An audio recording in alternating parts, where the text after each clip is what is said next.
There needs to be more fun movies, in my opinion. Like, yeah, I agree. I miss just going into a movie and being like, this is fun. Like, I don't have to worry about anything else. We're just having fun. Yeah. And, like, for example, I love the Marvel Cinematic Universe, but it's at a certain point, it's like you need to watch 8 movies to be up to speed to the newest one. Yeah. And at a certain point, it's like just too much information that you need to have in mind at any given moment. It's like like, you could get through, like, the Infinity Saga kind of just watching the Avengers if you really needed to. Because, like, everything was contained in those movies. Like, maybe you needed Iron Man or, like, Guardians of the Galaxy, but it wasn't a long list that you Captain America Civil War. Yeah, like, there were, like, a few pillars, but it wasn't a ton. Now it's like, oh, this is a lot of lore. Yeah. Plus, they also integrate the TV shows now, and I just don't have time to watch it all. Yeah.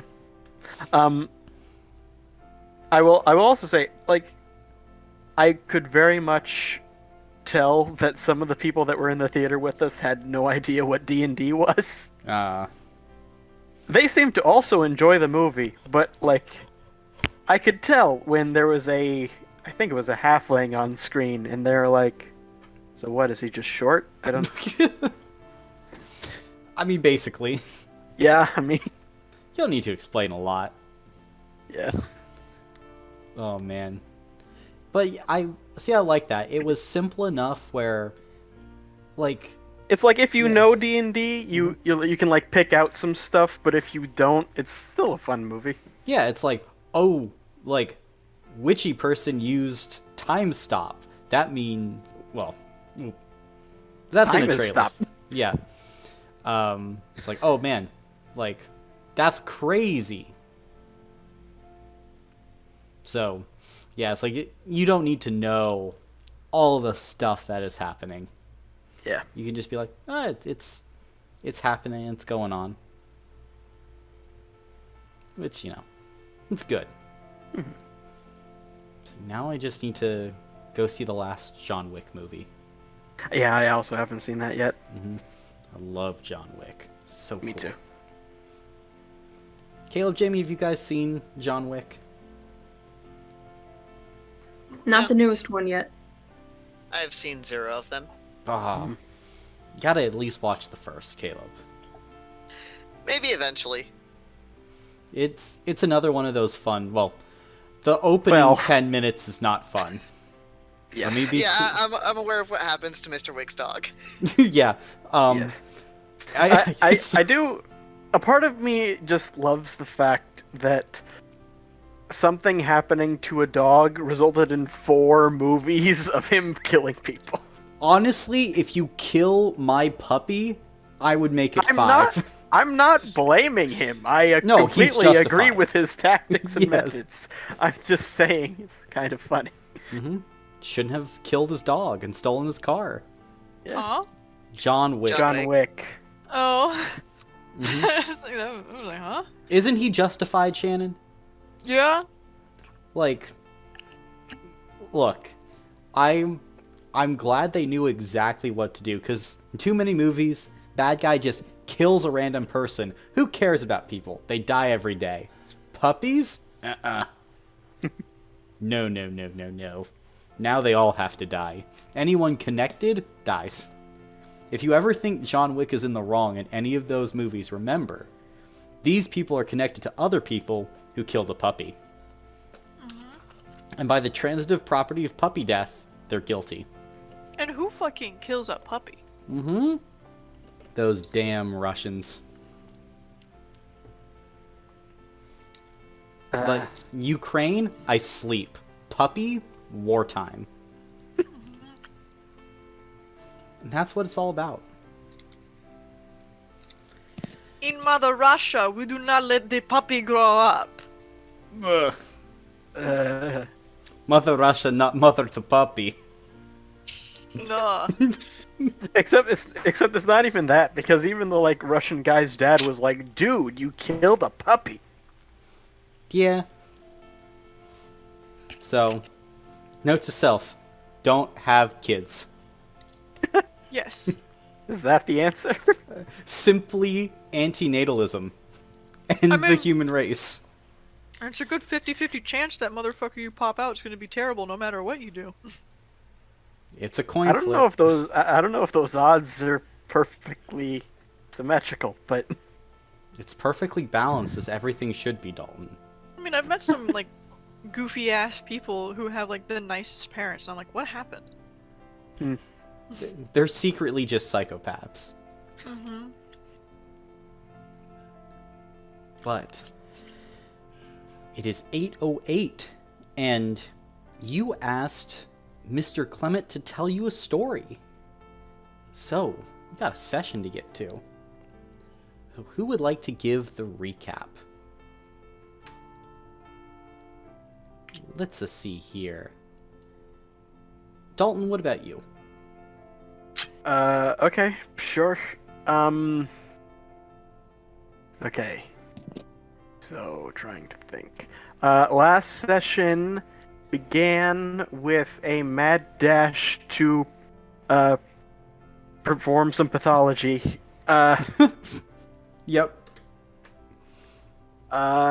Discovered that the Estelle flowers are giving off some form of dormant virus that's airborne and, like, attaches to plant matter, so, like, pretty much everyone probably has it at this point.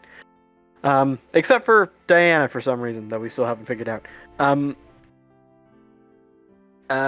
Freaked out for a while, and then decided to just, let's go work. Let's do that instead. So Fair. we went to Agnes's shop and helped her out with a delivery of goods. We saw a guy on the way that Aoife wanted to chase. We said no. Down. Stop. And then we kept going, and then we picked up the supplies, and then we went back, and we got paid, and while we were gone, Aspasia built my doctor's office, so we have that now. Then we went to the blacksmith to get Boudica a new weapon. After a little bit of time of trying to get one and getting seriously overcharged, and the shopkeep being a bit skittish about it, he started having a panic attack, so Alon helped him out with that a little bit, and then he gave us change so that we weren't ripped off anymore, and then said that if we want anything in the future to just submit the request in writing. Because he seems to, in particular, have an issue with Boudica, possibly because he currently owns her parents' mine. And then we went to the church and met Clement, the plant man, who is currently stuck in place, facing away from the door, and we offered to help clean up the church while listening to some stories. Listening to some stories about Lourdes and everything in it. So as you start cleaning up this place, Clement thinks for a bit, then begins to speak. I think a good story to tell all of you would probably be how Estelle came to Lourdes. You'd like that one, right? Oh, Absolutely. Okay. It's been a while since I told the story to folks, so please, don't hold it against me. Long ago, Estelle, Archfey of the Sacred Garden, walked across this ring. She'd been driven out of her homeland by her grandfather, and she sought refuge. And eventually this woman found a stone that gave wonderful dreams to any who touched it. And in its shadow, Estelle began to build. and not only travelers from the nearby city of Darmium, and those from the wretched ruins of Glane, but people from across the Rings of Meropis would journey to the village of Lourdes. Got any questions about that? So I don't know how much you know. Wait, you said she was kicked out by her grandfather? What happened? As far as what we know, assume nothing. Oh, okay. She never said what happened with her grandfather. Some of us were speculating, and we think that they're probably a pretty powerful Archfey as well. But why she was kicked out and all that, nobody knows. We think that her homeland, or she told us her homeland, was far to the east of here. But no one actually found the sacred garden that she came from.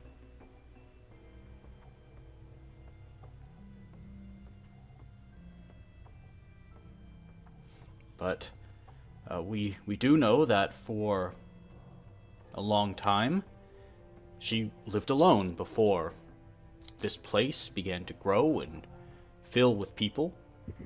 She got her first follower when Eduard, the recusant, stumbled onto this land. And Estelle attempted to cast Eduard out, but he had talents as a mage, and he built great buildings, and he do good work, and Estelle relented, let him stay. And Eduard was wise and kind and beloved. I met him when I was very young. And not long after Eduard made his residence nearby Estelle, a young woman by the name of Sabine, leading a troop of wandering pilgrims from the Prime Ring, stumbled upon Estelle's growing paradise. She was young and full of life, also fleeing a darkness. Estelle took her in, and she showed Sabine the wonders of this land, and eventually Sabine dropped to her knees and professed her faith in the Archfey. And so Sabine became the first cleric of Estelle, and she laid the foundations of the first temple to her. This, I know it doesn't seem new now, but this new temple is built on top of the smaller one, the original. And under her doctrine, Estelle built the Council of Lourdes, who helped govern the town. She created the Timber Knights, skilled warriors we were. We had this armor made of wood from the Tempest Forest. My grandfather was one of the first ever Timber Knights, swore his allegiance directly to Estelle herself. And finally, Estelle founded a great school of magic, dedicated to studying the surrounding lands that bloomed with primordial power. And so the legends go that the four main pillars of Lourdes were created: faith, law, strength, and erudition. And boy, we had a few good, glorious years. I was young then. The town of Lourdes shone brighter than any in all the rings. People were happy. The forests and surrounding lands were maintained. We were making great advances in mathematics, biology, alchemy, arcane studies. But every night has its day. And things just, well, it got a little bit worse from there on. I suppose shouldn't bore you with that story, though. Probably one for a different time. But that is how Estelle came to this land and built our beloved town.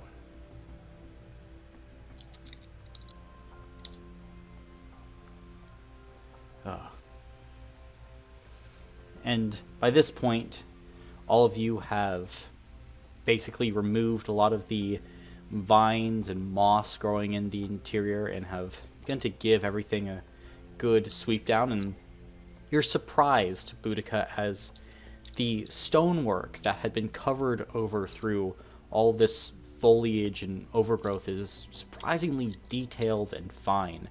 Definitely done by master artisans. Well, the people who made this place, they did a bang-up job. It's beautiful. I'm just glad that if any others wander in for a while, that they'll see it in the glory that I once knew it to have. Thank you for all your work and kindness.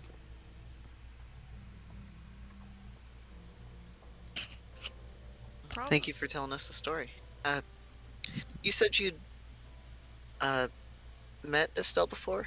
What was she like? Oh, I was a boy, just long ago. But she was gentle.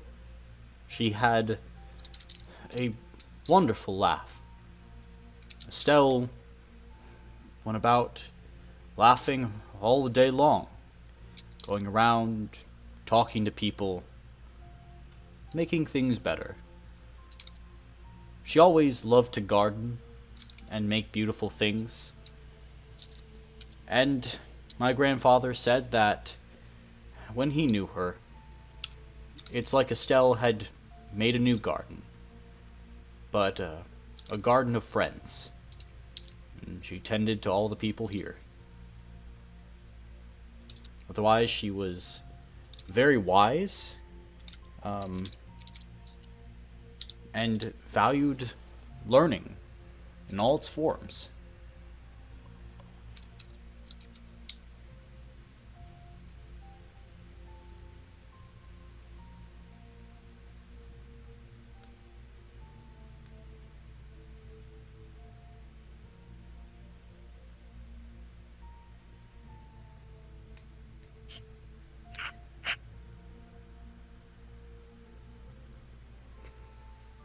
Well, thank you for telling us.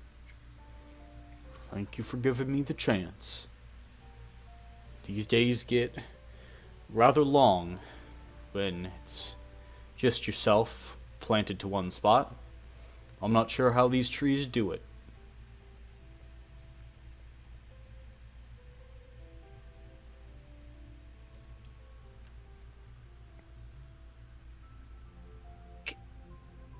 Can I ask what made you different from the other Timber Knights? From what we've heard, the rest of them were corrupted somehow, but you're still here? This corruption was a part of it. He kind of looks down at his body. It's a longer story, but me and the other leaders of the Timber Knights went and made a dark bargain. The group of witches in the Tempest Wood, known as the Demoiselles of the Storm. We asked for shelter, protection. We could no longer fend back the undead that flowed from the south. And so they gave to me the power to construct a wall around this place. I'm sure you've seen Clement's wall. It's mine. As it was rising up, I started to turn into a wooden beast myself. But I ran here, into the temple, and I prayed. And in my final moments, I didn't ask for salvation, but I just prayed that Estelle would watch over the people I'd leave behind, and quite honestly, I thanked her for making this city so that I have the chance to protect it. And that point, when the wood reached my neck, it stopped. A true blessing.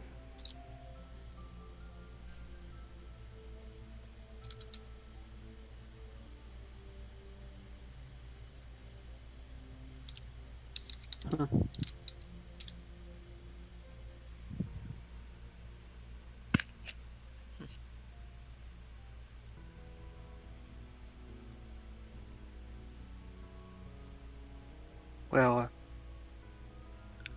I understand that part of it, but I am truly sorry for what happened to the rest of you.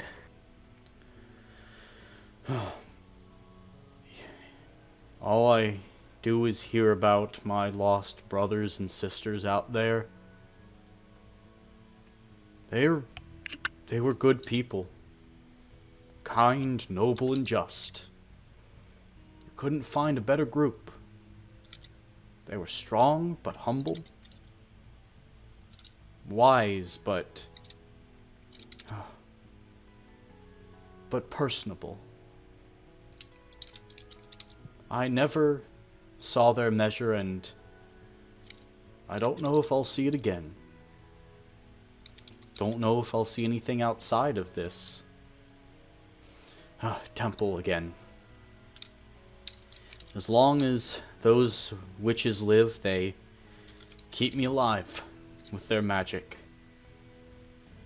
I think probably to scorn me.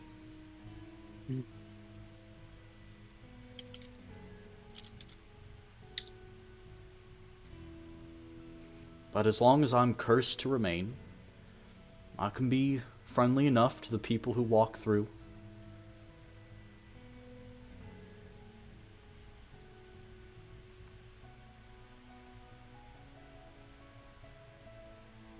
Well, kudos to you for seeing the bright side of the situation, I suppose. I've had a long time to think on it.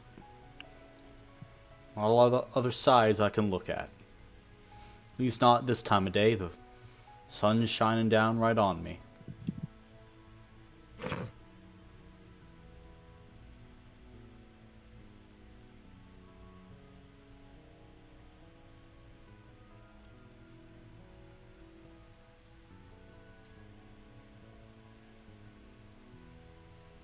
Well, have we, fixed the church as much as we can at this point? Yeah, you've cleaned it up, made sure everything is looking generally nice.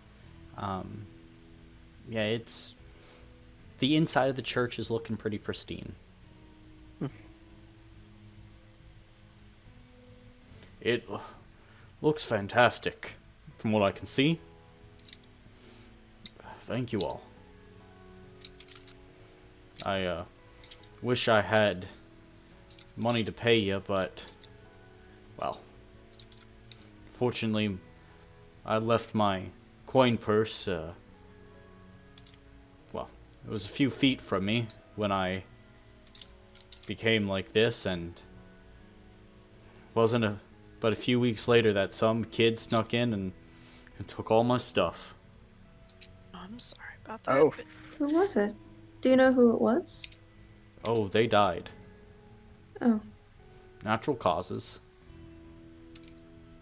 It's a long time ago. But I only found out who actually did it years later, and didn't make much of a difference to me at that time. No reason to Fair. Yeah. It was just, what, 9,000 gold?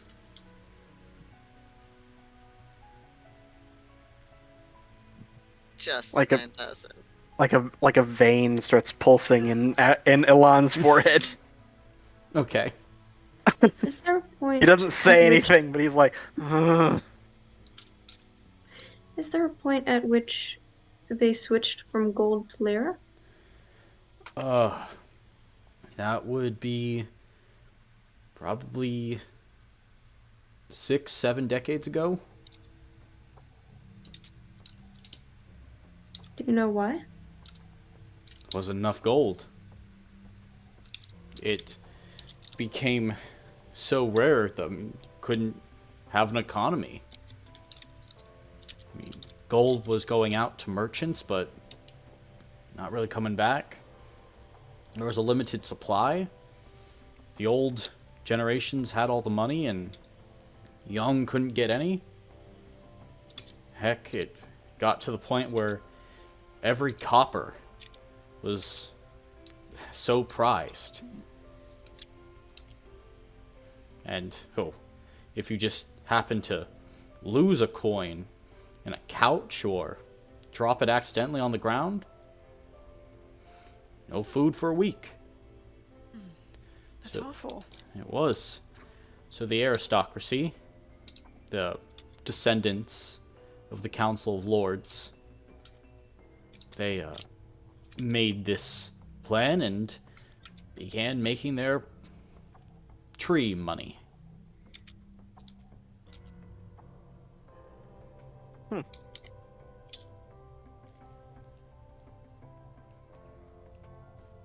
Interesting.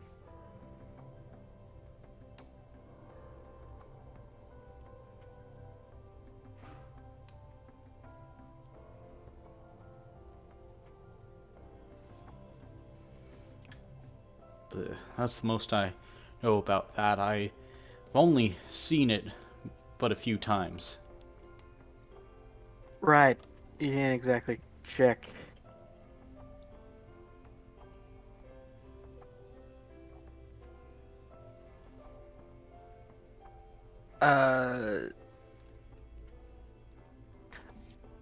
Look, just like giving him a look. Is just like neck up still like flesh? Yes. Is everything else plant? Everything else is plant, wood, bark. Okay.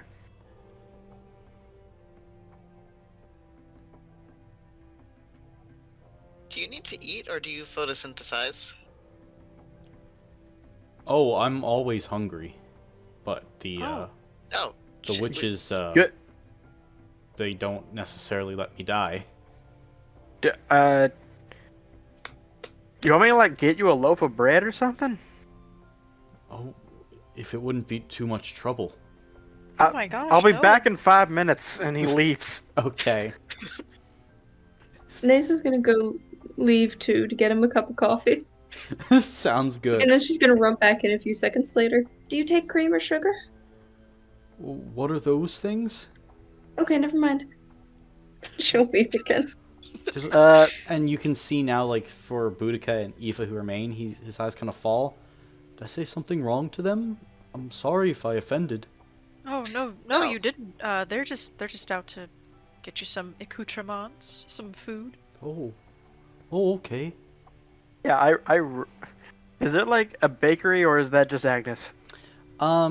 If you were going to go try and get some quick bread, yeah, Agnes or Germain's Inn would be probably it. I'll go to Agnes. Okay, sounds good. You can head over to Agnes and she smiles. Hello? Are you okay, Elan? I am perfectly fine. I just need to buy a loaf of bread real quick.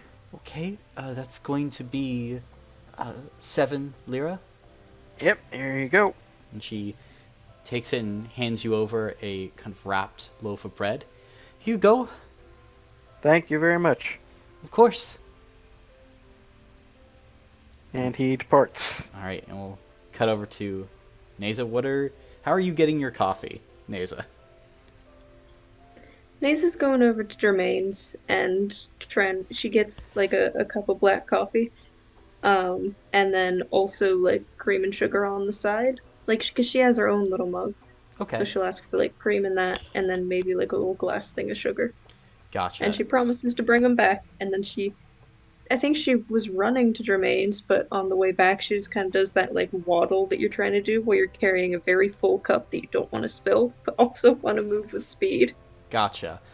It's going to be 16 lira for the cup of coffee then. It is worth it for him. Okay.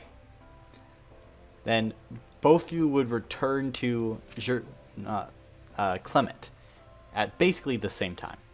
And kind of both wander in. Oh, have they returned? Yeah. Yep. Oh, Got something for you. And I swing around to the front of him with the loaf of bread and I start tearing a piece off. oh, thank you.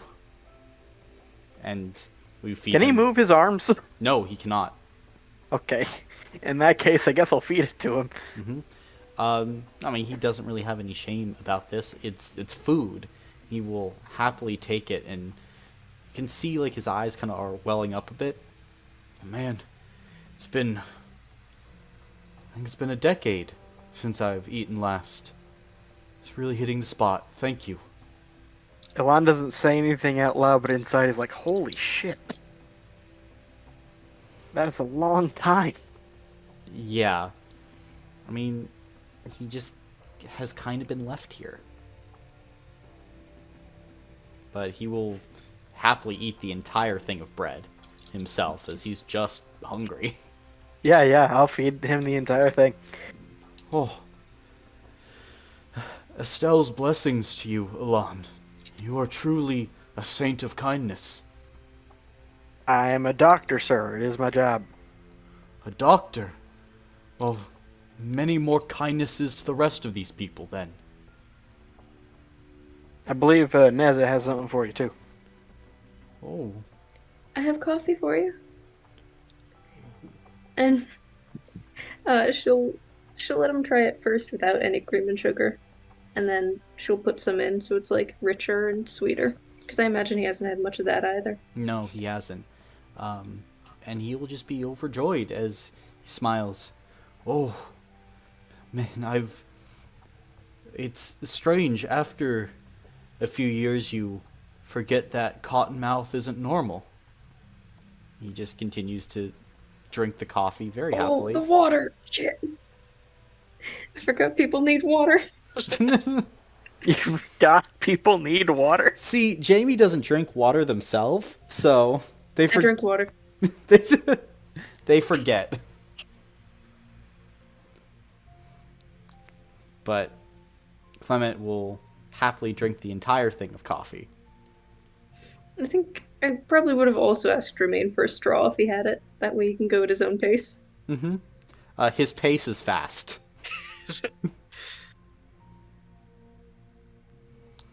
Yeah, and he smiles. Well, this town certainly has been given much grace by your arrival. I'm overjoyed. I hope you continue to spread these blessings to everyone else. I am but one who cannot move. And I know many out there certainly have many more needs, more pressing than I.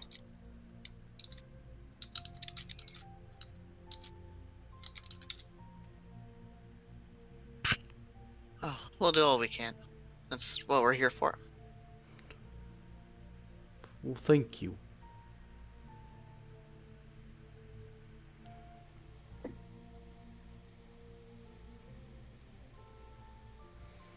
You've truly given me a great deal of excitement for today.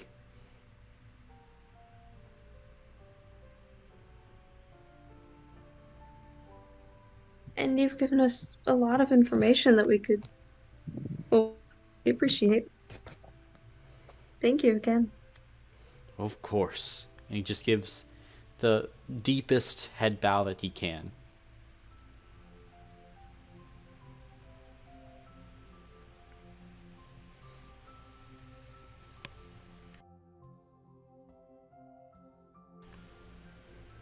again, just happy to help. I understand. And I guess at that point, Alon just starts to walk out of the building. Okay. Let's see. He kind of feels bad for leaving the guy, but like, you know. Yeah, that's fair. Well, thank you for having us. We'll come by again when we can. Don't feel pressured. Yeah, no pressure. It's quite nice here. Oh, thank you. This building is lovely. I'll definitely be back to, have a chat and admire the stonework. Whatever you wish, my lady. And I think after that, Boudica's gonna make her way out. Okay. And Hazel will hang back for a second. Do you...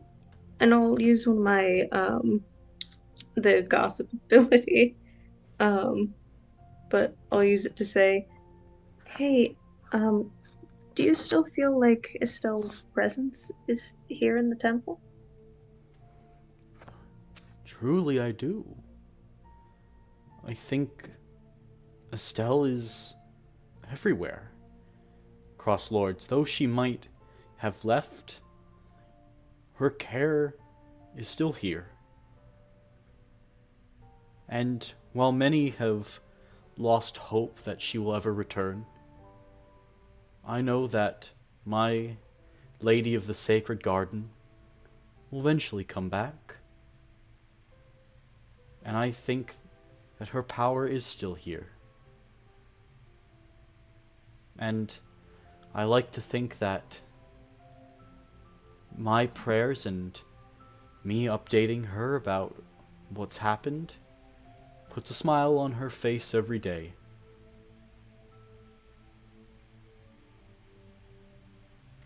Thank you. Thank you, Neza. And Hazel will leave. Okay. All of you can head outside the Temple of Estelle, back out onto the street.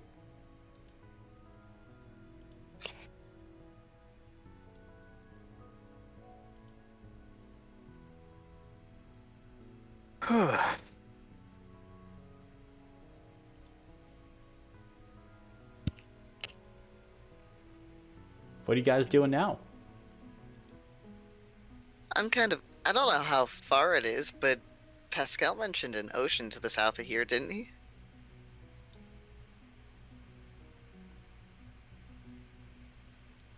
I didn't remember an ocean. I remembered he telling us roughly where the mine was. I don't remember an ocean. He did He mention meant- an ocean, yes. Oh, he did? Okay. Yeah, he was telling us about this, I think it was like a harpoon, maybe? A weapon Oh, that was... his harpoon, yeah. Yeah, he said it wouldn't have much use here, but there was an ocean south of here. Do you want to go to the beach? Is that what you're asking? Yes. It,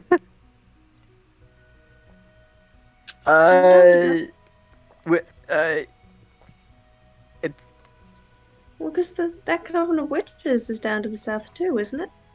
Nope. No. I thought he said it was the south. Undead to the south. Undead to the south. Witches to the... East, I think? Or maybe he didn't specify for the witches, actually. Estelle came from the east. I don't think he said where the... Well, the witches are Witches probably in the for the Timberwoods. But I don't know if we know necessarily where those are yet.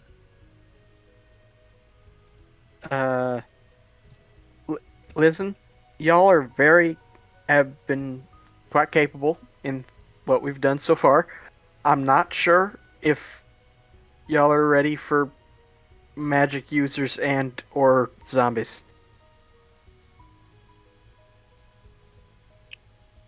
I think I could fight a zombie. And I'm always ready to take on a magic user. Neza, there is a difference between willing and able. I suppose that is a good point. We also... Clement said Or killing the witches might kill him. The witches are keeping him alive, yes. Yeah. I wasn't suggesting we kill the witches. I was just interested in meeting them.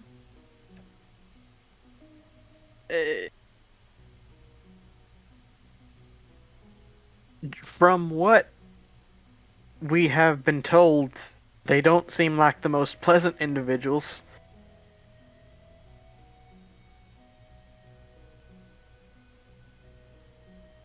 I'm not sure if they would be okay with us just walking up to their door and giving them the census.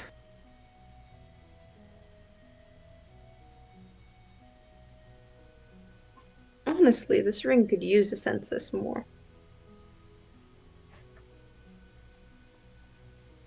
Is that going to be part of your project? Creating a census? Are you gonna No. hold a census? I do not have the funding for that. I mean, you can just walk around and talk to people. Tally them That's up. what I'm doing now.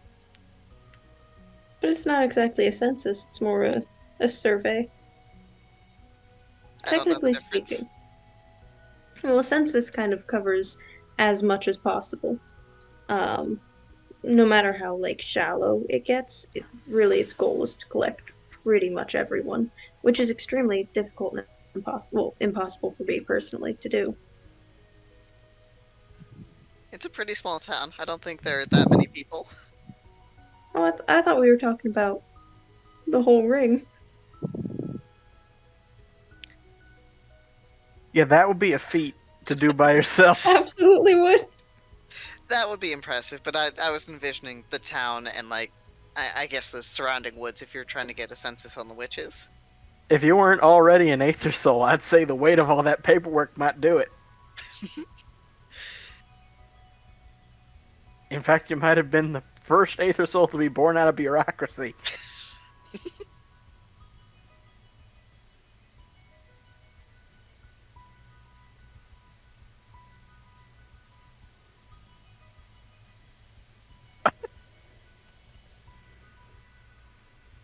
Well, though, we could always ask someone about the surrounding areas and see it. I mean, the undead might be further south in the ocean. It could be that path there, at least, is completely safe. Could be. We can ask.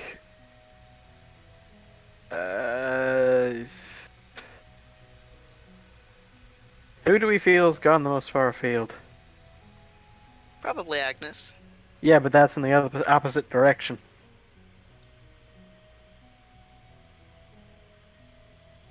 I'm.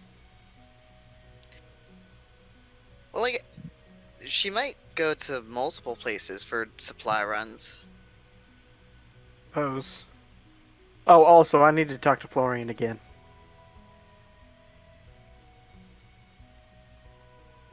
I don't think Florian's gone farther than Agnes. About something else.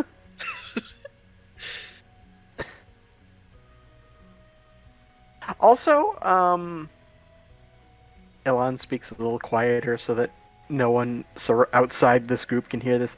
Also, I feel like I have now made a fairly set decision. I am not a fan of Mr. Bouchard. Because when we were about to go and fight the Timber Knight, he, at least what I heard, gave us tacit permission to experiment on old Clement in there because he couldn't move and wouldn't complain. And I do not appreciate that point of view.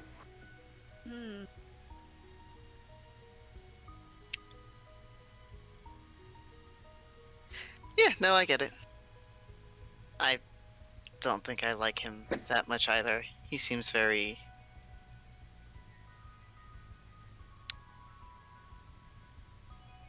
I don't like him. A little elitist, maybe? Yeah, sure. Yeah, and also,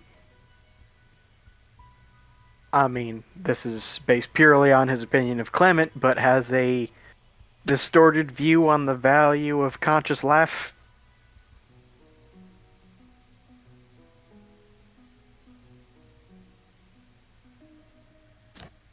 Yeah, I mean, it sounds like he's just sitting on his money while, like, Bear and Clement, for example, are... Again, in a town with this many uninhabited homes, you would think homelessness wouldn't be a problem.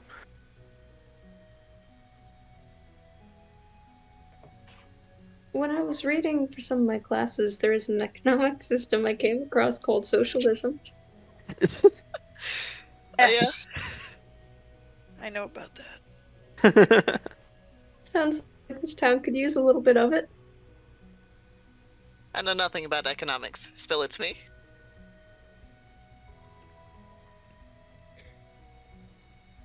Well, let's see. I don't know how I'd explain it to a fox. That's Fox's. Just explain it normally. I've been around people for a long time. I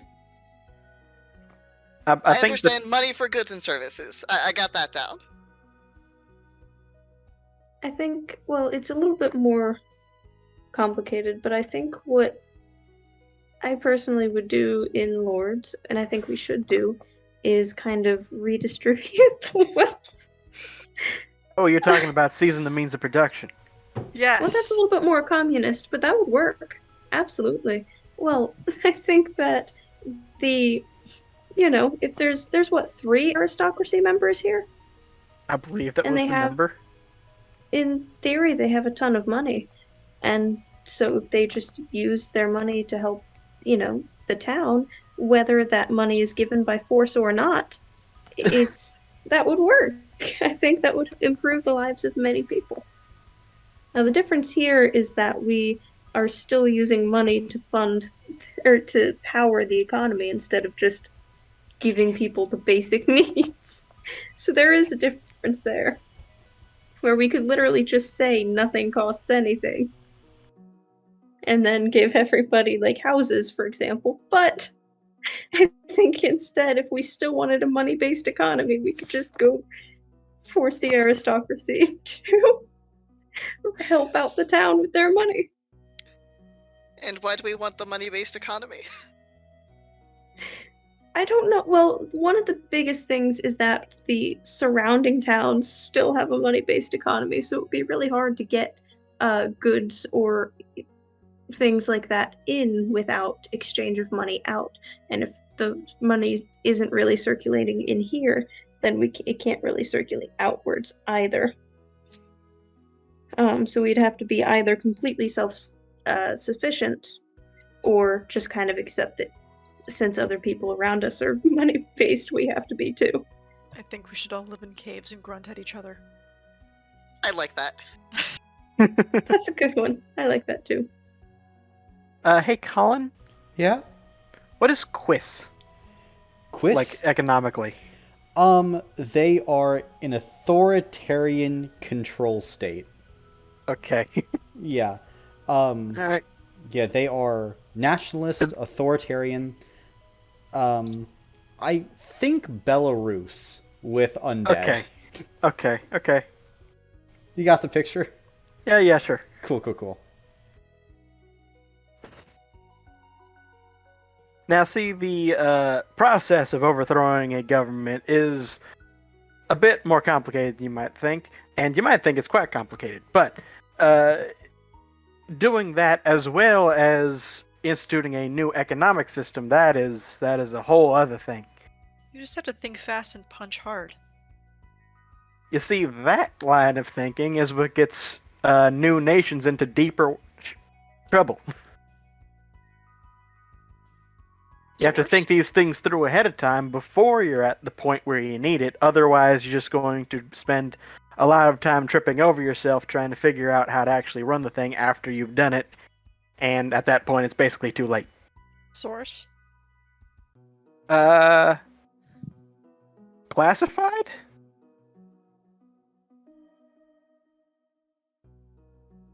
That is classist that you are keeping that information away from me. Honestly, I thought we were just here talking about the freedom of information. I didn't know we were talking about the freedom of information. I thought we were talking about freedom of resources. Well, we're talking about abolishing the money system, and so that means that education would no longer be locked behind a paywall. Do they have a school here? They have that magic school that is still founded. I don't know if they still have it, but at one point. They had it at one point. But no, there's no school in this town. Yeah, okay. We might actually have to work on that, too. Jokes aside, we should start a school. At what... in fairness to Nessa's ideas, if we just start fixing all the problems in this city, then the people might just elect us as their new people. And, kick the aristocracy out for us. My gosh. Hostile takeover, but it's not hostile. Have we seen any children in this town? A few. Besides mine? Not many. Yeah, besides. Not many, no.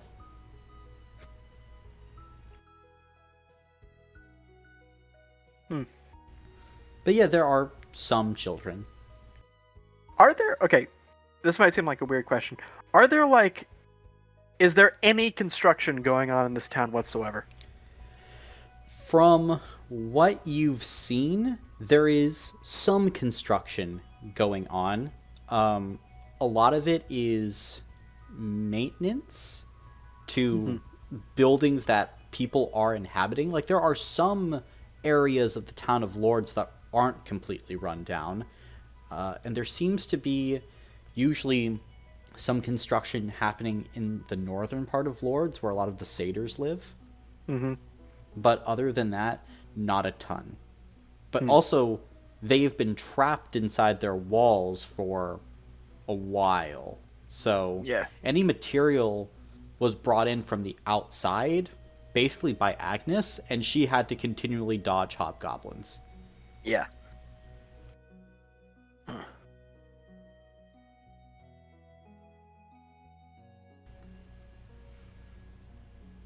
I do kind of want to actually walk over to the laboratory. Okay. Yeah, you can certainly head over there. Is anyone else going with Alon? I'll go with. Sure. I'll go with as well. All right. Then all of you can head right on over to the Van Rome laboratory. And you eventually make your way there. It's about 5 o'clock. I knock on the door. Knock on the door. There is a beat as you kind of wait there for a moment. Then the door opens and you can see Florian kind of exit out. Ah, it's you, the doctor. Yes, evening, Florian. Can I come in for a moment? I would be a terrible host if you couldn't. Come inside. And he kind of Elon walks you inside, Mm-hmm. and as soon as his friends are also inside, he shuts the door behind him. Okay. He walks over. Florian, He takes out his, analyzer tool. Well, what is this? This is a, device designed by myself and my wife. What it does is it makes it far, far easier for myself and those learned in its use to diagnose various ailments of the body. Ah, I see. I do not mean to alarm you, but are you aware of the ongoing viral problem The blight, yes. from the Estelle flowers? Yes. Okay. Because I found out about it by... I understand you mentioned it prior. I just did not know it by that name when I first found it in myself, my friends here, and my wife. I See, it seems to have spread quite quickly. It's a bit more than that, my friend. It attaches to any and all plant matter, including pollen, meaning it is effectively airborne. It is true. I assume that in the winter months it would be lessened in its effects. It doesn't appear to be the case. He pulls out a notebook and starts writing down notes. And are you having any symptoms? None that I can tell. From what I could make out with my device, the virus is entirely dormant as of this moment. Good, good. I honestly have no idea what it would even do were it not dormant. Well, have you seen any particularly large and aggressive fauna? Yes. That. The Extreme growth? growth, aggression, the ability to channel powers, energies, things of that sort. Though, strangely enough, there has only ever been one humanoid who has, to my knowledge, experienced a flare-up and an activation of the virus. That being? My friend. Ah. The case that we came across was we were doing an errand going out to chop wood, and we came across these beetles that are in my friend Nez's textbook here that were supposed to be, beetle size, but were horse size. Yes, the fire beetles. They are naturally aggressive in nature, territorial, but at their smaller size, usually they picked off birds and things of that sort. When they get bigger, they go after bigger prey.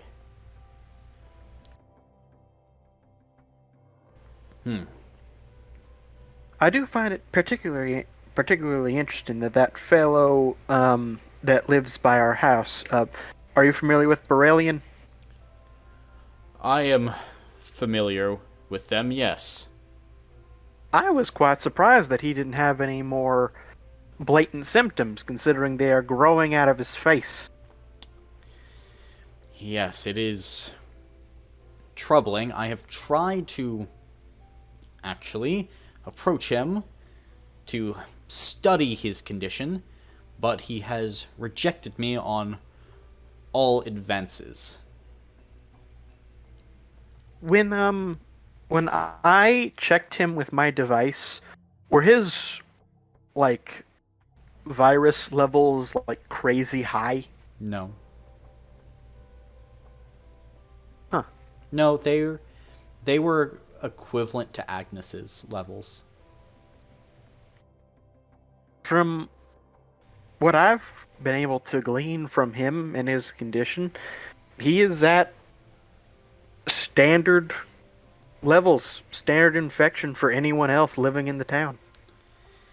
Well, that is certainly troubling. And he No writes more, that no down. less.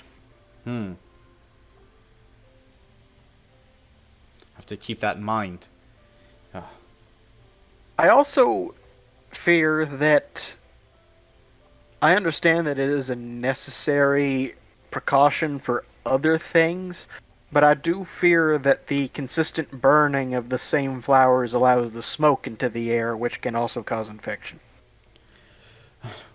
Well, yes, I do hear your concerns. The fire purges the virus, it seems like. Are you sure? Have you ever burned poison ivy? Well, I know of the burning of poison ivy, yes, but viruses are different from actual matter in that regard. And I know that, but it's just the way it attaches to specifically plant matter is what's driving the concern here. correct. The plant matter is doused in oil and burnt. It's even when you are burning poison ivy, the actual radial spread is incredibly low. You can safely burn poison ivy if you stand back at a distance. Now, when you douse the plant in oil and ignite it, burning it at such high temperature so quickly, there's not enough plant matter for it to spread hardly at all. Well, that's good, I suppose. And besides, the burning is more for the profit than any of the flowers surrounding them. Right. Am I correct in assuming that because the virus is stemming from Estelle flowers, the virus did not exist prior to the prophet? Are you talking to Florian? Yes. He kind of thinks. I haven't been able to get readings that far back. My assumption would be yes.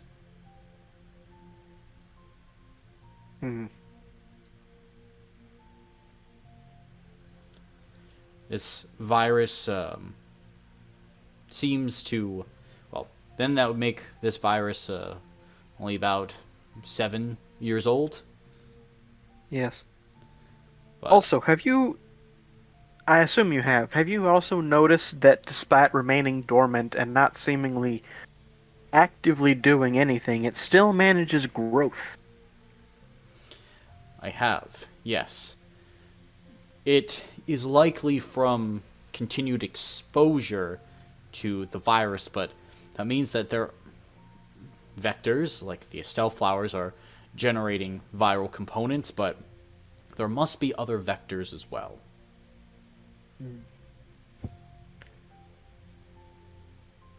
Are you considering animal, water, air, or is there something else that you believe to be the case?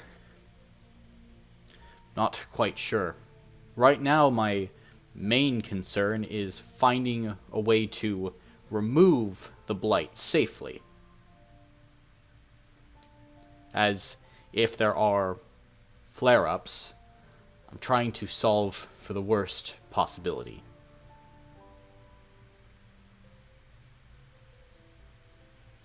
But I was actually just about to begin conducting an experiment running highly enriched arcane electricity through a few blighted plant materials. Would you like a hand? If you and your friends would be so kind, certainly I could use some hands.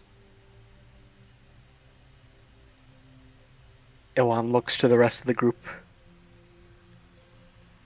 I can do that. Sure. Yeah. I had a question though.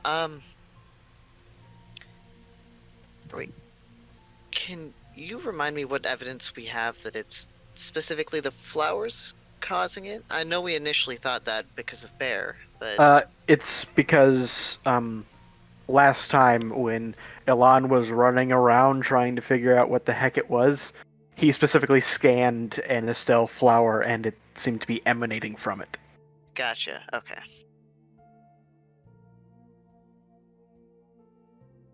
Yeah, I'll help.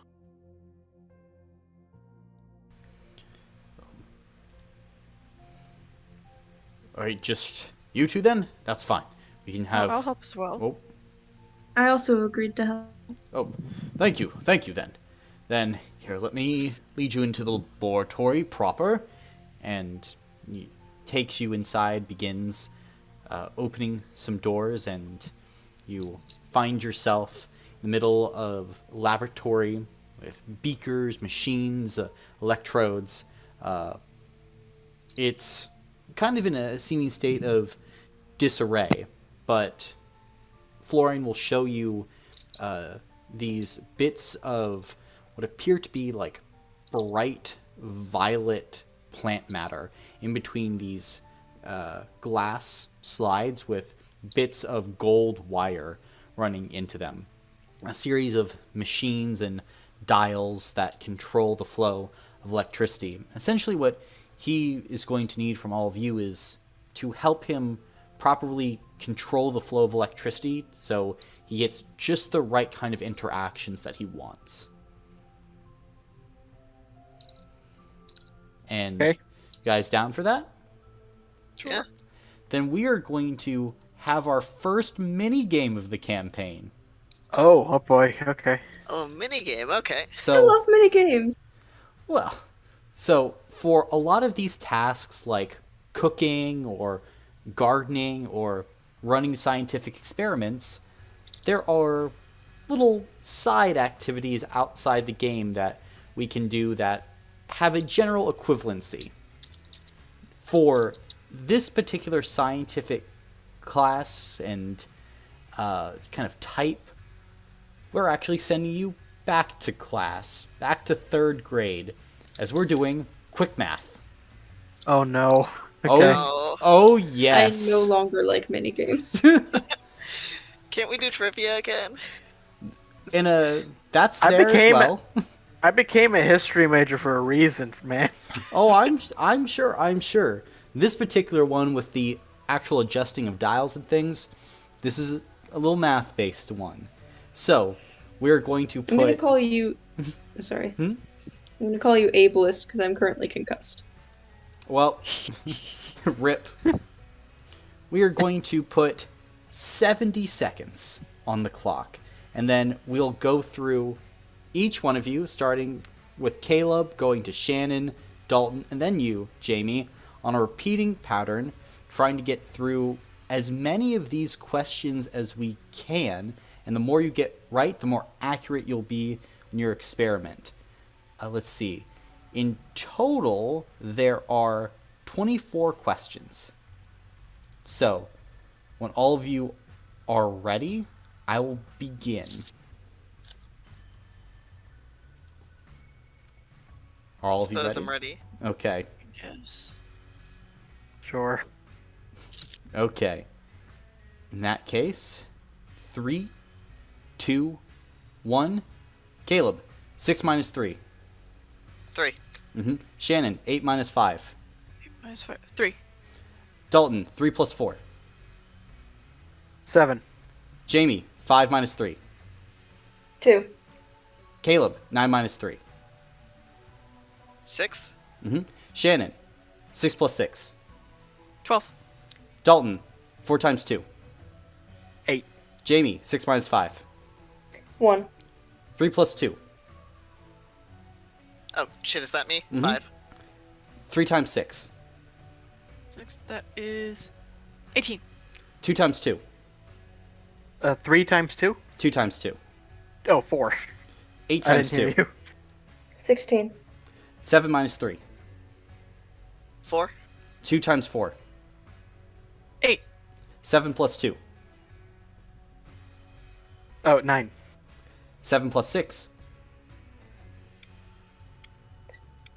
13. 2 plus 2. 4. 6 minus 5. 1. 3 plus 3. Ooh, 6. gotcha. Did very well, guys. As you go through with this experimentation, it is kind of hectic as Florian is constantly throwing out orders and commands, having you guys adjust dials to specific numbers and calculations as the experiment continues. Then, by the end of it, Florian all of a sudden calls for the experiment to stop as he makes his way over, begins looking through the actual bits of plant material, and kind of just shakes his head. Damn. Well, it's certainly close. Some of these bits of material, we certainly were able to split the actual viral component without it activating, but the actual damage to the material would have left any regular person quite dead. Damn. Restructuring of the actual materials is likely in the cards, but we certainly progress to be made here. Certainly, certainly. This is good. Science is a methodical process, and we have to do this right. Perhaps different wiring, different delivery system.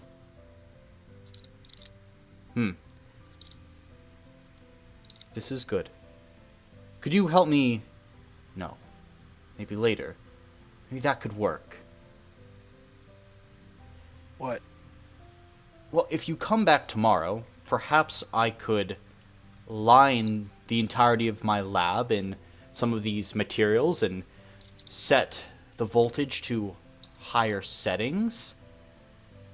Perhaps I could make a sterile environment, at least in this lab, with non-organic matter.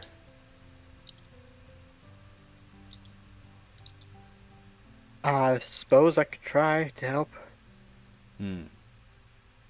Well, in the meantime, I did promise some payment, so he kind of walks up to all of you and dispenses 500 lira to each of you. Ooh, each? Yes. Cool. Alright. Thank you. You were incredibly helpful. And I promise that we'll get to the bottom of all this. I have set up my own medical practice over on Elm Street, so if you need to find me, I'll probably be there. Also, if you, no offense, end up electrocuting yourself doing this, that's also where I am for that. I see. Well, if I need your help, then I'll come running. Alright. Thank you, Doctor. Thank you. Is he a doctor? Yes, he is. Like degree-wise? Degree-wise, yeah, he is. Okay. Thank you, doctor. And, yeah, I guess at that point, Elan will just sort of leave. Okay. Yeah, I'll I'll leave also as head well. Very fair. Then all of you head back out. It's about 6:30 at night.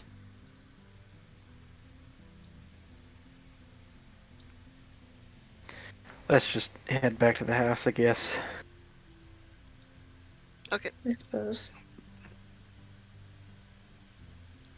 Alright, then all of you can head back home, and you are going to be greeted, Elan, by your wife, who smiles, giving you a wave, and has made some simple soup for dinner.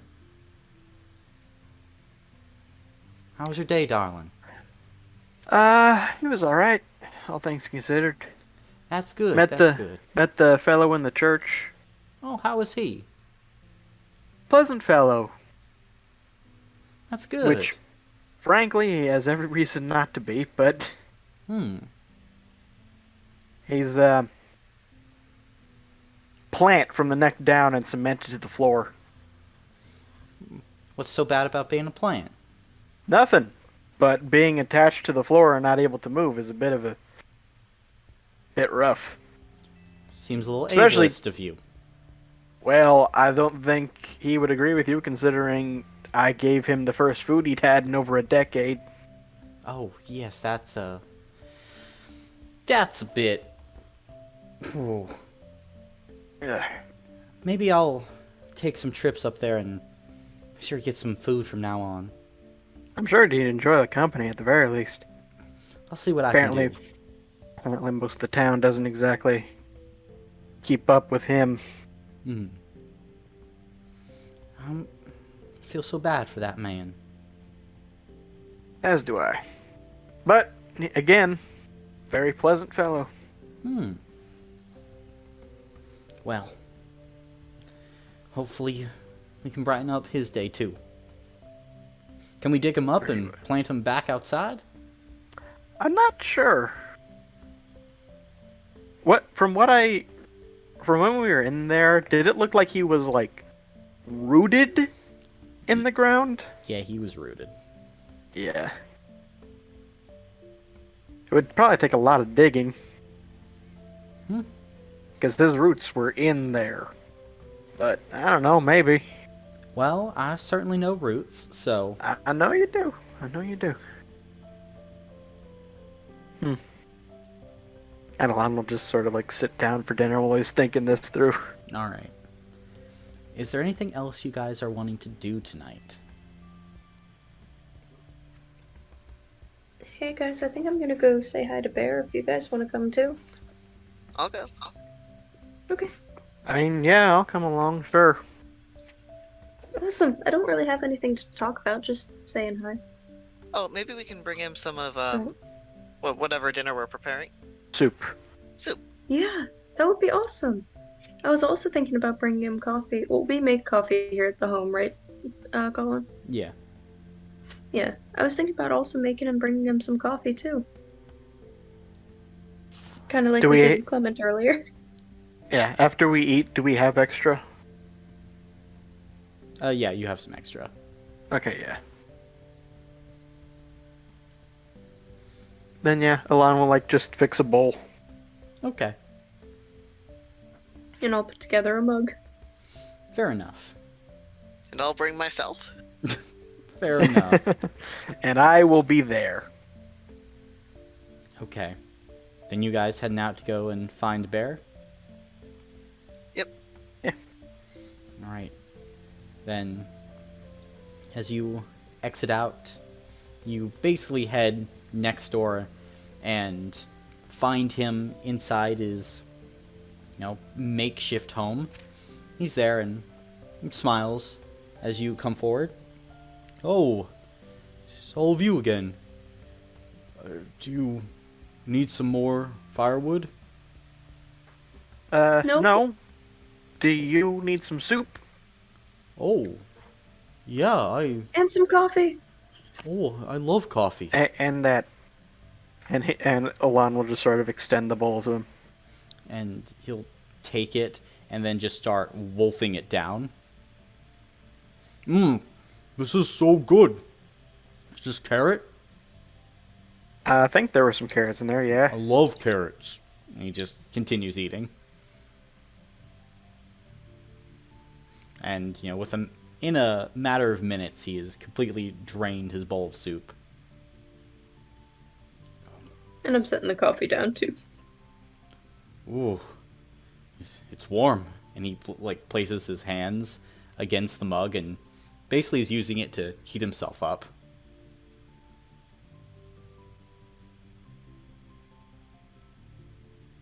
And That's eventually what mugs he are takes good some- for.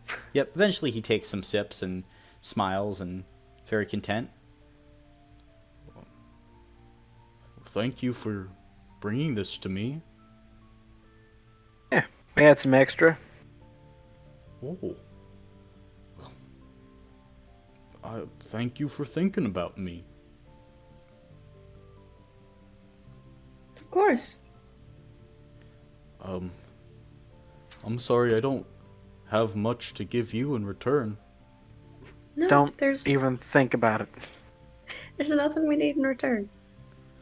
Oh, I kind of frowns a bit. Oh, I get it. What's wrong? Well, it's,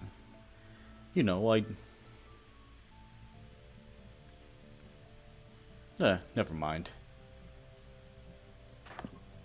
For the purposes of my power, would this count as violating a social norm? Yeah. What? Nice. If you're looking for something to do, we went and helped Clement clean up the temple, so it's good now, but he could maybe use some help keeping it that way. Yeah, you both. Now, I don't mean to sound rude by this, but you both seem like you could use some good company. And so I figure, why not you both be company to each other? Oh, he doesn't like me. He doesn't? Bear shakes his head. That's a shame. Yeah. Why not? Well, same as everyone else. Because I'm cursed, touched by darkness and things like that. Because I ate the Estelle flowers.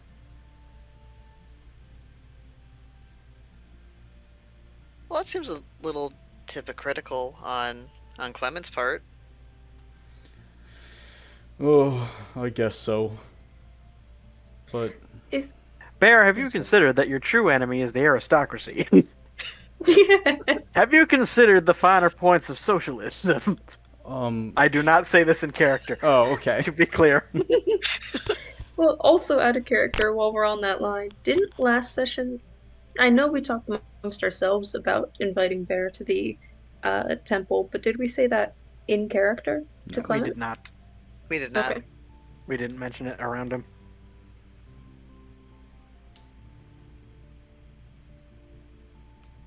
Hey, actually, Bear, I was kind of curious. You told me last time we spoke that you used to work at a temple back home. Mm-hmm.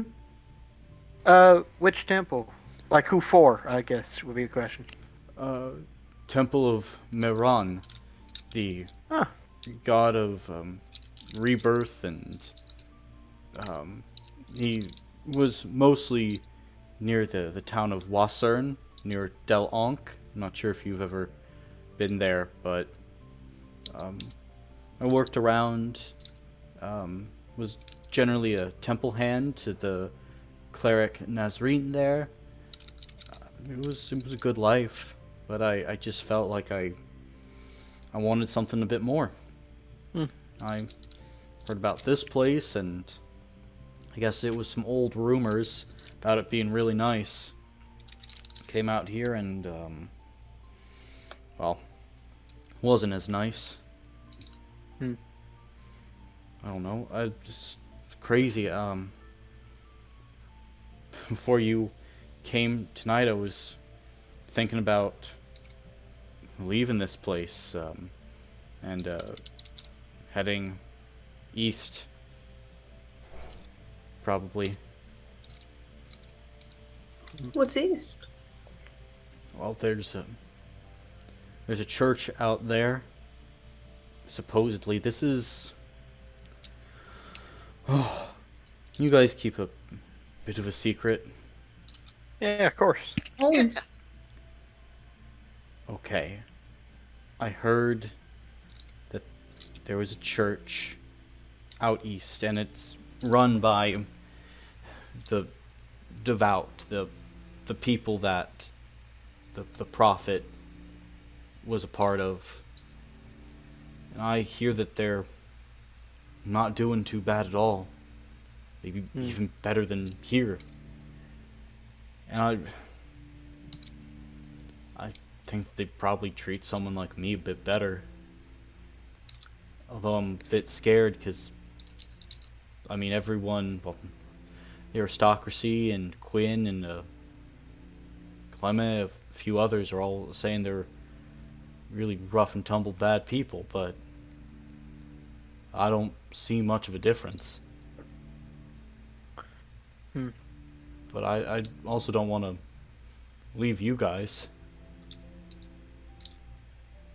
So, How far east? do you have a map? We I have do! one. A map that's like, what, 300 years out of date? No, Something we like got a that. new one. Oh, okay. Right, we got to know it. Well, there's a road, and if you follow it to the fork, after a bit, you should be able to come across a church, kind of out east. What direction in the fork? Heading not really south, but honestly just going straight through it. It should be. Okay. And honestly, I don't even know if I'd necessarily. I mean, I'm nervous. What if they're not great? It's always the trick, you know? Yeah, yeah, and How I far is it by wagon? Wagon, it's a bit harder to say. Uh, Looking at it, maybe a day or two's journey. Not necessarily far. Bear, sorry to say it, but roads aren't exactly safe around here. Yeah, I know, but still wanted to kind of give it a shot. What if we went with you and we took you there, you could look around, maybe see how you like it, and then if you don't like it, we can take you back here, no problem. And if you want to stay longer, we can, you can stay there and then we'll come back soon and visit and make sure you're still settled all right. Yeah. I mean, if everyone else is alright with that, that's absolutely something we could do. I will just say this: if you ever need a hot meal or someone to talk to, you can always knock on our door. I don't want to be a burden to all of you. You're not a burden, Bear. Town thinks I'm a burden. Yeah, well, we don't.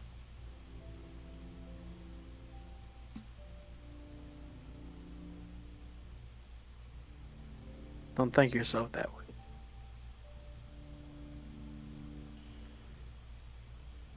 All right. I just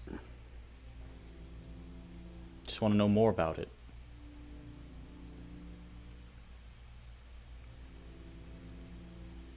Would we really go? Yeah, if you wanted to. When did you want to leave? Again, I was gonna leave tonight, but if you guys are in tow, then. But and what about all the people you have here? I mean, you've got people relying on you. We're not saying we're gonna pack up and stay there permanently, but we want to make sure you get there all right. And we want to make sure you have a way out if you don't like it. Okay. Yeah, no, like we're helping someone out with something tomorrow, but after that, I mean, I imagine everyone will be fine for like 4 days maximum while we check out this place. What if I helped out that person tomorrow? And I want to know what it is as quick as possible. And well, I'm not a fighter. If I go with you, I might be a bit more of a burden.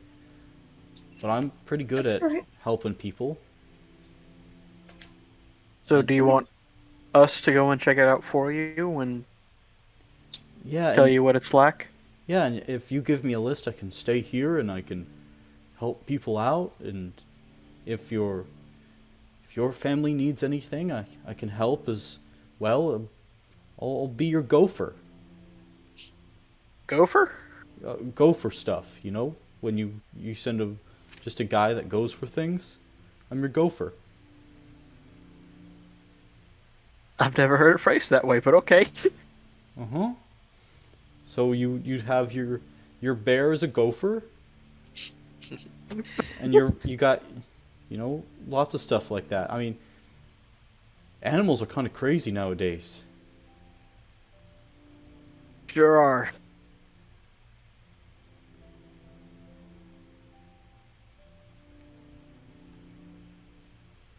So, I what do you say?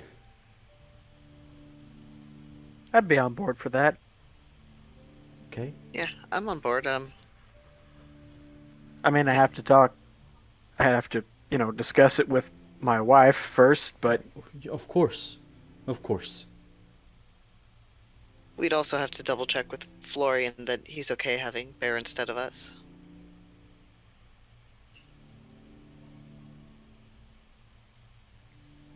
yeah, but I trust Bear.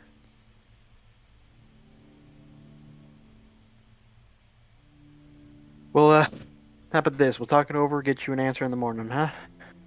And he'll just nod quietly to himself. Okay. Thank you. Good thing.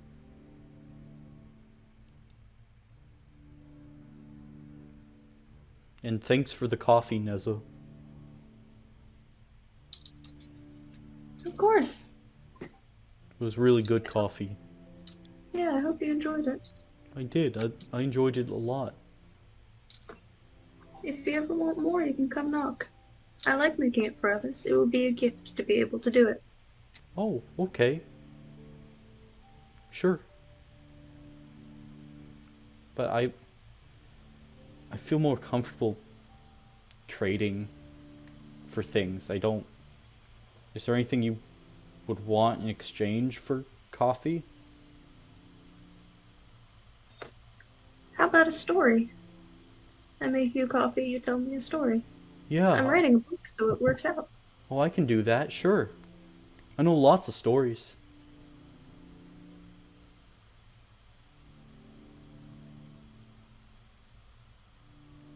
Can I Ask him for a story, Neza. can I come by tomorrow and give you a story for some morning coffee? Of course. Okay. Oof. And he kind of wraps himself up in the thick blanket you gave him, as it's still winter and it's dropping close to freezing.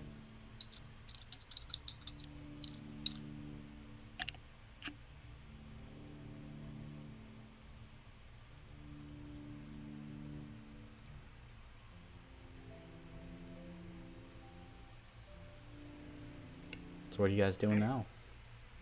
I guess heading back to the house. Okay. Yeah. Then you can head back to the house, and at this point,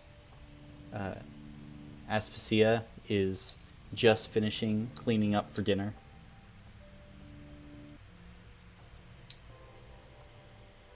But the night is yours.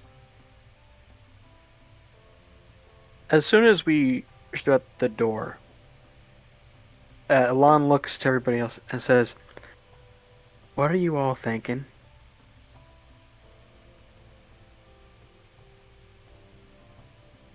That's a genuine question.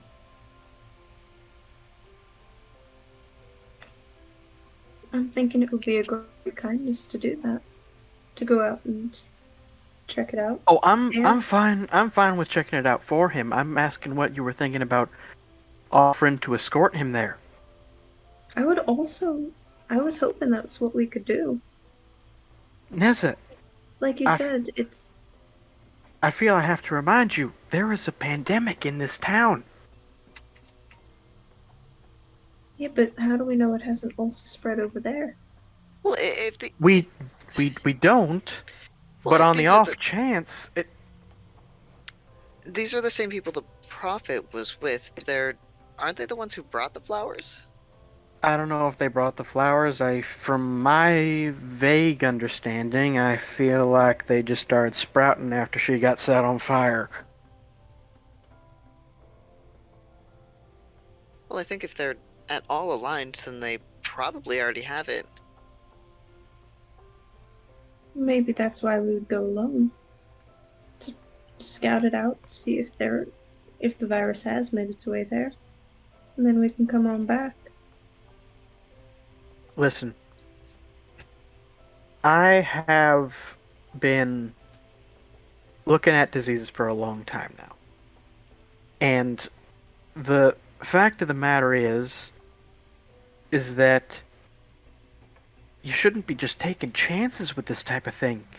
If there's even a 5% chance that other society does not have it, being the introducing vector is horrifying. But Bear's gonna go either way. Whether we agree or not to go check it out for him, he's made it clear that he wants to go. So it's gonna spread either way. It's better to know for certain than to, I do not, Neza, I do not appreciate nor do I truck with that sort of fatalistic thinking.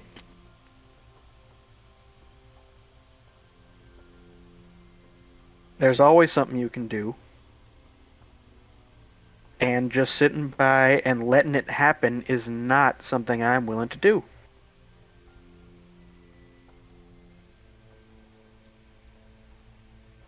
Now, I like Bear. I like Bear a lot. But it's just, I refuse to be the person that spreads a disease to a people that does not have it.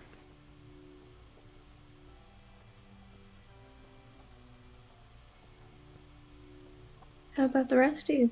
Ludka, Eva? What are you guys thinking? I'm not sure.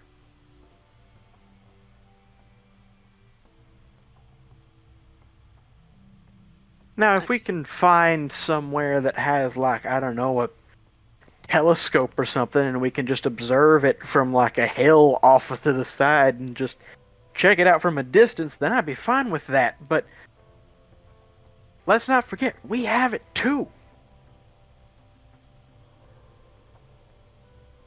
Even if it is just us going to check it out for him, we are still a spread vector.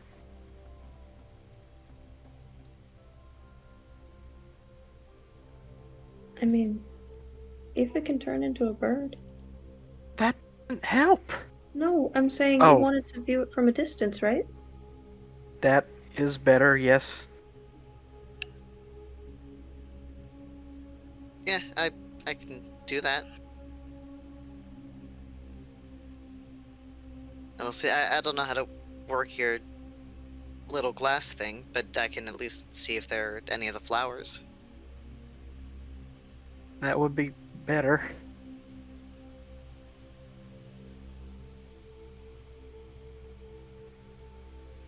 Listen, in an attempt to make clear how I feel about the situation,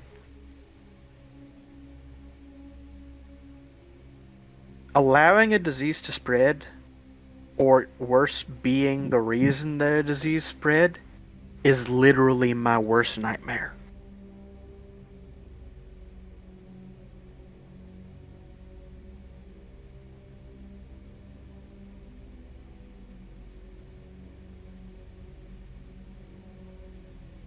Now I can appreciate y'all wanting to help Bear. I also want to help Bear, but I don't know if we.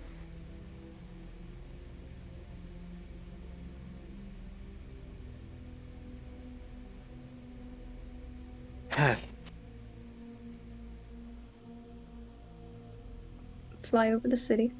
They can take a look at what's going on. I don't know if you can teach them how to use your thing, but if possible, how far away can you be from a person to have it still work? Next to them.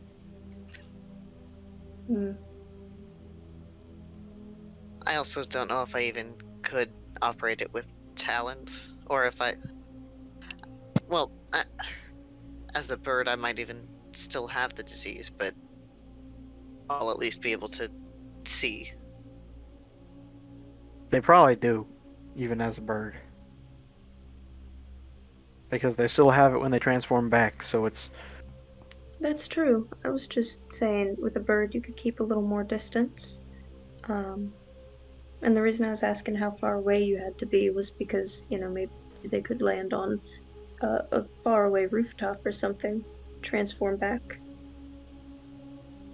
Try to, use the gun, and then... It's not a gun. The device. I don't know what it looks like. Elan holds it out. It is literally like a rectangle of green glass. And that you look through. and then transform back. She can't It do makes it a that little more because she needs to complicated. be. She can't do that because she needs to be right up next to the person, and if she's that close, then the spread has already happened. I did just say At this if she has point, to be. Aspasia puts a hand on Elon's shoulders. Dearie, why are you grilling the poor girl?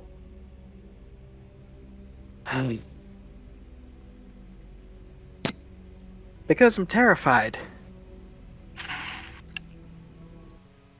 Okay, that doesn't give me a lot to go on, honey.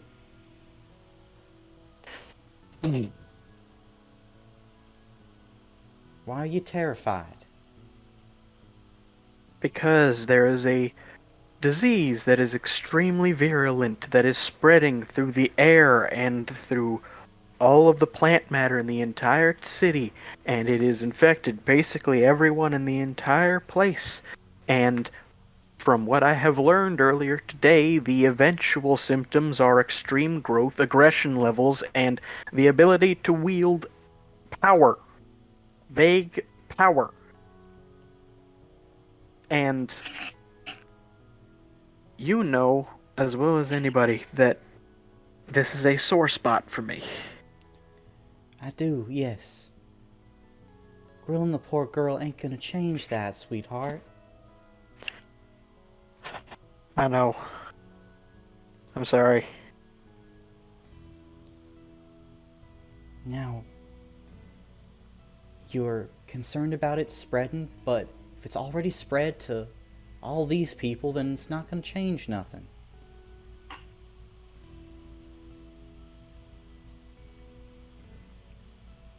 You concerned about it spreading to other people?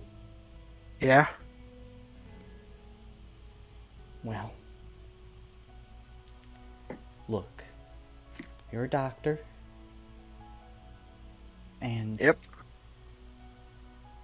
if there are people that are healthy, it would be good to check them out at a safe distance, safely as you can.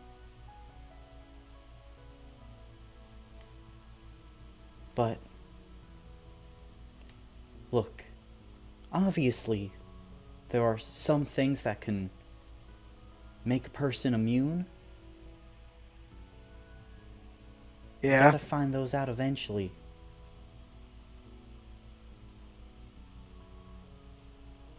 I know you're scared. I'm scared too. Look, you're scared about stuff spreading. You shouldn't be less scared of poor Naza over there and more scared of me, sweetheart.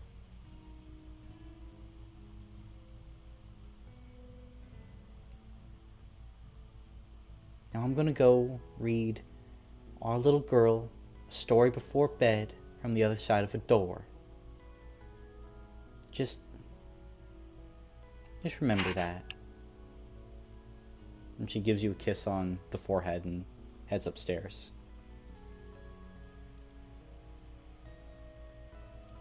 Alon will kind of put his face in his hands and sigh heavily.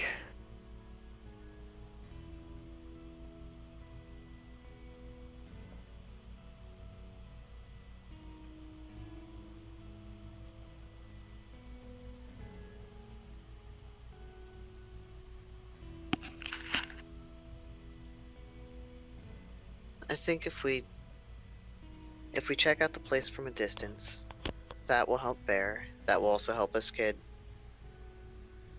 a grasp on the scope of the virus. And, maybe we can even pay Bear for, house sitting and running errands for us. That way, he also can still have food and all that while we're gone. Yeah. Yeah, we can do that.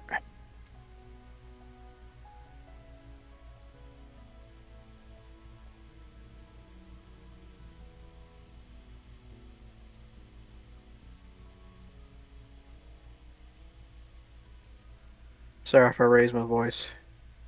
Oh, it's fine. We understand that you're concerned. This is something really important to you. I'm sorry if I wasn't more sensitive. to that. It's alright.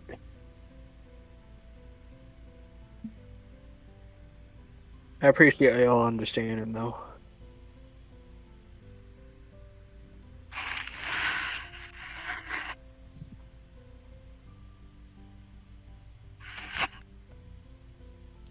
Alright, so if we're... You said you were alright with us viewing it from a distance, then? Yeah, I think that'd be okay. Alright, so we should...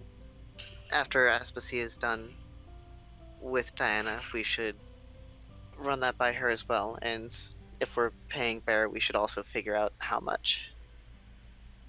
Yeah. Well, I mean, at least one of the errands we're gonna have him do pays.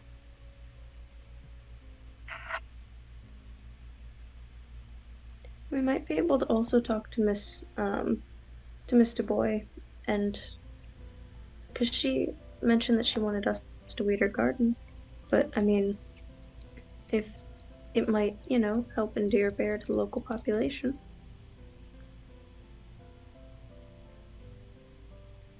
To get on the good side of one or two villagers. So maybe we could talk to her and convince her to let Bear do the weeding. Yeah.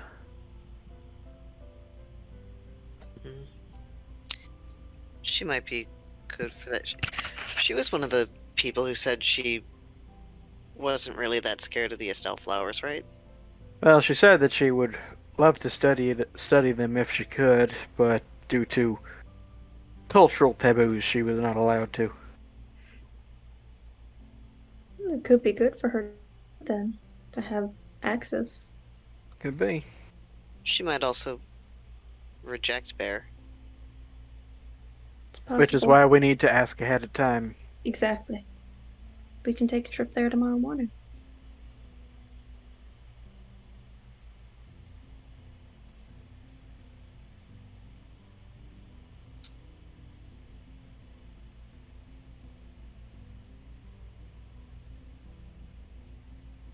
Yeah, so that's our plan. We'll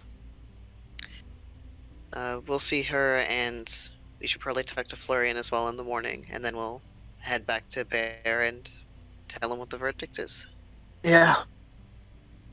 Mhm. Sounds like a good plan.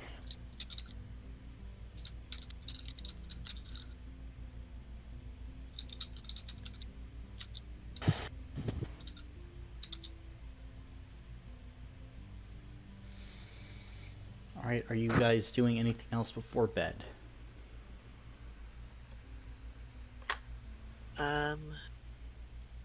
I don't believe I am. Okay. Yeah, I think I'm just gonna go to bed. Alright. Yeah, just sleeping. Going to bed.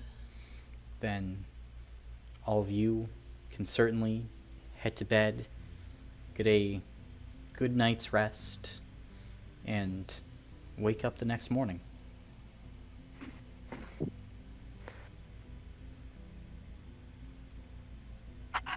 The day is yours.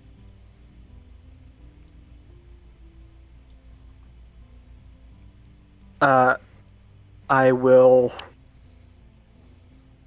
talk to Aspasia for a minute. Okay. What's going So, on, darling? So we are going to go on a little trip for Bear. It's gonna take a few days. So we're gonna be gone for a little while, but All right. Do you know exactly how long? I think 4.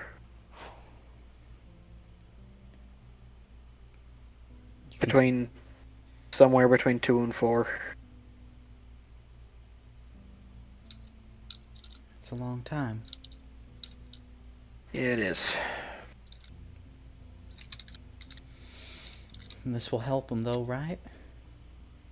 I hope so. She kind of, grabs onto one of your hands. Okay. You can go. I'll miss you a whole lot. And I'll miss you too. you know, Elon, that Aspasia, this will have been the longest time that you guys would have been apart for a while. Yeah. As she tends to stick pretty close to your side.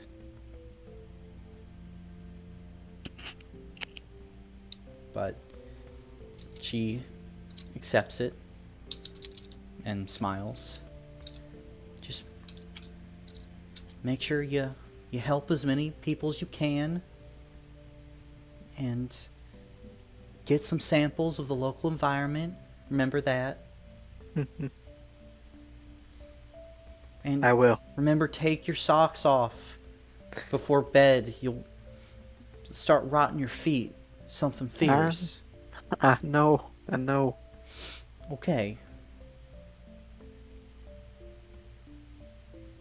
I'm worried And he about gives... you. And I can't thank you enough for that. And he gives her like a real deep hug. And she'll hug you back. Just a real big hug.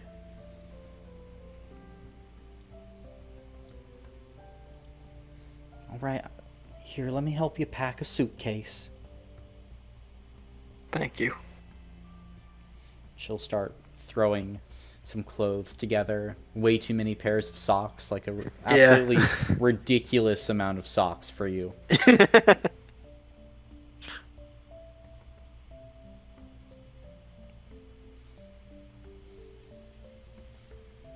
Alright, anything else? He will also say goodbye to Diana. Even though he hasn't been able to see her for like 24, 48 hours? 48 hours, yeah. Okay. Bye, Dad. Bye, darling. Can you bring me back a new book? I'll see what I can do. Okay. Can you bring me back some chocolate? Well, hon, I think that yesterday you ate the city's supply. No. Not. You're like Mama. Hey, it's not my fault you ate all the chocolate in the city. Not enough chocolate in this city. On that we can agree on, but...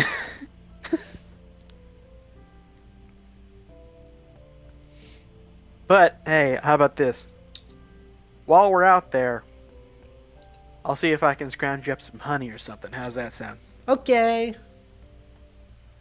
Alright. Love you, darling. Love you too, Dad. And Alon starts walking out. Okay.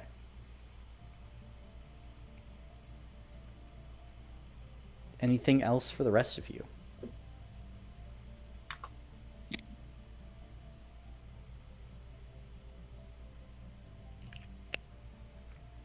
Let's see, I think... did you all want to head down to... Actually, before we do those errands, I would also like to, head down to Agnes's shop. Sure, we can do that. Sure. Yeah, let's go ahead. Cool. I figure we can pick up some supplies for the road and let her know that we're going to be out of town for a few days. Mm-hmm.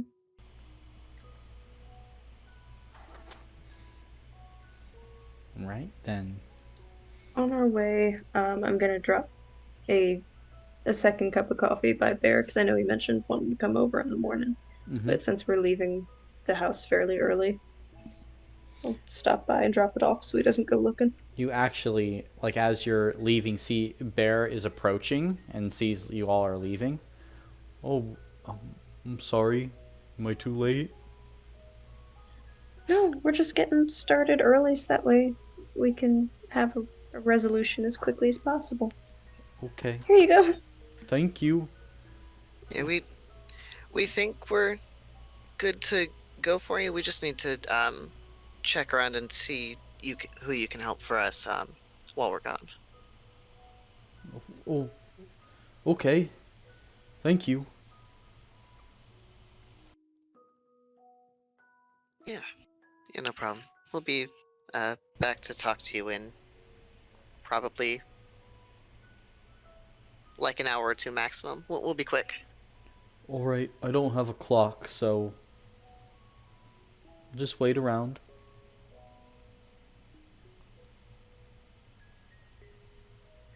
And you heading to Sounds good. Agnes? Yep. Alright. In Alon's head, note to self: teach Bear how to make a sundial.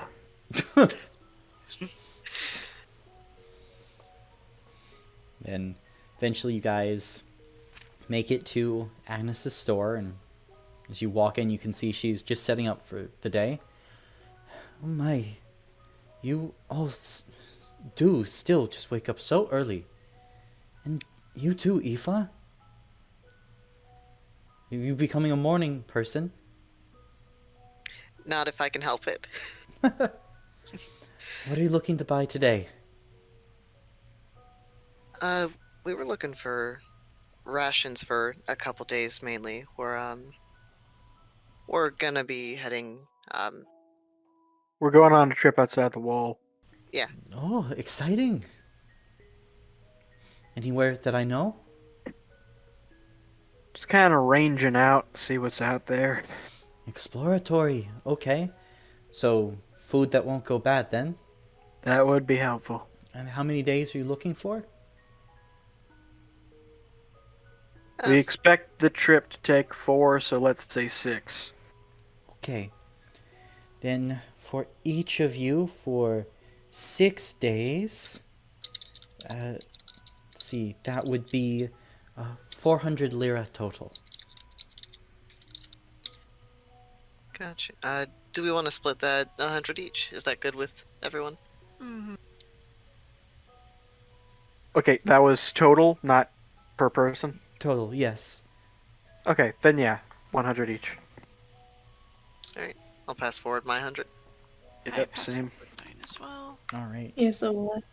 She'll take it and then dispense out your rations essentially, and she gives you some extra like tent tarps and some pitons and other things just in there to make sure that you have everything you need on your journey.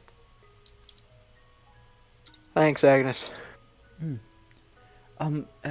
Nesa, I got something for you.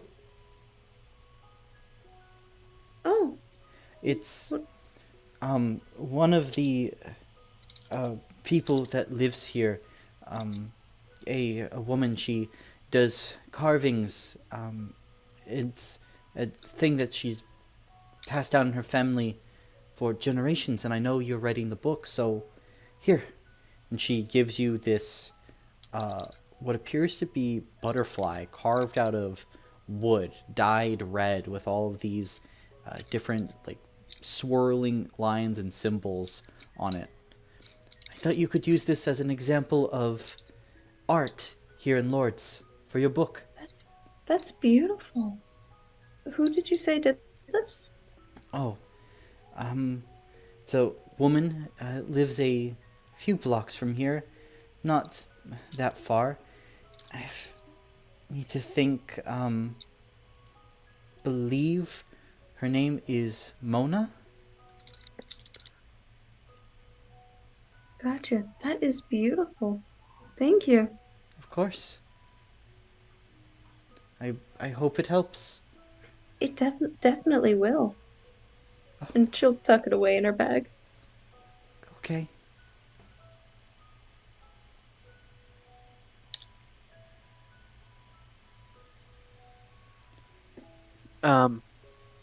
Also, by any chance, in that last shipment that we picked up for you, was there chocolate in it? Oh, yes, a little bit. And she pulls out a bar of chocolate. Alright, how much? Is it for your girl? Yes. She slides it over to you. Ma'am, you are a saint. I don't know about that. And she pulls out two containers that once contained chocolate. She kind of blushes sheepishly. It's very good chocolate. You're keeping it off my hands.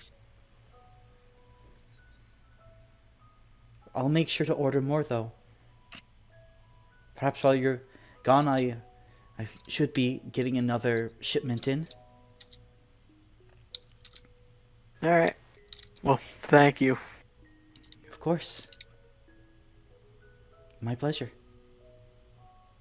And safe travels to you two, Boudica and Aoife. Thank you.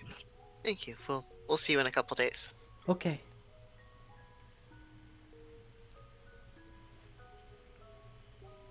All right. Who did you all want to see next? Florian, maybe?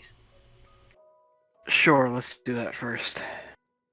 Yeah, we can go Florian, and then since I think Mr. Boy is close, we can drop by. I believe her name is Dubois. It is but Dubois. yes. Dubois is close. French is hard. I've made it my mission in life to never learn a single bit of French. That's going to be a very hard task for you in this campaign. That's your mission in life? Generally. Like, That feels very specific. I can learn like a few words here and there, but anything deeper than that, I refuse. All right. Oui. Oui. Then, eventually you arrive about 9 o'clock at Florian Van Rome's laboratory. Knock on the door, and he opens it. He is in like a nightcap and a like pink and yellow like sleeping robe. Oh, it's in the middle of the... Oh, it's not in the middle of... Oh, wait, as you am can I see, late? the sun is out. Damn. You're I'm not the only late. one. Damn, I'm not son. the only one. Well, okay. We can start doing this now if you really want. Well, here's the thing.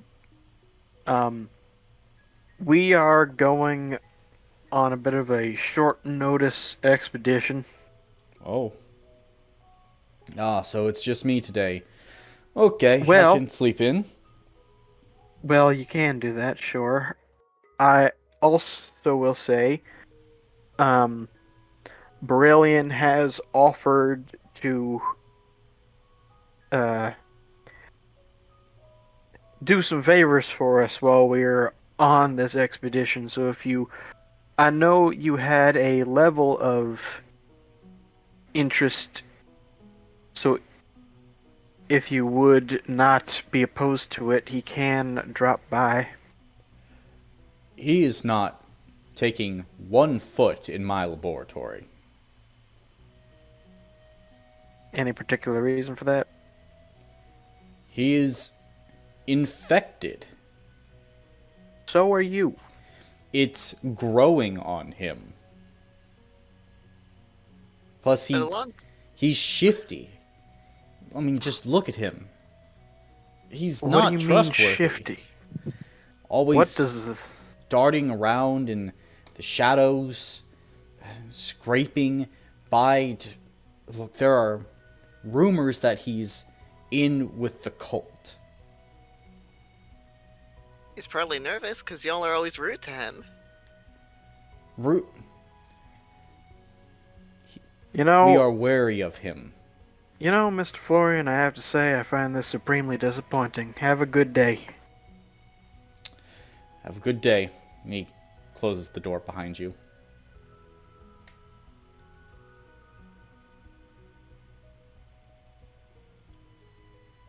That was a sobering reality. Does Agnes sell milk? She does, yeah.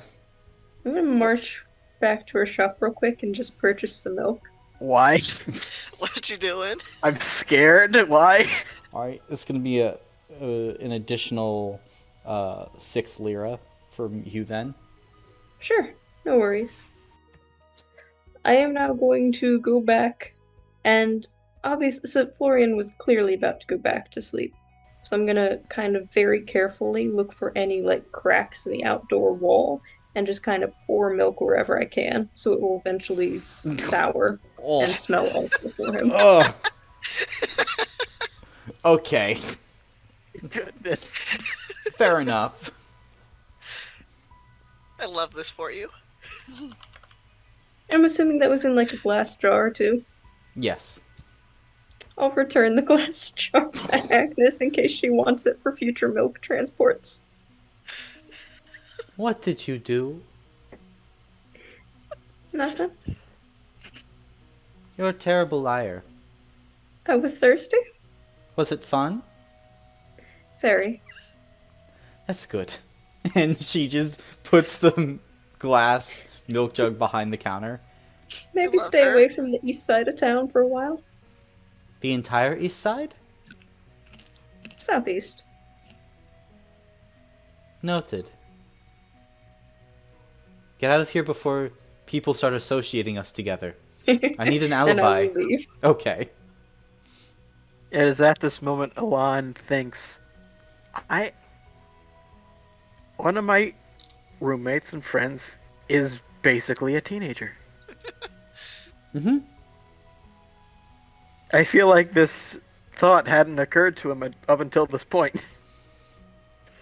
She's literally like a sheltered 22-year-old. That's basically a teenager. Mm-hmm. Yeah, that's the point.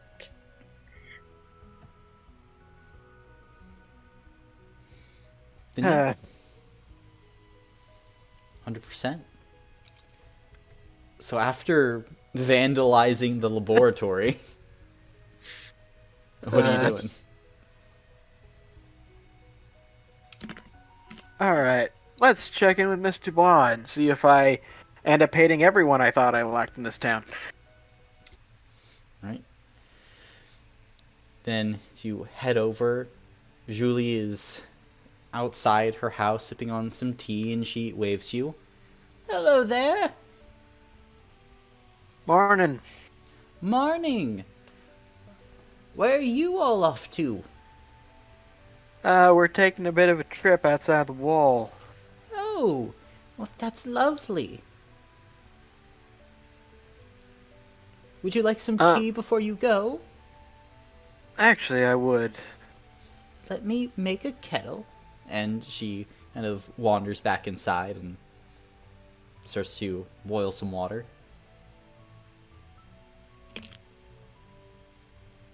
Eventually comes back out and has a small cup with green tea for all of you.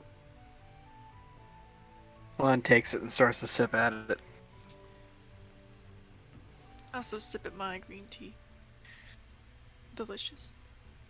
I think Aoife sips it, makes a face, and then drinks some more. Okay. In Character development. in acquiring a taste for it way, or in a I don't want to, but I'm doing it anyway kind of way. I think more in a, you know when you're drinking something and you taste it and you're like, oh, this sucks?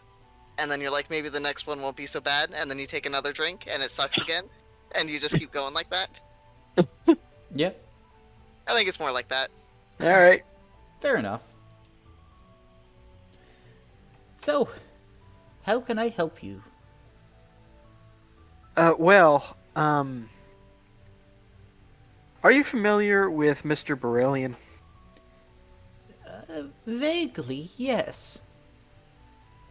Well,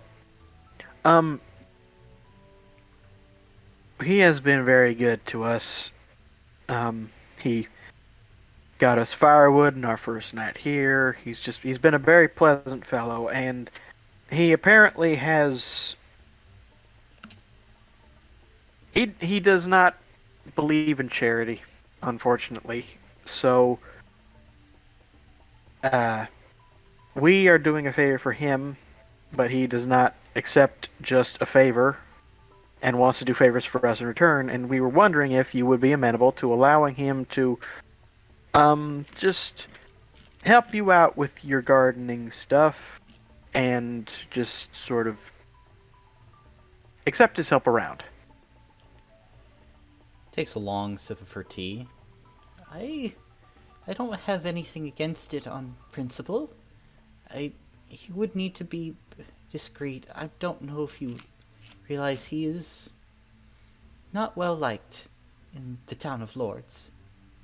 I unfortunately understand that, yes. But it does It shouldn't hurt at all, as long as, maybe he wears a hat and things like that. And as long as he doesn't hurt my garden at all, I Okay. should be fine. All right. Thank you, Miss Dubois. You have been very kind to the town of Lourdes, and I recognize that. I pay it forward. Thank you. We'll be back in a few days. Hope to see you when we return. Likewise. And Elon will sort of finish off his tea and leave. Okay. Rest of you heading Yeah, I'll out? follow. Yeah. Okay. Yep. Then you guys head out. Where are you going? I guess head back to Bear. All right. I'm gonna drop by the house really quick, see if I can find a hat. Yeah. Probably find like this. It's probably one of Aspasia's hats, like this wide-brimmed sun hat. I will grab that and also drop off the chocolate and say, maybe just give it to her a square at a time or something, I don't know. We'll start rationing it, dear. But at the same time, apparently Agnes is a chocolate addict, so she's in good company. Is that so? I knew I liked that woman.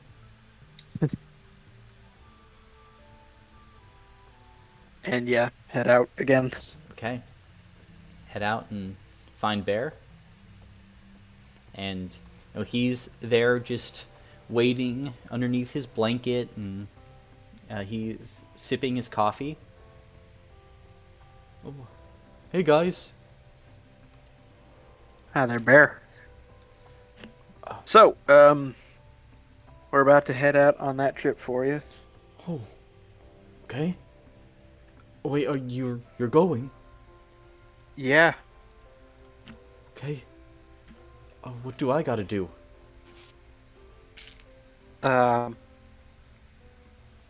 Well, are you familiar with Miss Dubois over at the garden? Yeah, vaguely I am. We've never spoken. How's your green thumb? Points to his face. I'm pretty good. That, Oh, I mean, are you actually any good at plant care? yeah, I grew plants in a desert. That's all right. Yeah. The temple at Wassern was. I mean, we had some oases nearby, but it was still hot most of the year, and I got some of the plants to grow. All right. Well, unfortunately, due to the town and everything, she has asked that you wear this while you work. And he hands him his hat. Okay, I can do that. He puts on the hat. But if you could just give her a hand with the weeding over at her garden. No problem, boss. I got it. She just wanted you to be discreet about it, is all. You will never find a more discreet gopher. Good to hear, Bear. Okay. Alright, I guess we'll see you in a few days. See you in a few days. See you in a few days. He's like psyching himself up, like, okay, I gotta, like, no fuck ups these next few days. He is genuinely seeming happy. Alright. In that case, I guess Alon will grab his horse, actually. Okay. Sounds good. I'm assuming you're hitching it to the wagon? Yeah. Okay. And you guys Alright, heading out? everyone pile in. Alright. Yep, I'm getting it. I'm also getting in. Yeah, I'll get him. Very Start. nice. Heading east.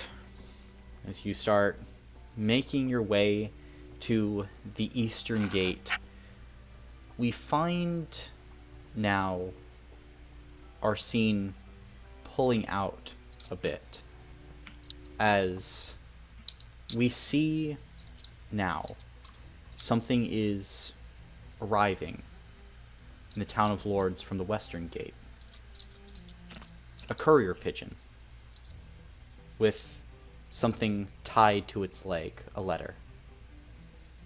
As it flies, an arrow thunk, hits it, shooting the pigeon down out of the sky.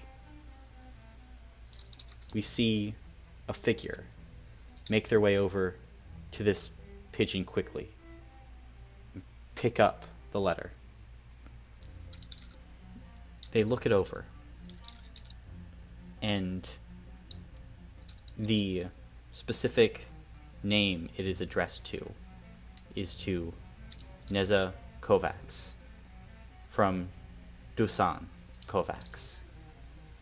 And it has many different seals that say urgent shipping, rapid shipping, like magical teleportation verified.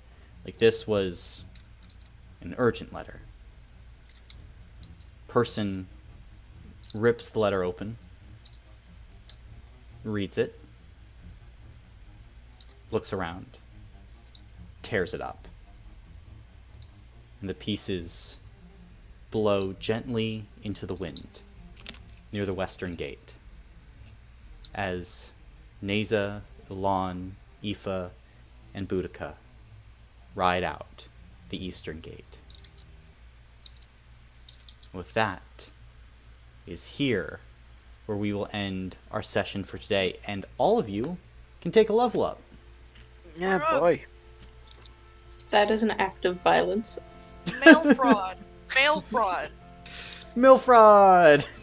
Mail fraud. No fraud! Don't you guys love mail fraud? I love mail fraud. Just trust me. I've never turned in something late. I've always got things done on time. Trust me. Trust the system. Yes. It's a good system. It just works. It just works. That's what it needs to be. It's just the working system works. Exactly. Yeah, I'll do it. It's fine. Just have to scroll back up. Alright, we started off with Clement telling us the story of how Estelle came to Lourdes, which was that she had been driven out of her homeland by her grandfather, and she sought refuge in the Sacred Garden. And let's see, she found a stone that gave wonderful dreams to anyone who touched it, and in kind of the shadow of that area, she began to build and received more travelers from across the rings. Let's see. She kind of met more people, and she originally didn't really want them to stay, but eventually they did. Let's see. Eventually they built the Council of Lords and built up the Timber Knights. And Estelle also founded this great school of magic, and kind of had like the 4 pillars of faith, law, strength, and erudition. And Clement kind of ended the story there, telling us it kind of got worse after that high point, but didn't really want to talk about it then. By that point, we had pretty much finished cleaning, so we just asked him like a couple more questions, like he mentioned he had met Estelle before, and that she had been very kind, and she kind of compared it to Estelle having like a garden of friends. We also found out a little bit more about the Timber Knights, that the leaders of the Timber Knights had made a bargain with a group of witches, asking for shelter and protection because of the undead coming from the south. And Clement they gave him the power to construct the wall that is around Lourdes. And as it was rising up, he started to turn into a Timber Knight, but he went into like the temple and he prayed, and the change kind of like stopped at his neck. He also told us that since the witches are keeping him alive with their magic, he is pretty much only alive as long as they are. We also found out that he couldn't,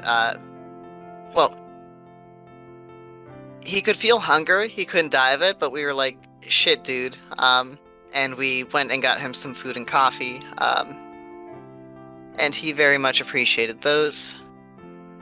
I think after that, I believe we went to talk to Florian, and we talked a little bit more about the Blight, and he told us that the fire beetles we met, those were part of like a larger problem where a lot of fauna were affected, growing larger and more aggressive, and having more of like an ability to channel powers. Only one humanoid has had something similar to that go on, that being his friend.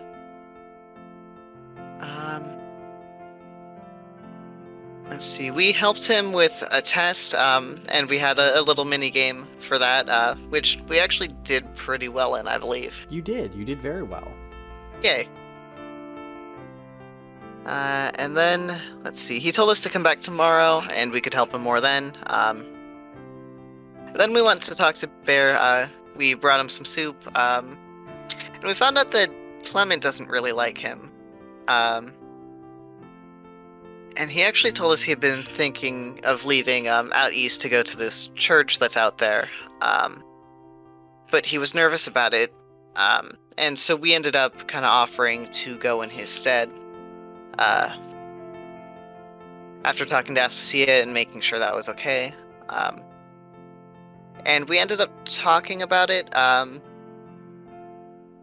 Elan was very nervous about potentially bringing the virus to the people at that church, but we kind of talked about it and agreed we would observe them from a distance first and see if there were already flowers there and if it seemed like they could already be infected. We also went to talk to Julie and Florian to see if they would let Bear run errands for them. Florian was not very kind about it, and he was very wary of Bear, and calling him shady and the like, and so we didn't like him much after that, and Neza did pour milk outside of his house so that it would spoil. And talking to Miss Dubois, that went a little bit better. She still wanted him to be discreet and like wear a hat and stuff, but we kind of agreed to that. We also talked to Agnes before we left, and she gave us some rations, some extra chocolate for Diane, I believe, and she gave Neza this cute little wood carving. Let's see, I believe after that we set out to leave, and as we did, we kind of got like a different view of a courier pigeon arriving in Lourdes, and an unknown person shooting it down. Specifically, it was addressed to Neza and looked like a very urgent letter. They opened it and read it, and then just kind of tore it up and let it fly away in the wind, and that was where we left off. Exactly. So, this point, as all of you are finally beginning to set off out of Lourdes, it will be a few days on this journey. Who is going to be like the main navigator for the wagon as you're driving?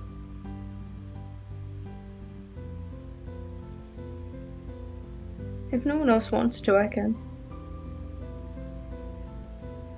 Yeah, if you want, I can... Would I be able to aid Neza by kind of turning into a bird and just kind of dramatically flying ahead to scout? Yeah, definitely. Then, Neza, you can make a mental check at benefit 1.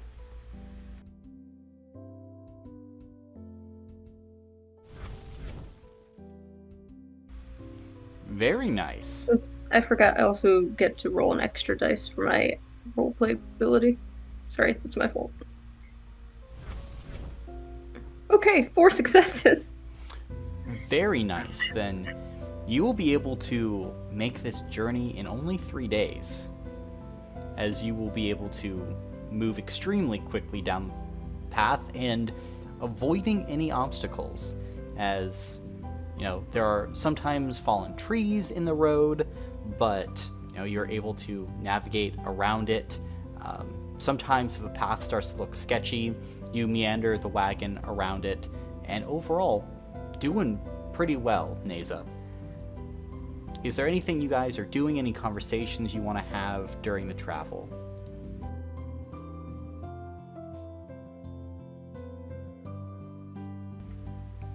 All right. Thank you. Just a short thank you for Aoife for putting in the work. No problem. It's nice to get off the wagon, anyway. I don't like being cooped up the entire time. No offense to you all, I just like to be able to move around.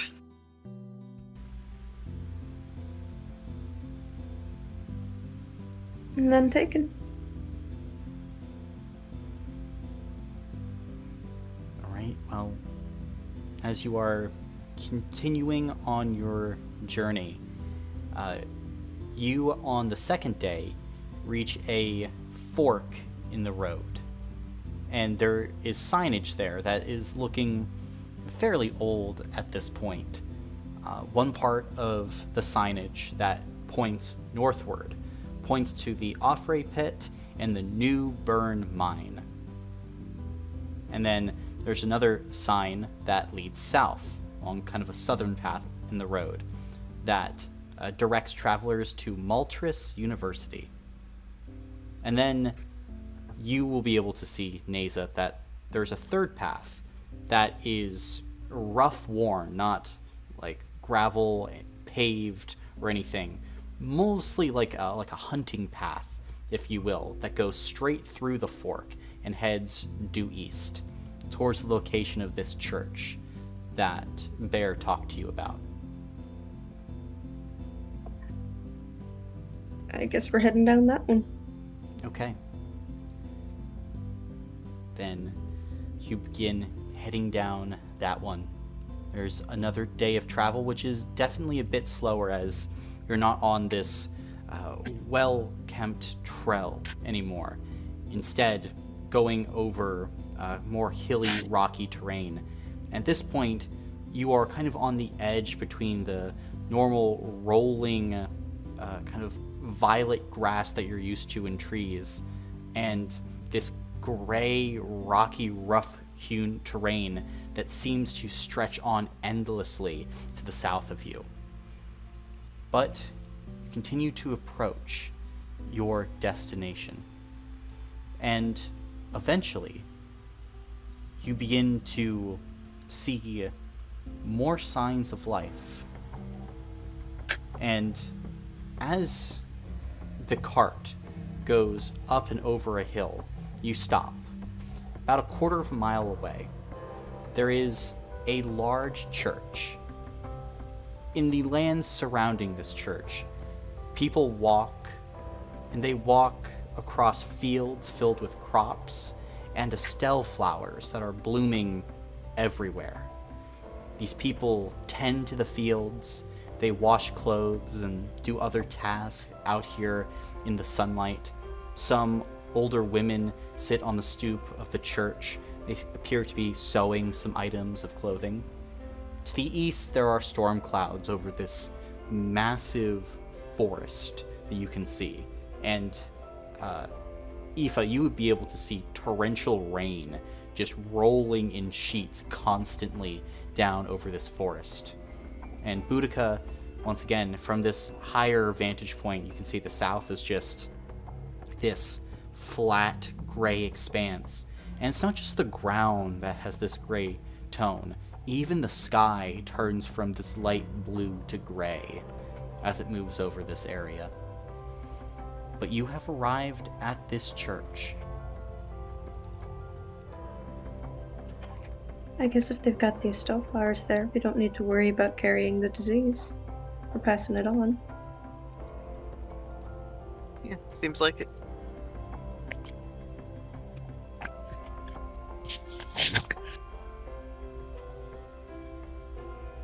I guess that makes that easier. Do we want to head into the, in there and start asking around? I guess so. Elan is going to stay with the cart. Also because he doesn't want to go to a place that has so many Estelle flowers potentially. He also wants to get some readings of the outside. Fair enough. Yep, fair enough.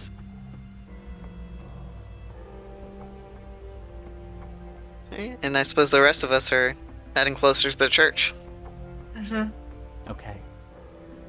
Then, as you guys get off and start heading to the church, are you making your presence known to the people as you approach?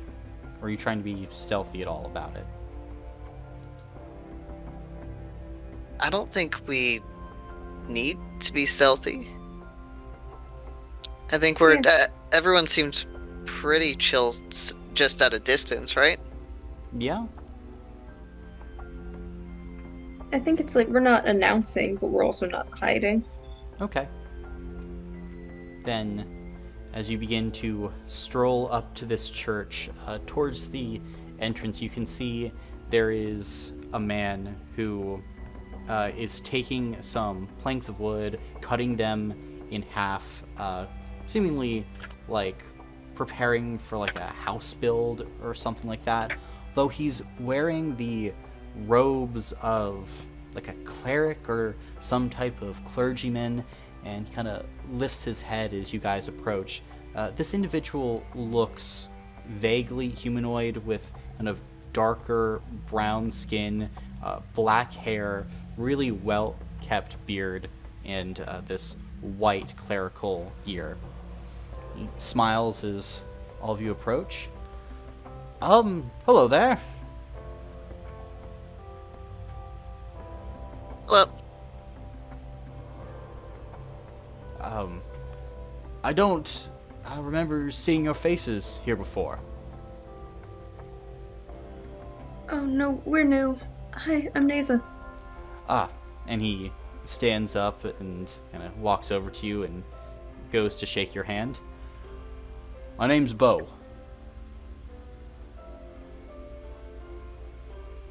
I will shake back.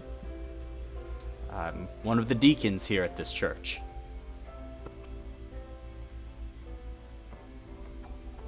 Nice to meet you. I'm Ethan. Good to meet you. And you, my lady. And he looks over to you, Boudica. Nice to meet you. My name is Boudica. Tell me, have you come from far? Not far. No, couple not days away. super far. Yeah. Have you come from Lourdes, then? Yeah, we have. You're familiar with it then? Yes, they try and kill us constantly. Oh. We're not. Well, We're we're not. not. Yeah, we're not from there. We've just been staying there for the past couple days or weeks. Understood. Well, I assumed as much. Usually, expeditions from the aristocracy end with a bit more burning on their part. But we're always happy to welcome friends and compatriots here.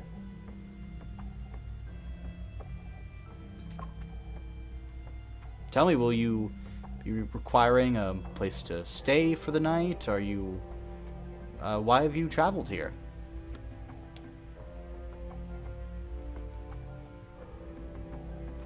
We're just kind of looking around.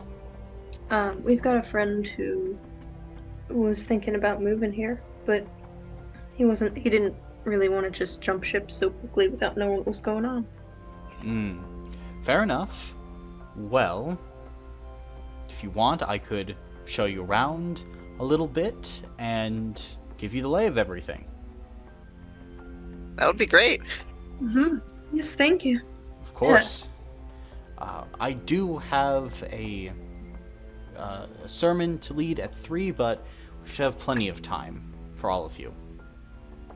Is there any place you'd like to see first? We have wonderful fields of crops.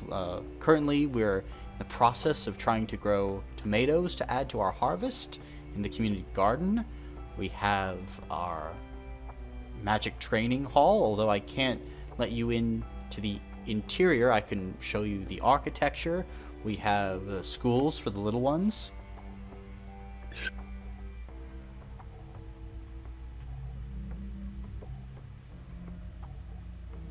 Where's your favorite place in town? Oh. Well, I suppose it's on the way. I prefer the Sanctuary of the Prophet myself. I believe Her Eminence is there currently in meditation, so I'll probably save that. The second favorite place would probably be the garden. Come on, I'll show you. And he'll kind of set off in a more like northeast direction.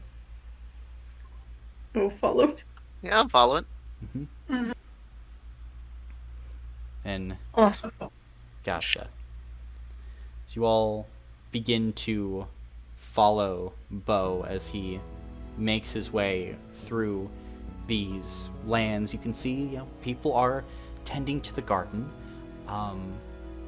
It's interesting, though. A few times, all of you will catch a person kind of reaching out an arm, and like a bag of grain will float to them.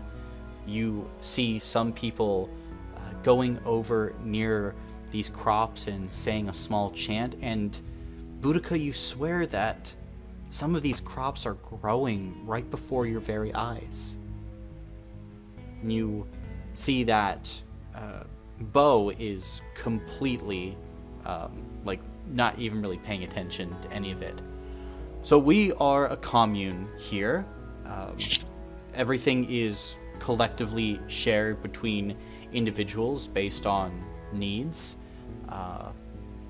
See, all of our harvests are brought in, and we have a collective food pantry for individuals. So, people take what they need. We have some livestock that are kept a little bit further away, as we try and keep the actual sanctuary as clean and purified as possible, as farm animals tend to more breed diseases. Tell me, is there a vegetable or fruit that's your favorite? We might be growing it. I like peaches. Peaches, we have those. Oh, cool. Yep, only 2 or 3 trees, I'm afraid, but we might be in the works of planting a few more. We'll see.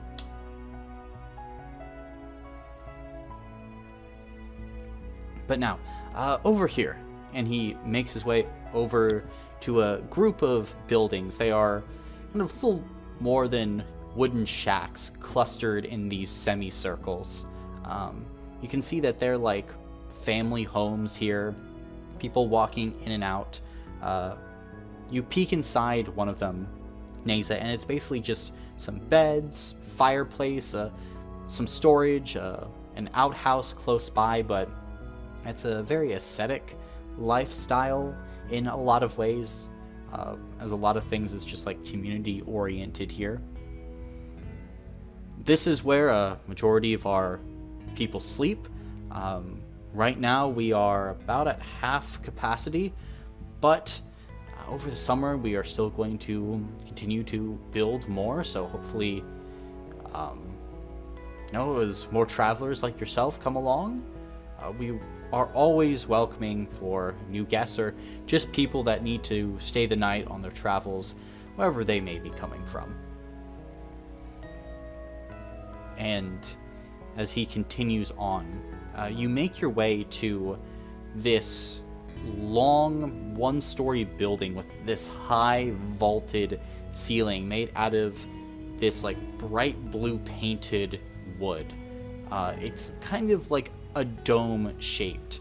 You can see that it doesn't have any windows on the outside, but it is painted with all these different like bright and vibrant colors of nature and like the surrounding countryside.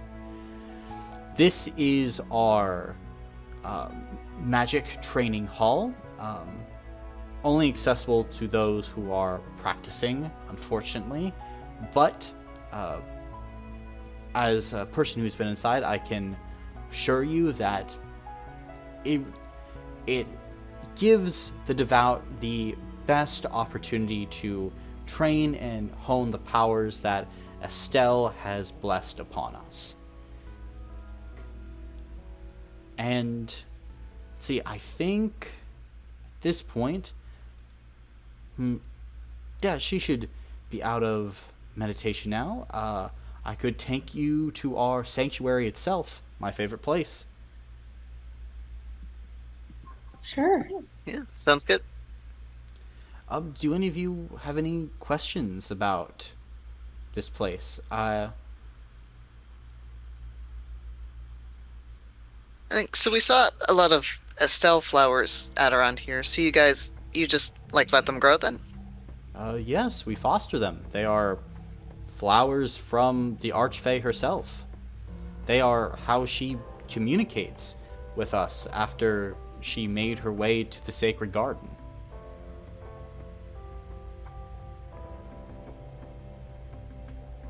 Out of curiosity, as we've been going around, have we seen anyone else who kind of has like flowers growing from them, like Bear does? No. Got it.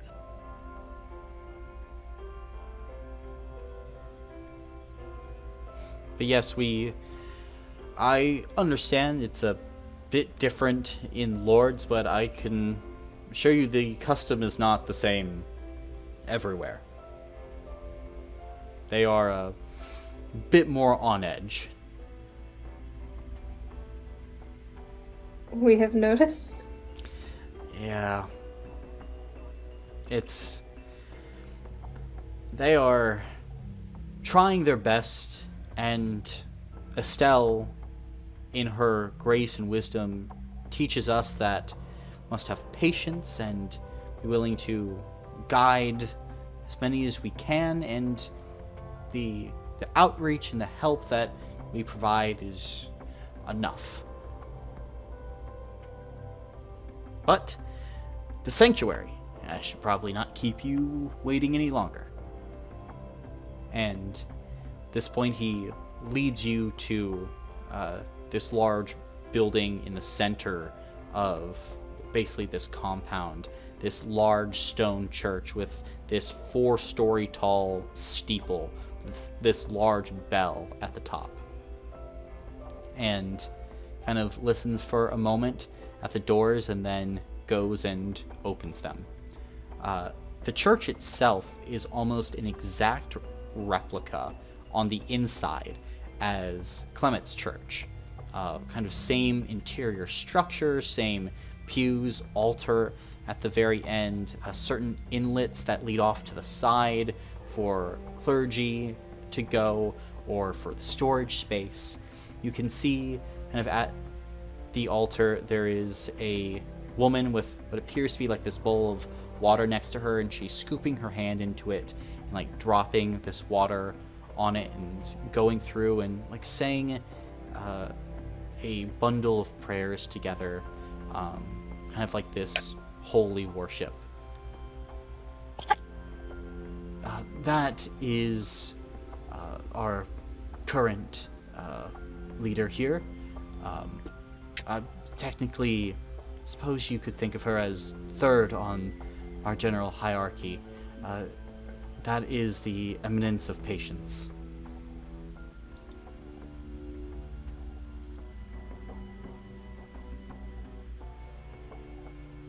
So So if she's third in the hierarchy, then who's above her? Are they not in the town then? Our eminence of wisdom went searching for wisdom and is currently in the town of Lourdes, hoping to make contact with more people who might be willing to journey here. And then, of course, our prophet is still our leader, for she's not dead. She is simply captive.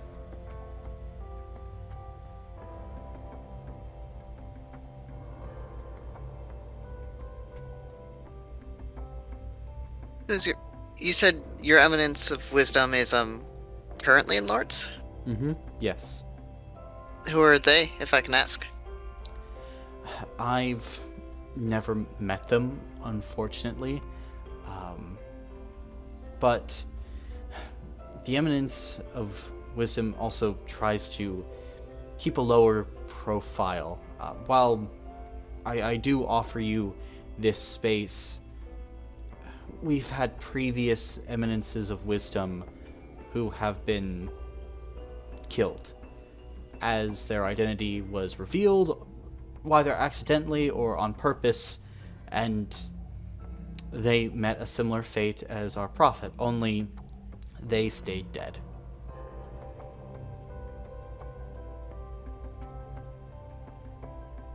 Ah. That sucks. It does. I'm sorry for you.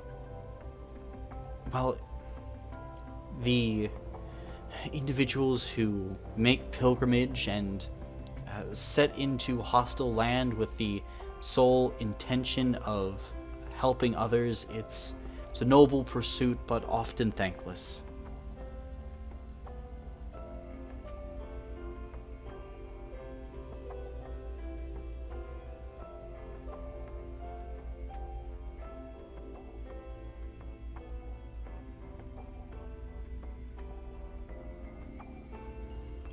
You said you had a sermon at 3. Would it be possible if we stayed and listened to that? Sure, of course. It will be held in this area. Actually, once Oriane is her name, leaves, then I'll go in, begin setting up, preparing. I was actually going to run and get some fresh fruits and things like that. If you wanted, you could go in, say hello. I'm sure Her Eminence would love to meet newcomers. And I will say, if you are thinking of killing her, she can defend herself, so I personally would not recommend it. Definitely not killing. Okay. Not at all. Alright. Well, I will see all of you in time then, momentarily. I hope that you are feeling at peace. I know there are rumors about us that are a bit unsavory.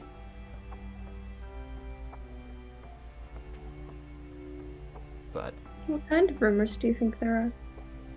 oh well, that we are a bunch of lunatics, worshipping dark god, we're blasphemous against Estelle. We are a cult. I mean, I suppose by the technical term we are a cult, but you know, religion is just a cult with a pedigree, so I don't know. Bad reputation in Lourdes is what I'm trying to say. Yeah, we have heard a lot of that around. Well, Didn't necessarily believe it all, but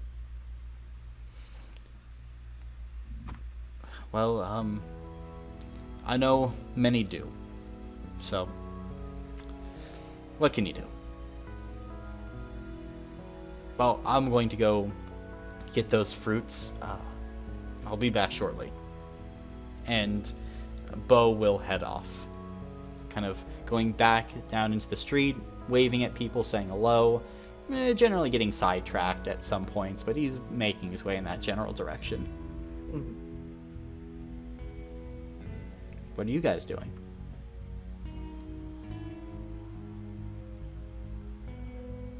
The evidence of patience, is she still kind of praying over the water? She is, yes. Did it, from the way Bo talked about it, it seemed like it was fine to interrupt her? She wasn't... Mhm. Okay. Cool. Do you guys want to go, talk to her over there?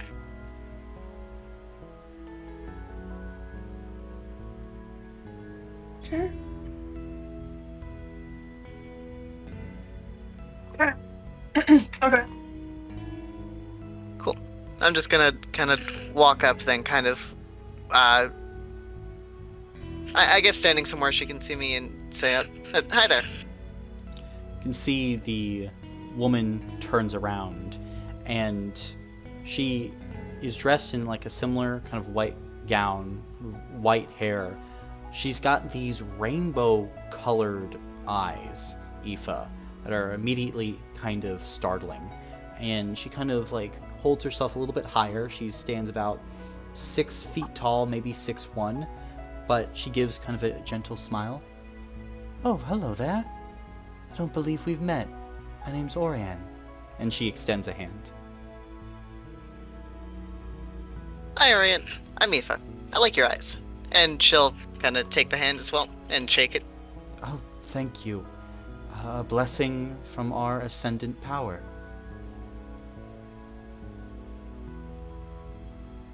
Nice to meet you. I'm Neza. Immediately, her eyes go wide when she sees you. And immediately you watch as she kneels. Just head down.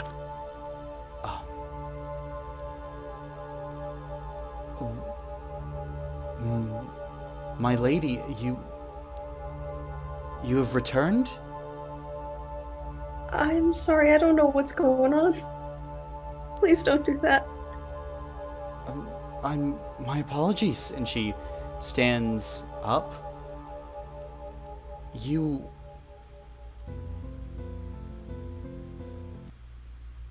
Are you not her? Not that I know of. Who are you talking about? No, you are. I promise you, you look just like her. And she's kind of like blinking a few times. You look like Naomi.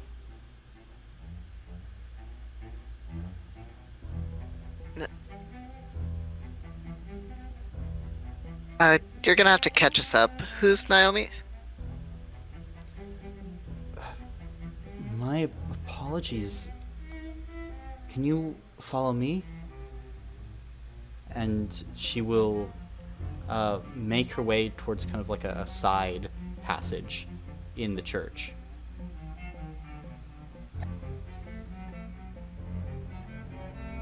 I'm gonna give everyone a look and then I'm following her. Yeah, I'll follow too. Okay, I'll Boudica, follow. you As we follow, I'll call out. Oh, and this is Boudica, by the way. you can see she's muttering to herself, and she leads you kind of into this back preparation chamber. It's got appears to be like candles, a few like bowls and basins, some jugs filled with blessed water, and other assortments that a clergy might need. But also kind of on the far wall, there's a statue that stands about 8 feet tall. And it's of a woman kind of hands outstretched with like this flowing robe about them.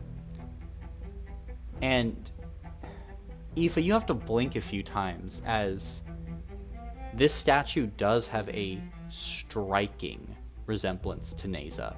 Maybe this statue is a bit older, like 3-4 years, but it's very close. Naomi was the one who founded our order, who first brought the devout into the light, and who translated the will of Estelle. I'm sorry, as you can see, you look very much like her. Yeah, that's weird.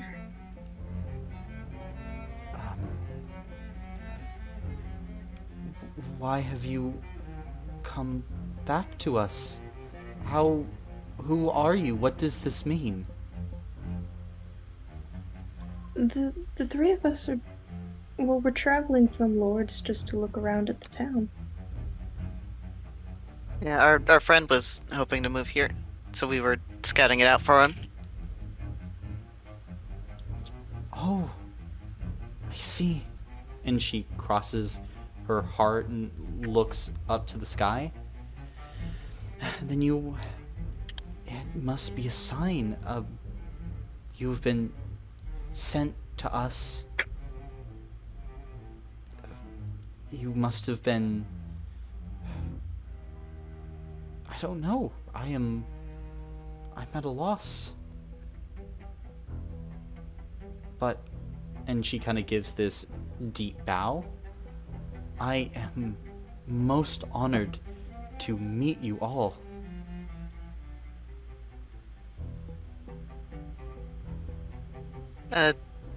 Honored to meet you too. Yes, thank you. Nice to meet you. Nice to meet you.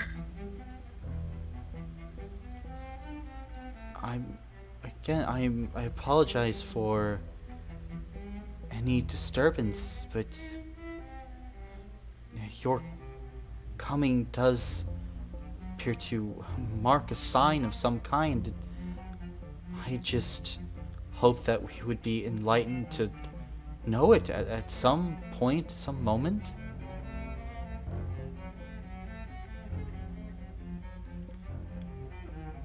Wait. Oh. I'm sorry, what was your name again? She's looking at you. Neza. Do you have a brother? I do. Why? One by the name of Beno, yes? Yeah, but he's been dead for a while. Sorry for that. Dead? How long ago did he die?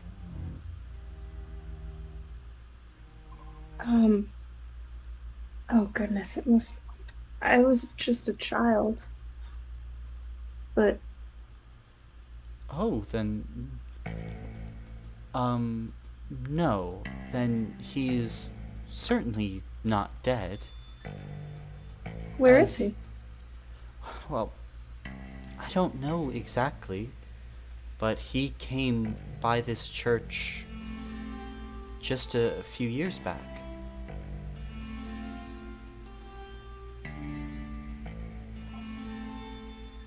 Did he say anything about where he came from? Or why he was here? Well, he was answering the call of Estelle, and as from where he came from, he spoke of a land by the name of Kovarov. Yeah, that would be it. He did not stay here. He went down south to the Grey Gate, trying to learn more about his family's history, but he was very resistant to learning about the Ascendant power. I'm assuming you are not fond of magic either. Generally. What do you mean family history? What does that have to do with anything? He had a belief that his family was connected to Estelle in some way.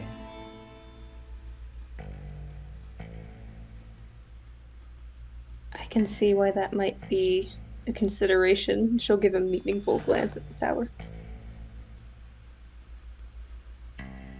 Would you excuse me for just a moment? I need to step outside. Of course.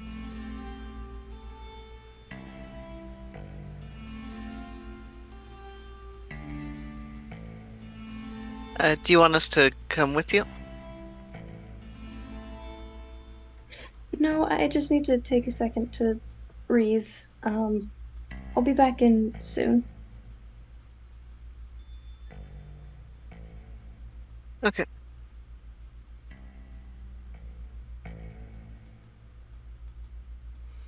So, since you guys like the Estelle flowers, if someone had Estelle flowers, like, growing out of their face, that would not be a problem, then? No. It would be fine. It happens to those blessed sometimes, or someone that is extremely wounded. The Estelle flowers themselves are vestiges of Estelle that she uses to heal wounds and things of that sort.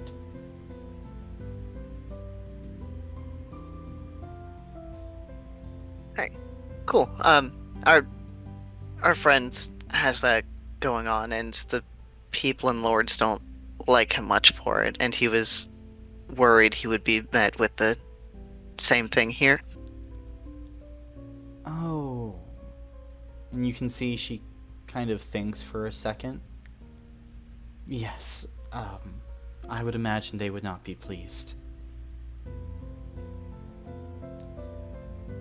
But, no, he would not be judged for that at all. Alright, good to hear.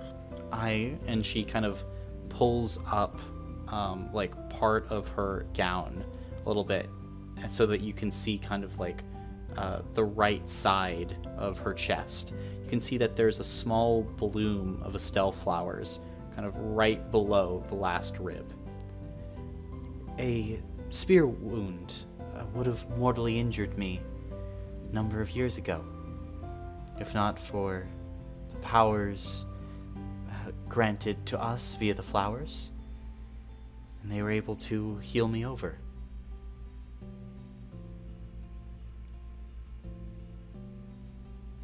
Yeah, cool. Well, not cool that you got injured, but it looks neat. It brought me closer to the truth that Lourdes would hide away. So,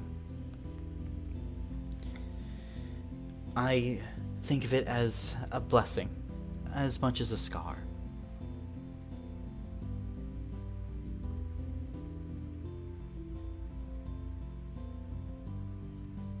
But my apologies again for offending. It was quite a start that we got as your friend walked in.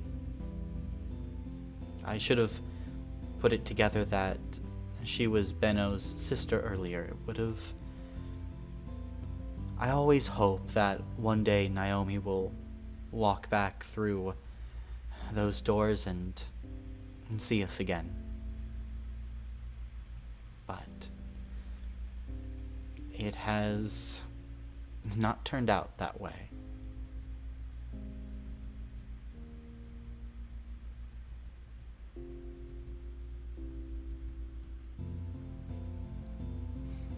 But forgive me. I'm sure that you have many other things that you wish to do. or not, I don't know. Yeah, it's alright. Naomi, where did you say she went? Do you know where she went? She went on the pyre. Oh. That's Naomi. Yes, she's our prophet. Their blasphemous witch. Many do not know her name, and they are worse off for it. Spreading lies about what she stood for at the end.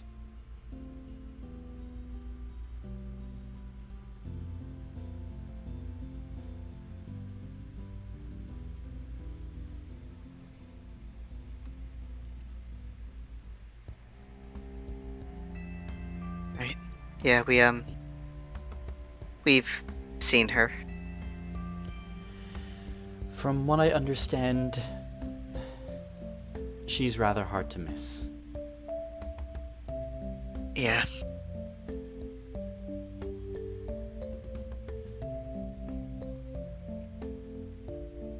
But try as we might, there is not a way of retrieving her without bloodshed and our likely destruction.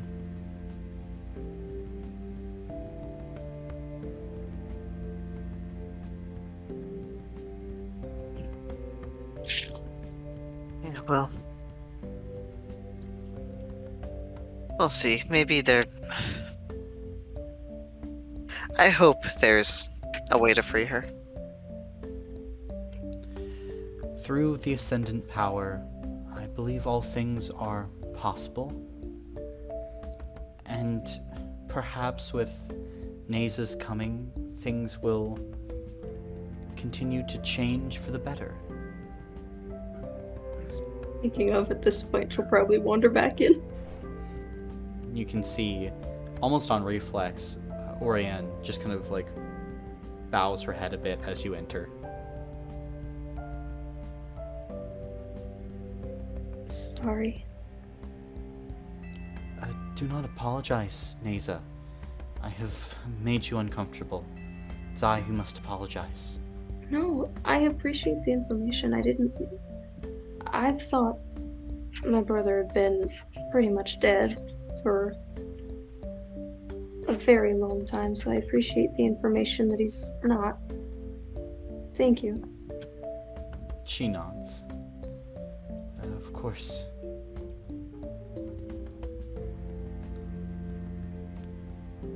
Is there anything I can get you? Anything you might need?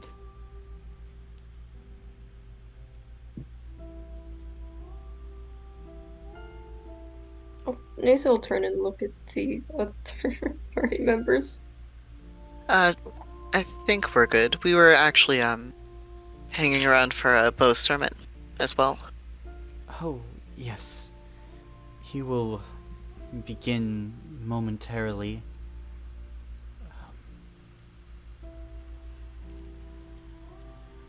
And you please attend. It is. If you don't want me to, I won't alert anybody of your history.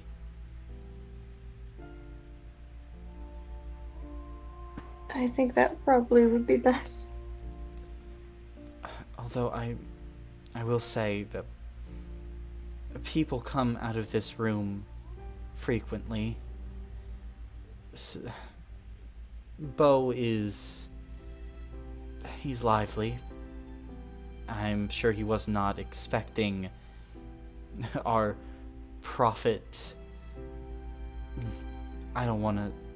Someone who looks very much like Naomi to walk through into our little convent. He kept his cool very well. He didn't say anything weird or look weird at all. He probably didn't recognize you at first, but others might, but I just can I ask you a maybe a strange question? I guess so. Do you have a strange looking birthmark or tattoo? Naomi had one, and Beno had one, so I just wanted to...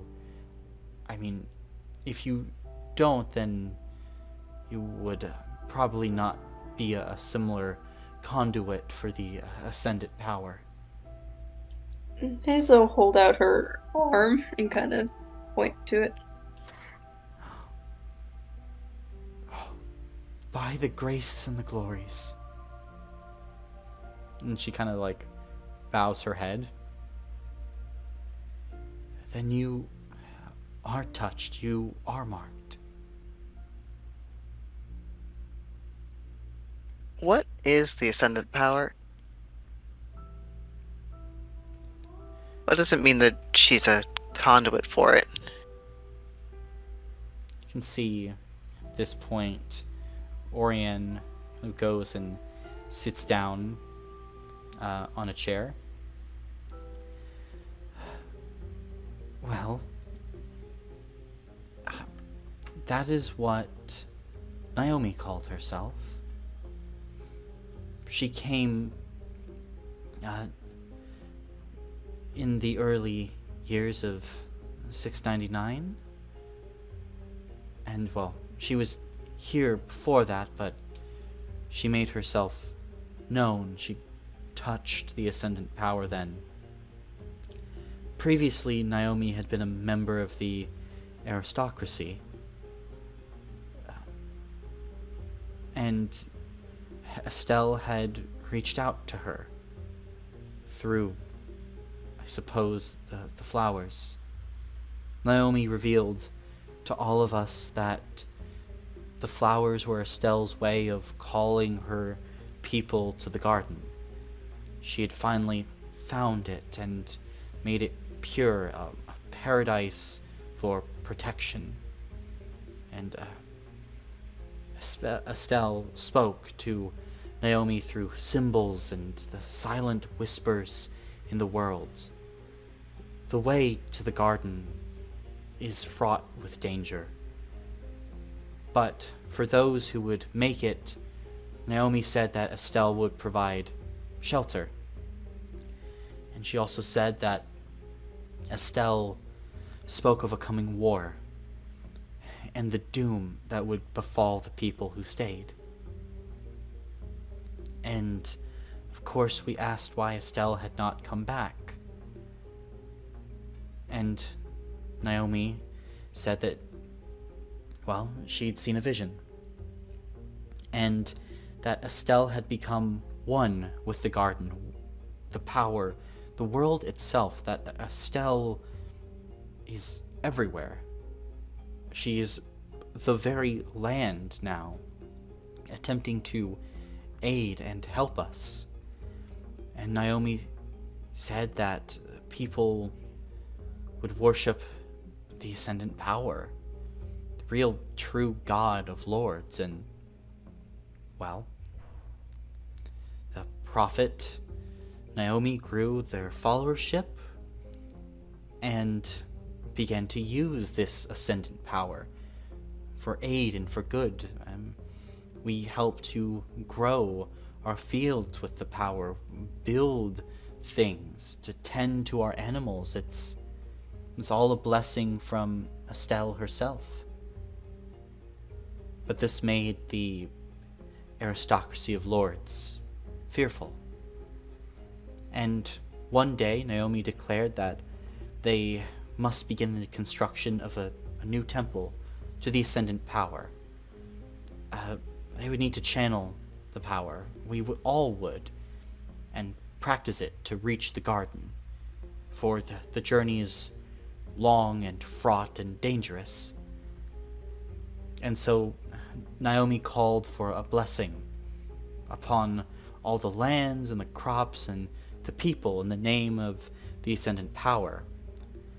and the aristocracy panicked as the people requested food, materials, and weapons. Most of all, I think that they were outraged at our request to unmake anything depicting Estelle in her old form. Their Archfey is something new now as we know it, and Naomi said it was best to reflect that. They were essentially displaying Estelle's former self throughout the town. But Arnaud Bouchard would not let this stand, and in the dead of night, he hired thugs, and the aristocracy found Naomi and dragged them out into the street, tied them to the stake, and burned them alive. All of us who were still of the devout ran as dozens of us were executed that night. And come the morning light, the aristocracy burned any of the flowers growing, and people within the town of Lourdes. And from that point on, we'd been on the run. We've only been here for about 2 years at this point, trying to grow and harness the Ascendant power, to practice and to one day journey to the garden and wait out the coming apocalypse. Although, from the way Naomi talked, it might already be too late.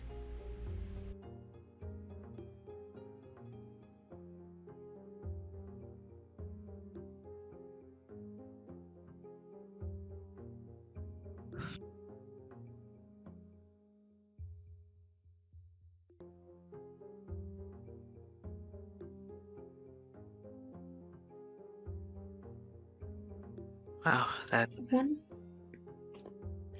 One of our friends noticed some kind of disease spreading from these Estelle flowers. Do you know anything about that? I don't. I know that the Estelle flowers spread a connection to the Ascendant power and to Estelle herself. I've never personally looked at any disease like that. If that's her method of transposition, then I welcome the knowledge. But as you can see, the Estelle flowers are all about us, and we flourish more than ever.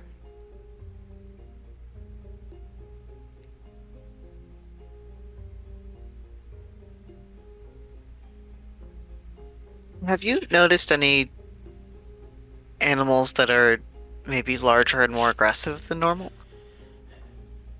There are some like this, yes. I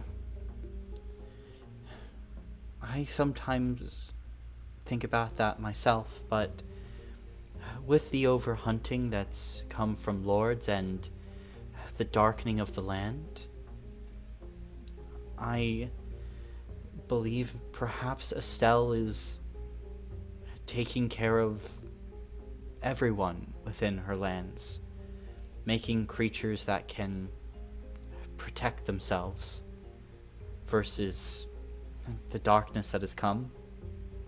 Hunters, poachers, things strong enough that will be able to make the trek to the garden.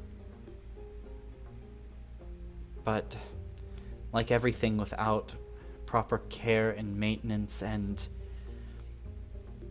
with so much going wrong in the area, perhaps they have lost their way as well, become angry and conceited. Estelle provides us with many opportunities to use her power, and it's up to us to use it correctly, to use it to find her.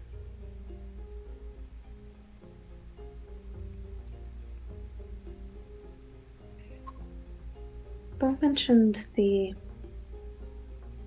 other eminence of wisdom was currently in Lourdes.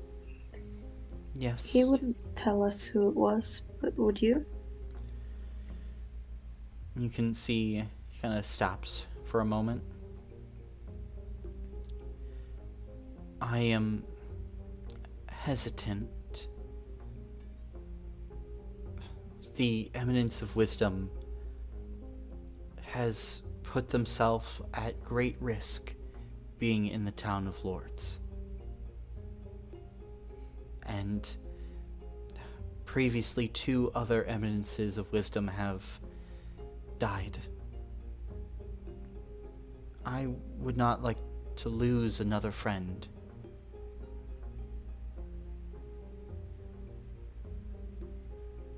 In time, perhaps.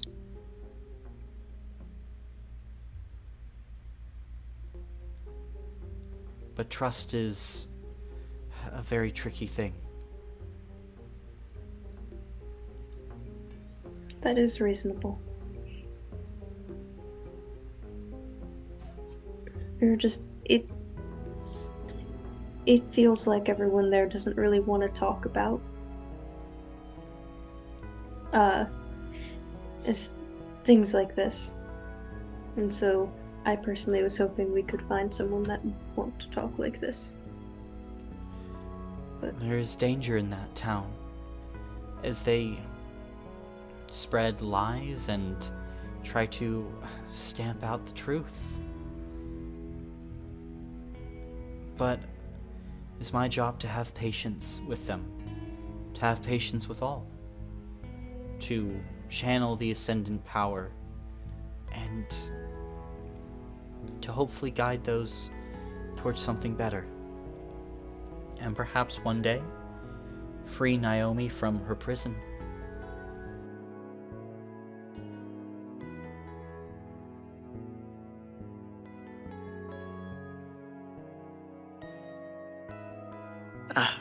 Right, by the way,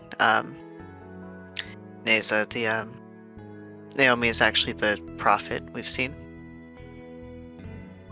I heard. Oh, I thought you were still out of the room. I was, but then I think there were context clues. Thank you. You're welcome. And that's not sarcastic. I genuinely mean that. Thank you, Eva.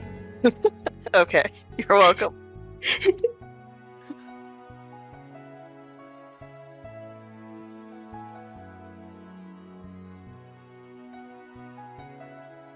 So I guess when we get back to Lourdes, do you guys want... Eva, I know you wanted to talk to the Prophet when we first got here, but I think we kind of really have to now.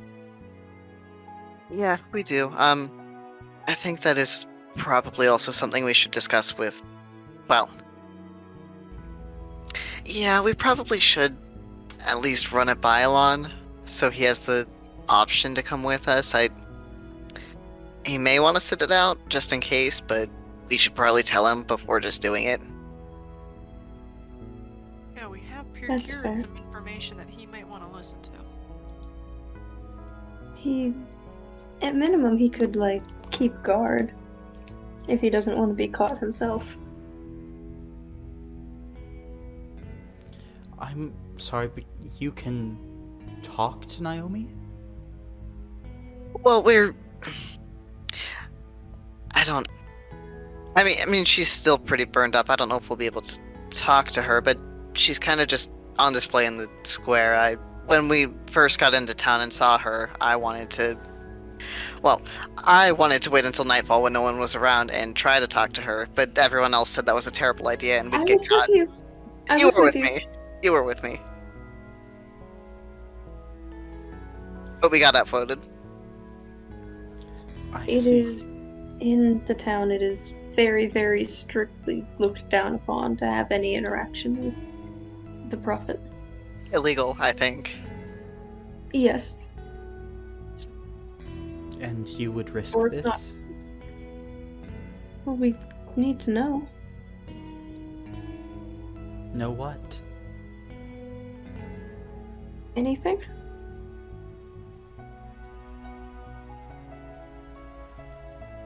If you wish to know, my suggestion would be learning the Ascendant power, understanding what it holds. It communicates with us, and through the awakening of it, can lead to power beyond your wildest dreams, but also knowledge, a community. And you are certainly marked for it, Neza.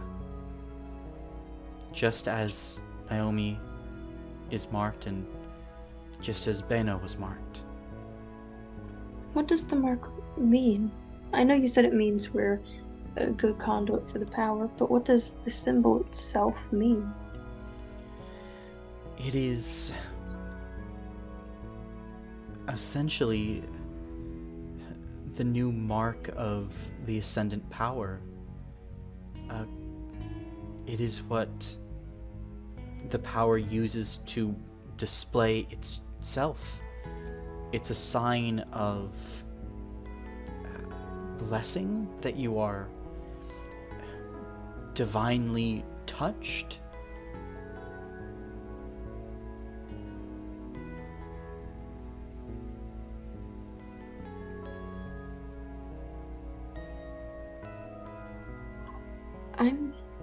I'm still not sure about learning it. Well, until you visit the obelisk, then it will be dormant. Estelle requires you to make the choice to go and unlock its power, but those who make pilgrimage to the obelisk often find themselves blessed with knowledge. When I went, I learned how to get my family here safely. I learned about a coming bandit attack and was able to keep my people out of harm's way. I don't know what knowledge it might give you. It could be vast. It's also not far from the Grey Gate, which is where I know Beno went.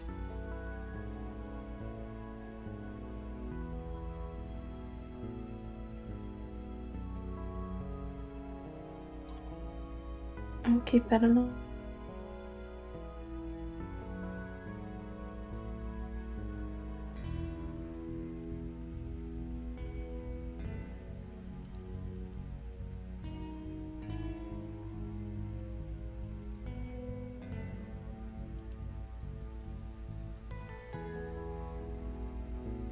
Thank you for telling us about all this. Yes, thank you. Yeah, thank you for coming. Thank you for... I don't know. It is certainly a welcome sign. If you would like to stay here, I can arrange rooms, board, anything you would need. We need to get going, but maybe if we come back. You are always welcome back here. The Grey Gate, you said that was south, right? Yes, here. And she goes and pulls out a map and kind of goes and traces a general line to its location. And it should be marked on your main map now. Well, that's very far south. Okay. The line she traces, does it look like we have to take kind of like head back to the main road and follow that? Yes. Okay. There is also the obelisk, if you would like to journey its direction. lies out on its own in a place that was once a beautiful meadow, is now swarming with undead, thanks to the university and its foul magics and its perversions of this land.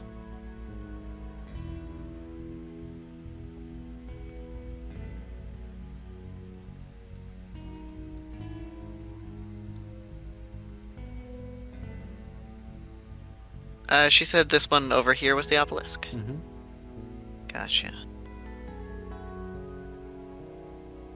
So the university, they practice a lot of low magic then? Necromancy, yes.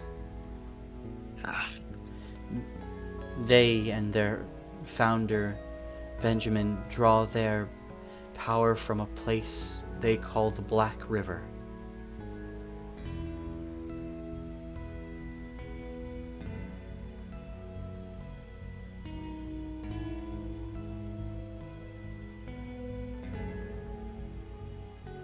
Interesting.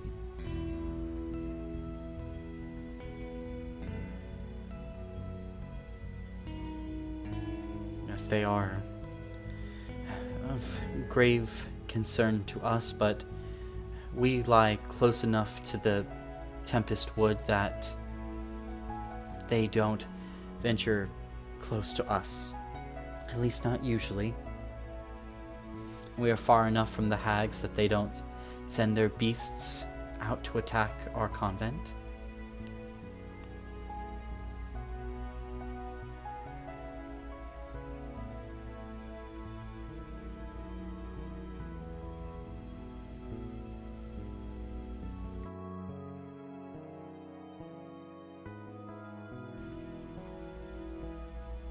The Tempest Wood, that's the place we saw where it was raining over there, and Aoife will kind of gesture in the general direction she saw the forest. Yes.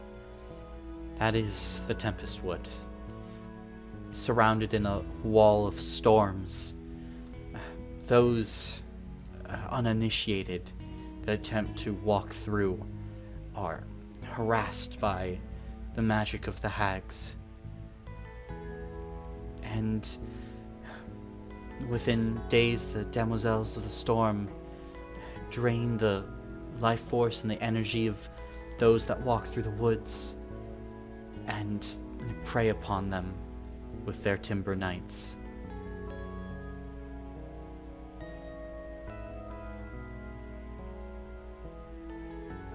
Good to avoid.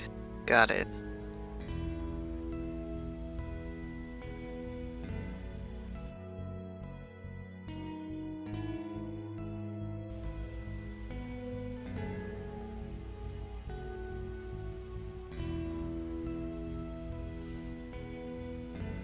Will you be staying with us tonight?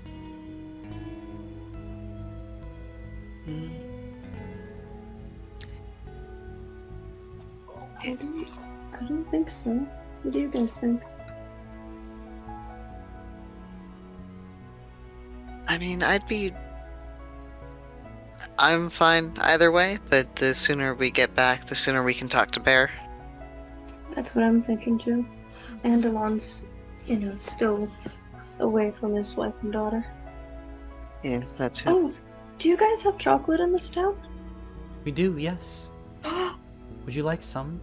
Oh, yes, Please. please. We don't have any in Lourdes. Oh, you poor things. Yes, we grow our own cocoa plants here. Here, I can... Just let me pop over to our stores. I'll be right back. You can see... Oh, yeah? Would you possibly have seeds for cocoa plants? Unfortunately, the seeds don't grow without our tending with the use of the Ascendant power. Cocoa usually requires warmer, wetter environments than what Lourdes provides, but with Estelle's grace, we are able to get them to grow anyway. I should surely give you the seeds, but I would caution it would be a tremendous effort to get them to grow. I see. I can still keep them for safety. Or, safekeeping. Of course, of course. I'll be right back. And... Oh, I was just gonna say, okay, thank you. Of course. And she'll get up, and she moves with this patient grace, you would notice, Aoife. Like, each step, not too fast, not too slow, just kind of a smooth glide at all times as she moves from one place to another. And she'll be gone for a bit. So what are you guys doing until she gets back? I Suppose, given the time, we missed the sermon. Oh, yes. Very fair. Yeah, I'll sit with Neza. I'll sit with them also.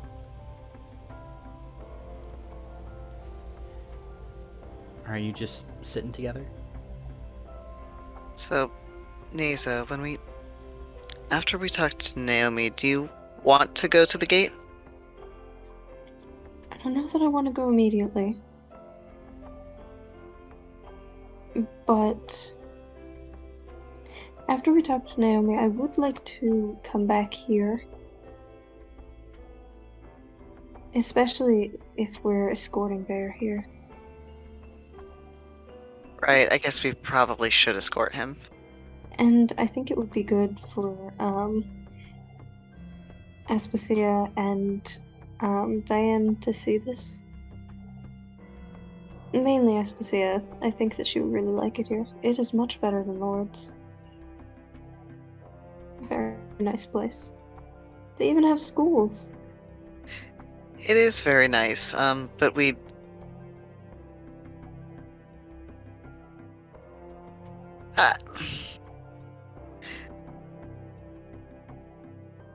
Yeah, I don't know. We could see about taking Aspasia out here. Although I don't know if she'd want to leave Diane behind, and it might not be safe to take Diane here with us just because of the roads. That's fair. Although maybe Elon would feel more comfortable staying behind this time. It's either one. We don't have to take Aspasia here, but I think she might like it. Yeah, wouldn't hurt to ask. But are you doing okay? I imagine that finding out your dead brother is not dead is probably a lot. Oh yeah, there's a lot going on. I will be fine. Mostly I'm just kind of thinking about it. But yeah, just thinking about it for a while. Yeah, you'll be alright. Just maybe don't think about it too much. You'll kind of get stuck in a rut that way. I'll try. I'll try bouncing back and forth between each of the three major things we learned. Hey, but we're gonna get chocolate to bring back, and maybe you can give some to Agnes. I think she'd appreciate that. Oh, maybe, yeah. If we have some spare, that's a good idea.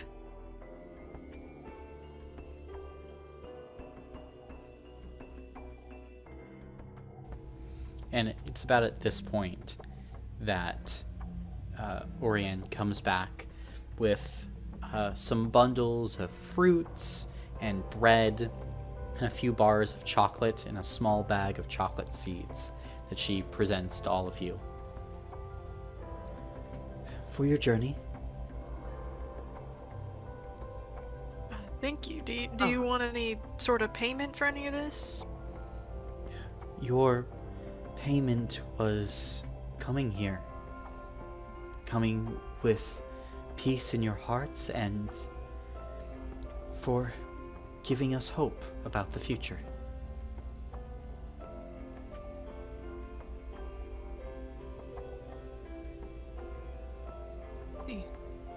Well, thank you. Thank you. Yes, thank you. Of course. And if there's anything you need, do not be strangers, for these doors are always open to you.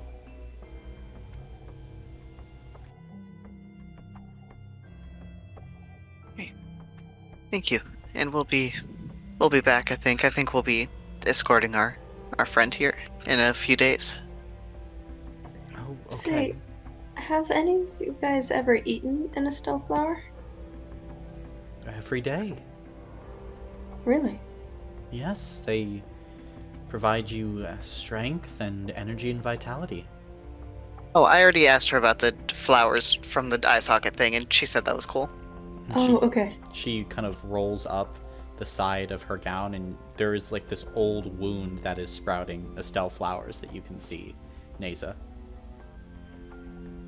That's really cool.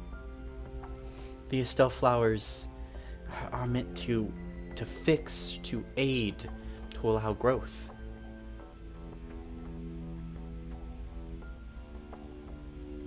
I would recommend if you are feeling tired or distraught or just need something before a great event, an Estelle flower can help.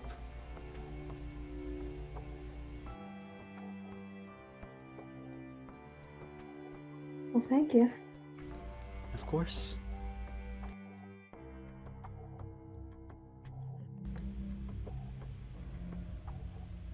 And, she will give a bow.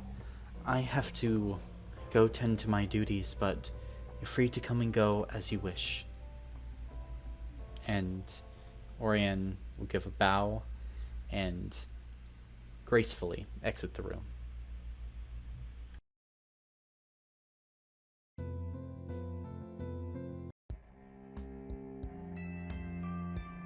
Well,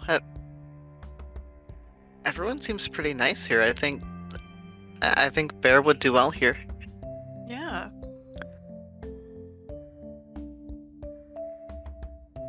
Absolutely.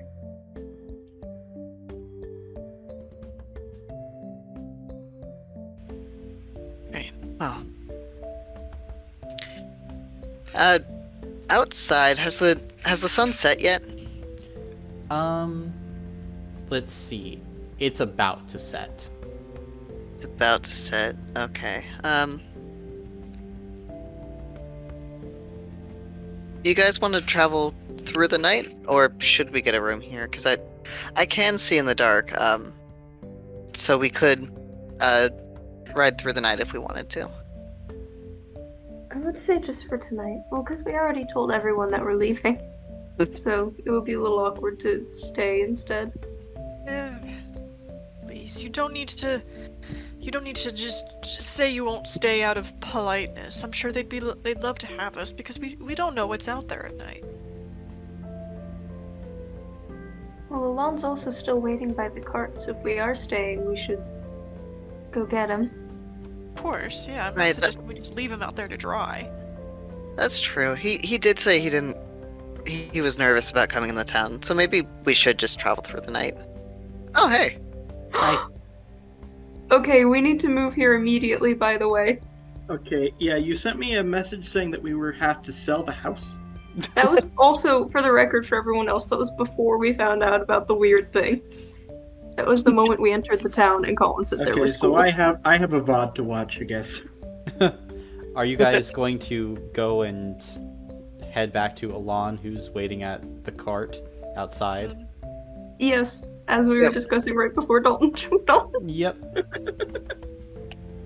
Alright, so, Alon, the place that you're at is like a church convent with like this central stone church at the center of like all of these kind of wood buildings and shacks, all about some like these single family homes, others like these communal areas. You can see that there are fields filled with crops, but also Estelle flowers that surround the church. And people walk the foods, they were washing clothes all day, working out in the sunshine.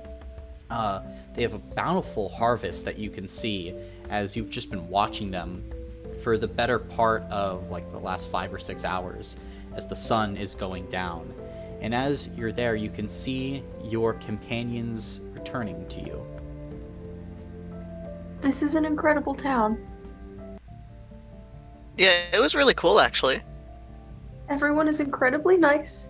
They eat Estelle flowers all the time, by the way, and they're not dying or sick. Can I ask if they have them growing out of their faces? They have them no. sprouting out of them, yes. Yeah, Some well, of yeah, them. it's not out of their faces, but out of their, if they have any open wounds. Apparently, the Estelle flowers are meant to like heal and provide like vitality and stuff. So if you don't have any open wounds when you eat them, I'm assuming you'll be fine. If you do have any open wounds, they kind of sprout out of it to like heal and stuff. Interesting. Yeah, the lady we were talking to, she had one growing out of an old spear wound, by her rib.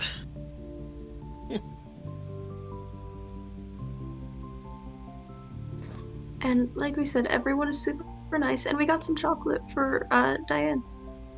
Yeah, except this bar. I'm taking this bar, and Aoife will take one of the bars. I got seeds too, even though we probably won't be able to grow them. But hey, seeds! And we have some potential destinations in mind Destinations. for after we escort Bear here. Oh, Right. Oh, Neza, sorry. That's your news. Yeah, I don't really know how to describe it. It's still a lot. It turns out that I'll start with the fact that the prophet that's burning in the middle of the town square in Lourdes. Uh-huh. Apparently, they say she looks a lot like me, and we saw a statue, and that is true. It's okay. weird. And my brother apparently was here years ago. A fun fact, thought he was dead. Is not the case. At least, as far as we know right now. And they all had a really weird mark on their arms. Kind of like the birthmark that I have. And they said that it's the mark of somebody who is, kind of especially attuned, is really going to be a good conduit for what they call the Ascendant power, which is it's like a power from Estelle. Uh-huh. So I don't know about that. Okay. Okay. First off, that's a lot. But second, if you look like the prophet they've been burning, I'm surprised that no one mentioned it. I am also surprised that we don't know what's going on, but when we get back to Lourdes, Eva and I are thinking about, and I don't know, but I don't remember if you were on board or not, but we were thinking about going to talk to the prophet in the middle of the night. Or at least try to. Oh, one more thing. There's, in this whole, like, religious order, there's various, what was the word? Are you talking about the eminence? The eminence, thank you. There's various eminence of like different virtues. The one we spoke to was of patience. We got word that the one of wisdom is in Lourdes, but they won't tell us who it is. Because they've gotten several of the previous eminences of wisdom have gotten killed, and Lourdes is very, very anti this place. Yes, that I'm aware of. Did they happen to mention that? Okay, look, this is a genuine question. I'm not being hostile. Did they happen to mention the whole bit about, like, the followers of the prophet causing chaos in Lourdes, or no? Go ahead. You go first. No, you go. They basically told us that they think Estelle was. They said Estelle was telling them certain things, like that everyone is supposed to go to like the Ascendant Garden eventually, or risk this like apocalypse that's coming. And apparently the followers in Lourdes were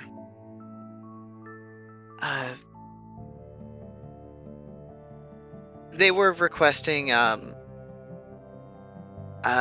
kind of food and materials and weapons to sort of I think they also wanted to construct like a new temple and wanted to more practice the Ascendant power. They also wanted the aristocracy to unmake anything depicting Estelle in her old form, and apparently the aristocracy really did not like that, and apparently it was Arno specifically who hired thugs to drag Naomi into the street and burn her alive. And the rest of the followers fled after that because a lot of them were just being like killed in the night. Right, okay. So, are we saying it's that... I'm sorry, I'm a little confused here, so I'm trying to get this straight. So, are we saying that the people that went to Lourdes were a bit of a radical offshoot, or that what would be routine things for them to do were taken as signs of aggression, and when they were in fact not, and that the aristocracy, specifically Arno, just took it too far? The second one. The second. Yeah, the people I think were actually part of Lourdes, and then it was that some of them were following the prophet, and the prophet was getting the messages from Estelle about what to do, and the aristocracy panicked over that. Oriane, the eminence of patience that we talked to, she seemed to stress that it was mostly the aristocracy and not the regular townsfolk that had an issue with them. Okay. I think I'm following. Over the course of my time being here, have I been able to get any scans? I mean, of people? No. Of the area? Yeah. Of like, you said there were Estelle flowers everywhere? Mm-hmm. Was I able to get one of those, maybe? Yeah. Okay, and? I mean, still virus content there. Okay. Mm-hmm. Same as always. Alright. Oh, and we learned about some stuff too. We asked Orion about the disease, because we said that you had detected some. I would have appreciated if you had led with that, but okay. She said, well, she didn't have really a great answer. Well, she did, but also didn't. She said that the Estelle flowers are there to spread connection to this Ascendant power and to Estelle, and so she said if that takes the form of a disease, then so be it. Did she, by any chance, expand on what she meant by connection?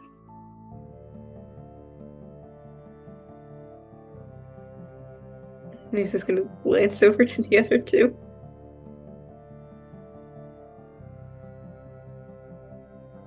Like, do you mean mental connection? Spiritual connection? What do you mean? I would assume spiritual. Spiritual, kind of. She said it was the flowers are Estelle's way of calling people to the garden.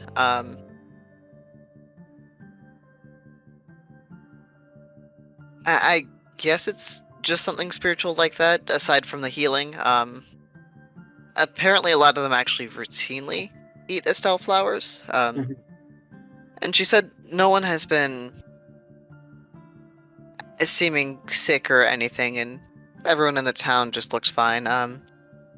She did say when we asked that there were fauna outside the town that had gotten large and aggressive like we saw before.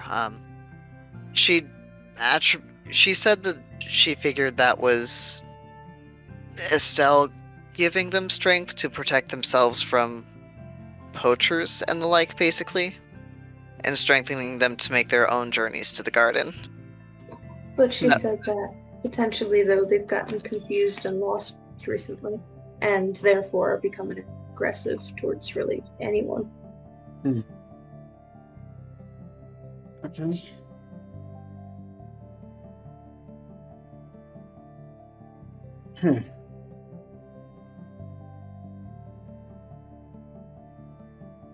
So we were talking about bringing Bear here because it seems like it would work well for him. So Going back- that at this point, that I'm fine with. Yeah. All right. And then maybe speaking to the prophet to figure out maybe at least what's going on with Neza looking exactly like her. And then Neza's brother was last seen heading towards the Great Gate, which I think Aoife will kind of take the map and show Elan where that's kind of marked on it, where Orion marked it for us. And there was also, if I do decide to try to connect more with that Ascendant power, we should head to this obelisk over here. So this is where the garden's supposed to be? No, that's the obelisk. Oh, okay. Oh, she did say though that there's this university, Maltris University. We saw signs for it on our way. They're somewhere down south on the way. Apparently, they practice a lot of necromancy, and so there is a lot of undead down there. Ugh. Yeah.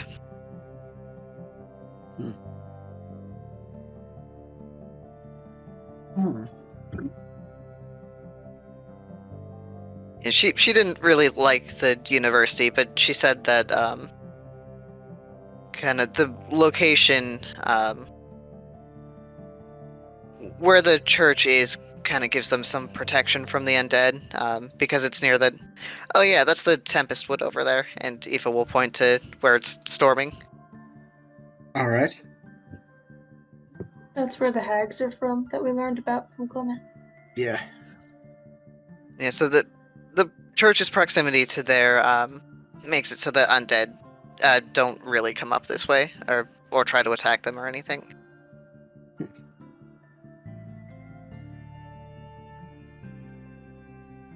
Yeah, so we were talking about potentially going south down that way to see the gate and the obelisk, but there is the undead problem. Yes, undead are very much a problem.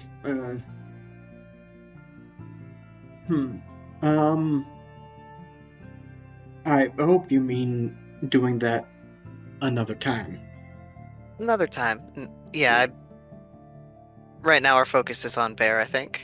Yeah. Speaking of, it's getting dark. If we are traveling through the night, we should go. If we're not, then we should probably come back into town and try to find lodging.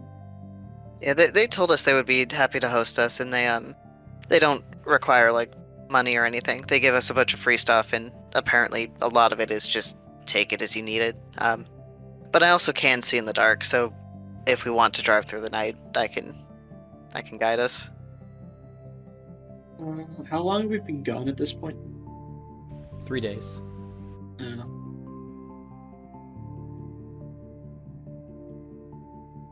Isa was good at navigating us. She got us here pretty quickly. With help from Aoife. Yeah.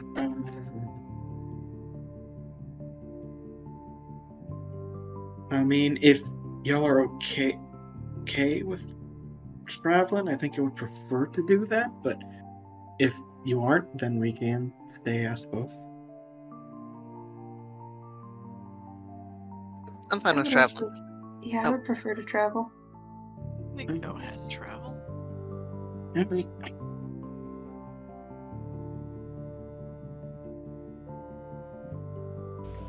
Alright, then are you guys getting underway? Yep. Sounds good then. Then, Aoife, are you taking the reins as you're driving at night? Yep. Alright. Then, using previous navigation skills, will take you about another 3 days to get back. So as you jump on your wagon, ride out, making your way from the Church of the Neverborn, you get back onto the road eventually and will start heading back towards Lourdes. Are there any conversations or things you want to do on your way back?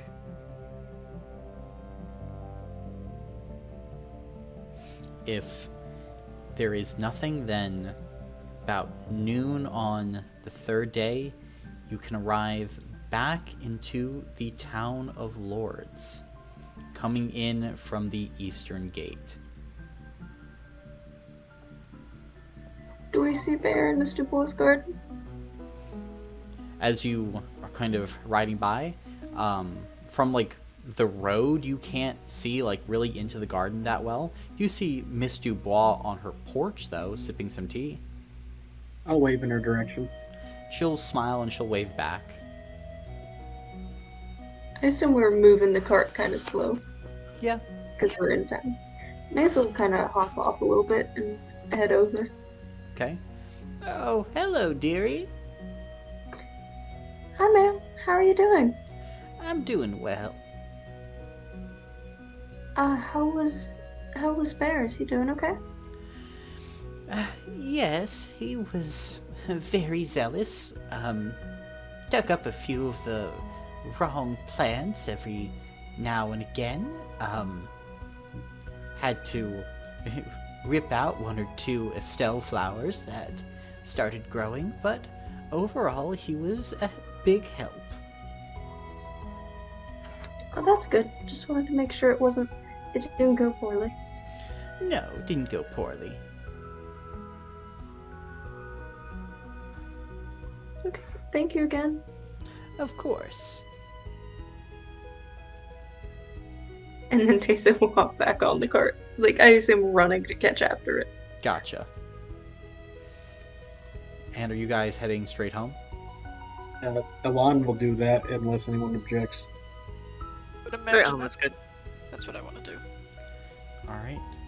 Then, no problem, as all of you begin to make your way straight back home, going down the streets, and you pull up outside of your home there.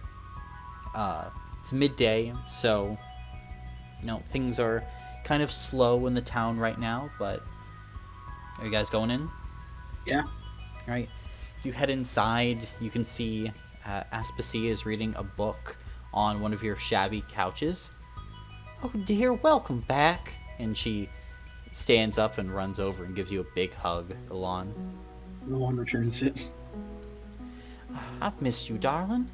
Oh, I missed you too. How was everything? Did it go well? Pretty smoothly, yeah. That's good, that's good.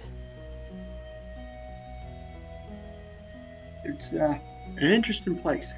Well, you'll have to tell me all about it sometime. I will. How's Diana?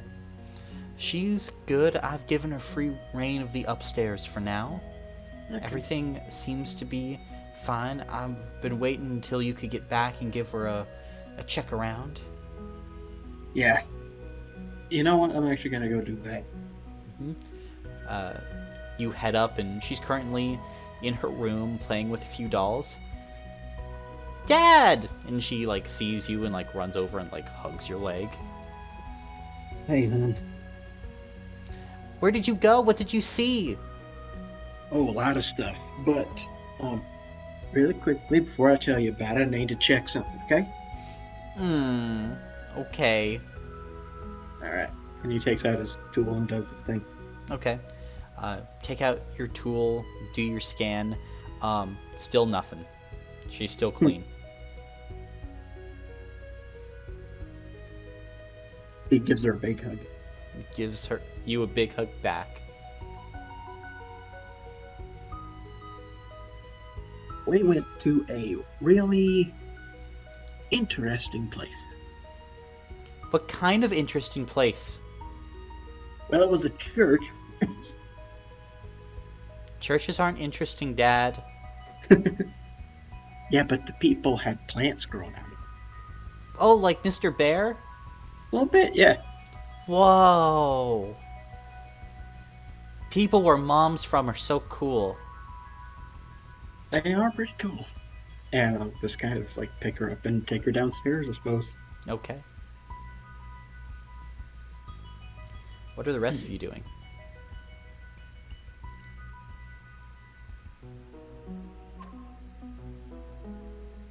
So, I guess ask the others then. When do you guys want to go talk to Bear? Oh, what time is it right now? Noonish.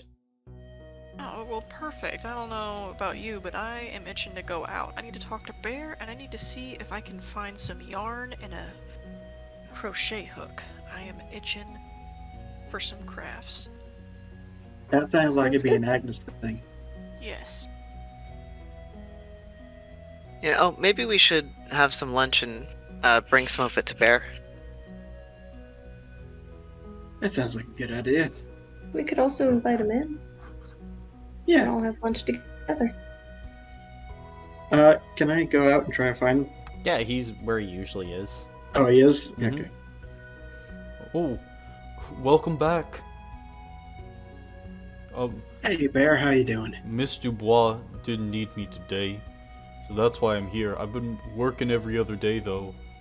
I know. I promise. She told us. Oh, She told okay. us. You're fine. How You want was... to come inside? Yeah, sure. Stands up and kind of follows you. Bring him on inside. Alright. He goes and he kind of like awkwardly sits down at the kitchen table. How was your trip? I motioned to the rest because I wasn't there for most of it. It was really cool. Everyone was... Oh, go ahead. Sorry. I think you would love it.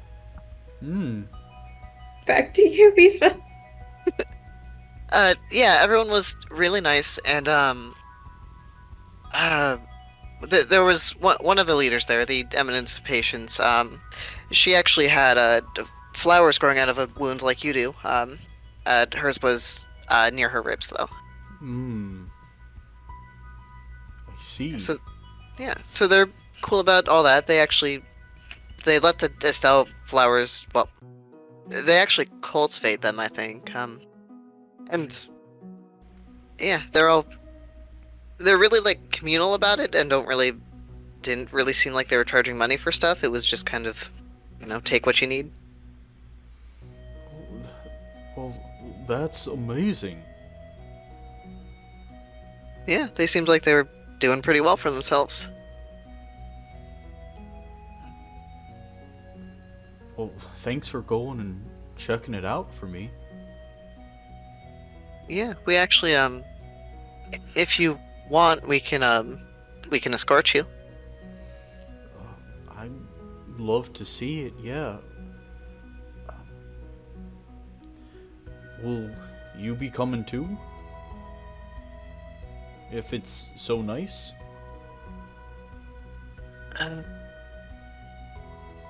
We still have to talk about that, I think. It was very nice, and we're definitely not opposed to seeing it again, but we have to talk about that a lot more. Gotcha. I was gonna help Miss Dubois some more for the next few days, so I don't mind giving you guys some time to think about it.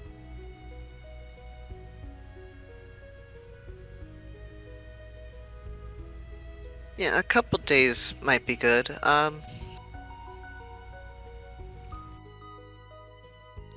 Maybe we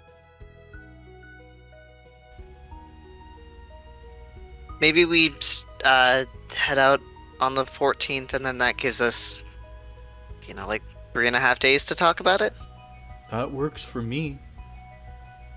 I can't thank you enough. It's no problem. Does that work for the rest of you? Yeah, Yeah, it's that fine with me. works.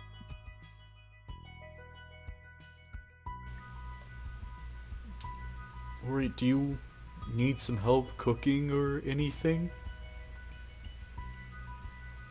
No, Bear, you just sit down and we'll get you some food. Are you sure? Yes, I'm sure.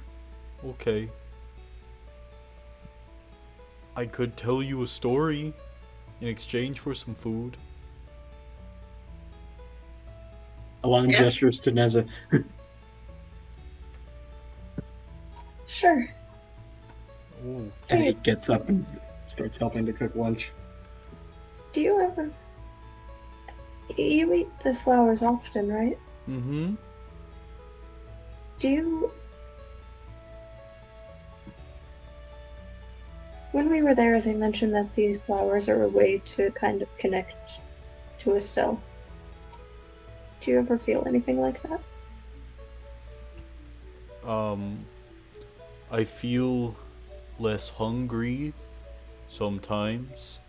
I guess I do feel a bit stronger. I can go on for more. Sometimes I go off and I pick a few on the cold nights. That way I'm not so cold.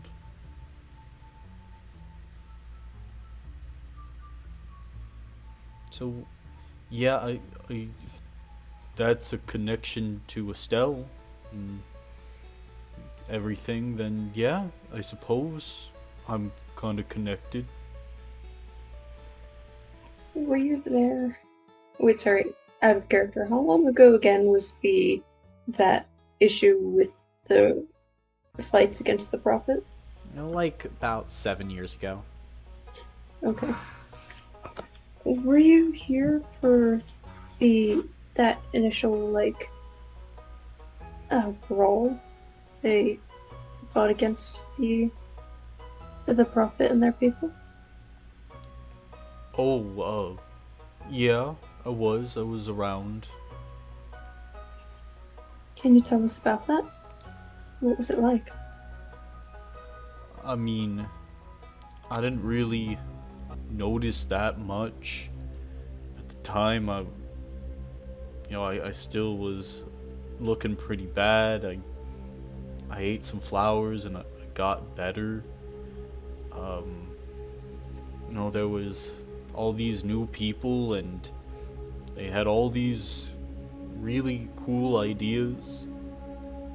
But then one night, a bunch of people, kind of people that Quinn is a part of, they came through and they kind of took a nice woman and some of her people and they killed them. And a bunch of other people ran away.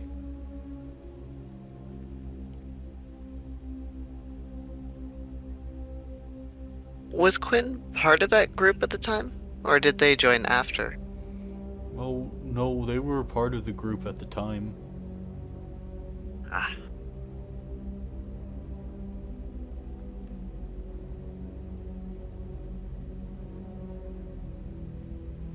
I thought it was very weird that a relatively small town has a mercenary company that stays around frequently, and yet they still had a monster problem. Yeah. That didn't square with me. That makes more sense. Mm-hmm. They work for the aristocracy and stuff like that.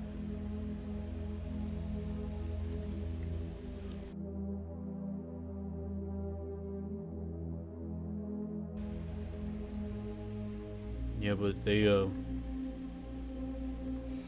didn't really go and do too much about the Timber Knight.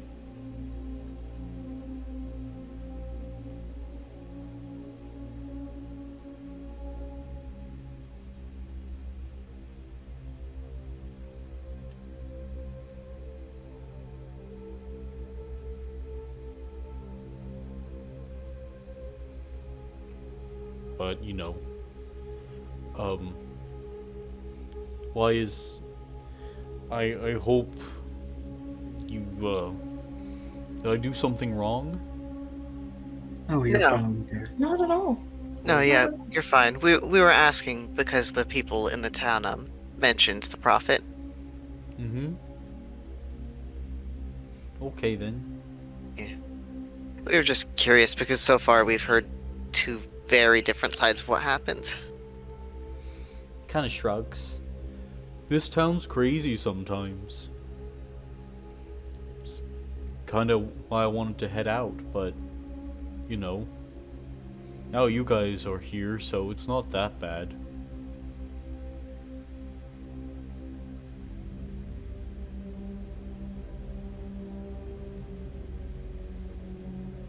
It's nice to see. But yeah, no, I liked it here, but it's definitely got its weird parts. And see Bear smiles, and you can see kind of the flowers at the corner of his face kind of twitch a little bit as the grin spreads. Well, we're all a bunch of weirdos then here. Yeah. Yeah, I suppose so. And then at this point, Aspasia kind of sets down some sandwiches and things. Watches Bear begins to dig in and start eating. You guys start eating as well. Yep. Yeah. All right. Yes. As that takes place, it is here where we will end the session for today. All of you can take a level up. Oh, nice. Great. I know exactly what I'm gonna do. You guys will never guess what I'm gonna do. Physical? Dang it! But anyways, check out my finalized design and my movement sketches of my Chrysler. Oh, the Chrysler. That's what it's called? I It's like the it. Chrysler. Very Hey. interesting. You guys want to see where I've been all day? Yeah. Yeah. In the Chrysler? No. Now, he was driving in the Chrysler to these places. Yeah, that's what I was asking. Hang on, it's taking a second. Be Because not afraid. while this place is very nice, the internet isn't great. Be not afraid of these sick tricks. Ooh. Oh, cool. My house. Big sky country. Yeah. God damn it, now I miss Utah. Yeah, This me may or and my may family not have just be- been kind of hiking all day. Ooh. Hiking. Seeing Yeah. what's what. That is pretty. So purty.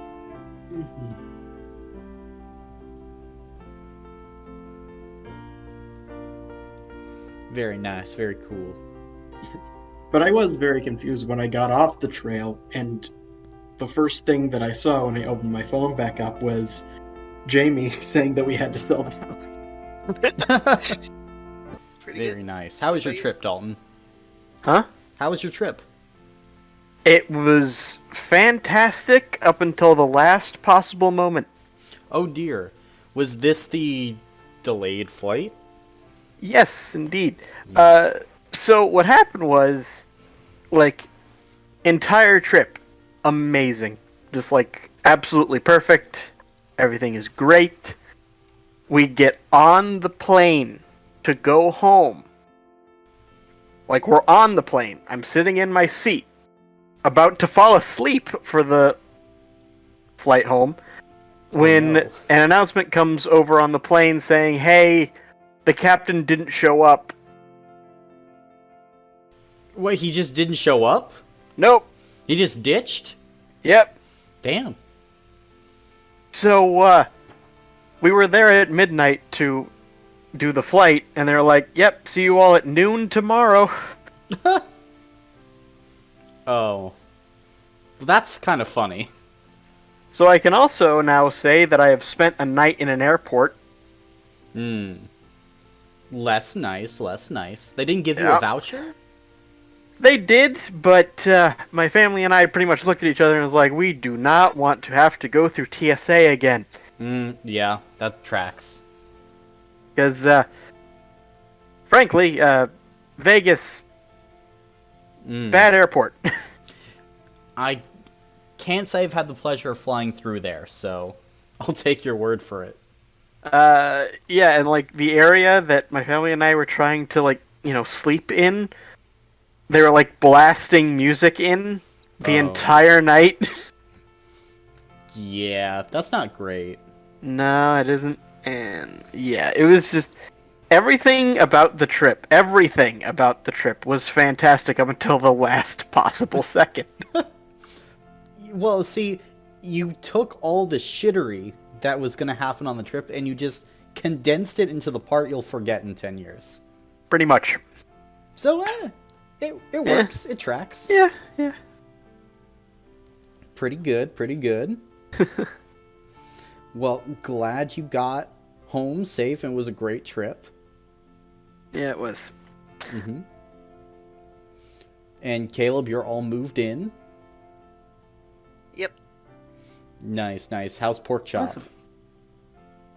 He is too comfortable. I showed you yesterday what he got up to. That was within like 2 hours of letting him out of his crate. See, he's doing great. Yeah, and he keeps trying to sneak out of the room whenever I leave the room, which is not what I want him to do because there are other cats here, so I'm trying to have him in his own space for a few days. But he's like... He wants to be everywhere. World. Yeah.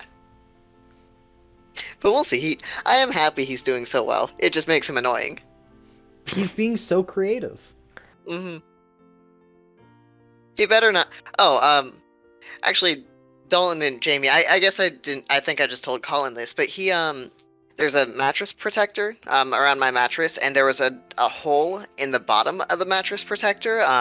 So he went under the bed and crawled up into it, and so he was just. I have a photo of how he was hanging there, and my aunt had to crawl under the bed to pull him out, and then he scratched her. So she had to just cut like a line through the mattress protector to get him to drop out.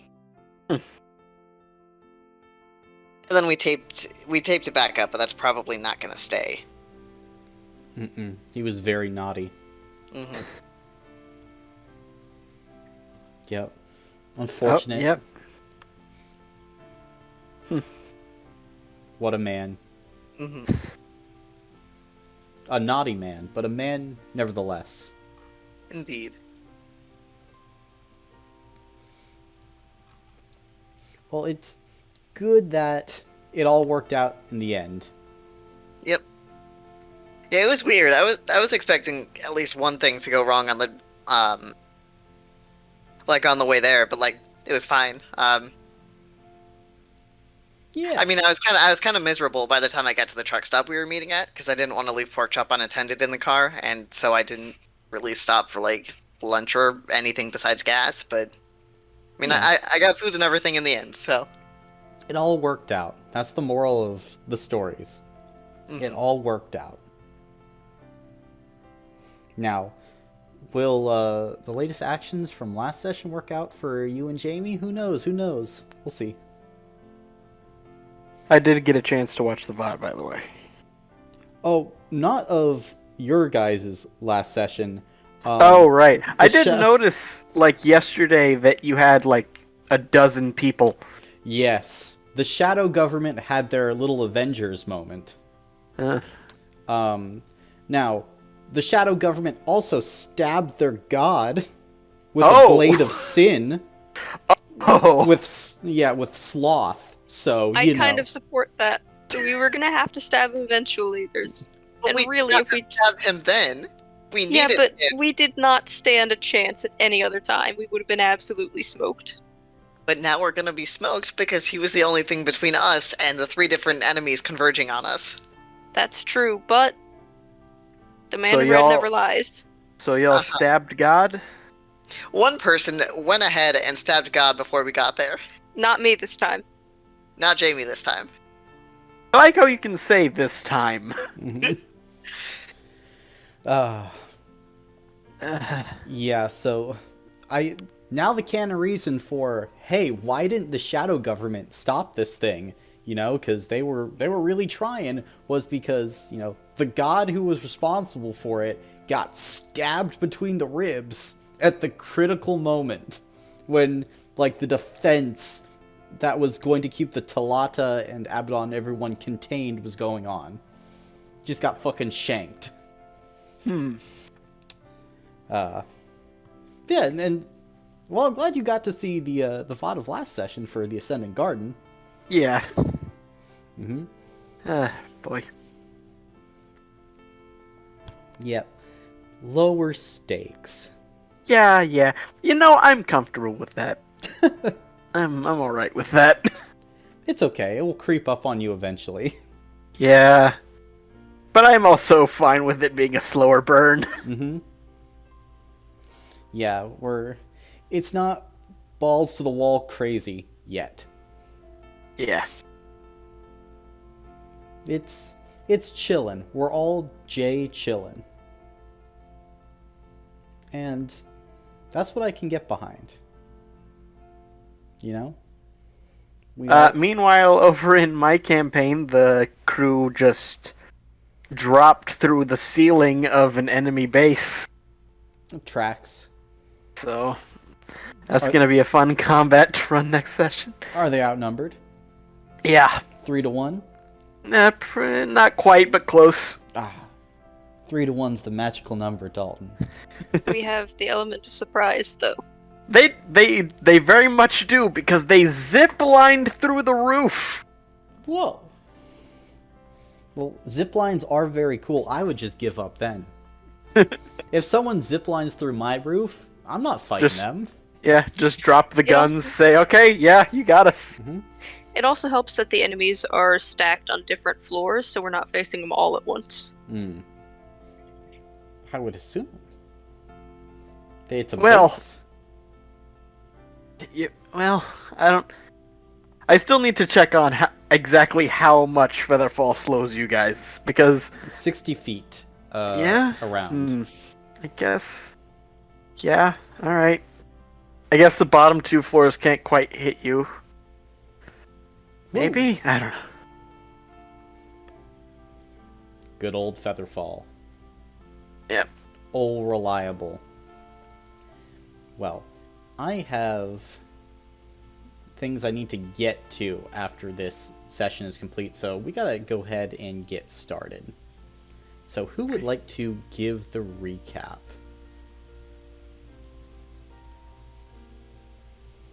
Let's see here. Jamie, you've shirked it twice before. It's you tonight. Correct. And that's okay.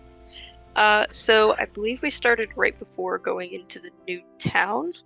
Because we traveled, we saw we traveled down, I think it was east, and we ended up seeing like a fork in the road. There was some university going south and weird woods to our north, and we decided to, instead of that, keep trudging east, where we just kind of cut through the path.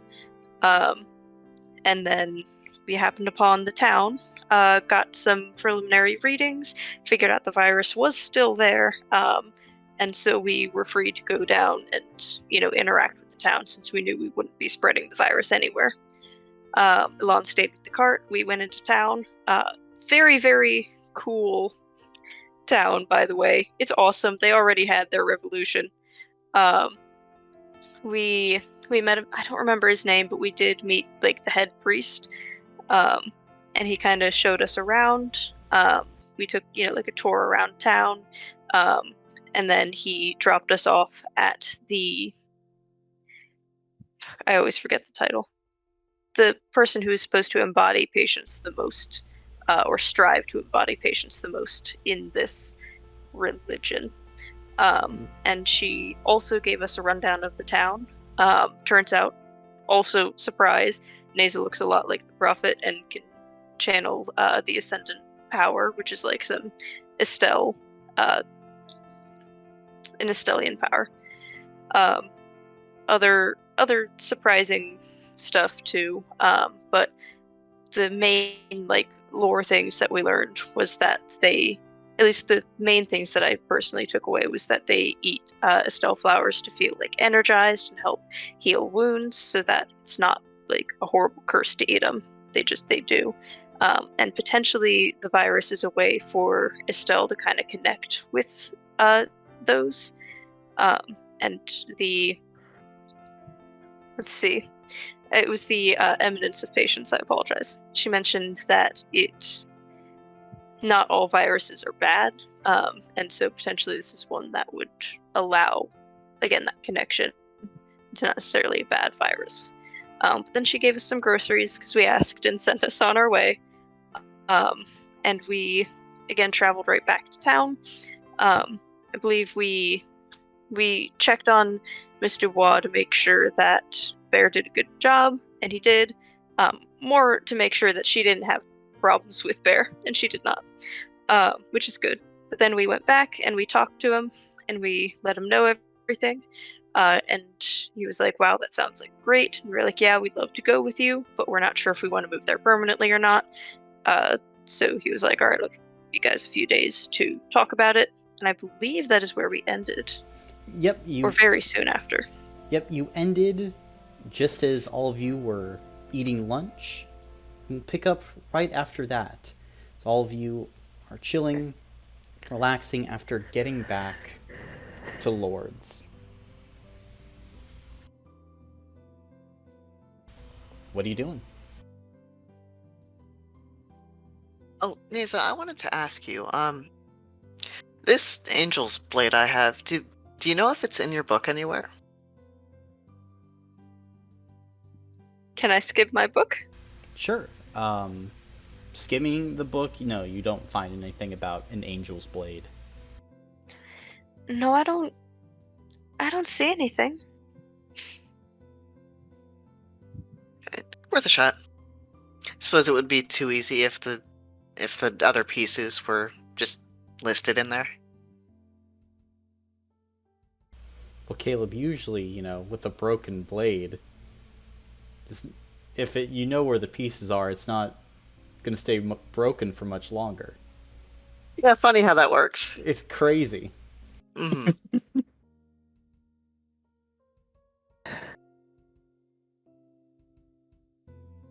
Is Bear still here, or did he leave already?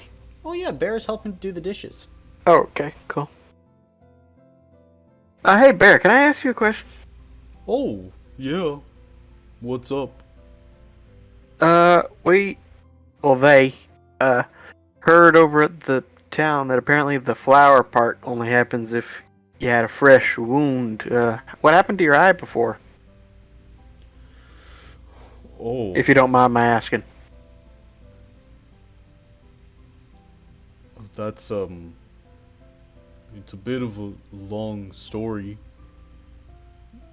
You sure you want to hear it? I mean, I don't mind, no. Okay.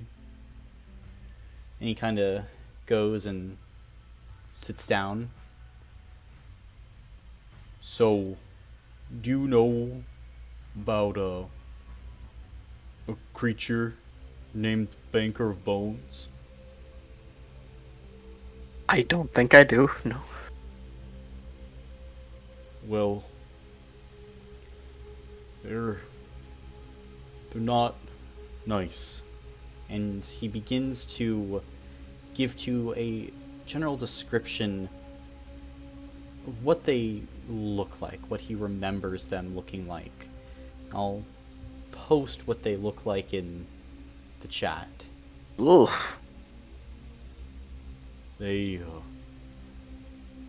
They're not nice. I was, younger when the banker came to my family, and, when he came to my town, I was coming home from my friend's house, and I don't think I should describe all the details to you. The banker likes to twist things and take bones, and he took me, took a lot of the kids that were in my village. I was the only one that got away. He liked to toy with us. I don't know how long I was there with him.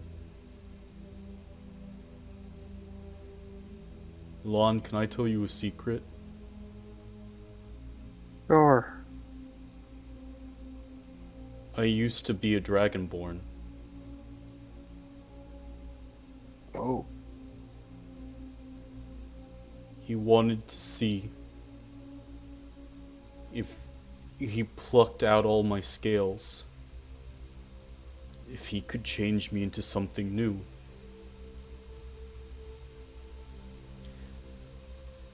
I didn't stick around until he finished all the way.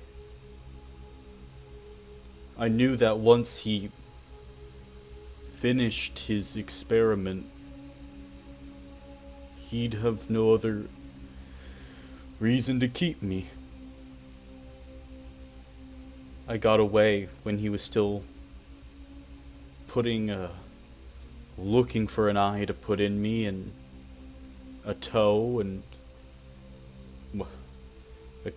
a kidney.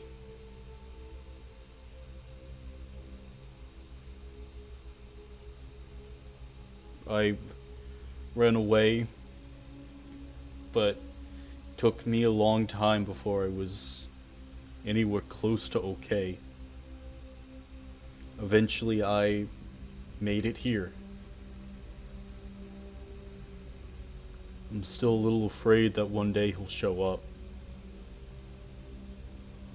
Finish things.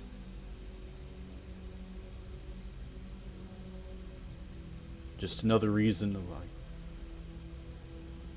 probably not gonna want to be around me now. I'll leave if you want. I don't want to bring you any danger. But I felt like you've been so kind to me that it'd be wrong if you didn't know.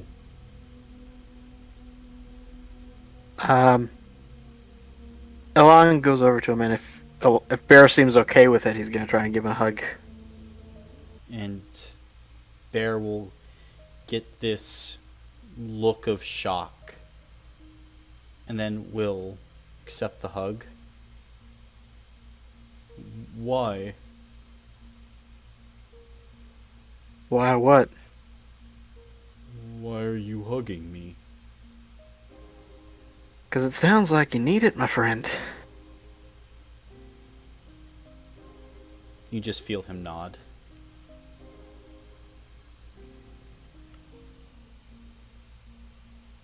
I don't ever want to meet that thing again.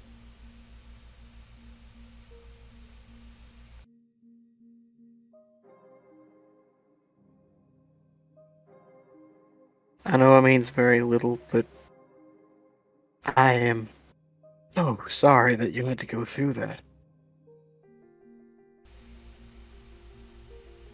It was a lot. Be honest, I don't even remember my last name.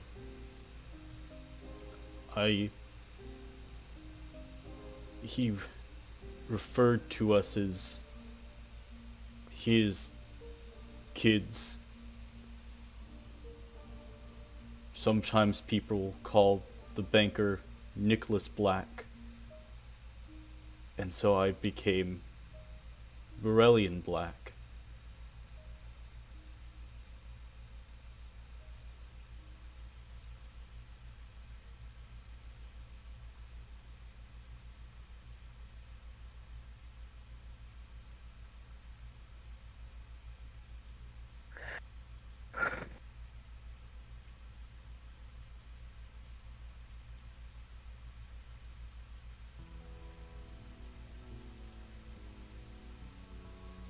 Bear's just going to walk out of the house after that.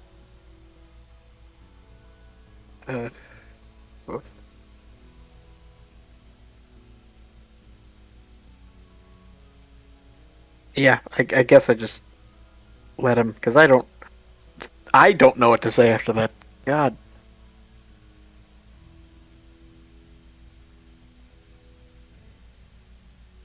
Well, the rest of the day is yours.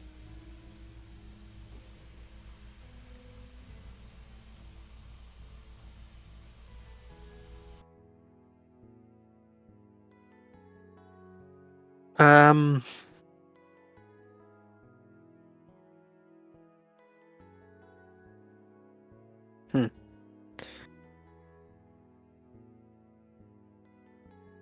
Also, hi, Shannon.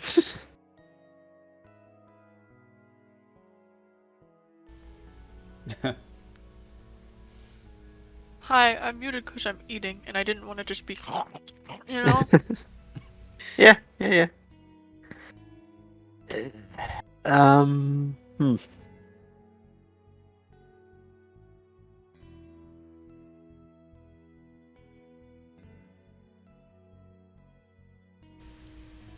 So what else are you guys doing today? Yeah. Really started us out strong, Dalton. Hey, I didn't know where that was going. I'm glad you heard about my buddy Nick. Sorry? Their buddy. It's their buddy. Okay.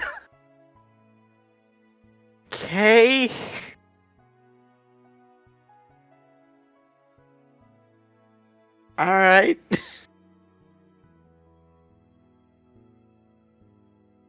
I think, for the moment, Elon's gonna practice with his new ability. Okay. So I am specifically meaning Cauldron in this one. yes. As you are trying to use this ability, how are you gaining this power? How do you mean specifically? Well, are you doing it through some kind of arcane practice? Are you attempting to do it via divine faith? How is this power manifesting? One moment.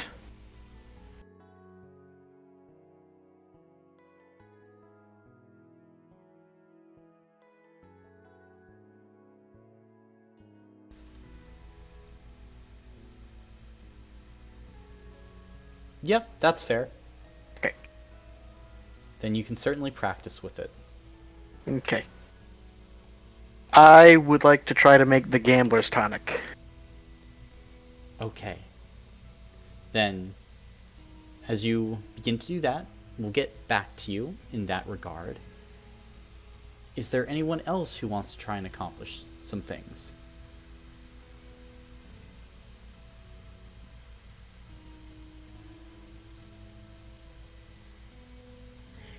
Not particularly. I mean, I think Neza is probably, after she's done helping clean up from lunch, probably going to once again sketch out a letter, but then never send it. Okay. Sounds good. He's in letters, you know? Crazy. Yep. Boudica? Aoife? Anything from you two? I think Boudica is just sort of chilling at this moment. Okay. I think Aoife is also just kind of hanging around the house for the day. Gotcha. Then I will say, Elon, it will take you, for the first time making this potion, about an hour, as, there's a little bit of trial and error there, but because you are a man of science, you are taking meticulous notes on the process, and by the end of this time, you have made one Gambler's Tonic. I would also like to try the secondary function of Cauldron. Ooh, the secondary function of cauldron. Fantastic. I would like to try and look in on. Let's go with Georgius. Okay. As you go and begin to look in on that, is there any kind of incantation or flare you're adding as you begin to activate your cauldron? I think that using it as a cauldron to do this sort of spell, he's adding ingredients that remind him of who he's trying to look at. So he's probably adding like a small piece of fresh produce, a sprinkle of fertile soil, possibly even some sweat. Okay. Then, as you start applying those ingredients, you look into. Let's see, you said your cauldron is like a pot, right? Yeah. Then you look inside, and it begins to glitter and glow as all of those ingredients swirl inside. And you see your eldest brother shearing a sheep on your family farm. He's whistling happily to himself as the sun is going down, and you hear the call of his wife, Catherine, as she is fixing up dinner for herself, Georgios, and the 3 children. They seem to be doing well. Nothing. Seem to be doing well, yes. But you do see Georgios is lost deeper in thought. Like, he's definitely thinking hard about something. But from the context that you're seeing him, you wouldn't be able to gather any more than that. But you know your brother, long enough to see that there's something on his mind that he's thinking about. Okay. Alright. I think Elan is just going to look for a little bit. I don't know how long the actual looking lasts, but 10 minutes. It does? Okay, it lasts the full 10? Mm-hmm. Then he's just gonna kind of look in on things, because, well, physically, this is the farthest he's ever been from his family before. So he just wants to check in just as much as he physically can. Fair enough. Then you can certainly do that as you look in, watch, and get some comfort on your family. Any chance that his parents are around? You don't see them from that particular view, as it's more so at one of the enclosures where the sheep are at. Okay. All right. Also, I imagine he's doing most of this in his his newly established doctor's office, so that if anyone comes around, he's there. Okay. Fair enough. Then, on this day, because you just got in, no one has come to stop by. You might stop by tomorrow. Who knows? Okay. All right. With that, dinner also comes and goes as Aspasia fixes all of you a meal. Okay. It is at this point Elan will kind of broach the subject of, okay, we need to talk about this place. This new place we went to. Because I imagine, at this point, the rest of the group has pretty much told him about everything that happened. Mm-hmm. I would assume so. It's been a few days. Yeah. Y'all were talking about... Were you serious when you thought that we should move there too?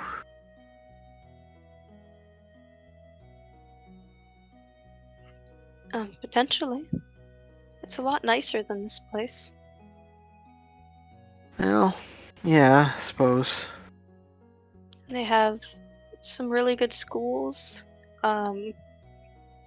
They just seem a lot more tolerant. Everyone in the community, really seems to just interact with each other and have each other's backs.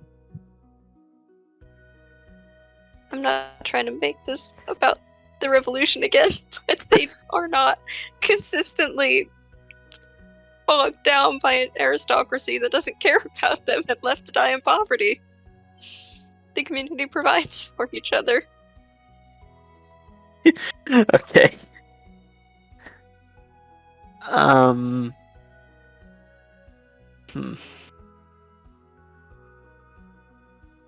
I think that if anything, I'm just a little bit worried about.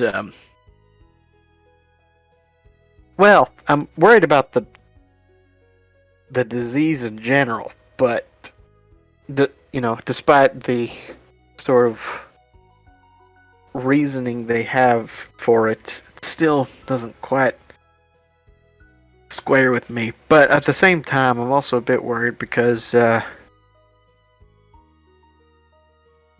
Diana's immune to it. And given the context they've applied to it, I'm not sure if they would look favorably on someone who is immune to it, if that makes sense. Well, They to don't be have fair, to they have didn't. immune. Oh. Yeah, that's what I was gonna say. They didn't really know about the disease itself until we mentioned, hey, there's a disease. That was their rationale for there being a disease at all spread from the Estelle flowers. So they wouldn't have to know, especially if the disease is, like they say, just to connect people to Estelle, or to the Ascendant power, excuse me, there's a difference. Then it's not like she wouldn't show symptoms or something like that, or any other visible way of knowing, Well, as far as we know. That's true, I suppose. I also, another thing is while yes, there did seem very pleasant, I don't feel great about just leaving the people here out to dry. Because while I agree that the aristocracy is, well, at least Arno isn't great, the rest of the people seem like decent folk, and I don't feel good about just, ditching them, I guess. I can understand that, and I don't want to either. But the last thing that I would mention is that we all kind of said we were here because of some calling of Estelle. And I think, at least personally, I think that place is a lot closer to Estelle than this place is. Well, I agree. That was not the entirety of my reason coming here. Frankly, I was going to come to the ring anyways. But I came here specifically, partially because of the Colin thing, but also because it seemed like a place with people that needed help, and I still want to try and do that.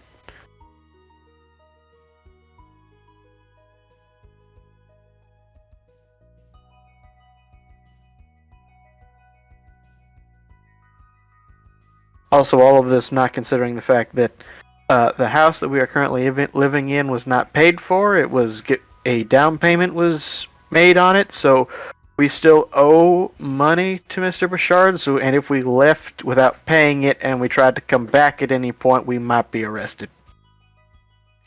That's true, but also we did kind of increase the value of the property with all the repairs. And if we defaulted on any payments, they'd just repossess it anyway. I suppose, yeah. And so we might be able to just say, hey, you can have it back, and they would be glad. Suppose. I don't feel good about leaving Lourdes outright.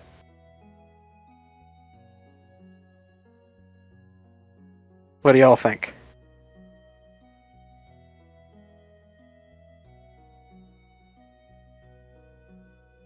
think I'd prefer to stay in Lourdes. It does have parts that suck, but I do kind of like it overall.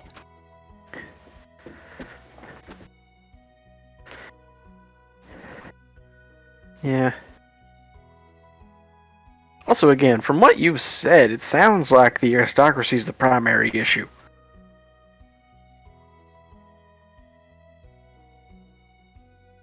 And that is what, 3 people in the town?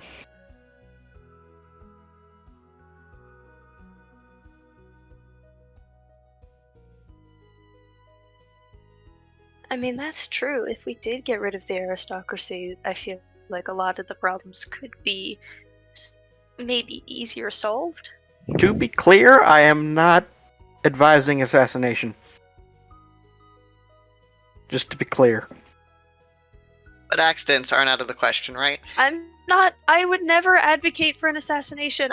You know that I can't even look at somebody meanly. But at the same time, a loss of power doesn't have to be lethal. That's true. Yes.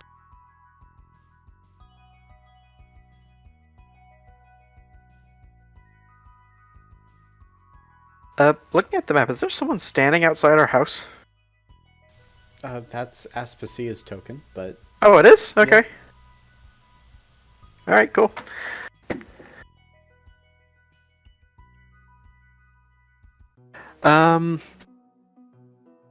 Okay, I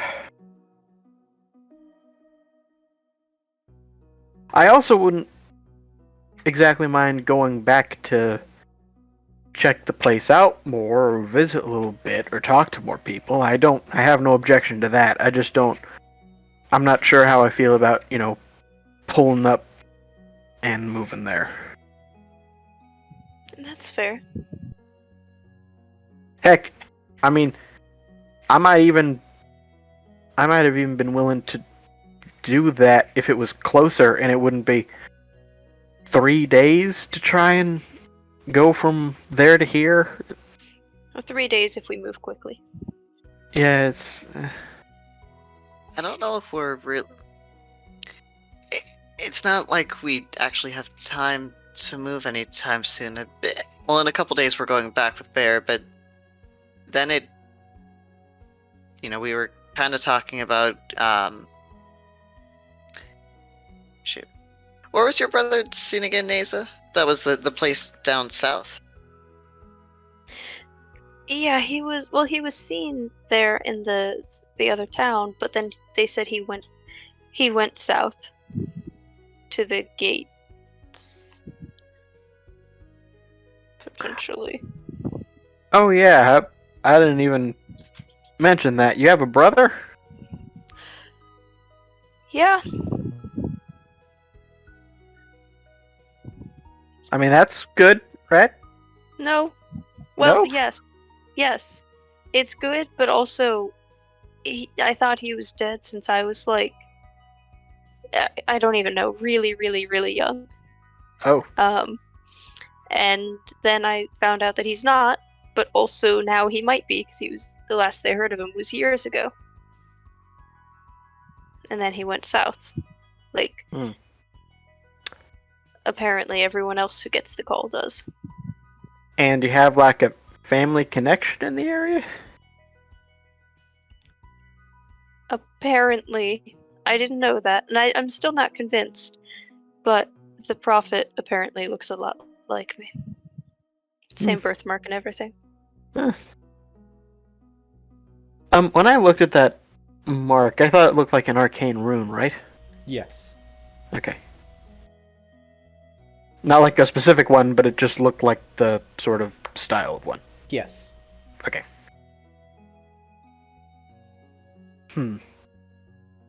That reminds me, we talked about wanting to go talk to the prophet in the middle of the night. Do you guys still want to do that? Right. I'm down. Okay. I would be willing to. However, I ask that in preparation to do that, we get specifics ironed out. What are we going there to ask her? Or talk about? Or do? Preliminary goal is to see if she can talk at all. Yeah, fair.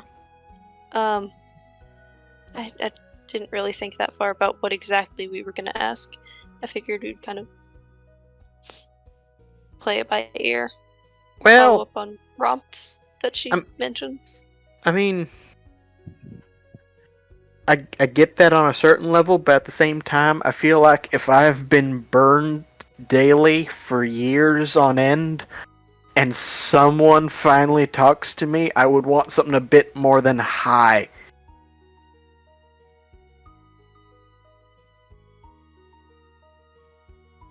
I feel like we should have at least a couple of specific questions. But also maybe a little bit of, like, human interaction, so it's not just like, hey, answer this, bye. Oh no, for sure. Absolutely. Okay. I'm just not sure how much of that we'll be able to offer while still remaining unseen.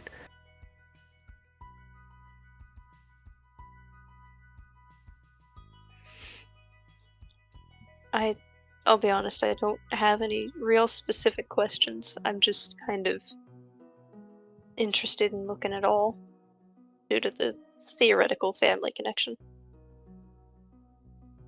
Alright. You could ask what But if she anyone knows else... about your family. If she knows what happened to your brother or anything. Oh right. Actually that's fair. that's a good question actually. Last name and all. Well, there's that, but also I forget. What's the like timeline here? Did she come to and start being burned in Lourdes before or after your brother showed up? That is a good question. I thought it was... I think she's been in the town since before then, because I think the prophet being captured and burned was what led the people to leave and form the church out there. I think so. Rue. I'm just trying to think if she would even know your brother. Potentially not. But... At the same time, though, you apparently look exactly like her, so that could also be a point of conversation. There was a statue that we ran into of her in the other town. It was really weird. Spitting image? Nasa, Oh, go ahead. I was gonna say, I'm not the one to judge my own appearance. I would leave that to the other two. But... You don't have, like, a sister or a mom that's supposed to be dead, do you? No. That's also a really weird way to ask it, I'll admit. But no. I mean, you thought your brother was dead and then he wasn't, so maybe you have other dead family members that aren't dead? Not that I know of. I mean, I don't know a lot about my dad's side. My sister is, in theory, still doing well. Haven't heard any news. So I saw her right before I left. Alright, so you're fairly confident she didn't run away to the primordial ring and start a church? If we're assuming that she is the prophet, then no, she did not do that. Because I just saw her right before I left. And she was like 12. Yeah, that's a pretty definite answer there. Alright, I suppose the next stage of this question is how we plan on actually approaching this.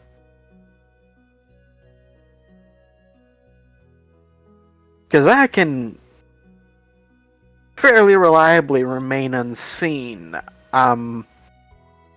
But I don't know if just me alone is good, or I don't know, maybe someone who looks exactly like her would be a good conversation starter. I don't know how to handle this, I'm gonna be honest. I think there definitely needs to be at least one lookout for Quinn I can and his be, group. I can be the lookout. I can see in the dark. Okay. Alright, we can do that. How about this? Feel free to... This is just a suggestion. Feel free to offer counters. Perhaps we have Aoife be lookout. I go up near to the burn site and just remain unseen for a decent duration to make sure that she is capable of speech at all.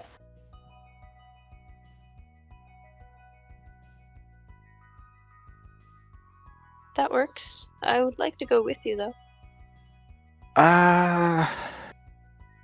Could you just wear like a hood or a mask or something to cover your face if you looking like her is a concern? Potentially.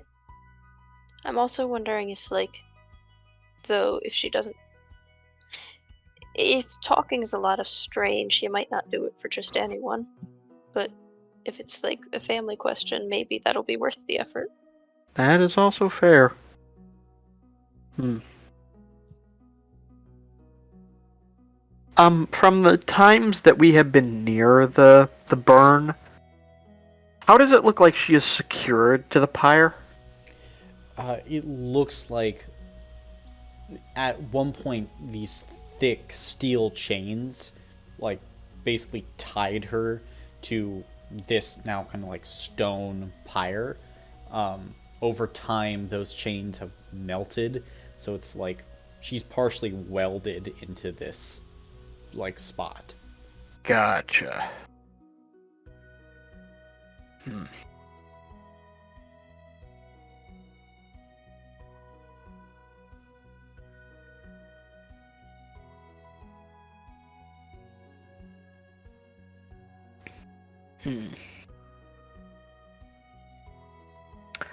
So I guess here's an additional question. Do we want to try and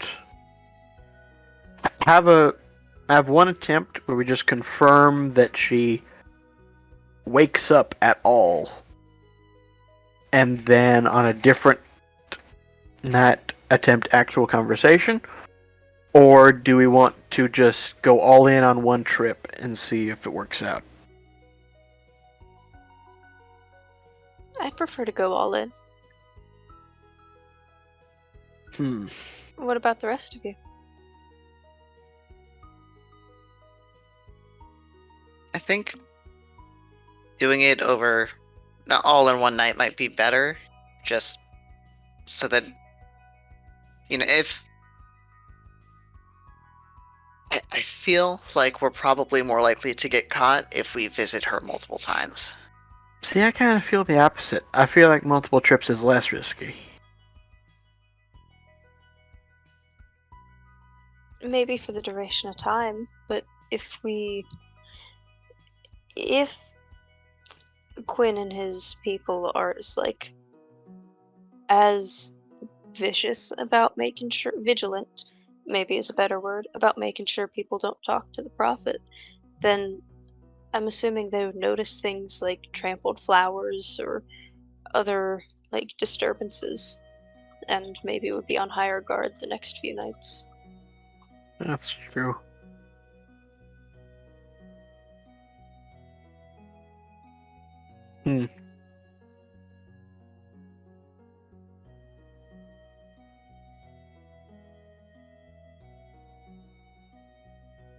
There's no way for me to extend camouflage to another person, is there? Unfortunately, no. Yeah, I figured.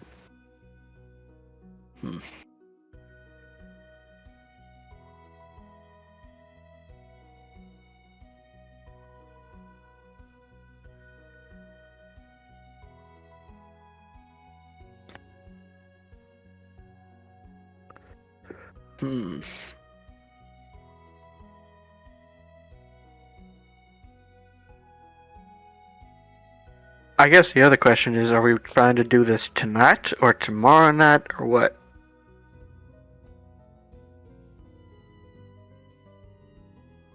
Your choice. Or My choice. All of us. I don't personally... It doesn't matter to me whether we do it tonight or tomorrow night. I'd be happy to do it tonight. We could also maybe do it the night before we leave, so that if things go south, we can just leave. I suppose that is an option.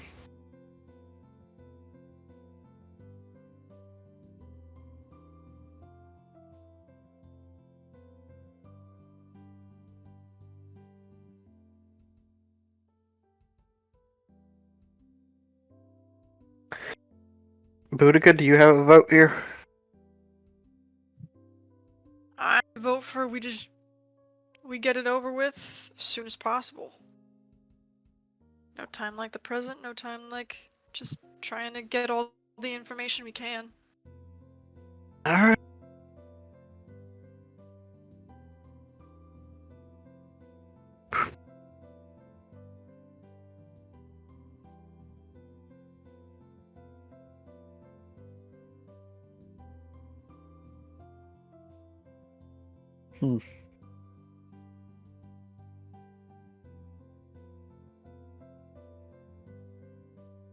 That sounds like we want to try it tonight then. Okay. Alright. I guess when I'm keeping watch, I'll just hang out in my fox form, and then if I see someone coming, I'll just start barking to alert you guys. Makes sense.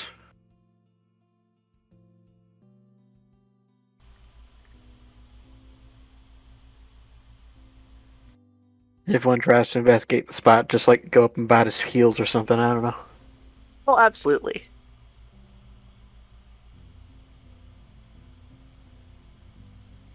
Actually, out of curiosity, Colin, what kinds of native fauna have we seen around? Have I seen other foxes, or would it maybe be weird to see a fox in town? You haven't seen any foxes around here, no. But it's a primordial ring. There's a lot of weird stuff about. Very true. Okay.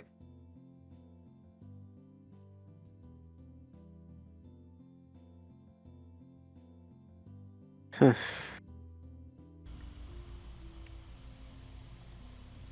know, through this conversation, it also occurs to me that we have only ever actually spoken to one member of the aristocracy.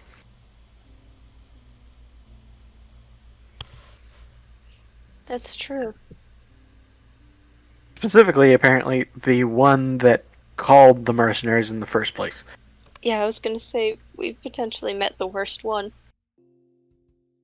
Very possible. I guess we heard about Moreau and which one was the one we heard? Did we hear? We heard a little bit about Alaire because we almost bought the house that's in her area, but. Yep, you heard about Alaire, and then you also, you heard about Lucille Moreau and Ocean Alaire.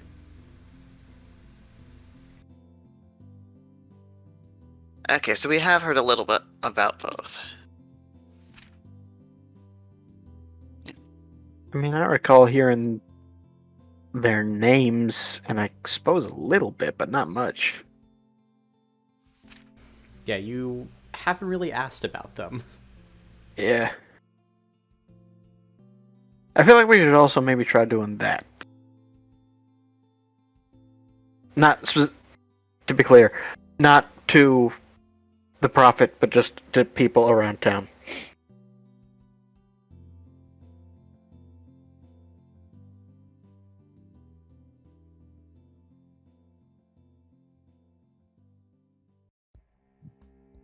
Yeah, I mean, I'm cool with meeting them or just investigating them.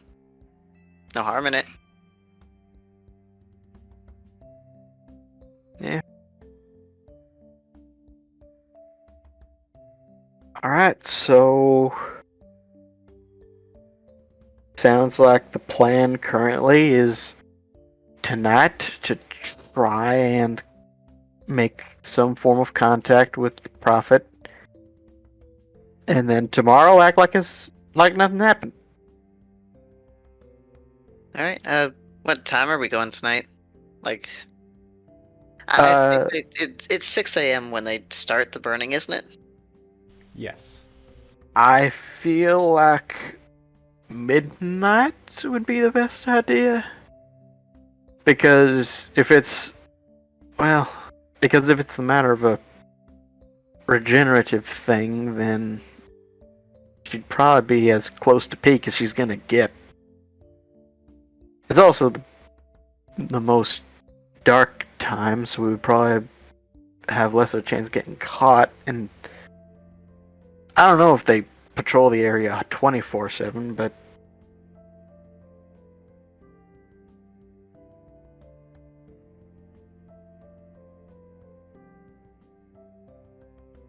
That works. We could also push to like 2 a.m. maybe? Like the true total dead zone. that's true. I just But then we don't have nearly as well. We uh, lose some time to talk to her. yeah, I do just kind of worry about getting too close to the burn time.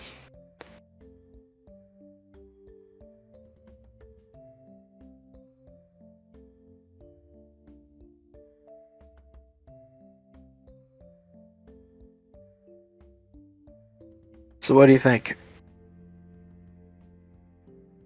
Midnight, give it a shot? I guess so. Alright.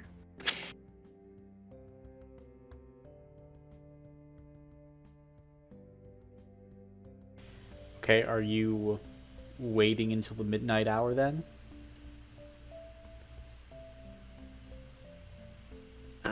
I suppose so. so. I don't have really anything else I need to do.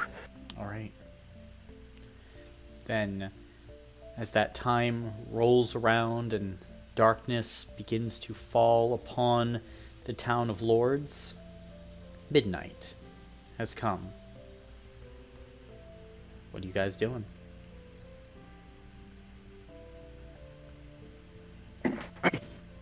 Alright, Aoife, I guess go ahead and assume whatever you're gonna do. And Aoife will drop their polymorph. Okay, so you transform back into your foxy form.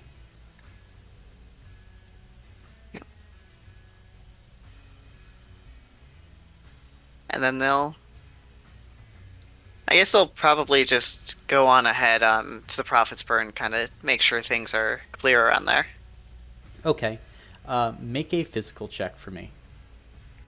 Physical. Can I add Wild Strength to that?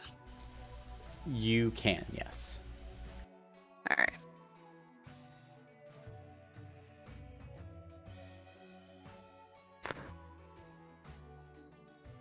Sucks. One success. One success. On the way there, you would be able to, hear off in the distance some laughter, and you kind of head over that way. And you can see a group of 2 Briarheart mercenaries rounding a corner, kind of away from the burn. They are on nightly patrols, but it doesn't seem to be dense, and it's across the entirety of Lourdes.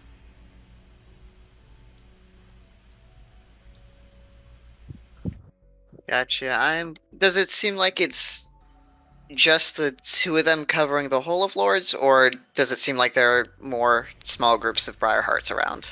With only one success, you can't get that information. You saw one group.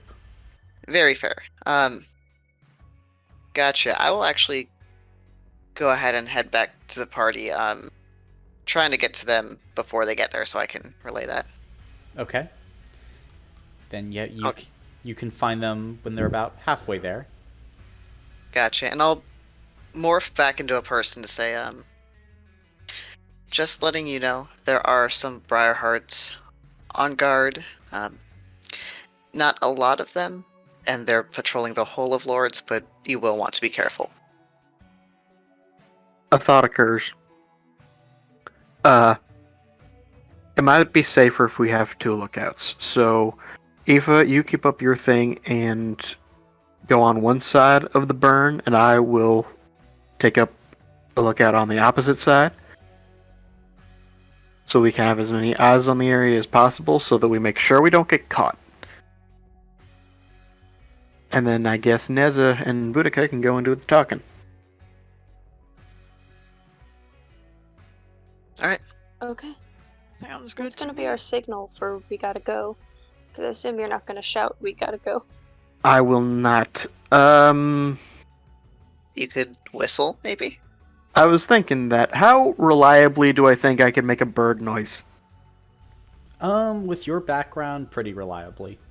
Okay, I'll make a bird noise when we need to go. And I will just start barking, so I guess if you hear animal noises, just hoof it.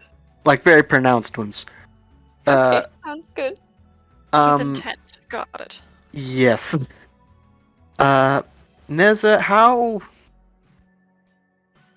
Actually, I guess this goes for both of you. How sneaky do you find yourself? Average. Average.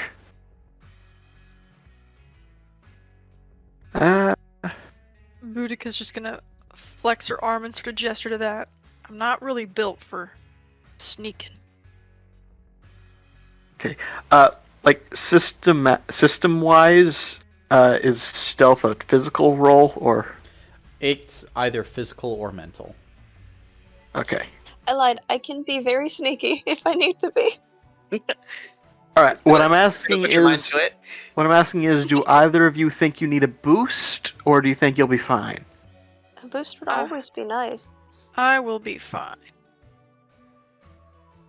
All right. Elan sort of produces a bottle and hands it to Neza. Go ahead and chug that. Okay. And she will.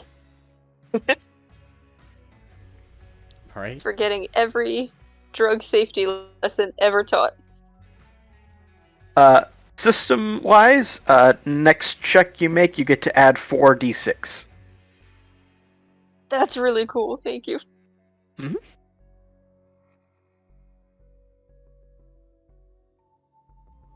All right, let's do it. Okay, I'll. oh, go ahead.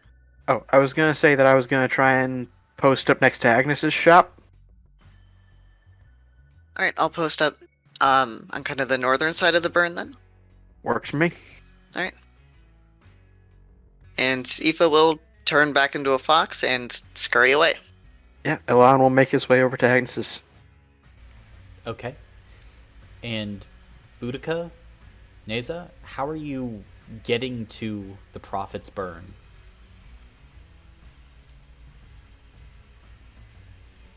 Stealthily. I assumed that. I imagine we're kind of taking the main roads. Just like, so that way we don't have to be stealthy until like the last minute, because nobody's going to question like two people just kind of walking casually. But as long as there's nobody out when we're about to duck into the burn area. Well, yes, you take one road, Elm Street, in order to, basically get to the Prophet's Burn. Okay. Anything else aside from that? Well, I assume once we get sort of closer to the Prophet's Burn, maybe we want to take a roundabout way, like either through Ash Street or Gold Street, and sort of cut through one of the alleyways. That can work. Okay, then I'd like both of you to make physical checks. Physical. You get 4. Yes. 4 extra. 1 success. Okay. You have 1 physical? Yes. I have a higher mental though, which is why I said, I can be stealthy sometimes. Got a 2. Nice. Boudica, you have a little bit of previous experience sneaking around, doing that kind of stuff, just from events in your past. Neza is trying her best, and at one point she goes and knocks over a bucket that's nearby. However, as it's about to hit the ground, like, this cat darts out of nowhere, hits the bucket, and it goes spinning for a bit, and then just lands right side up once again. This incredible stroke of luck. It made a little bit of noise, but would have made a lot more if it went tumbling out onto the street itself. Very lucky. But you make way all the way around Prophet's Burn, taking some time, and at about 2:30 a.m. you reach it. You see the black charred body tied to the stake and the preeminent blooms of Estelle flowers beginning. Oh, by the way, I'm not going to be in the open. I would like to find a bush or something to camp out in while I keep watch. Fair enough. Yep. I'm in the alley between Agnes's shop and these buildings over here, and I have activated camouflage. Sounds good. Which I believe takes 10 seconds, since I have Survivalist. Yes.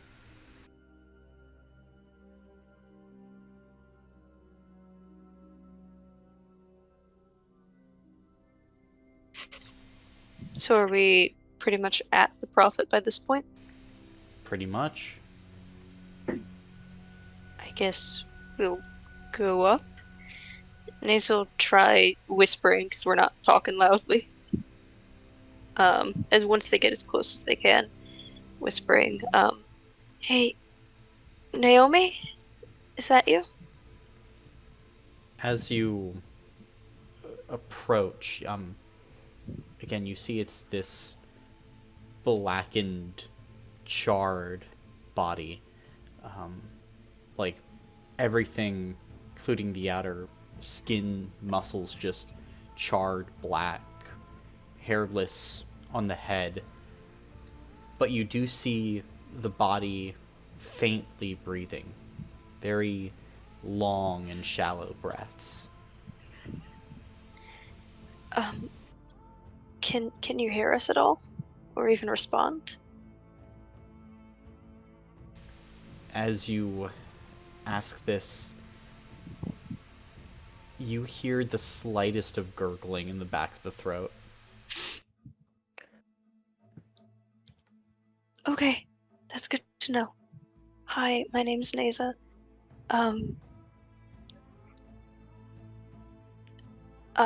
People say I look just like you. We're worried there might be... Not worried. Sorry, we're on rush time. Do you... Maybe we should try yes or no questions. Yeah, that's what I'm thinking of.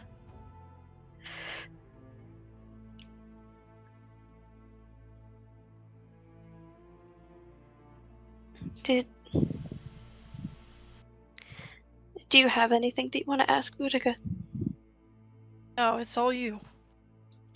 Do you know in Elitke or Dusan Kovac? You can kind of like 2 grunts for yes, 1 for no. You hear one faint kind of guttural sound as strained vocal cords try and move. Okay. The Ascendant power, you know about that, right? Yes. You were connected to it? Yes. If we ever manage to get you out of here, would you connect again? Yes. Okay. Did you know about that birthmark? Or something? Yes.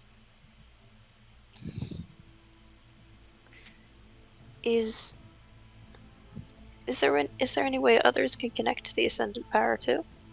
Yes. And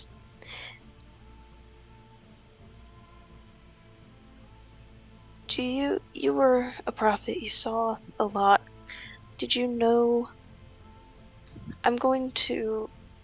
Okay. You know the 4 cardinal directions, 8 in between them? Yes.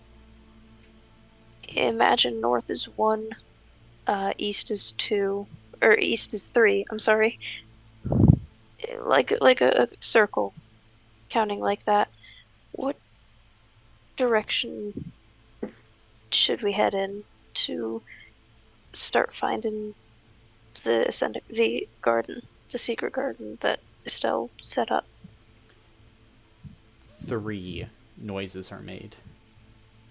East, and is that the town? There's a town that was set up with the Church of the other- Neverborn. the Church of the Neverborn. Thank you. With the followers that your old followers. No. Further? They will make 5 noises.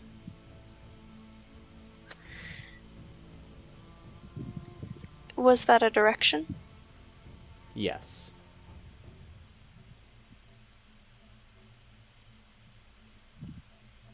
Southwest? Yes. Oh. It's not... Is it an obelisk? That one thing that you go to unlock the power, that's... Is that what you're referring to? Yes. Okay. Mind if I ask a question, Neza? Go for it, please. Is your last name Kovac? Yes.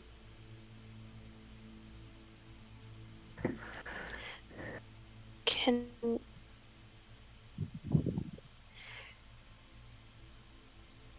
Oh gosh, I don't know how to ask that in a yes-no form.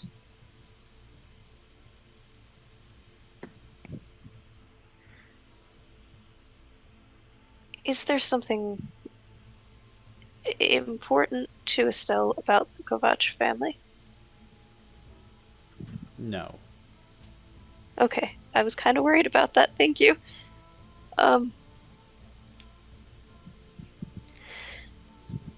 Is there something that you need us to know that we haven't covered already? Yes. That our questions haven't touched on? Do you still have access to the power, the Ascendant power? Yes.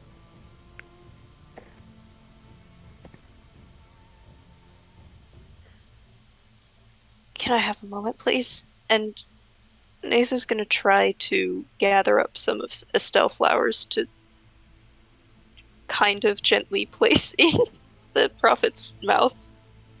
Okay. I heard that eating these is supposed to help strength. Well, before I put them in, I'll ask, do you want them? Yes. Then I will load up. Okay, you're just picking a bunch of Estelle flowers. Hopefully from like random spots so it doesn't look like somebody picked flowers, but more like sparse. Okay. And can I sort of go around wherever Naze is picking flowers and sort of like mess up the ground a bit so that it doesn't look like someone picked them? Like sort of like rustle around. Sure. Here, is there a way that you can use the Ascendant power to communicate more effectively? No. That's okay. Will eating these Estelle flowers do something for you? Yes.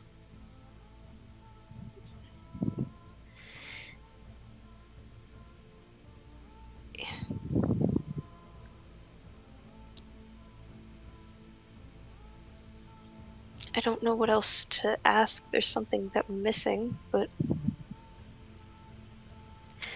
do you know who the current Eminence of Wisdom is? Yes. I don't suppose you could give us a hint somehow.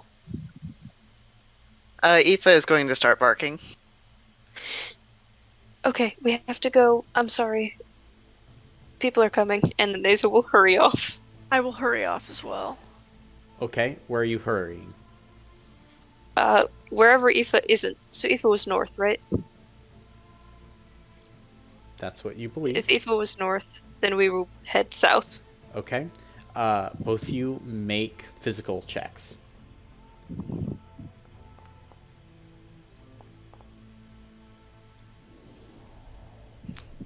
Yikers.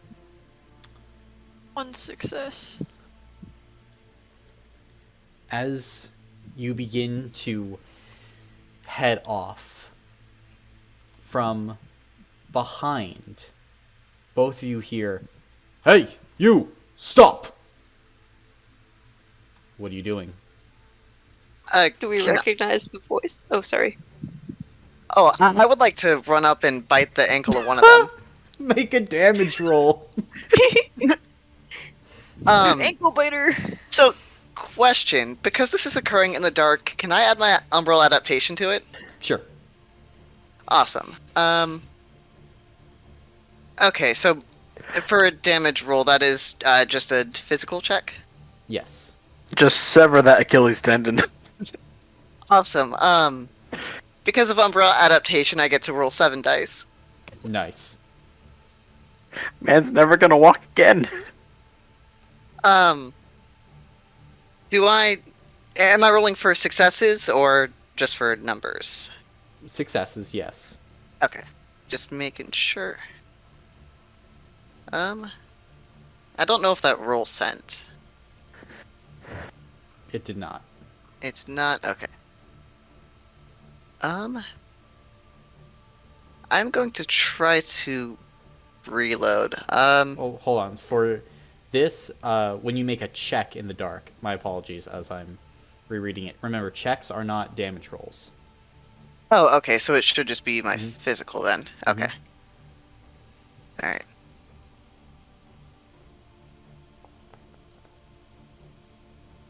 Oof, that sucks.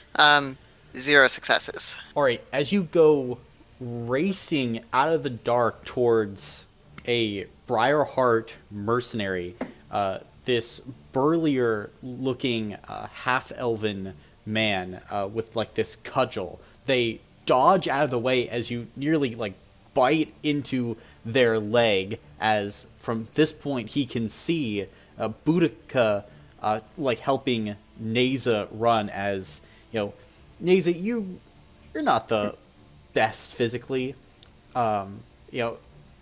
Brutally below average might be the best way to describe it. So, having to run in this quick instant without the potion that Alon gave you, not great. However, now this guard is going to take a second, as he's going to take a swing with his cudgel at Aoife, as you just ran out from the darkness and attacked him. Luckily, he'll miss, as he'll swing the cudgel and you just barely are able to dodge out of the way, Aoife. What are you doing? Aoife is just gonna kind of like be dancing like just out of reach for a second, kind of like barking at them now to kind of keep their attention off of Neza and Boudica, and then once it seems like Neza and Boudica are able to slip away, Aoife is just gonna pick a direction and dart off to try and lose these guys. Alright. It's only a few moments that you're able to cause the distraction, because very quickly this Briarheart is like turning and trying to book it after Boudica and Neza. But by that point, if Boudica and Neza would like, they can disappear back into the shadows. Like. Okay. And I would like to be doing it sort of like keeping Neza in front of me, so like we're running away from this guy so that I would be between him and her. Very nice. And you can certainly book it away and meet back up with Alon in his hiding spot.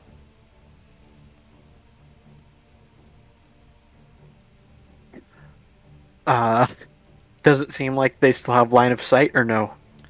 No. They have lost that particular Briarheart, but there is certainly a commotion going on. We should probably leave very quickly. Yeah, I try to get us back to the house as quietly as possible. Alright. Then, without too much issue, you arrive back at a little past 4:30 in the morning. And Aoife, I'm assuming you're going to meet up with them. Yeah, once I am sure no one is seeing me, I'm gonna kind of slink back towards the house and then polymorph. As soon as everyone is back into the house, Elan pretty much just tries as quickly as possible to put all of his stuff away. Okay, everyone go to your rooms, go into your beds. You've been asleep for 4 hours at this stage. No one has left the house. Understood? Always. This isn't my first party. Understood. Just go to bed. And Elan will go upstairs and try to make it look like he's been there for the entire night. Sounds Neza good. will do the same. Right. Boudica will also do the same. Yep, so is Aoife. Very nice, very nice. In that case, you guys waiting until morning? Yeah. Wake up? Alright. Then, sunrise is only going to be about an hour later. But, you are in your beds as it begins to rise. Boudica's gonna sleep in. Alright? Yeah, Elan is going to sleep in too. For him that means 8, but still. Sounds good. Then, at 8 o'clock, are you heading downstairs? Yeah. Aspasia is waiting for you at the kitchen table, and she has a plate of like eggs and toast for herself, and then one for you. Why aren't you sleeping in? Quite late. A little bit. Was last night eventful? A bit. Anything I need to be worried about? I don't think so. Alright, well that's good. Yeah. We didn't really get a chance to talk about it very much, but we'll be doing that in a little bit once they awake. Alright, well, I was gonna go and try and rustle up a place for a garden today. Yeah. Do you want some help, or no? Nah, I think I'm just gonna have some me time. Alright. Fair enough. I'll let you know if I need anything, though. Alright. I won't let those muscles go to waste. And she kind of, like, squeezes your arm a bit, finishes up her breakfast, and heads up to her room to get changed into some more working clothes. Alright, Elan just kind of sits with his breakfast, waiting for someone else to wake up. Alright, who is next on the wake-up list? Boudica's gonna roll out of bed at about 9:30. Okay.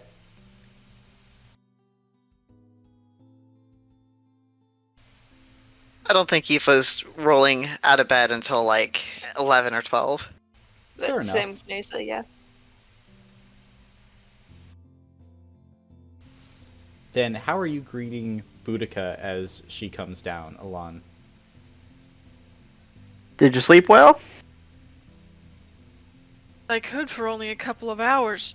Let me tell you, you need to make sure you get all of your bad habits are taken care of by the time that you are my age, because they all catch up with you.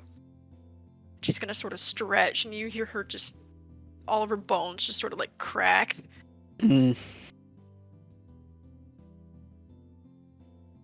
I have endeavored to do that.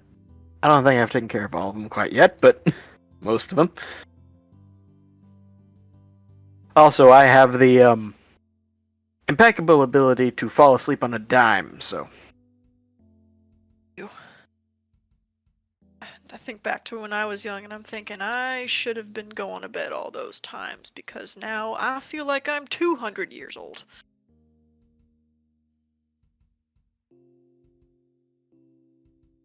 Elan will sort of like, I imagine, he has coffee, right? Yes. Okay. He'll just sort of take his cup and step onto the front steps of the house as if he's just, admiring the morning, but in fact he is looking to see if anyone is actually looking towards the house. About that, Yeah? you see at this point, Quinn Hayes is making his way, or their way, towards the house, flanked by 2 Briarheart mercenaries. Has like a small bundle of papers under one arm. Kind of gives you a nod. Morning, Doctor. Morning. How are you? Fine. How's the office going? I hear it's opened up. It has. We haven't got any patients yet, but suppose that's a good thing in and of itself, I suppose. I was thinking about sending one of my boys over then. Oh. Took a bit of a fall, sprained a finger, I think. Well, yeah, sure. I can take a look at him. Let's see. I have something for you. You can see Quinn rustles into their kind of pile of papers, pulls out like a portrait size kind of piece of paper, smaller, almost like a flyer, and passes it over to you. Okay. Reading it? Mm-hmm.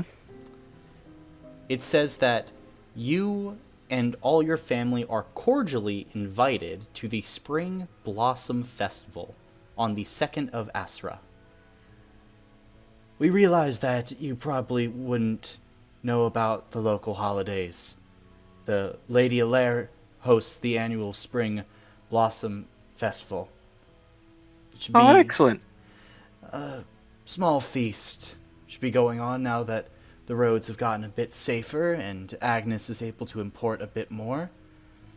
I know that Lady Moreau is supposed to be handling food production. The Lady Allaire is doing the best she can, and Arno is pitching in as well. Fantastic. Actually, all of us have yet to meet the ladies, so that should be quite nice. Well, any help would be appreciated. Oh, of course. Is there like an entry fee, or are you just looking for food donation? You can ask Oceane. She has this all supposedly under control, but my advice is, if you're going to meet with her earlier in the morning, is best. All right. Forgive me. Oceane is The Lady Allaire. Allaire. All right. All right. I will keep that in mind. Thank you very much. I would also like to say, we had a bit of an incident last night. We think there might be cult members running around. Ah. I suggest that you keep inside after dark. We're going to be increasing our patrols for the time being. Let us know if you see anything suspicious. Understood, and I will do so. Also, feel free to send your man by whenever. Will do. And All right. Quinn gives you this wry smile and will begin to head out and then stops. I hear you can handle yourself in a fight. Decently. Me and my Briarhearts, we've been attempting to deal with some hob dens up north. Ever wanting to come out on a hunt, let me know. Could sure use the help. I'll consider it. And they'll head out. And Elan will walk back into the house and breathe heavily for a minute.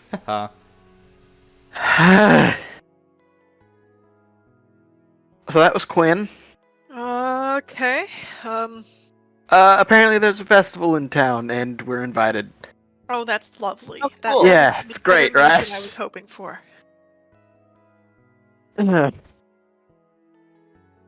Also, the Lady Lair is running it, and if we feel like it, we should drop by and see if we can lend a hand with the festivities. Oh, well, perfect. I was just intending to go out today. I want to get some skeins of yarn. All right, To crochet. sure, sounds good. My sister-in-law does that. Yes, and on a completely unrelated note, what is your daughter's favorite color and favorite animal? No reason. Oof. Well, her favorite color is green, but as for favorite animal, that's a difficult question. Just sea animal. Sea animal? Oof. I'm honestly not sure. He loves all animals, so it's kind of hard to pin down a favorite. Give me a bug, then. Just any Bug. bug. Probably dragonflies. Okay, I will keep this information for no reason. Right, of course.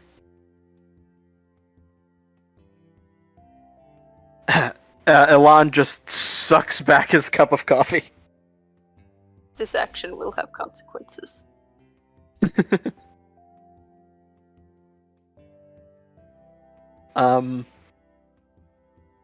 Is Neza up yet?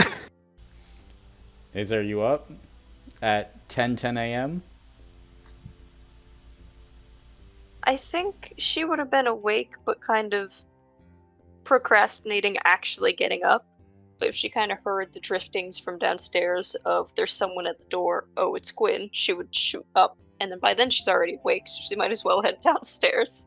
Okay. Okay. Morning, Neza. Good morning. We've been invited to a festival. Great. Yep. It's been an eventful morning because we've been invited to a festival. Great. I don't mean to sound rude, I'm just tired. No, I get you. Do you want some And then she coffee, will be- dear? I'm like pouring myself a cup. Yes, please. Thank you, ma'am. I'll also pour her a cup. How do you take it? Not poisoned. I was thinking more if you like sugar Yeah, or milk. I do like cream and sugar. That would be nice. I can make it though, thank you. No, I'm doing it. Okay. And I go see- ahead and I Are we fix- at like a wood table? Yes. I imagine so, yes. What kind of wood? Looking at it, it appears to be a fir wood. Hold on, I need to Google something. I am preparing Naze's coffee and my own coffee. Just making sure to put in the right amount of milk and sugar. Yeah, why not? She'll point at the table and say, like, you see this color? Something like that would be nice, thank you. And like So, I- basically white. I thought it was medium brown. That's what I googled. It Like varies. a little bit of coffee in your milk, basically. Yeah. Yeah. so basically She will instead point at Try the color of wall. blonde hair. Yeah, the wall. Oh, my hair? Well, yeah. That's sort of a darker brown, but yeah. Like that. Thank you. Yeah, that's what fir wood looks like. Alright, and Boudica nods as she prepares the not extremely milky coffee. Fair. And when she's done, she'll bring both of her own cup and Naze's cup to the table and give it to Naze. Nice. Thank you. No problem. So, if all of you were also interested. Apparently the Lady Alair could use some help with the upcoming festivities, and she's better to talk to in the morning, according to Quinn, for some reason. So, if you all are on board for that, I kind of want to talk to her, actually. Yeah, why not? Okay. Does it have to be this morning?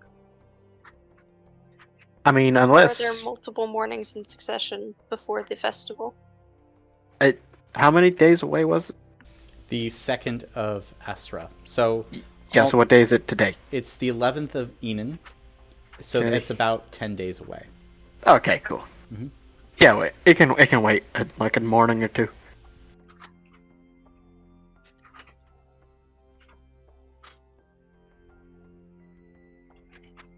So also we may want to, just like whispering a little bit, we also may want to hold off on discussing the events of recent hours until later, because one of Quinn's fellas is coming by to fix a broken finger.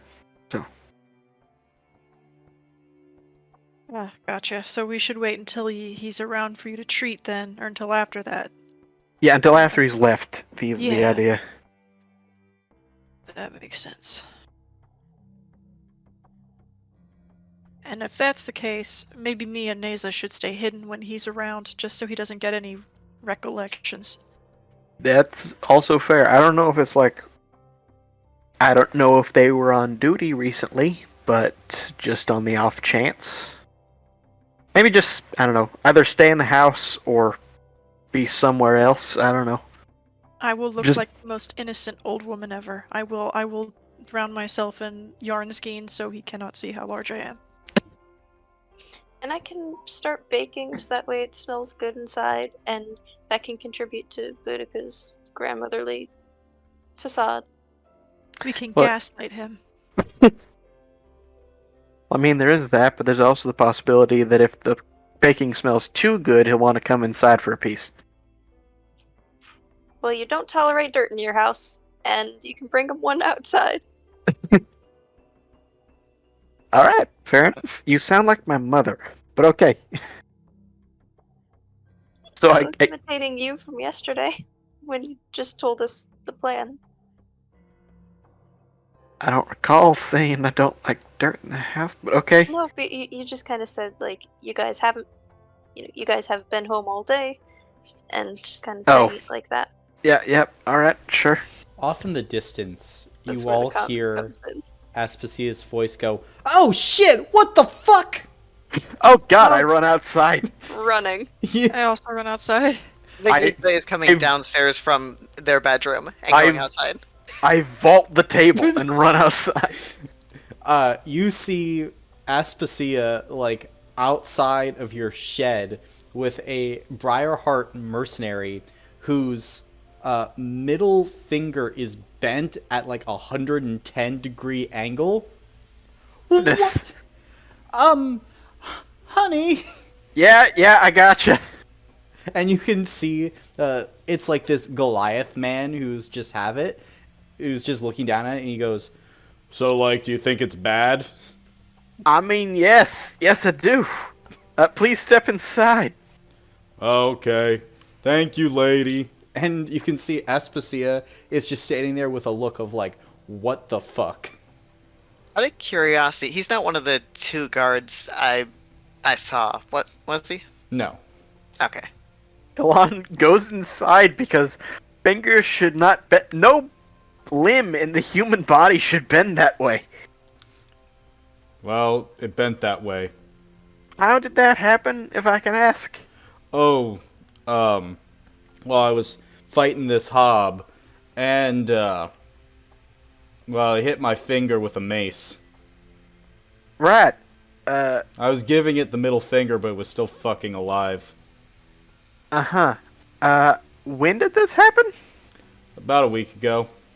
A week ago. You I should have didn't- probably handled this sooner than I that. didn't know it was bad. I thought it would just stop hurting after a while. Right. Okay. Step in here, please. Hey, do you do rabies shots? I mean, Do you have rabies? No, but my friend Jean-Luc, he says that he got bit by a fox last night, or scratched or something. I mean, I suppose I could try to figure something out for her rabies shot, but I mean, if it happened last night, it's kind of already too late. So he's gonna die? Well, if it had rabies, then possibly, but look, let me say it this way. If he was fine this morning, he's probably still fine. Oh, yeah, he was fine. Yeah, he's fine. Rabies happens fast. Oh, okay. Anyway, So how are you gonna fix this? And he holds up his fucked up hand. yeah. Well, Lana's gonna try and set the finger. Okay. He brings out like a scrap piece of leather for him to bite on. Does he accept it? Yeah. Okay, He cool. starts chewing on it. I don't chew on it. Just bite and hold, please. He stops. There's a good leather, Doc. Glad you enjoy it, I suppose. Would this be like just a like a mental check, or would this be like something I could use triage or doctor on? You could use triage on this. I'm just gonna do a mental check. Let's see how it goes. No successes. It gets bent back the complete opposite direction. Oh boy. Hang on. That's 3 dice at benefit 1.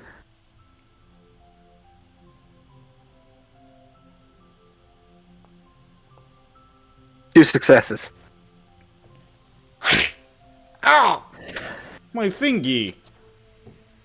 Yeah. Well, thanks, And Doc. sure, and Alon tries to set up like a splint around it. Mm-hmm.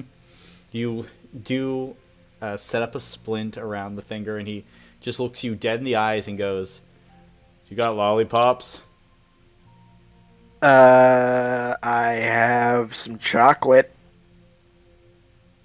He just stares you just into your eyes, through those windows into your soul, and asks, "Well, can I have some?"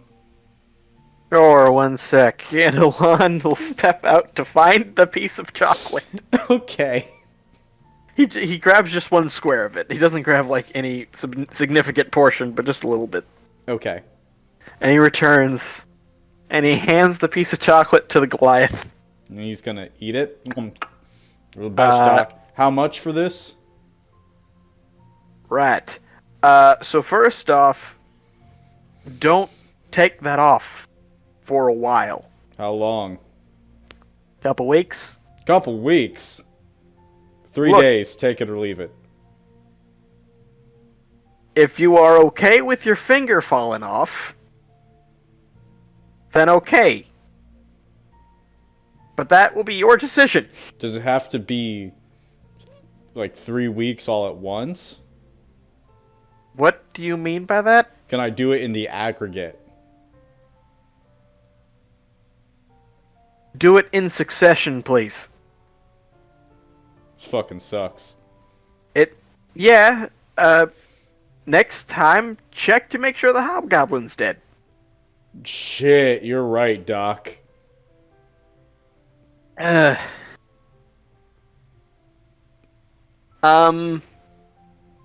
is a Dalton thing. He has a very bad mind for economics. What's like? I don't know what to charge for anything.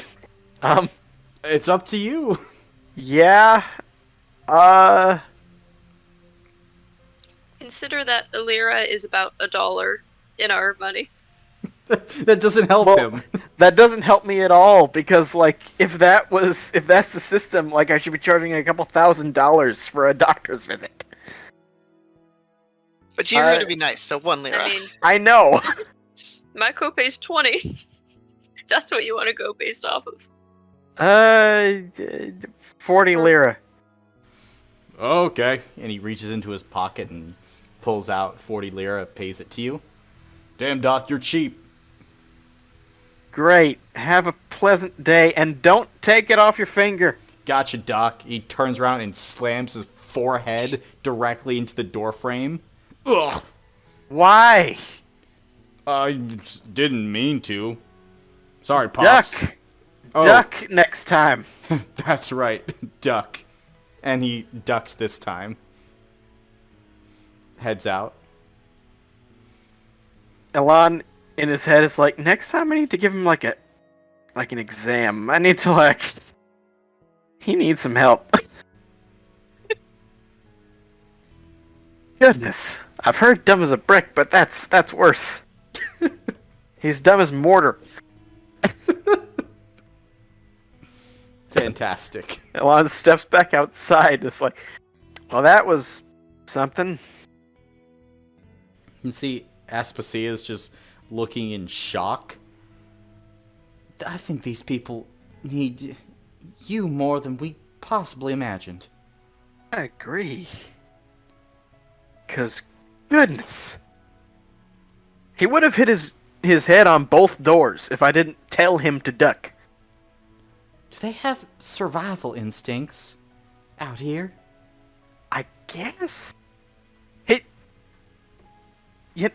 I gave him the piece of leather to, make sure he doesn't break his teeth when I set his finger. He started chewing it like he was gonna eat it. I think he was gonna eat it, darling. I think he was. Why the fuck is food so cheap if they eat leather? I don't know. He actually commented on it being quality leather. Like he has a taste for specific types of leather. Oh. I'm gonna ask around and see if that's just a him thing? Or... Yeah, if it's not, that's good information to know, because... Yeah, we're gonna have to readjust their food pyramid. Yeah. Goodness. Oh dear. And she's going to continue kind of working on her garden. Yeah, and Alon walks back into the house with the most bewildered look on his face. Just... Okay. I just set the finger of a man who thinks he can eat leather.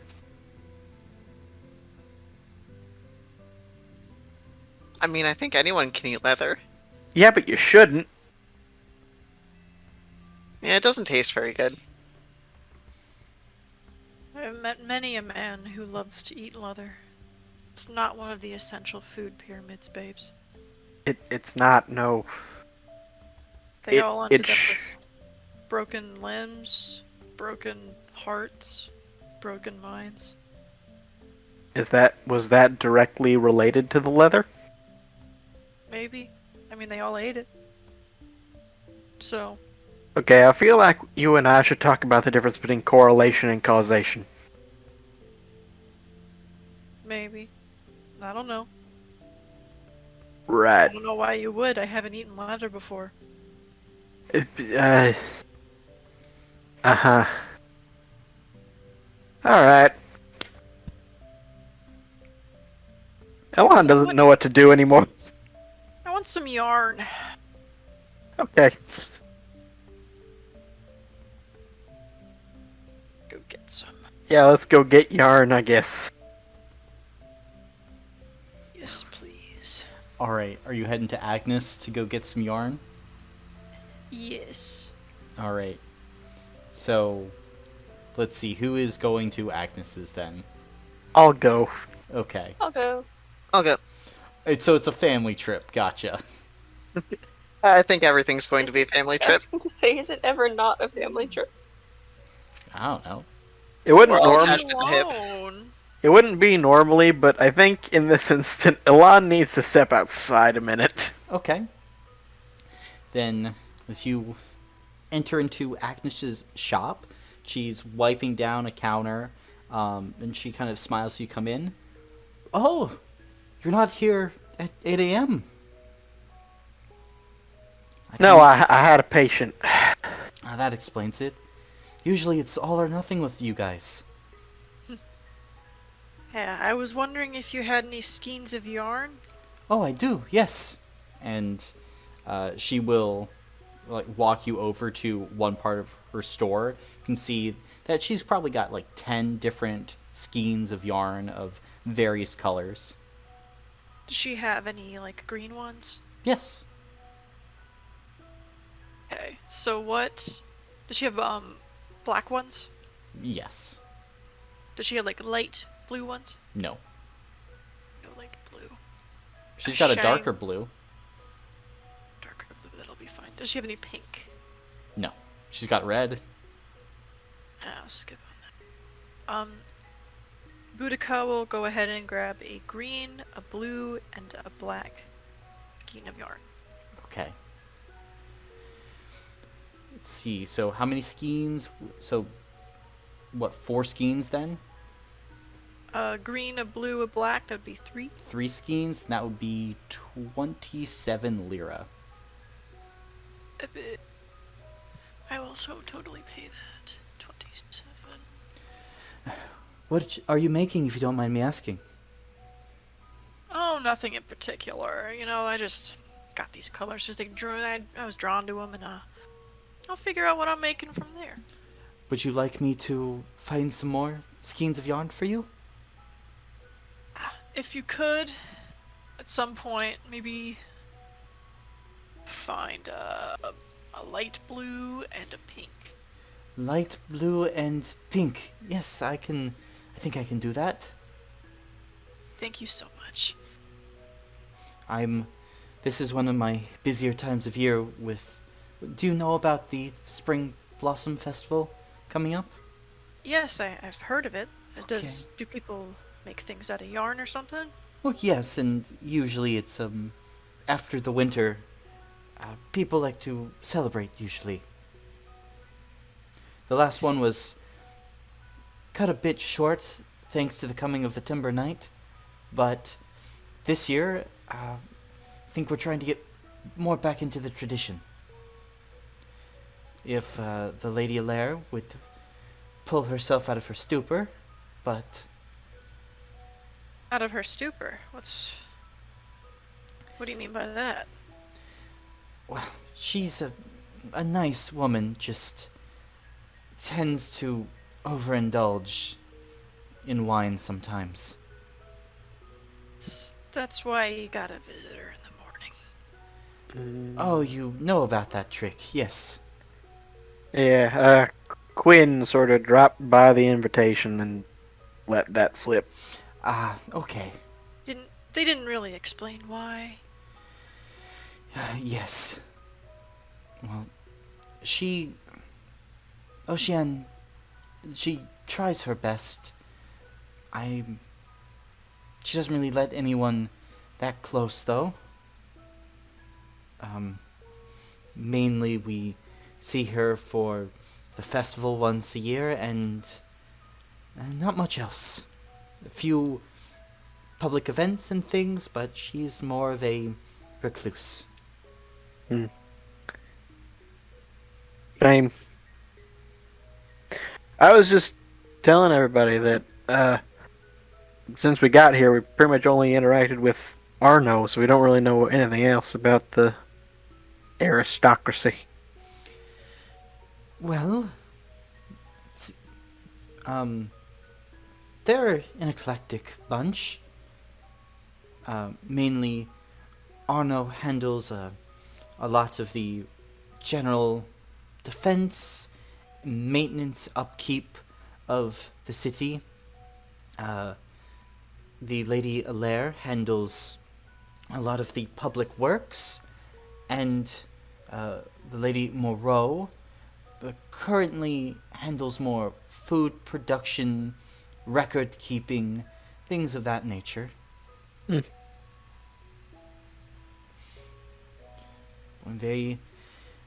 They all have their quirks and faults, but they do the best they can. Well, that's nice to hear, at least.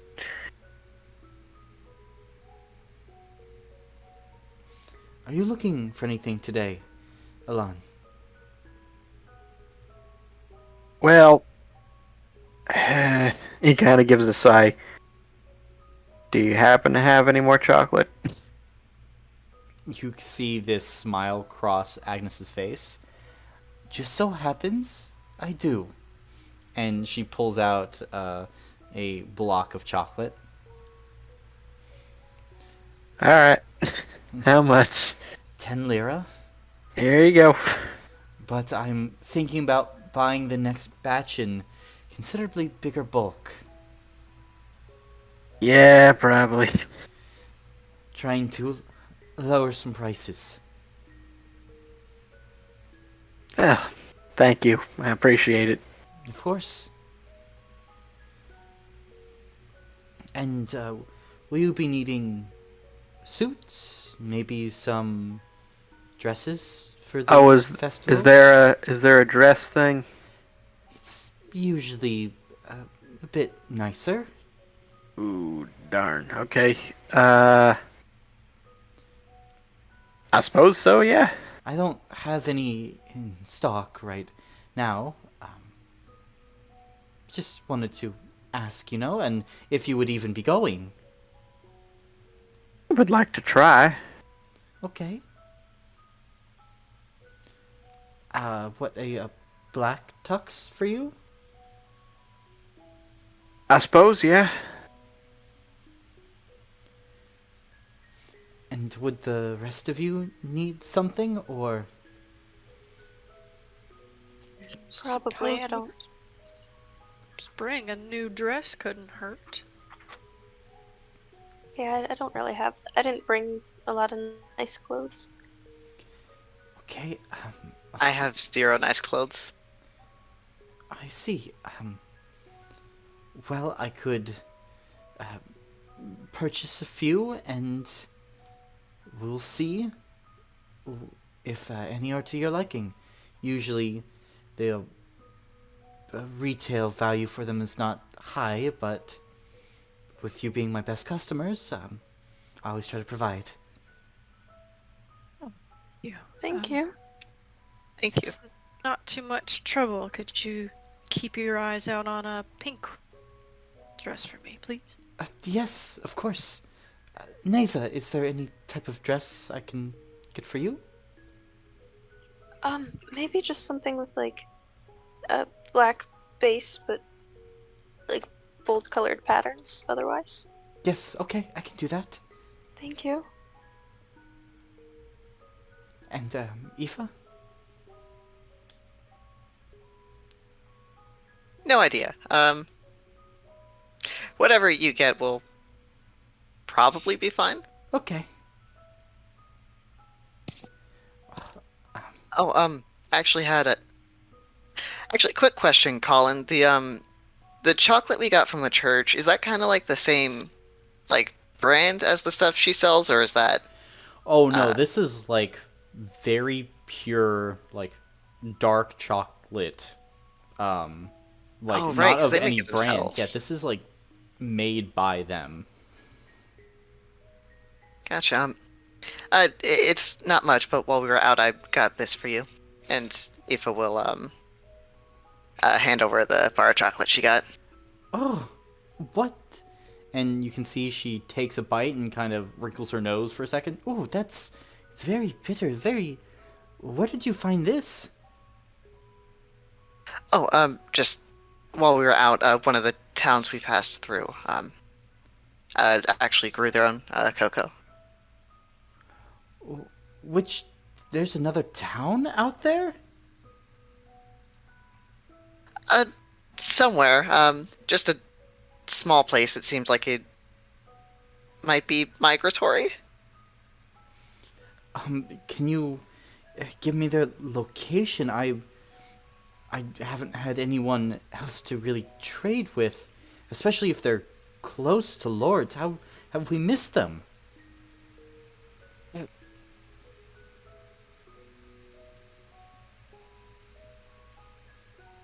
Well, how well can you keep a secret? Well, Pretty well.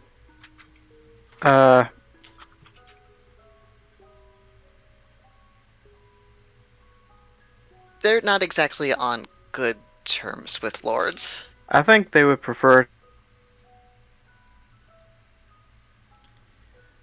Wait. Did you... And she kind of like looks down at the chocolate and like puts it down on the counter. Is this from the Devout?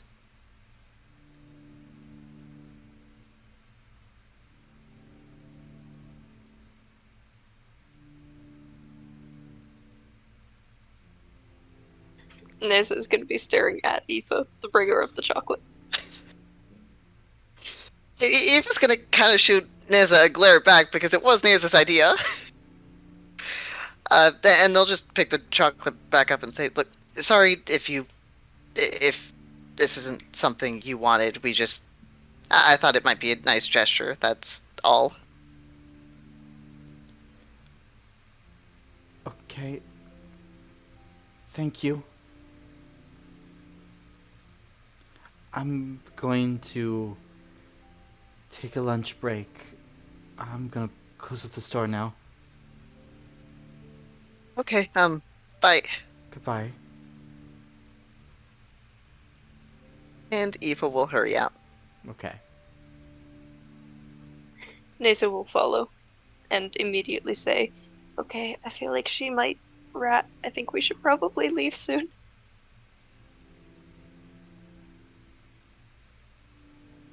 Like, leave what soon? The town? Also, I forgot to establish Boudica came up with them.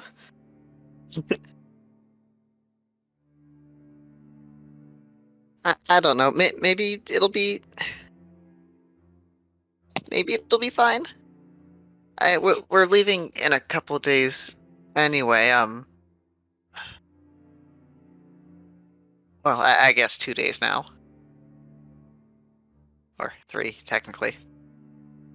Think about it logically. We're her best customers. We never admitted to anything, so what reason would she have to possibly rat us out? So just keep calm. Let's not worry about it. Just try to be business as usual.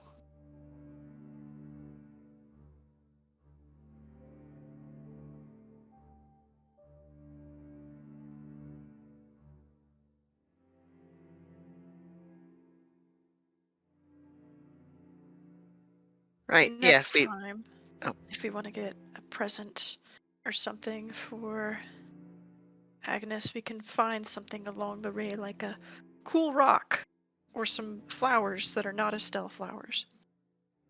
Right. Yeah.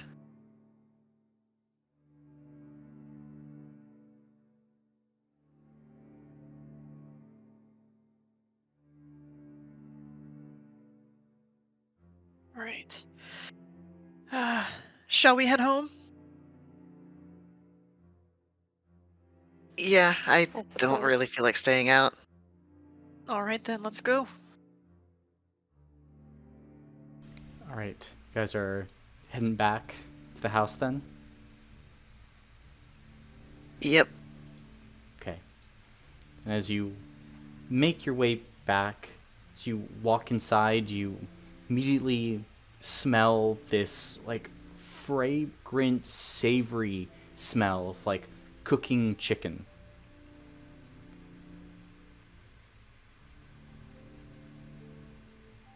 I think Boudica is immediately, like, going into the kitchen to see where that delicious smell is coming from. Yeah, Lon's going to. Okay. As you head in, you see Borellian is there. currently, like, finishing, like, cooking this chicken. He kind of smiles. Oh, I talked to Aspasia. She said it was okay if I made food for all of us for dinner tonight. That smells delicious. Yeah, it does. Smells really good. Oh, thank you. It's just a little something I learned a while back.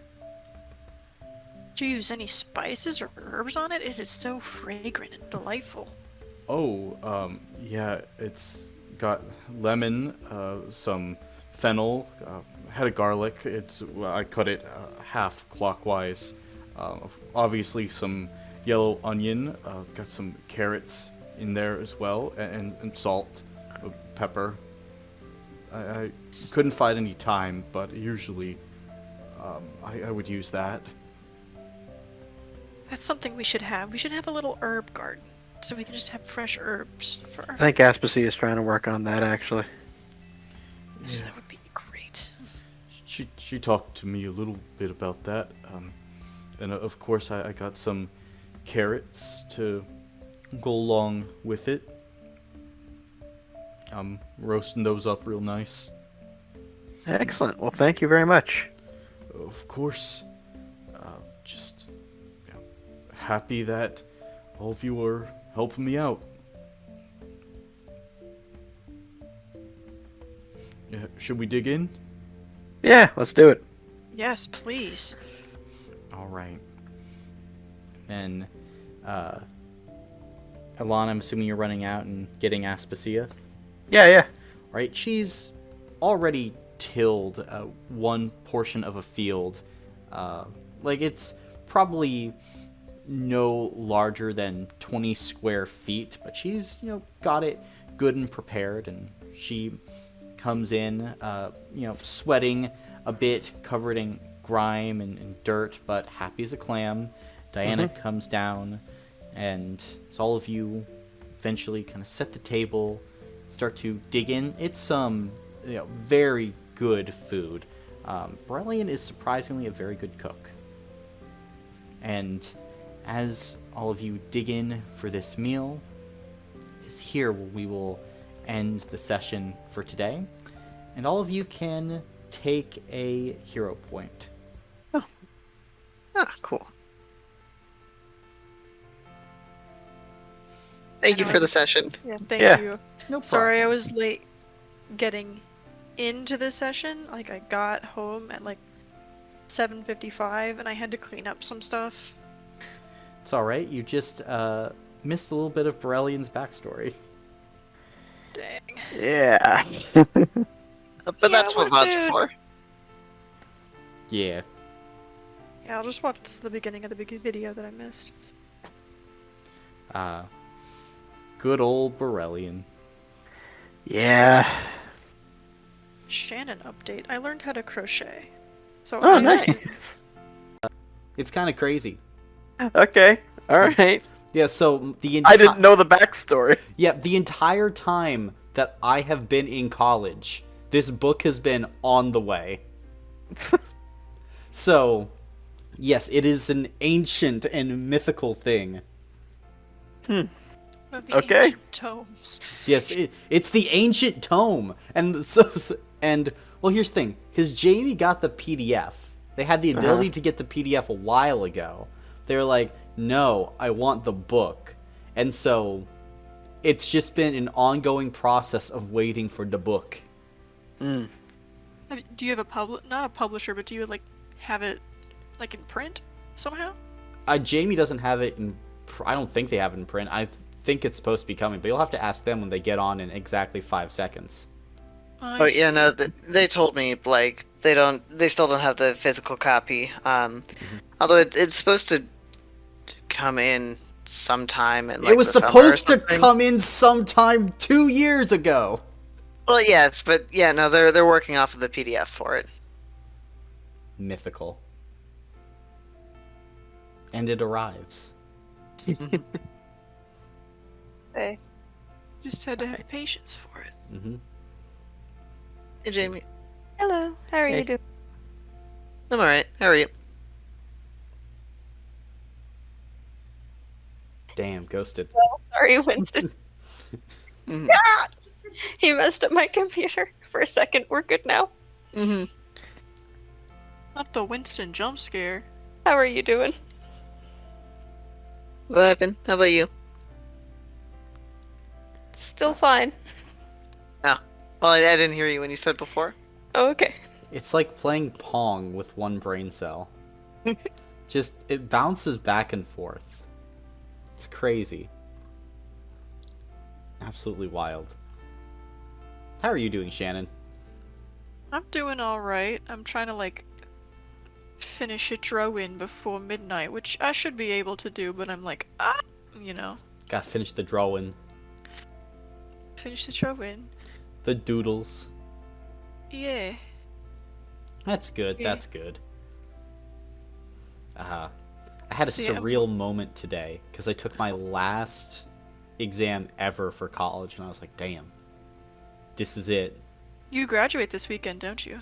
Not this weekend, next weekend. Graduation's on the 13th. Yep. Yeah. I was, like, for a moment, I was like, man, graduation's gonna be on Friday the 13th. And it was, like, one day off. I was like, damn it. That would be so funny. A great omen for your career. Exactly. Yeah, this whole job market thing, it's a good enough omen as is, you know?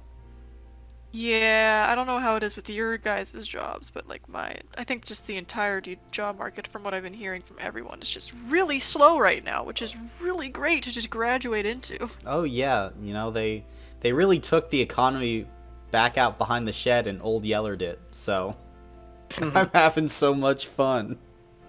Yeah. We didn't need Literally. that economy anyway. Literally, like, everywhere I've, like, applied to, like, if they do get back to me, they're like, actually, we're looking for people with, like, 10 years experience. I'm like, that is so cool. I don't have that, and I can't get that right now. Mm-hmm. Thank you. It's like, yeah, I would, you know, like, we have to all start somewhere, guys. It would be nice. Yeah. The answer is no. No to all fronts. But what can you do? Nothing. Well, thanks, Dalton. You're really, getting Well- my hopes up, man.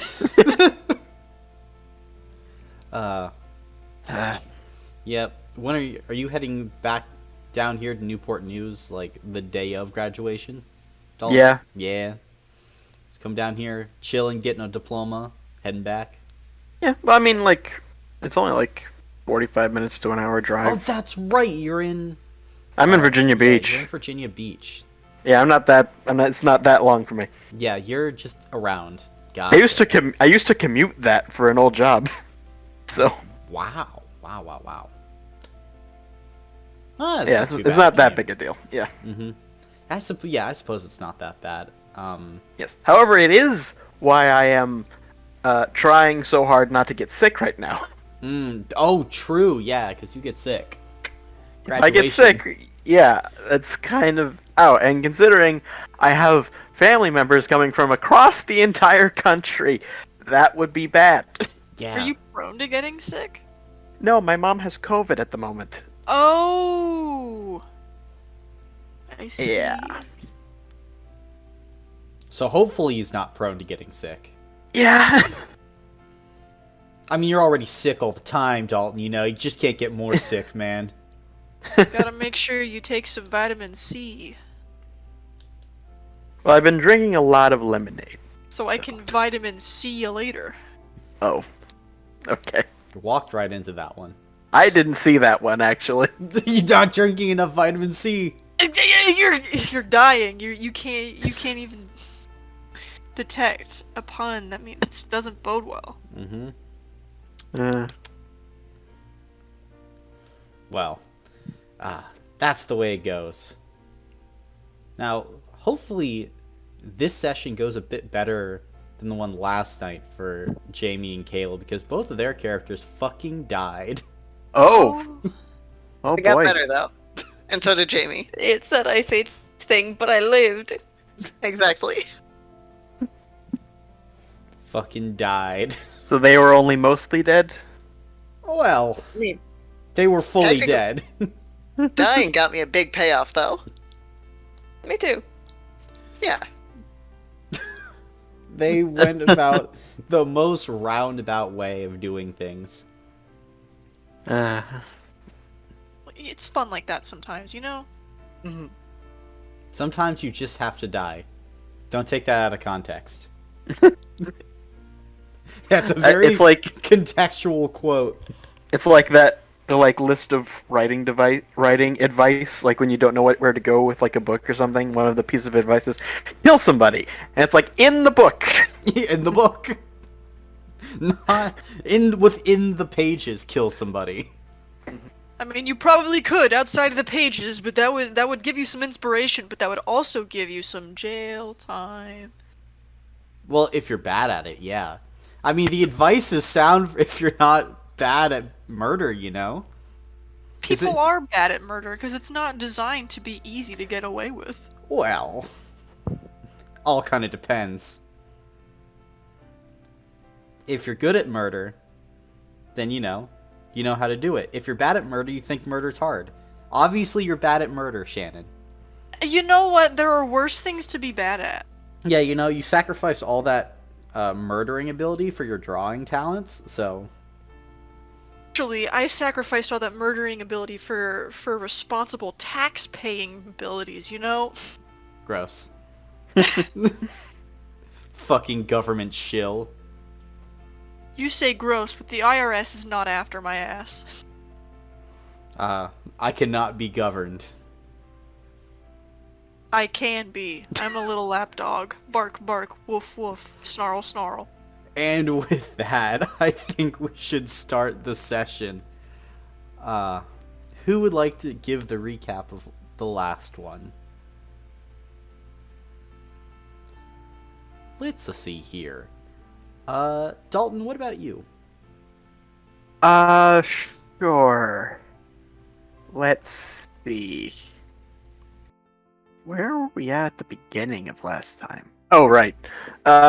So we had some talks with Bear about his past. Quite disturbing. Turns out he was kidnapped at a young age by a cryptid, essentially, and tortured for an extended period. He is in fact a dragonborn. But yeah, he has skin now. A lot of stuff. We covered a lot of very bad stuff. And then later on, we decided to sneak out in the middle of the night and try to talk to the prophet. Two of us stood watch while the other two went and actually talked to her. She's not able to actually speak because of the burn wounds. And instead just can do like yes or no's through... I forget what it was. It was like tapping or something. Like groaning. Something to that... Yeah, groaning. Something to that effect. We learned a little bit. For example, her last name is Kovac, which is interesting.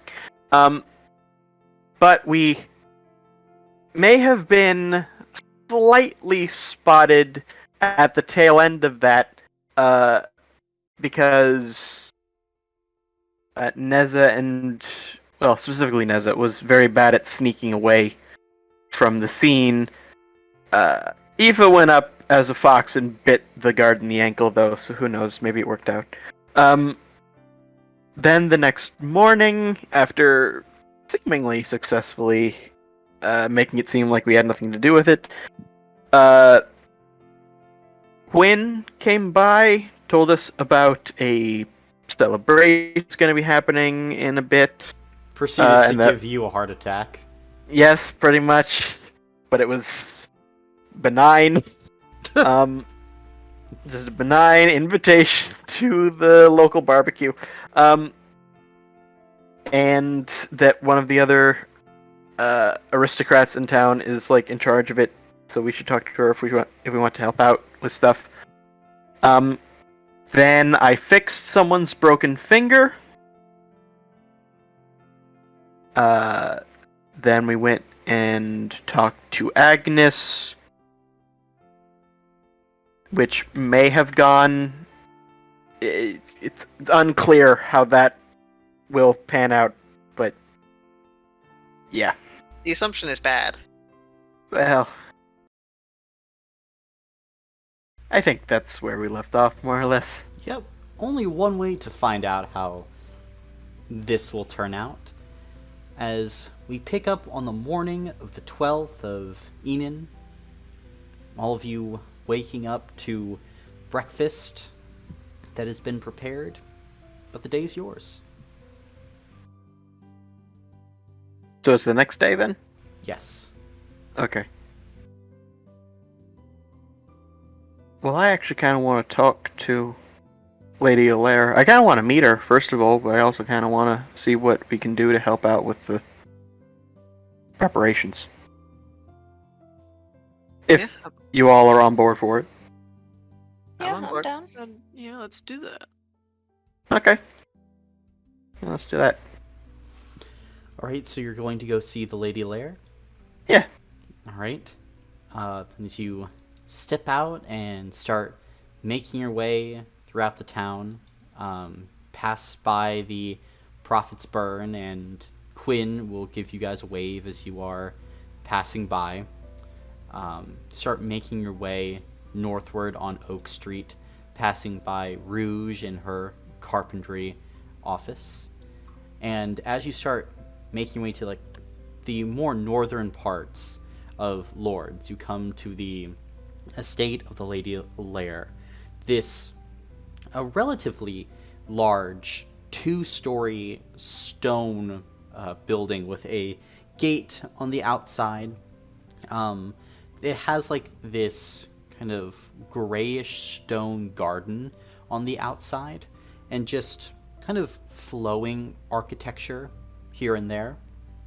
But the house almost doesn't seem lived in. Very sparse, very empty. Okay. Is the architecture similar to what's in the rest of the city, or is it very distinct? It's pretty distinct given everything around it. Okay. Does the gate have a knocker on it?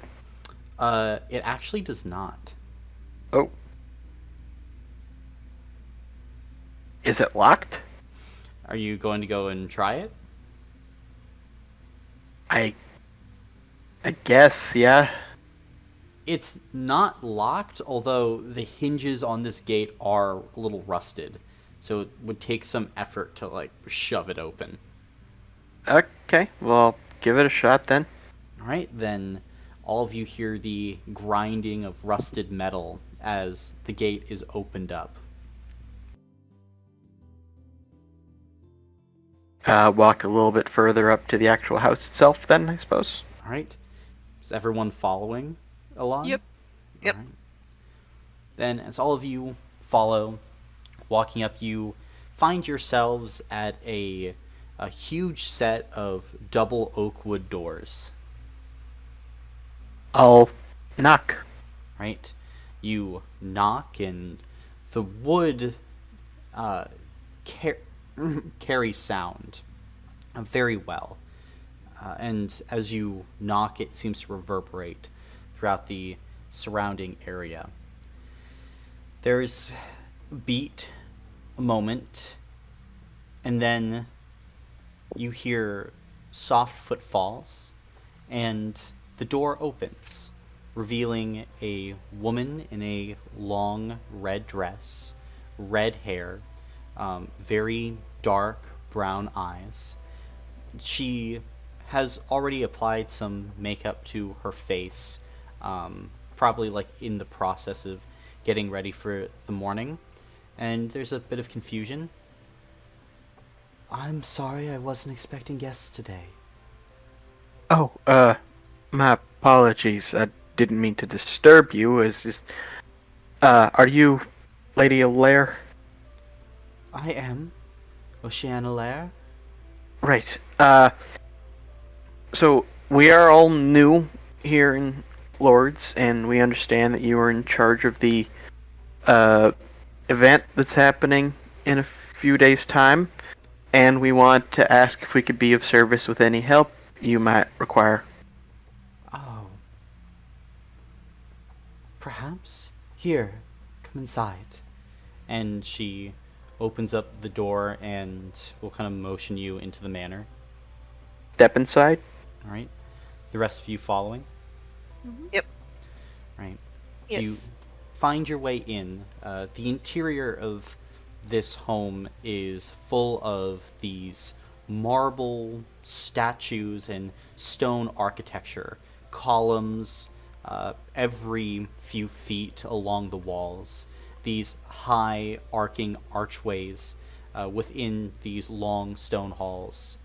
She makes her way to more the back of the manor, and there's a sunroom with large glass windows that look out towards the back of the estate, where you can see the Temple of Estelle, where Clement is at, and also some now more overgrown places in the town of Lourdes. You see that there is kind of a daybed with a group of chairs kind of surrounding it, and also you would all pick up on the 4 or 5 empty bottles of wine that are kind of not littered around the room. They're placed, but it's more alcohol than a normal person would keep lying about. You can see the Lady Lair makes her way over to one and picks up a glass and tries to pour it, and it's empty. She has to make her way to another one and pour that, the glass about halfway full. She goes and reclines on the daybed. Am I to presume that you are the folks that helped us with the Timber Night? Yes, ma'am. Very well. Thank you for your efforts, truly. Now, you said that you would like to aid me in the planning of the festival. If you require help, yes. Help is always appreciated, sir. The Spring Blossom Festival is, well, it's getting more difficult year to year. What is your name? I'm Alan. Alan. She takes a sip of wine, and it's almost like she's swirling your name mixed with kind of this like darker red wine in her mouth and considers it. I hear that you're a doctor. I am, yes. Tell me, what do you charge for your services? It depends on services rendered. I have many people to the north, amongst the Satyr community. I believe I would like to send a few of them down to your office, though I'm not sure if they themselves can pay. I would be happy to care for them. Very well. And she goes and kind of gives you like this one moment sign with her hand, puts down the now empty glass of wine, as you realize like she, like as she was talking, listening, was downing this wine very quickly and with an ease that you weren't really expecting. But she will momentarily leave the sunroom. She'll be gone for about 5 minutes. Is there anything you guys want to do or talk about while she's away?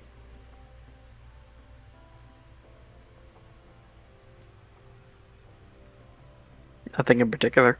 Okay. I think She I'm seems chilling. nice. Yeah, she seems quite nice. And time will pass. She'll eventually come back with what appears to be a small black leather bag of some kind, like this hand purse, which is clasped shut, and a bottle of wine in a hand that she has already uncorked. She fills up her glass and then opens her small bag and seems to count for a moment and then hands you 10,000 lira, Alon.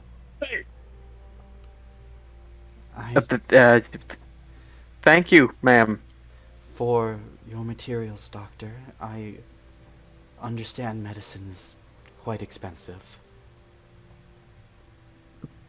Thank you greatly, ma'am. You are very kind. Of course. I am not as connected to the community as I would like. I suppose helping to build a few of the structures would certainly be more than helpful. Rouge, I've paid for the materials, but I'm still looking for laborers who would be willing to help construct pavilions and things like that. I was thinking Release Park as it's a nice place, away from the eye source of this town. It is a very lovely spot, yes. Well, if you're looking for someone to construct, look no further than right in front of you. Oh, sorry, what is your name? My name is Boudica. It's nice to meet you. It's a pleasure to meet you, Boudica. Do you have experience in woodworking? Well, I have experience in, construction. I might need to call on you again sometime. There is much labor that this town needs, but... And she takes this long sip of wine. Unfortunately, not enough skilled peoples to do it. Well, I see, but I'm retired, so I have plenty of time on my hands. Well, I am overjoyed then that you're here. I could certainly use the help. I've also been known to construct a few things in my time. However, from what you've said, I will probably be busy. Most likely. Dysentery has been running rampant through the satyr population. Oh dear, okay. Access to clean drinking water is a difficulty, especially given the dangers of the roads and not being able to access out east due to the Timber Night. I hope to finance more public works when the funds become available. But until then, we can only treat the symptoms, not the cause. Right. So if you would talk to Rouge, then she would certainly have work for you. I know that perhaps others in this town might have ideas about what they want for the Spring Blossom Festival. Maybe asking around for ideas or coming up with a few yourselves. Others can give this a more personal touch that I cannot.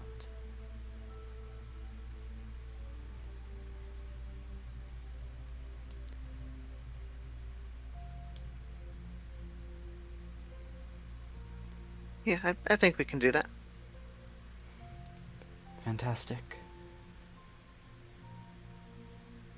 Now, forgive me, but you all seem a very mysterious bunch.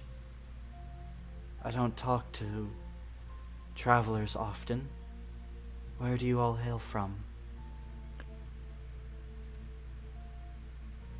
I come from Carthonis originally. The Dock Ring. I see. And are the rest of you from Carthonis?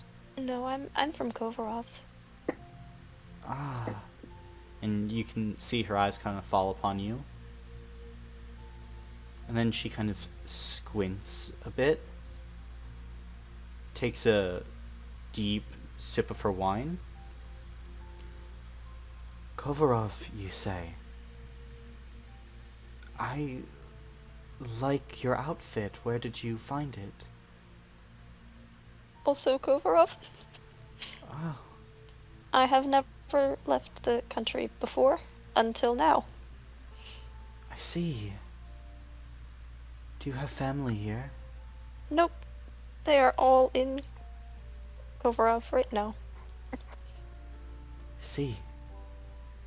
Forgive me, you just remind me of someone I knew around here once. And, what about you, darling? And she looks over now to you, Aoife. Oh, I'm from the Prime Ring. Just kind of around. I see. A bunch of wanderers and travelers, then. Yep. I assume you've come here looking for Estelle.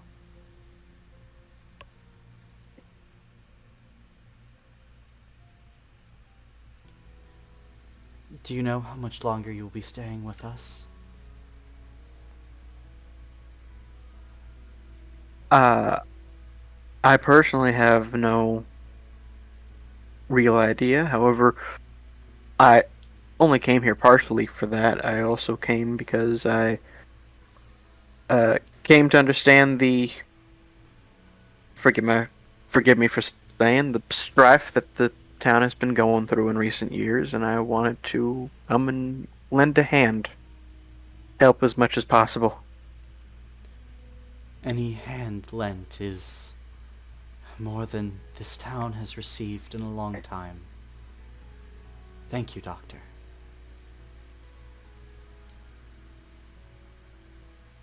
It is really what I do. And she gives a nod and this quick flash of a smile, then finishes off her glass of wine before refills it. Is there anything I can do to make your stay here more comfortable?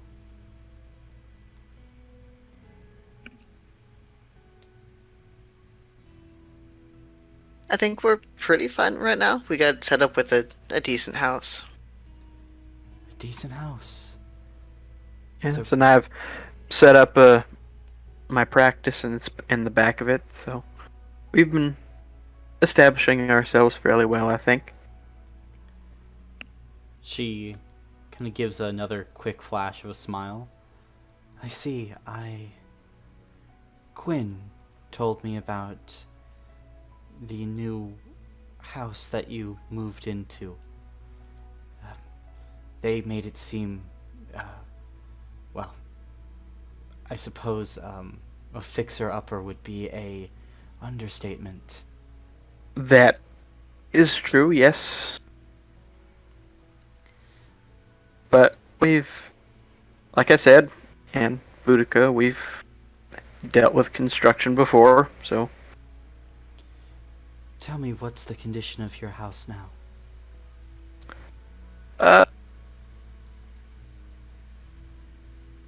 better than it was. Livable. She gives away but a slight eyebrow raise. You belie much information, Doctor. What counts as livable for the four of you?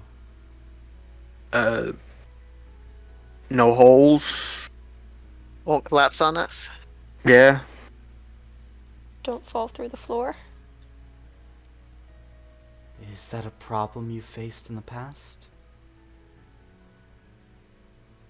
It was the state the house was in when we first moved into it, but like I said, Yeah, we It made was that needed. house our home.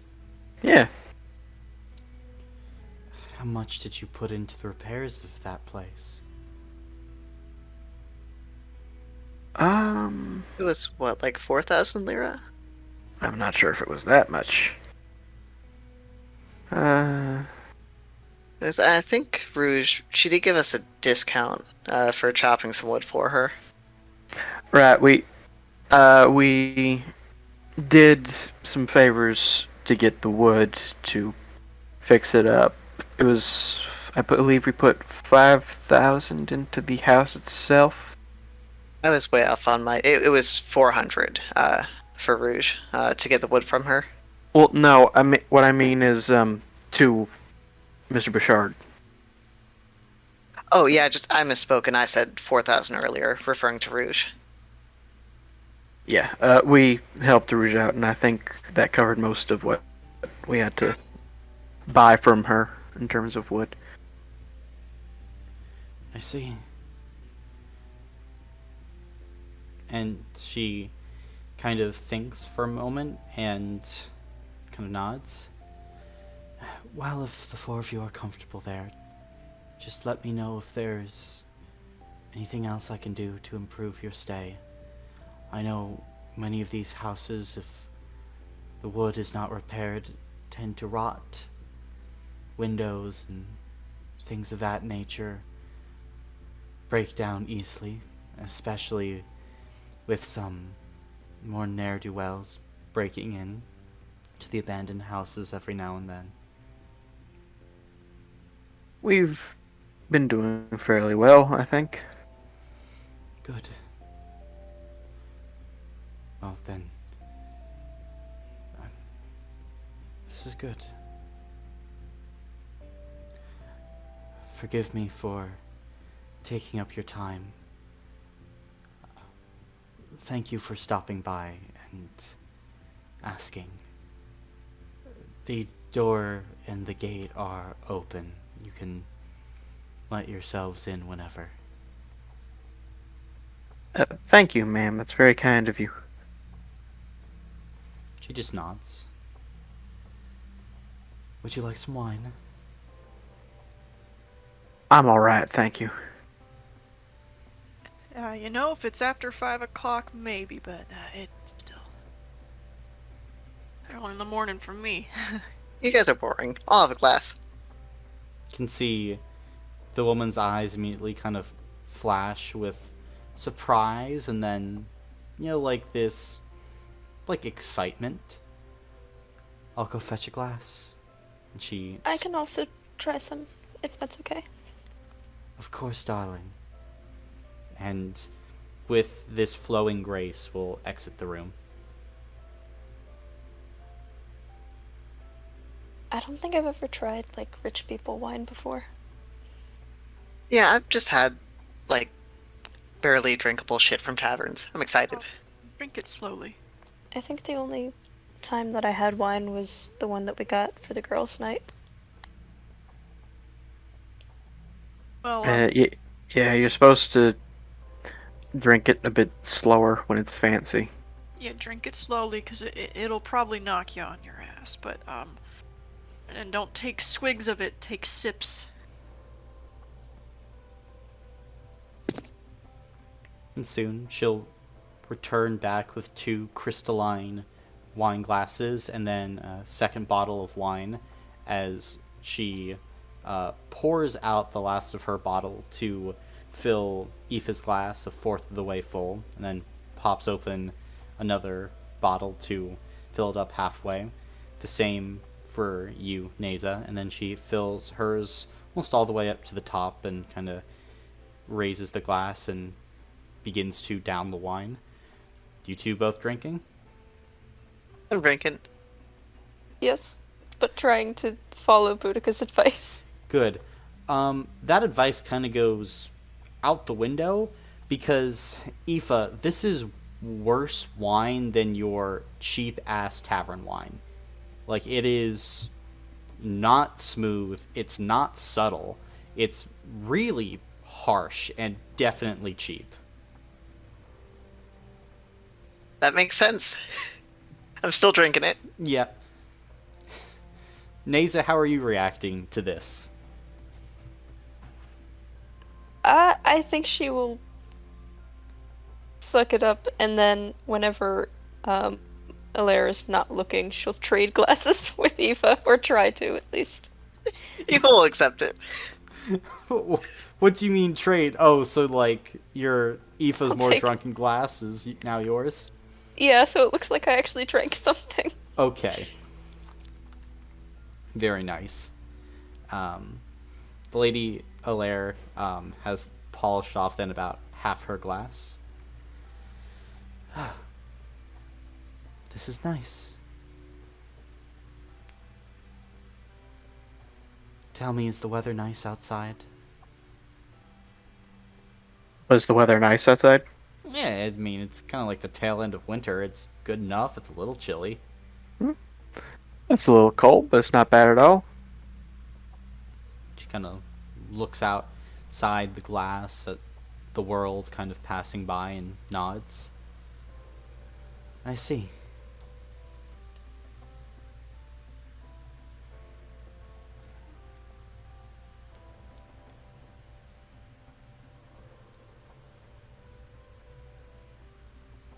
Well, I don't want to bother you any longer, so Oh, no trouble at all.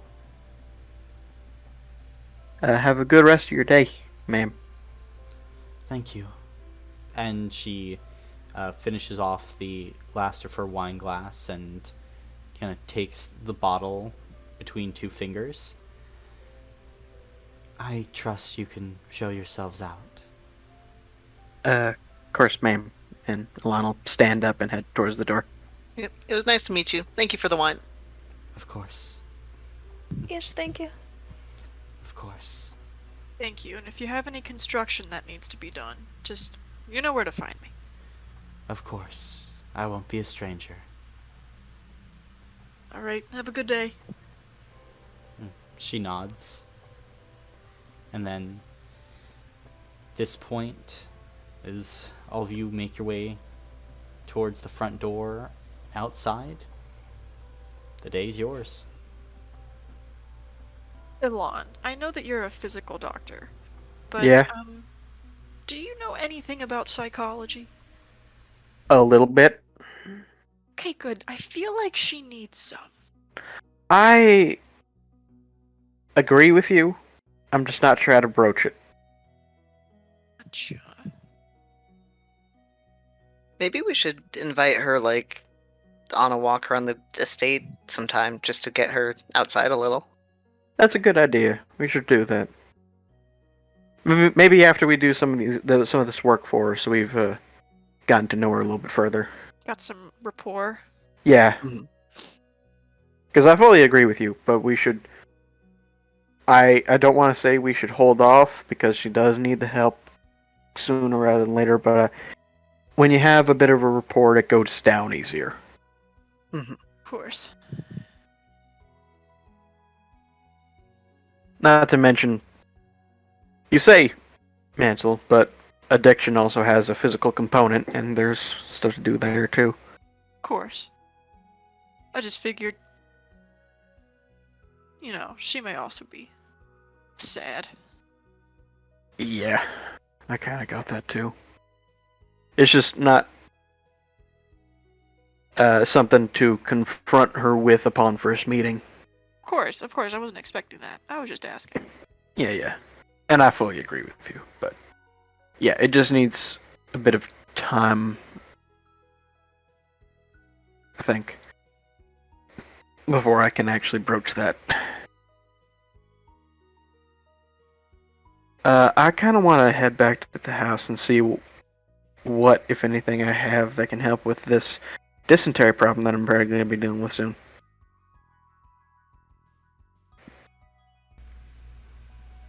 Okay, I'll go back with you. Alright. Yeah, sounds like a plan. Did y'all want to stop at the carpenter to get your assignment, or? Oh, we should do that, yeah.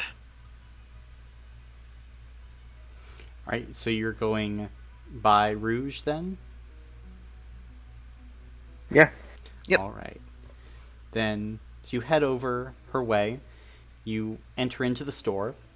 You can see the tiefling waiting there, just generally milling about. She smiles as you enter. Hello, all of you. Morning. How goes the day? Good. We just came back from the Lady Allaire. Oh, and you can see the tiefling woman kind of leans on her countertop, tail kind of curling behind her. And what's she like nowadays? She's a very nice lady. She said to come and talk to you about some construction stuff. The Lady Allaire hired you. Yes. Well, specifically Boudica. You can see Rouge kind of looks over your way. Do tell, Boudica. How'd you get through that wall of ice she's got? I don't know, I just said that I could build. Well, Yeah, Her? she was very nice and quite forthcoming. Interesting. And just out of the blue? Pretty much. Fascinating. Well, yes. Is that weird? A tad bit. I'll have to let Agnes know. And Pascal would probably get a kick out of it too. But later time, later date. So all of you are good at chopping down wood. I suppose now we'll see how you are at setting it up. Now, I have these blueprints, and she reaches back behind the counter and unfurls like prints for what appears to be like a series of like small wooden pavilions that are to be set up kind of in like a semicircle. I have all the necessary materials for it, of course. The Lady Allaire paid for everything, as always.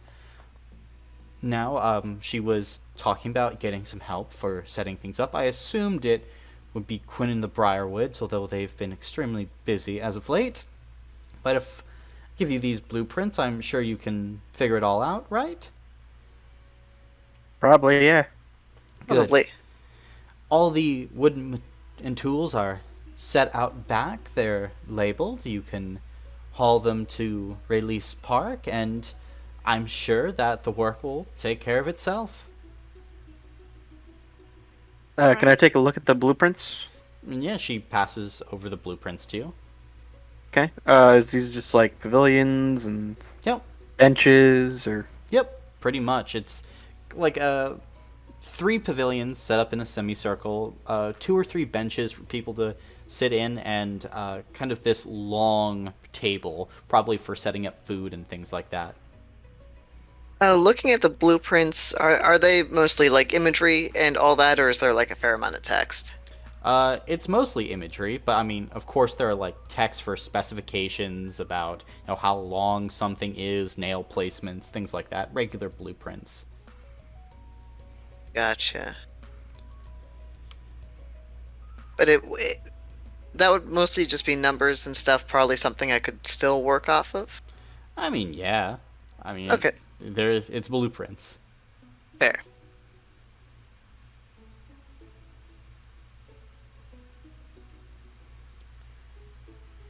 All right. Does all that Sounds seem awesome. reasonable to all of you? Yeah. Is it loaded into something, or should I go get my cart and stuff? You should probably go get your cart, now that I'm being honest. And before you go, how's Quinn doing these days? I don't know. I've shared maybe 2-3 sentences with the man. Trent. I think maybe they and the Lady Allaire might have had a bit of a falling out. I'm trying to get any details that people might be able to run across. Really? What leads you to believe that? Well, Quinn is usually the Lady Allaire's errand boy, and, well, they've been apart more than usual as of late. I don't know. Got no insight on that one. Well, if you hear anything, let me know. Alright. And Ilan will head back to the house to get, like, his horse and stuff. Okay. And are the rest of you following along? Yep. Following along, yeah. All right.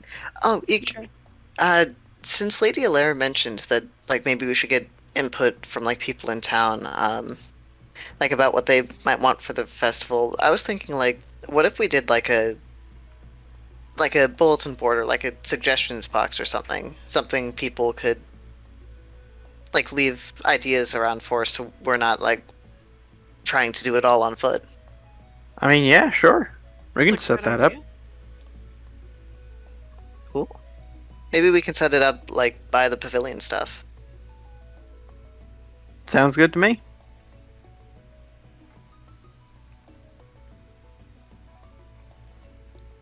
All right. Then you guys head back and you're picking up the wagon then? Yeah. All right. Anything else you guys want to do between, picking up the wagon, heading back potentially? Or are you just all business today? Ilan, isn't Miss Especia also really good at building things? Yes, she is. Do you think maybe she would want to help us? I mean, I can ask. I think, if we're wanting to do the suggestion box, we may want to let that sit for a bit before we actually get started, though. I mean, I can ask her, of course, but I'm just saying. Give people a That chance makes to sense. let their opinions known. Mm-hmm. That sounds good.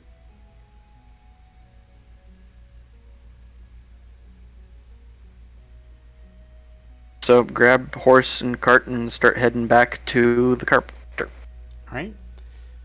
Then grab all that, head back to Vidal Carpentry, and of course picking up the material that's left out back. Probably would need to make 2 trips just to transport everything to the park, but before long, about 2 o'clock, you have everything at the park ready and gathered.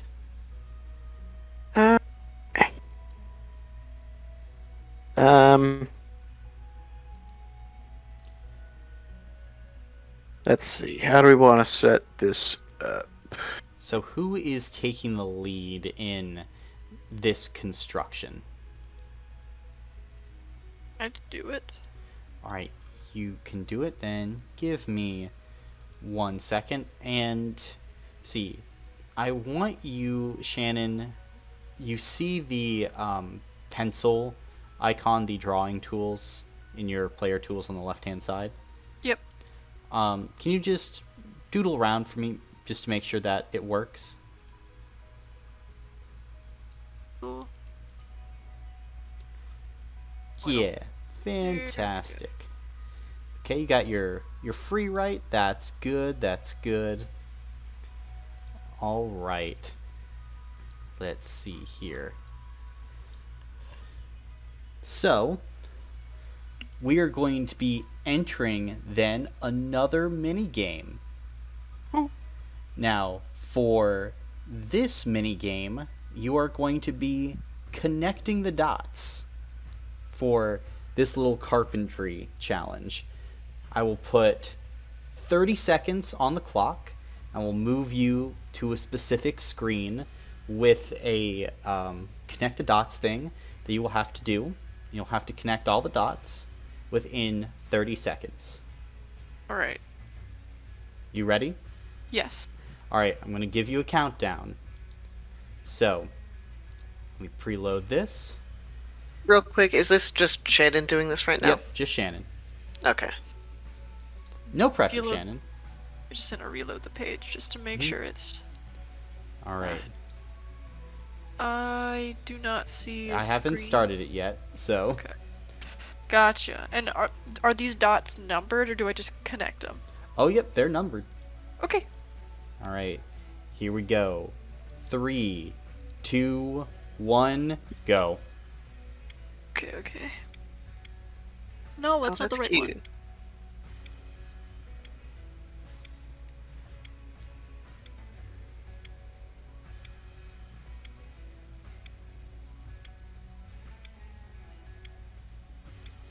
Perfect. So, first challenge completed for carpentry. Not that difficult, as you have all the blueprints down here.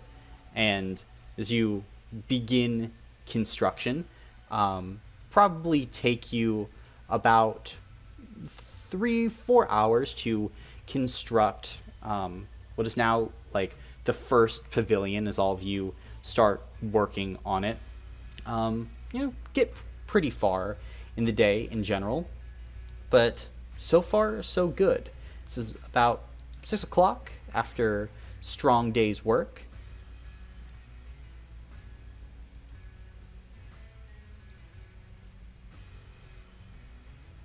Alright, looking good.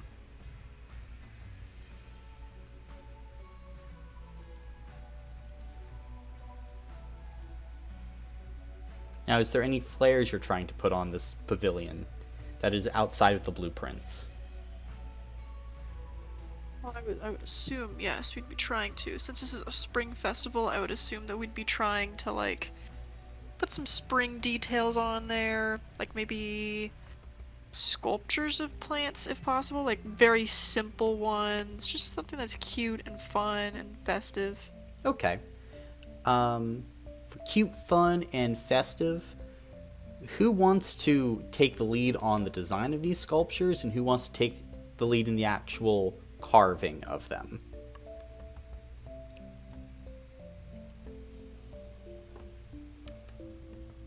I'll do the actual carving of them. Okay. Boudica will do the carving. I can try the design. Okay. For your design, is it a more like technical design, or is it more kind of free-flowing, just where your heart's taking you? Free flowing where my heart's taken me. Alright, then make a spirit check for me. Unless I would be able to do better with it being technical. Make a spirit check for me. Okay.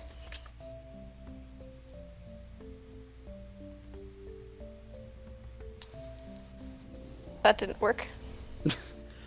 Okay. As you start sketching out the designs, you make some very nice drawings of a few plants and of kind of like natural artwork. Boudica, it lands directly on your shoulders to take this concept art and make it a reality. Alright. So, I'm going to need you to make a physical check for me at benefit 1 due to your background in construction.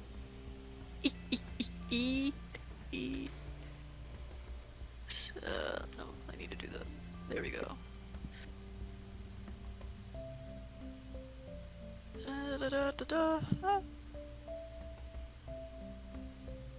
I think this is the correct. Those are coins. These are Yep. coins, gosh dang it. 7d6 is what you're looking for. The 7ds are, those are Sorry. coins. I made a goofus. Oh! And let's see, there should actually be an extra success there, because it's CS greater than 3 with benefit 1. So, yeah, with 4 successes, Neza, Boudica did such a good job rendering your designs. Like, she really captured all the specific and fine details that you put in there for the plants. And Boudica, you have essentially, again, taken the general concept art of Neza, made them a reality, as your wooden sculptures look incredible and really add a lot to this design, giving it this wonderful festive atmosphere.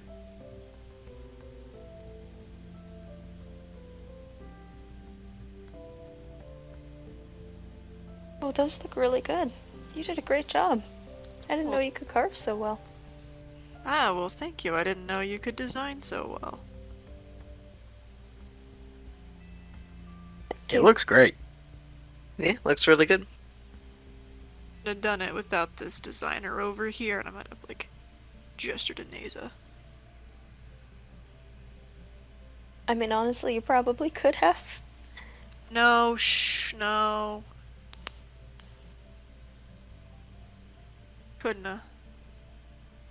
Couldn't have won.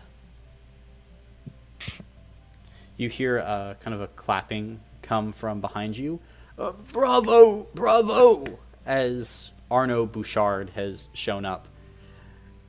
Are all of you participating in bringing to life our Spring Blossom Festival?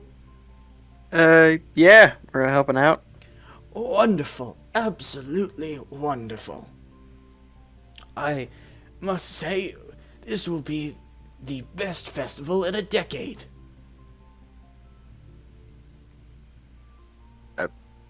Alright. Good. Nice. I just was coming down to check out the area and things, and my, truly, all of you are most impressive. Now, Why do you say in a decade? because we have all of you fantastic artists working on this. What happened a decade ago? I'm trying to compliment you, my dear. Well, thank you. Well, Boudica does a great job with the woodwork. I'm sure. We are certainly extremely lucky to have all of your experience, Miss Byrne. Ah, it's not a problem. Well, can I expect then that I'll be seeing all of you at the Blossom Festival? After this? I would like to come. That's the plan. Well, of course, everyone is invited. I remember in my youth, Lourdes used to be a bit more lively than it is today. All the young lads and lasses pining after each other. What a wonderful occasion. Are any of you taking some special folks? Well, I assume you, Doctor, are taking your wife. Yes, sir.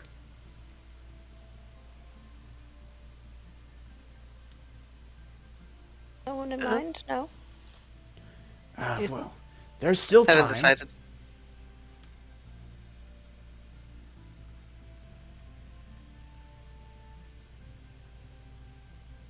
Well, of course, truly the real benefit of the festival is coming together with the community, so no one is ever truly alone. Good way to look at things. I will, once again, thank all of you. I should probably continue with my stroll about, and if you ever need anything, I am just a few doors down. And Of course, have a pleasant walk. he's going to kind of tip a hat that he has on and keep on walking.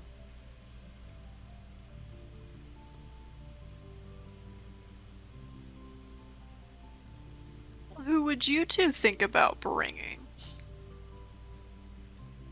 I have a sneaking suspicion about one of them. Ah, Well, I don't know if Agnes is going to be very keen on that after yesterday. Well, yeah, that's also true. It wouldn't hurt to ask. never know. Maybe. We'll see. No pressure. Maybe we could invite her to dinner. Like host a little dinner party. Maybe. It also seems like we'll be a bit busy in the coming days. Or at least I'll be. And Boudica with the... Well, and we're taking Bear out in a few days. That's also true. You, Neza, who are you thinking about taking? I'm probably not gonna take anyone, really. I see. What about you, Boudica? Oh, no, I'm not taking anyone. An old girl like me? No. I mean, Mr. Bois is also old. Yeah, I'm good though. Good with me, myself, and I.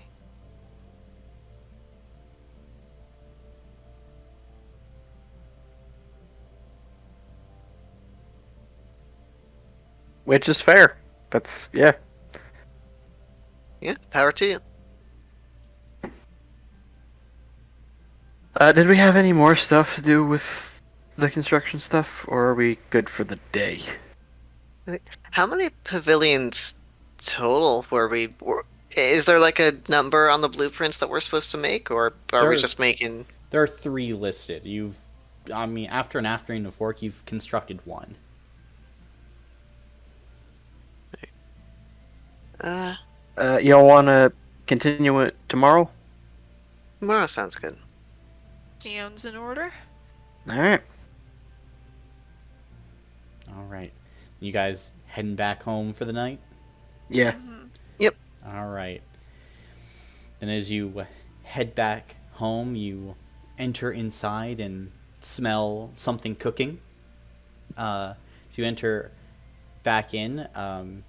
You see that Aspasia and Bear are there cooking another meal, what appears to be like this really hearty chicken and vegetable spread for all of you. Oh, welcome back. It turned out so well yesterday. I asked Miss Aspasia if I could help again. I hope that's okay. That's fine, Bear. More than okay. You're an incredible cook. Oh, I don't know about that. But, Well, I do know about that. oh, are you a professional cook? No, but I like your cooking. Oh, We're professionals at eating. I like that joke. Well, should we get to eating then? Yeah, let's do it. Yeah. Alright. And as the spread is all like laid out and fixed up before you, Aspasia smiles at you guys. So, how was the building? Boudica is a whiz with this with wood. It's incredible. A real wood whiz, you say? Wouldn't say that. I get the job done. Get it done good. Yeah, she got it done really good. We have 1 pavilion down, so we have 2 more to go now. Huh, making good progress then.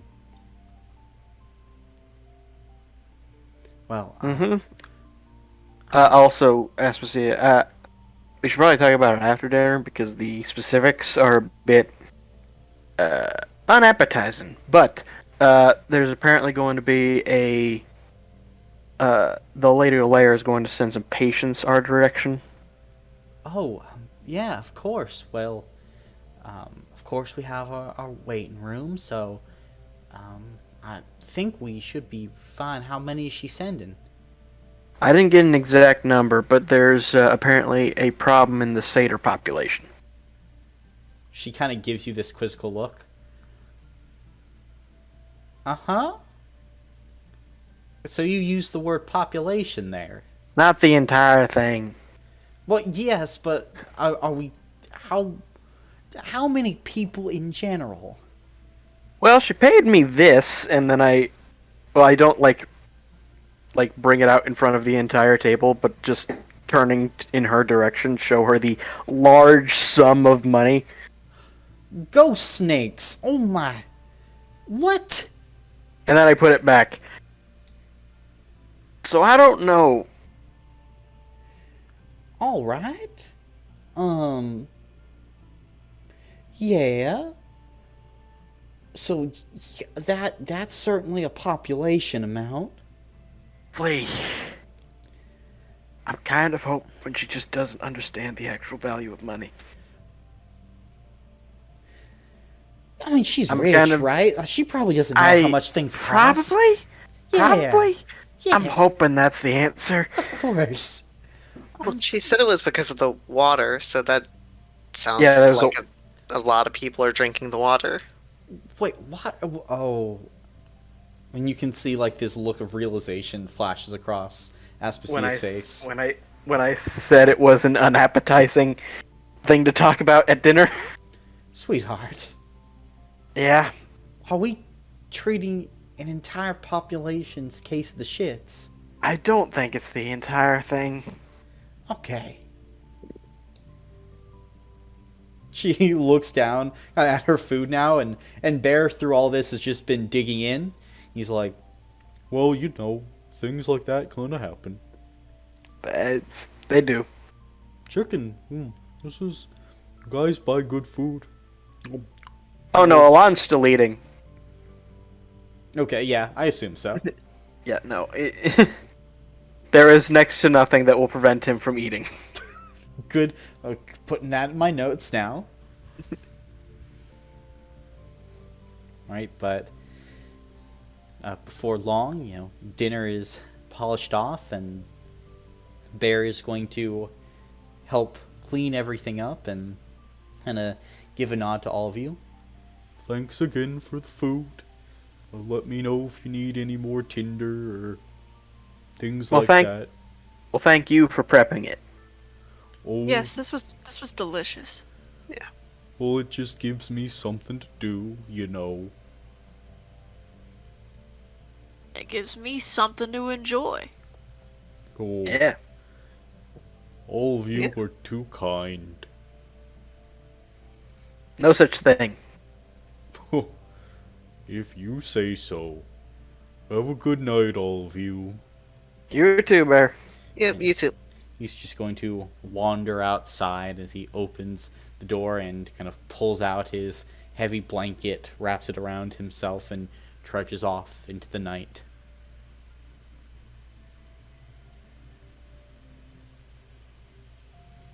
But now the night's yours. Boudica's gonna get the yarn that she bought and she's gonna start crocheting. Fantastic. What are you crocheting? I'm crocheting a little dragonfly. Aw, very cute. And you can begin working on that dragonfly. What are the rest of you doing? Ilana's taking stock of what he has supplies-wise. Supplies-wise, again, not a ton, as it was... You couldn't take everything in your travels from the Dark Ring to the Primordial Ring. Yeah. Aspasia today has recently finished the planting of her garden, and given her green thumb, you can think that it'd probably be a day or two before it starts yielding results. Okay. I'm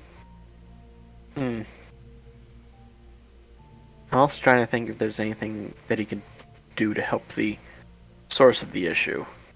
Well, he'd probably need to ask the Satyrs specifically where they're getting the water from. Because if it's like a well, then... sorry, I'm just thinking out loud. Mm-hmm. But you think you have enough to treat, 2 or 3 patients, maybe 4 or 5 if you stretch it. Yeah. So overall, not in too bad a shape. Yeah. I think tomorrow I'm gonna have to make a trip over to Miss Dubois and ask if she has anything that can help me supplement. Gotcha.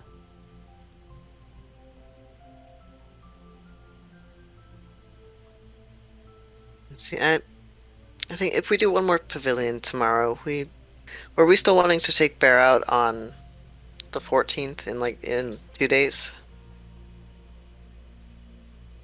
I think that would be nice. Okay. Actually, maybe we should try for 2 pavilions tomorrow, because I think if it's 3 days each way, that will put us arriving back on the day of the festival, I believe. We will be starting earlier tomorrow. Yeah. So, Would you all be okay with me, heading to the garden early? You don't have to come with me. You can get started as early as you want to, but I need to go and check in at Miss Dubois. Oh, don't mind. I'm gonna get up and go ahead and get started on working, but you can go and get your stuff from Miss Dubois. All right. Yeah, I'll go with Boudica. So will I. All right. Sounds good.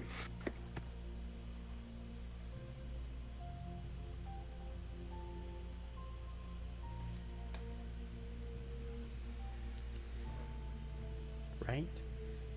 That figured out. Anything else you guys are up to this night? Nothing in particular. Okay. I think Naza's probably taken an hour to just like relax, make coffee, all that, and then, write up some of the notes that she's got. Fair enough, fair enough. I go on like a short walk around town, but just to bed after that. Sounds good. Boudica will go to bed pretty early. Okay, fair enough, fair enough. So, with that then, are all of you heading to bed for the night? Yep. Alright. All of you can gain 1 hero point then. And with that, you also can take a complete rest as the next day comes.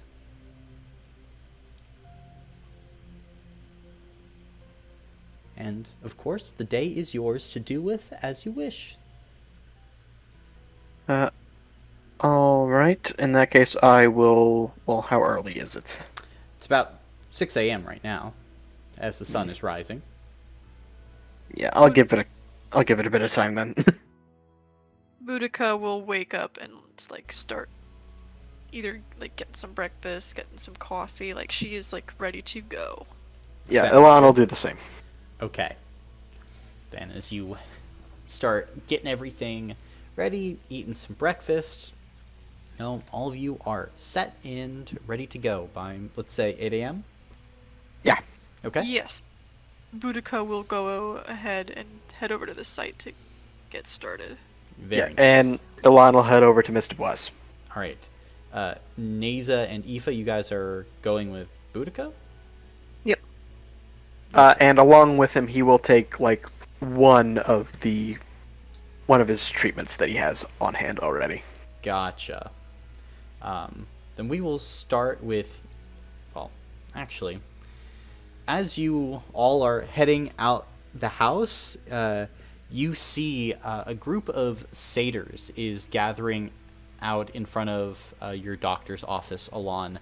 Probably about 15 of them.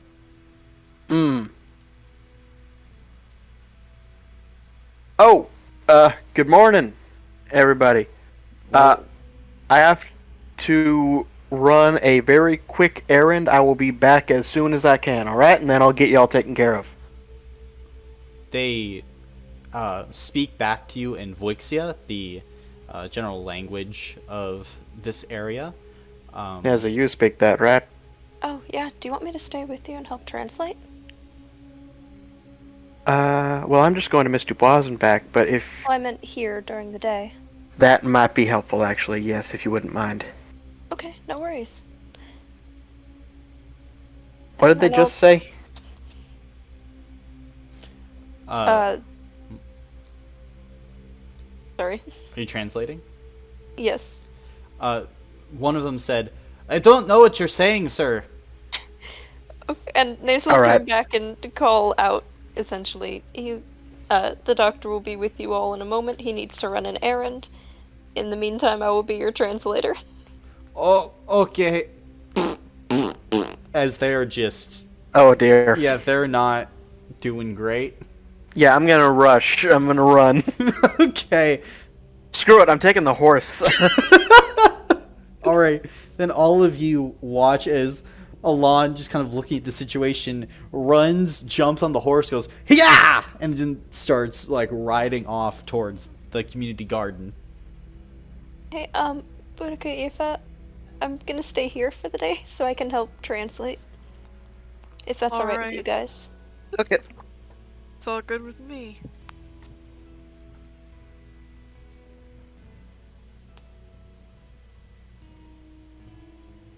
All right. So yeah, I'm rushing off. Yep, you're rushing off. So we'll pick up with you then as you make it outside of Julie's garden. Knock, knock, knock. Who is it? It's Alon. Oh, give me a moment. And kind of wait an agonizing 30 seconds before Julie Dubois opens the door, still in her kind of nightgown. Oh, hello there, Alon. Morning, Julie. So I got a bit of a situation here. And I take out like one of my treatments that I brought with me, and I try to say, I need to. See, I got a number of patients back at my office, and they need help with the same problem. Do you have anything that I can use to replicate this? Oh, it's a little early. I have some guard root that should, stiffen up the insides a bit. Maybe some others. Yes, some honey flower too. Here, we can begin to pick some, dearie. Follow me. And she'll make her way back out to her garden, and begins to like show you which herbs to pick and kind of in what amounts as well. Make for me a mental check to see how well you do at harvesting all of this. Okay. Can I also use doctor for this? I don't think doctor would count necessarily for this, as this is more, gardening. What about survivalist? Survivalist would work for this, yes. Okay. In that case, that's 5d6. 1 second.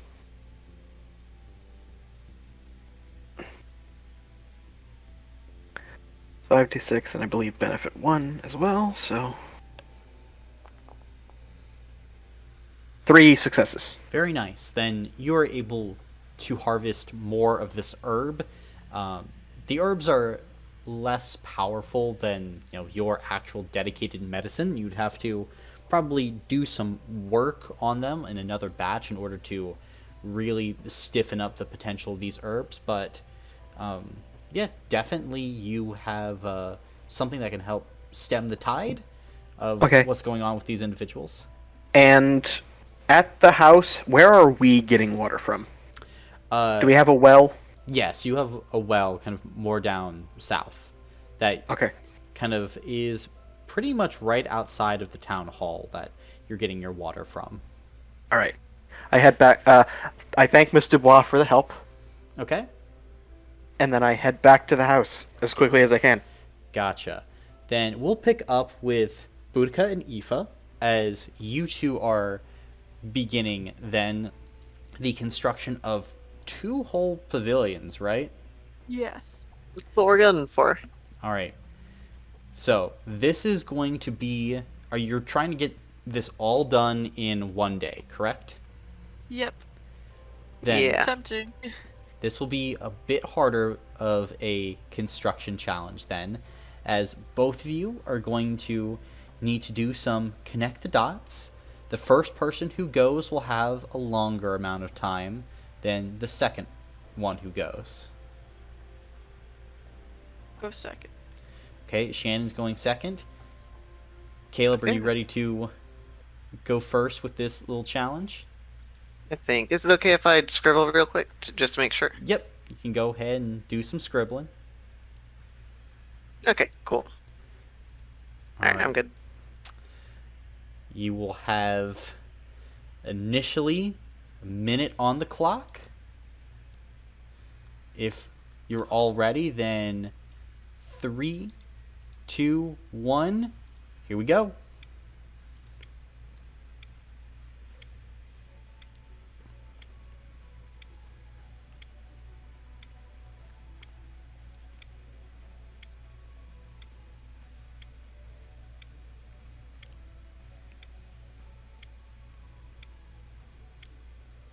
"40 seconds remaining, Caleb."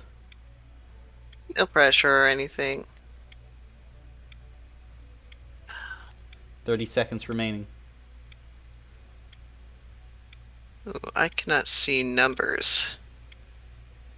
That's fine.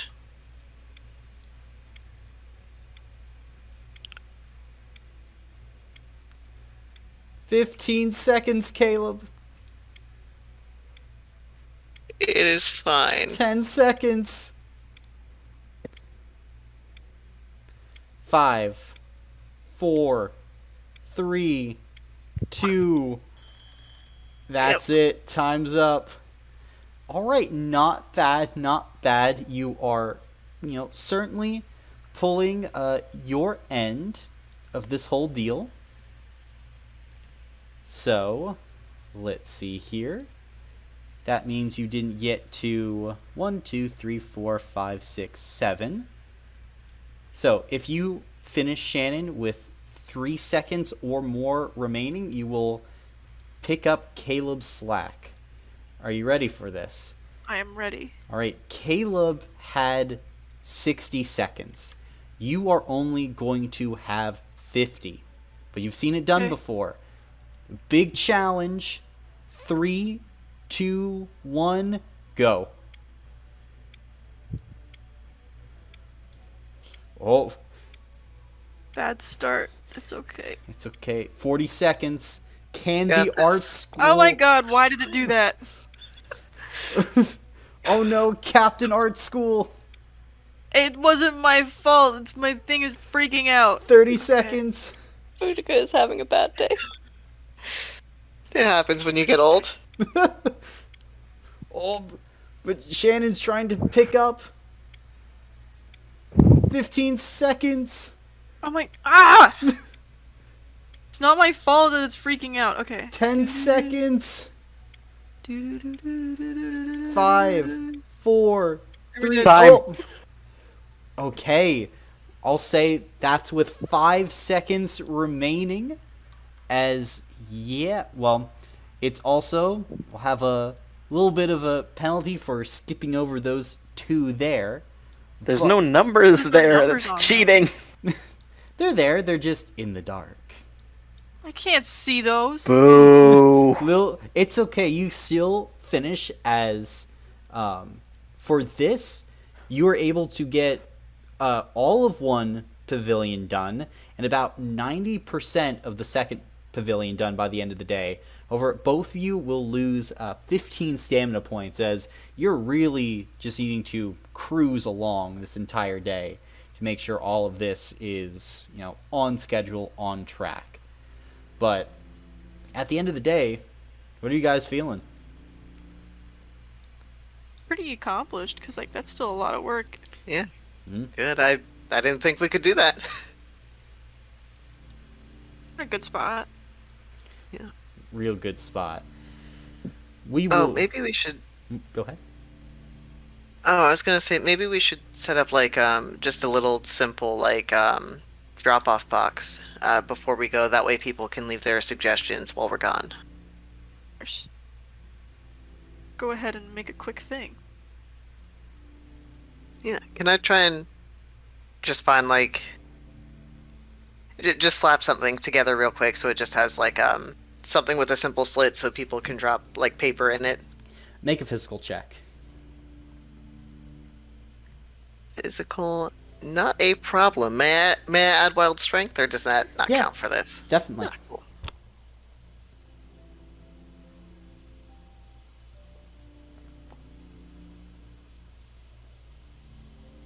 2 successes. Very nice. Then as you construct this box just with a simple slit in it, you basically are able to get the job done. Might be a little bit late for dinner, but you will have a spot where people can leave their suggestions. Boudica, my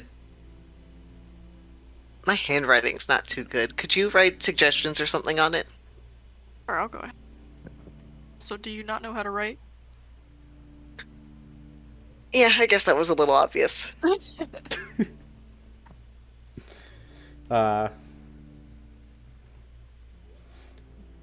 I'll go ahead and write it. Thank you. Very nice. Then, as that is going on, Neza, how are you handling the crowd of dysentery-riddled satyrs as Alon, Boudica, and Aoife leave you? I imagine she's not happy, but she is sucking it up because she knows that she has to. Okay. You can see a few of the satyrs start kind of like looking in through the windows of the shed. Others are kind of like hustle off to the nearby woods for a quick second, coming back after a bit. Yeah, definitely not feeling great. However, Alon returns within about an hour, hour and a half, and has some more herbs there. Alright, I have the herbs, and I go inside and I get Aspasia. Hello? So, patients in the back, I need you to do me a favor. Can you go and just draw a bunch of water from the well? Yeah, I can do that. Give me a moment. And she kind of puts on a scarf and grabs a bucket, and then we'll head off to the nearby well. Thank you, and I head into the office. Love you! And then Love you too! she's off going to get the water. As you... And Alon heads off into his building. Okay. Alright, Nazel Neza. follow. Yep. All the other satyrs slowly begin to crowd into the waiting room of basically a shed. Yeah. Alright, so I'm gonna prep the herbs for administering to patients, but also a big chunk of dealing with dysentery is dehydration. So I'm also trying to help with that with the water from the well. Okay, what do you want me to do? Just kind of explain that? I need you to help me maintain an orderly situation here. I know that's difficult considering the pressure they're under, but we just need to keep it calm so that things can go smoother. Okay. Alright, thank you. Send the first one in when you have a chance. Okay, will do. And Alon She'll- starts prepping the herbs. Nazel will head out to the waiting room and in Wuxia explain everything that Alon just did. There's just this wall of shouting that comes at you as you enter into the waiting room. People like, "Where's the doctor? My tummy hurts. I have children." And she will tell them to be quiet or else she can't relay the information. Ooh. Make a spirit check. Will do. Please work. Nope. Uh-huh. Does that count as something I can get a, Oh wait, I forgot. I would get that at benefit 1. That doesn't help. No. Can I use a hero point? Sure. You can Thank re-roll you. one, yeah. Oh, okay. Hey! One success. Okay. With one success, they are definitely antsy, but they don't rush into the back. But you are maintaining temporary control over this situation. And she'll explain that the doctor is currently preparing the medicine. He went out and got it special just for them. And everyone here will get the medicine today, but we can only go so many people at once. We're going to go one at a time. And so please just relax and know that you will get the medicine today. But how it's going to work is we're going to pick someone to go in. You're going to have a brief conversation with How the are you doctor. going to pick us? Do I hear all this commotion? Yeah, you hear shouting. Okay, I walk to the front. There is the doctor! And you can see the crowd immediately, like, kind of comes forward a little bit more, like a few steps towards you, Alon. They want Alright, to know how we're going to choose who goes first. I was going to just kind of... Triage rules. Okay. I look over everybody. What's the, like, age, like, spread here?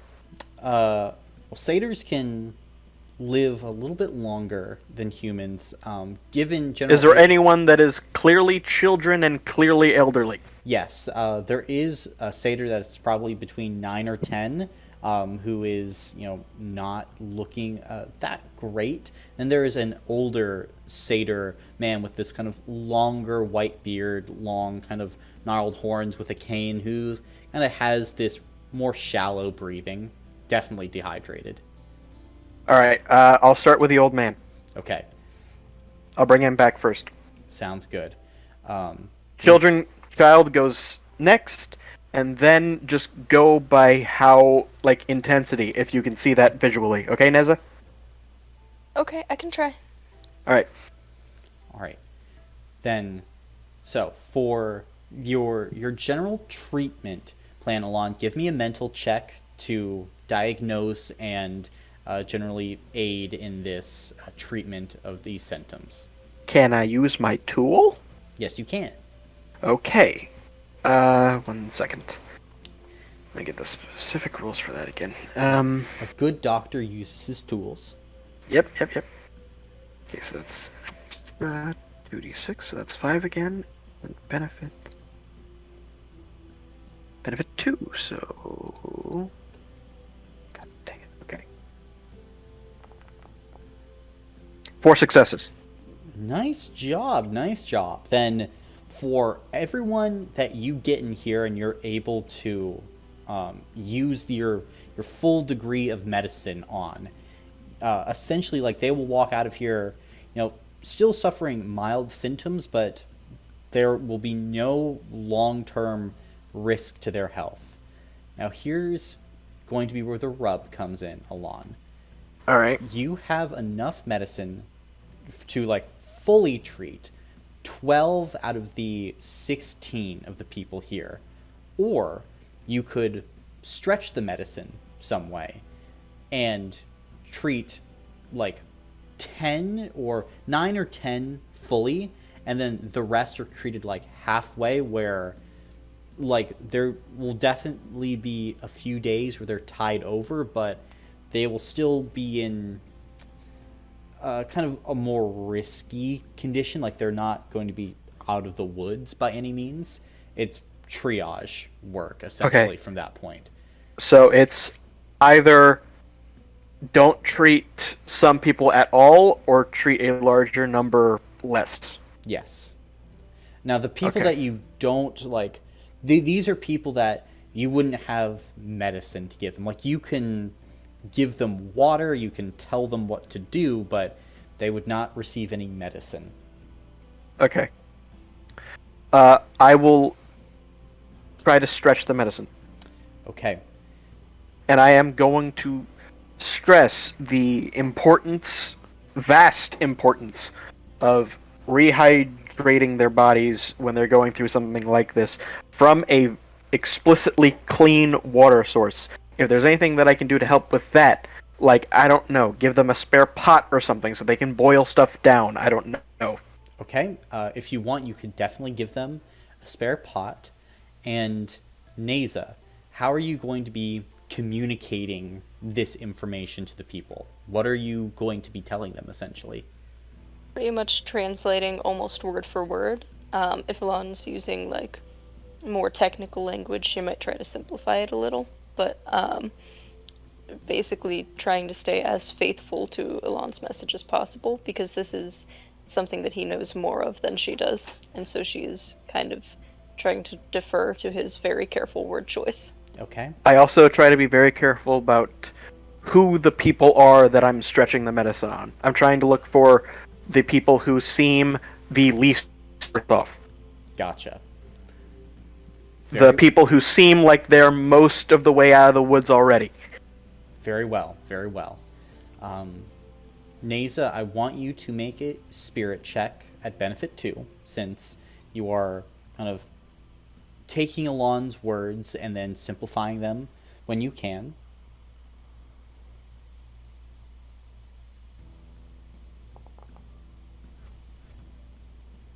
Two successes. Yeah, 2 successes. Okay. You're able to settle these people down then, get them to listen, tell them what they need to do for Alon's treatment to be most successful. Towards the end of the day, they all begin to kind of file out together, and one of them walks up to you, the older looking gentleman. Please give my regards to the doctor. Will do, sir. Thank you. We have more of us. How many more? He kind of thinks. Maybe another dozen or two? I'm immediately turning around and saying, "Hey, Lon, they say they have about a dozen more. Ask them how far away they are. How far away are they? Or how long it'll take for them to get here, whichever one. And/or how long will it take for them to get here?" Depends. We were the ones that the Lady Allaire said to come first. She did not want to burden the doctor too heavily, but I suppose another 15 or so would come tomorrow and the day after that. Is that split between the 2 days, or each? Is that like 15 people each day, or like 7 people one day, 8 the other? About 15 people each day. Okay. Alright.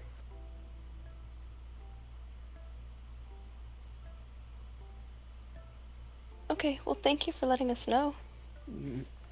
Would they be welcome here tomorrow? Nasa will turn to Alon. I'm not gonna turn patients away.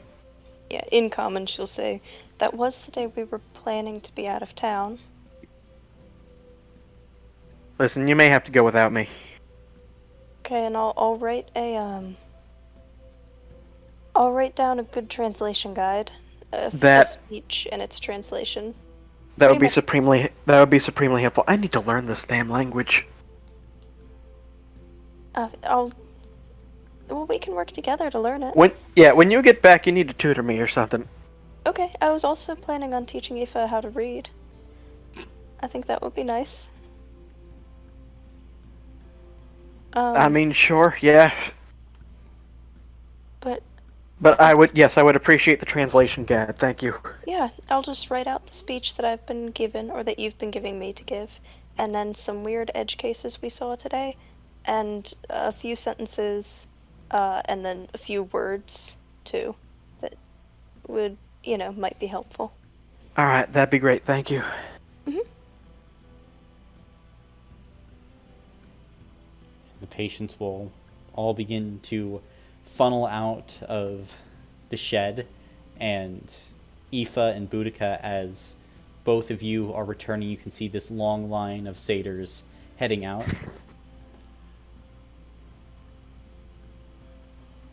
That's a lot of people.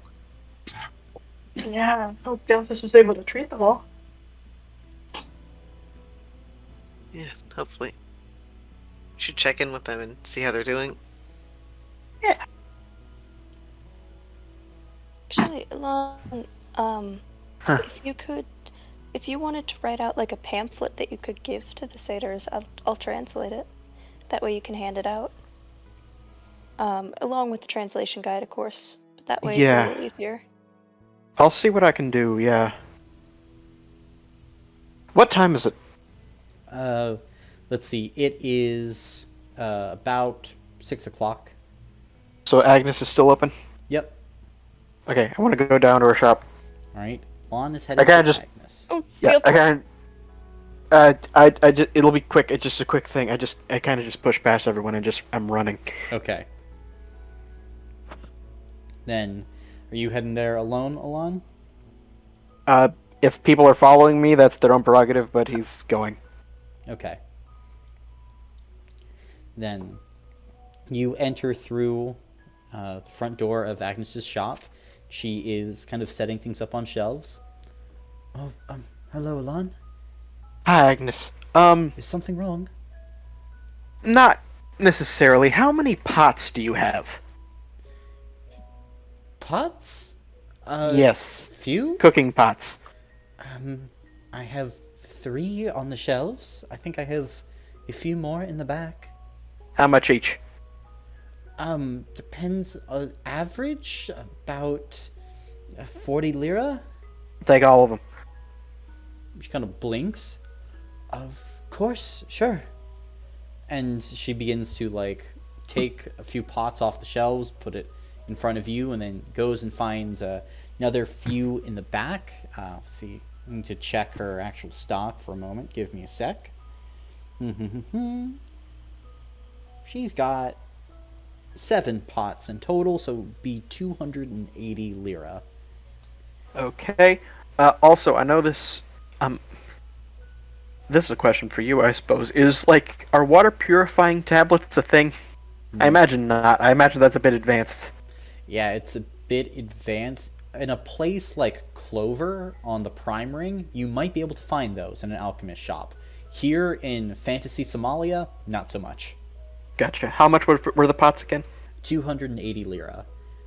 Okay. Got it. Thank you very much. This is Can I ask what you're doing with so many pots? I have an influx of patients that are dealing with a bad water source. I'm trying to help mitigate the problem by showing them to boil water before drinking it. I see. Is there anything... Do you want me to order more pots for you? I'm not sure how long this problem's going to be lasting. I think it's just for the next 2 days. Okay. I don't want to say that for sure because I'm afraid I'll jinx it, but I think it's just 2 days. Okay. Hey, I'm sure everything will be fine.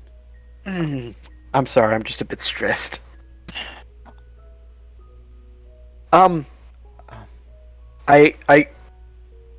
know Miss Julie is the one with the garden of herbs and stuff, but do you have anything that I could...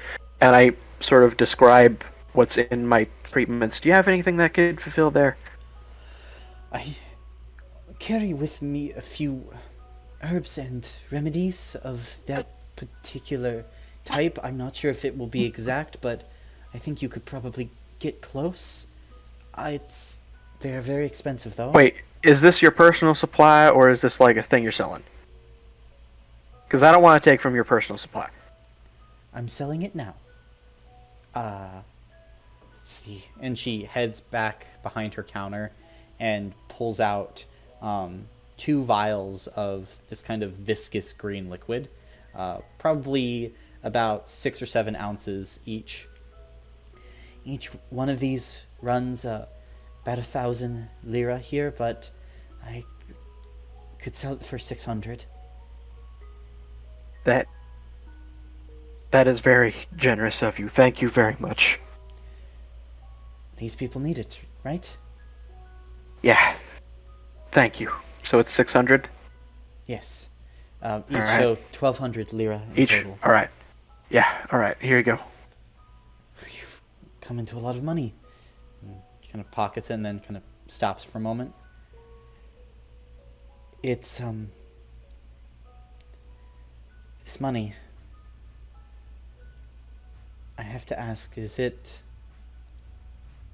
coming from the cult? No, this is from a lair. Okay.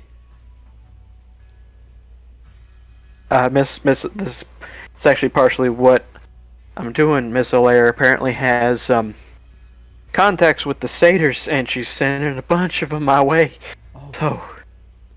You see... good, I haven't told anybody about, the incident. I'm not going to. Elon breathes for a second, because I'm not sure if he's breathed the entire time he's been in this shop. He takes a deep breath and says, Agnes, you're the first friend we made in this town. You're still our closest one. We trust you.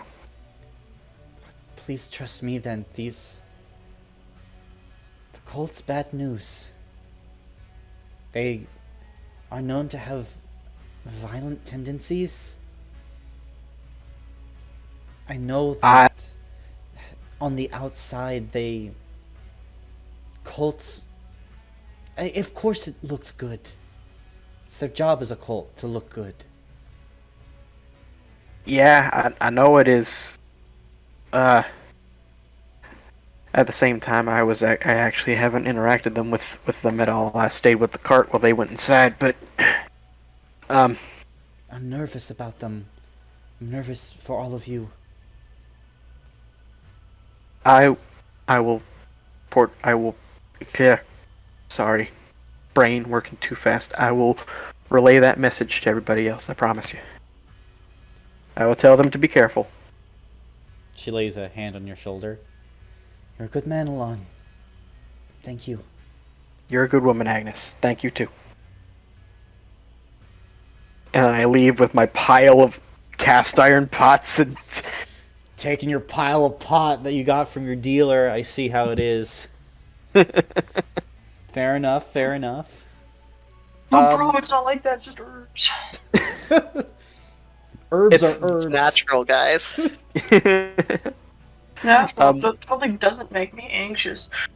I will also, if it's still not too late, I will quickly drop by Miss Dubois and see if I can talk to her for just a second.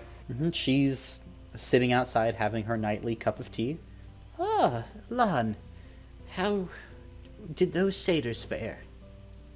They did very well. I have just 2 questions to ask you, if you wouldn't mind.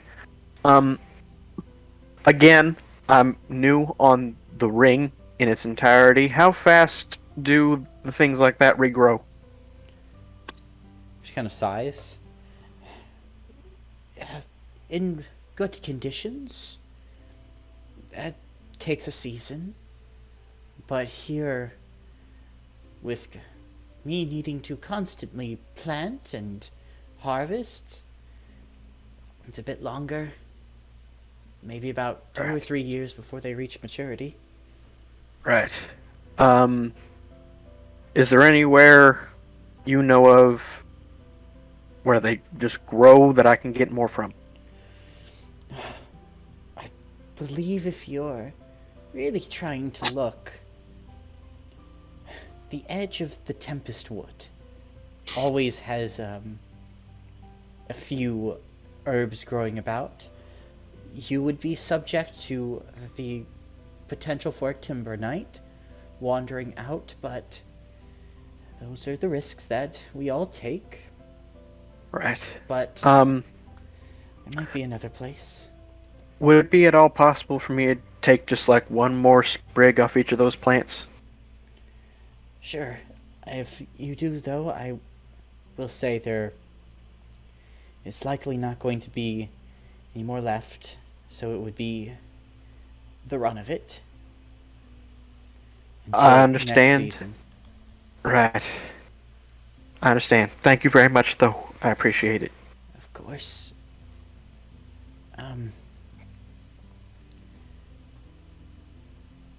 There... Have you heard of Eduard the Recusant? They were I don't... the first Go ahead. mage that came here when Estelle founded Lourdes, came to this area. Alright. Eduard, they had a home south here of current-day Lourdes. Its name was Pelion. It's ruined now, and known a place where few necromancers tend to lie. However, I do know of rumors that Eduard kept herbs and things of that nature. If you wanted to make for the ruins, you might be able to find more of what you're looking for there. But I will say that it is likely dangerous and a few days away, at least for travel. Right. And while adventurers have gone there before, Okay. Thank people you. haven't survived it. Well, if anyone could survive it, I think it would probably be you. And Thank you, Miss the Shuley. folk. And he'll head back home. But, yep. And she just kind of nods as you're, I'm assuming, heading out just very quickly. Well, he starts heading out, but if she says something, then he'll stop. No, as you just start heading out, she'll just kind of like stop and allow you to leave. He turns back and says an additional thank you and heads back home. Okay. You are heading back. What are the rest of you doing? Boudica's back on crochet. Nice. Make a mental check to see Uh-oh. how far you get with this crocheting.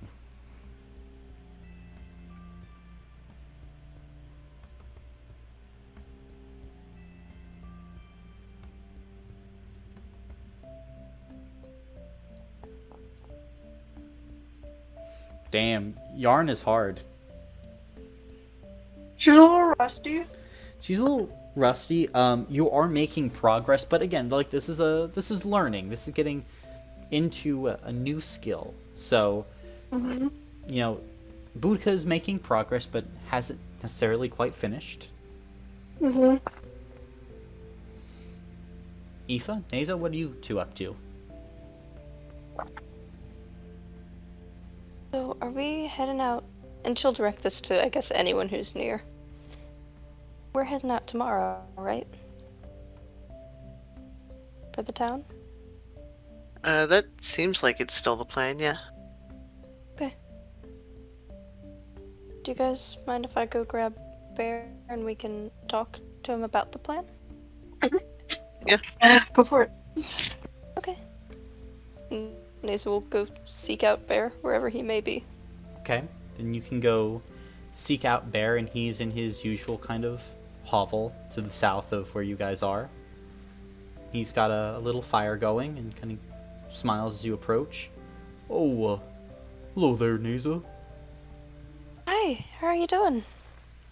Oh, I'm doing good. You seem a little tired. A little tired. I spent a day in the clinic, which is my first time, doing a lot of translating. Because, you know, Elon doesn't speak Wuxia, and we had a lot of... you were there yesterday for the conversation about the Satyrs. He nods. That was an experience. But I was wondering if you wanted to come back to the house with me so we could talk about if we're still heading out tomorrow to the new town. Yeah, I'd love to. Alright, let's go. I'll make coffee. Oh, I would appreciate that. How are the Satyrs doing after today? Well, the ones that we saw are doing better. There's 2 more groups of them. Oh, And they'll be coming probably tomorrow and the day after. So after our conversation tonight, I'll probably write, I'll start writing some translation guides, making copies of a pamphlet that hopefully Elon will be able to give me. So that way he has a pre-prepared speech. And I'll color code it too so he can adapt it, you know? yeah. You're very kind. Thank you. So are you. Oh, I don't know about that. I Hey, just Bear, try and live the best I can. you speak Wuxia too, right? I do. Maybe, and if Elon would be willing, maybe you could, if you were willing, maybe you could help with the translating work too. I could do that, yeah. Oh, only if you wanted to, though. Tomorrow at the clinic. He's leaving. You're right. I forgot about that. Yeah, I could That's help, my own- sure. Right. I meant for the clinic tomorrow, like the pamphlets that we're making. If you wanted to stay up and make them with me. Yeah, I could do that. Do you need Okay, help at the actual clinic? No, because you're coming with us, remember? Well, didn't you say these people needed help? Elon's staying and helping. We'll talk about it. Yeah, that's what we're gonna talk about in just a minute once we get back to the house. At this point, you've arrived back at the house. And I guess we'll head on in. Okay. Head on in, and, you know, Bear kind of gives a nod to everyone as he enters inside. Hello. Hi, Hey, Bear. how you doing? I'm doing well. It's not that cold today. Hear all of you guys had busy days. Yeah. Alon been- bursts into the house carrying like 12 pots. Oh, do you need some help there, buddy? Please! Okay. And he's going to kind of immediately rush over and start taking pots from your hands and things. Thank I you. need the will to, just to try to help offload some. I also have a question. This may sound like a weird question, but bear with me. Have I seen any willow trees? No. Damn it. Okay. I take the sprigs that I took from the plants I used in the treatments today, and I bring them over to Aspasia. And she takes them. I can start getting these prepped, hon. Thank you. And I want to try and get as prepped as physically possible. yeah, I've already started filling up all the spare pots we got with water for him. I have a feeling these next few days are going to be a bit of a drain. A little bit. And he kind of gives her a kiss and then moves over to the hearth or fireplace or whatever, and in his cauldron starts making healer's brew. Okay. Lon, are you alright? I'm fine, Bear. Thank you. It's just I'm trying to get prepped for the patients tomorrow. Do you not have enough medicine? No. I don't. Oh. That's not good. It's not. Fortunately, dysentery as a disease is the most serious when the actual problem persists. So, as long as I can keep them hydrated on clean water and give them some things to dull the pain that they're probably in, it should, in most cases, fix itself on its own. It's for people who are in a bit of a precarious situation already, like the elderly or the young, that it becomes a serious problem. Yeah. Oh. So that's what all the pots are for. I'm hoping that I can, with instruction on how to purify water, even from a dirty source, I can hopefully give them the tools necessary to help them treat themselves down the line when I can only provide so much. I don't know if I've heard stories about the pots and the wells and the streams up north being more contaminated. All the nobles used to live up there, and they moved south because of the cleaner water down here. Did they do anything to the water down up there? I don't know. I hope not. Gee. I've never had a problem with it though. But maybe that's something. I'm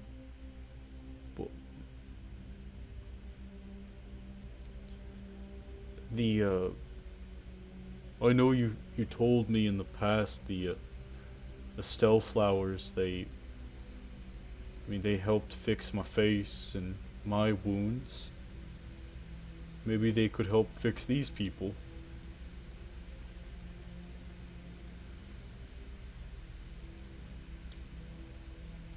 Could be worth trying. I don't know if they'll like that idea. I don't know if they'll like it either. And also, not to mention,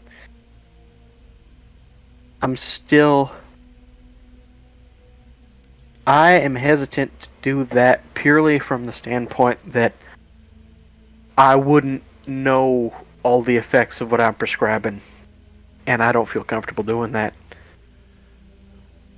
I get it. I mean, No, it's a good idea, Bear. It's just I'm a little hesitant on it. I mean, you're a doctor. They would. If you say it's medicine, they'd take it. I know, Bear, and that's a very, very privileged position, and I don't want to end up even accidentally taking advantage of it. I get it. I'm sorry I brought it up. It's fine. It was a good idea. It's just it's a bit, from my point of view anyway, it's a bit risky. Okay.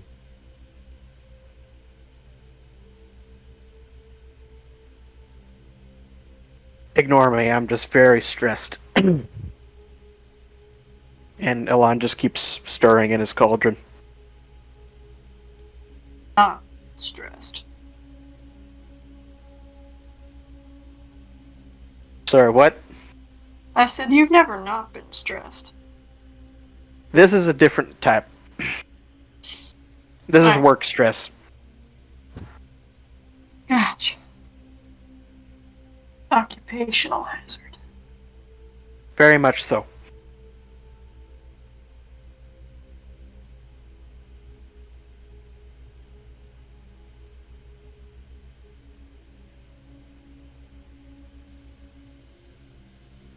What are we here to talk about?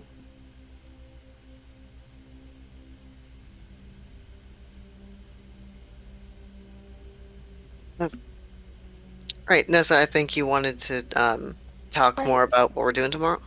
Yeah, so is the plan still to go on to the next town?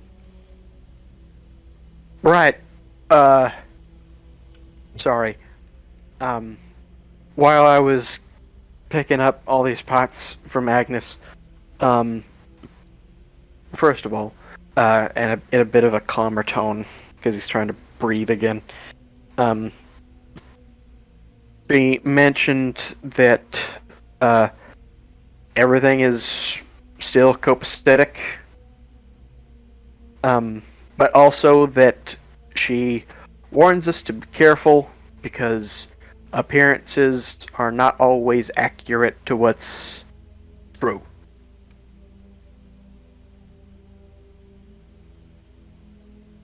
She advises caution.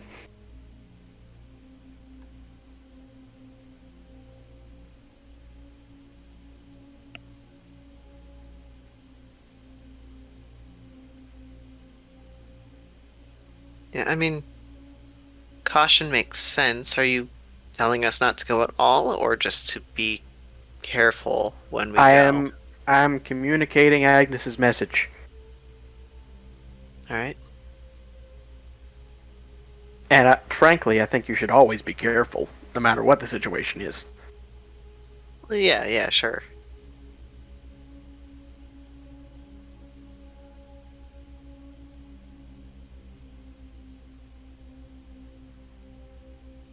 Oh, I think it's ultimately up to Bear since he's the one who's going to be living there, but I mean from what the three of us saw, everything was, obviously appearances aren't everything, but it didn't seem like he'd be in immediate harm at least.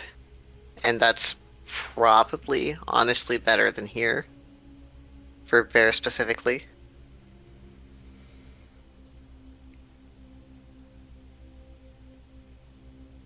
There are lots of problems you guys got here. I mean, if Agnes said be careful,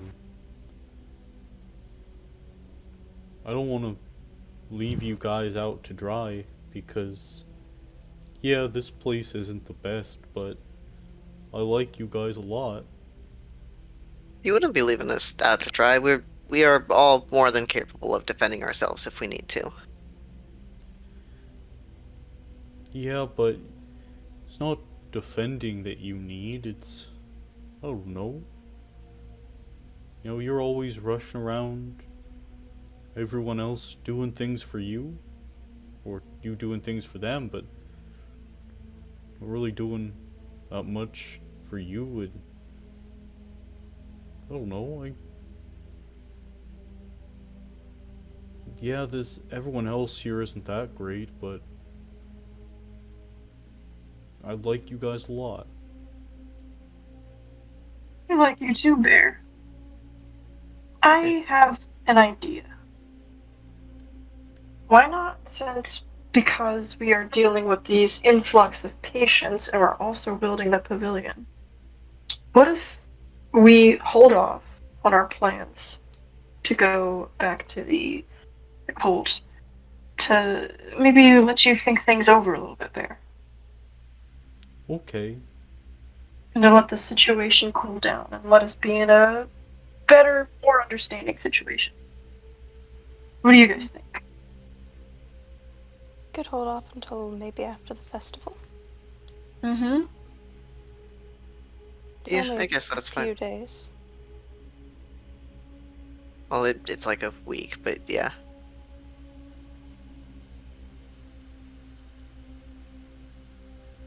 I mean, if you all are okay with that, then yes, I would appreciate help.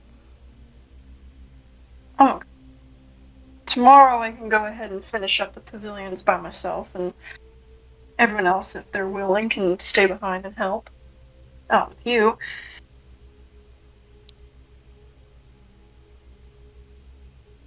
I could stay behind and... do you need another assistant running around? Frankly, I keep saying office. My shed is a bit too small for more than one assistant. You can go and help Boudica finish up, though. And if you two happen to finish early enough, you can come back and help Aspasia run water. Sounds good. We were just about done. I was just a bit slow finishing my pavilion, but I don't think it'll take us very long. Can I help at all? Yeah, of course. What do you guys need? I know I'm helping Nasal with pamphlets. Maybe we could both trade off translating work. Oh, okay, I could do that. Wait, would Yeah, they have to see me? Probably. I can do it to help them. We might not could like it, but I We mean, could have you in the room with Alon, and then I could be in the waiting room. kind of looks over to you, Lon. I mean, if you want. Bear, I don't want to put you in an uncomfortable situation. What if I just run water instead? All right. That's also fine. I don't. Listen, Bear. Whatever help you can lend, I would appreciate. Okay, I just don't want to add more stress to you and everyone.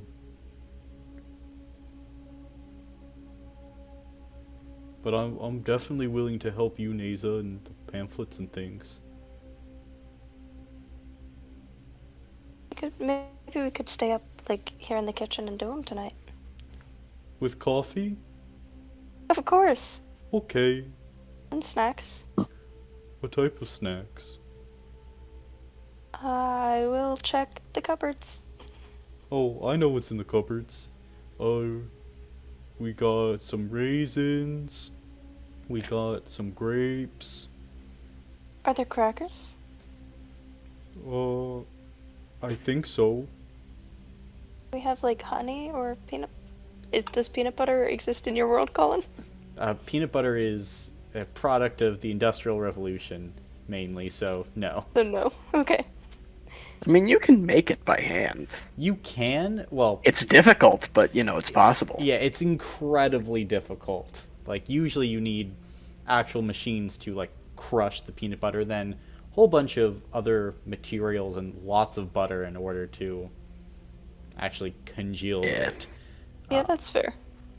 But no, you have honey. I don't got the cows. Naza will make a, once the time comes, she'll make a snack that essentially it's the crackers and honey on top of the crackers and then raisins on top. And she'll kind of set it down. I know it looks weird and it's kind of messy, but it's really good, I promise. Oh, It's something that I used to make as a kid a lot. I'm just happy it's food. And he's just gonna gobble it right down. That is a real recipe I made as a childhood snack, Mhm. except I had peanut butter on them too. It was very good. He will definitely enjoy it. And so I'm assuming then you and Bear that night are staying up late and making pamphlets? Elon will make the first, the pattern pamphlet of, that they can translate and work off of. And then he's going to go to bed because he wants to get up earlier than even usual. Okay. Sounds good.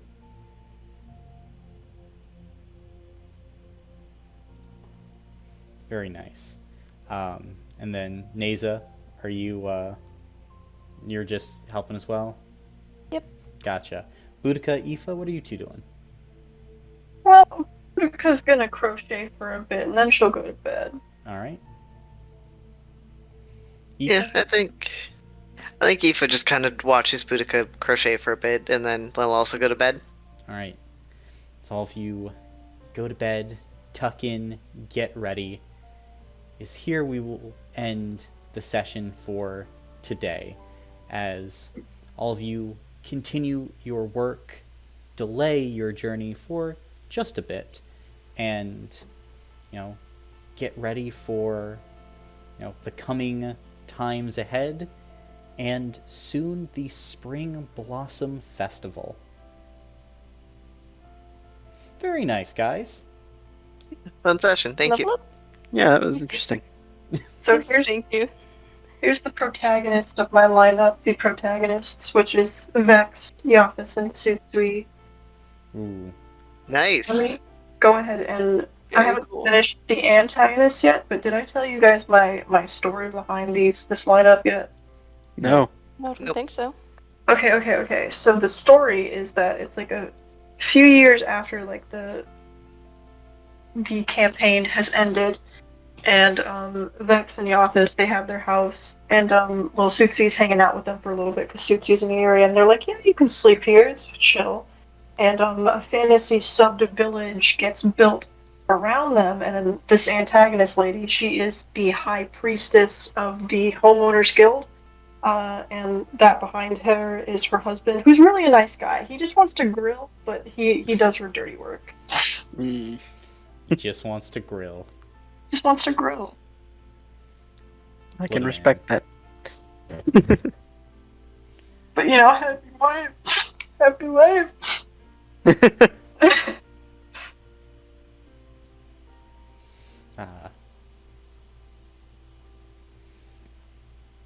Man, Dalton, Also, you're really- y'all got to see my real-world stress responses. Yep. Stress of patience and people relying on you. Yeah. When she said that, I thought she meant in a few days, not tomorrow. Well, she waited. She could have sent them all that afternoon. She gave you heads up.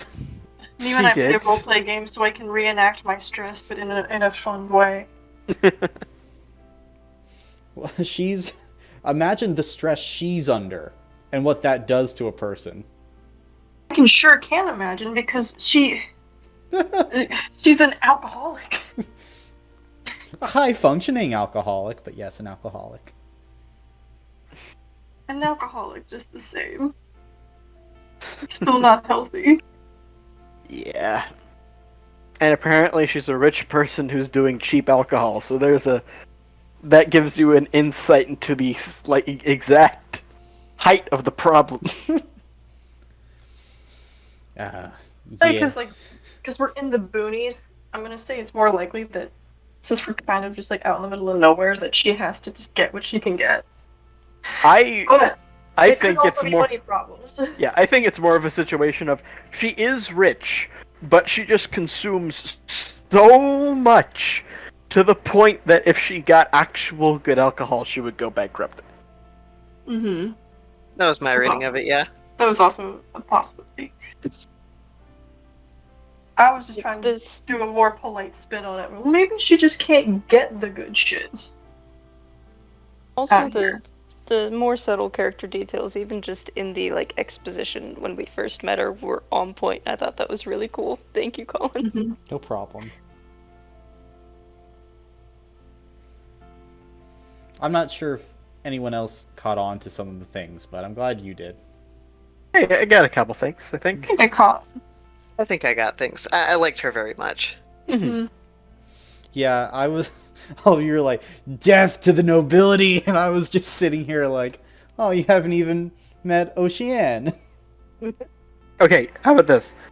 Death to Arnaud Bouchard. Yeah. I Let's agree. call it there?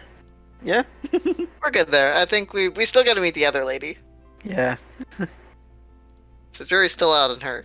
Yeah. That's It's the like- Arno probation to the other. It's like that one meme where it's like, when the race war starts, I have to kill Tom Holland, or not Tom Holland, Tony Hawk, and then like Tony Hawk's like, I appreciate the hesitation. Yeah. Gotta always appreciate the hesitation. For sure, killer. It's edgy. That is true. Pizza is edgy. You heard it here first. That pizza cutter was the... No. Pizza is edgy. No, I- Pizza Cutter is all edge and no point. One time I gave Keenan a shirt, it might have been a hoodie, I'm pretty sure it was just a shirt, with a picture of a Nice.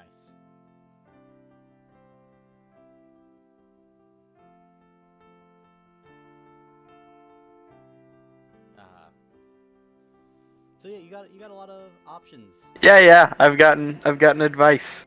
Mm-hmm. Yep. Give them a We shot. all yearn for sleep. Sleep. The best activity. Besides thinking about sleep. The second best activity. Unless you can't sleep, and then thinking about sleep is dreadful. third best activity, D&D. True. Fourth best activity, wonder. Best activity, best Raid activity. Shadow Legends. Sixth is sleeping and wonder. Good night. Oh, Well, rip. I guess we're gonna find out if your system is simple enough that you can play it in your sleep. Mm-hmm. Hey, you know what? That would be... That's a game changer. Like, If you can play a TTRPG in your sleep. Mm-hmm. That's I aced crazy. a German test in my sleep, so I could probably play something like this while sleeping. You're right. I don't think I'm there's not much going to. difference. Well, we can certainly try and put it to the test tonight, as it's a session 10. So we got a little bit of a season finale going on. Might be a two-parter. We'll see. Can't wait though. Cannot wait. And Scared of what you're gonna do to us? me, nothing.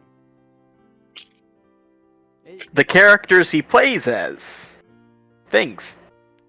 Like, this is the culmination of maybe a few arcs. Again, I'm not sure. It's kind of all up to you guys. There are some possible events that could happen, but it's just whether you guys will poke some things. There's a lot of potential this session. We'll just see what happens. Now, Shannon, can you give a recap of last session for us? I will give the best that I can. I believe. So last session is the one where we talked to is her name the aristocrat lady? Lady Lara. Forever I thought it was I was thinking Oceana, and I was like, Lady Lara. we wanted to go and talk to her because she organizes the Spring Blossom Festival, and we knew we had to talk to her in the morning, so we went to her and we were like, hey, this is what's up. And she's like, oh my gosh, you also have a doctor and some satyrs. They have a really bad case of dysentery. And I will give you this money to take care of them, and also I'll give you the plans to set up the pavilions for the festival, because she was no longer working with the Briar Knights. Briar Hearts. Briar Hearts. I'm sorry, my brain is soup. I know these names, they're just floating. They're floating.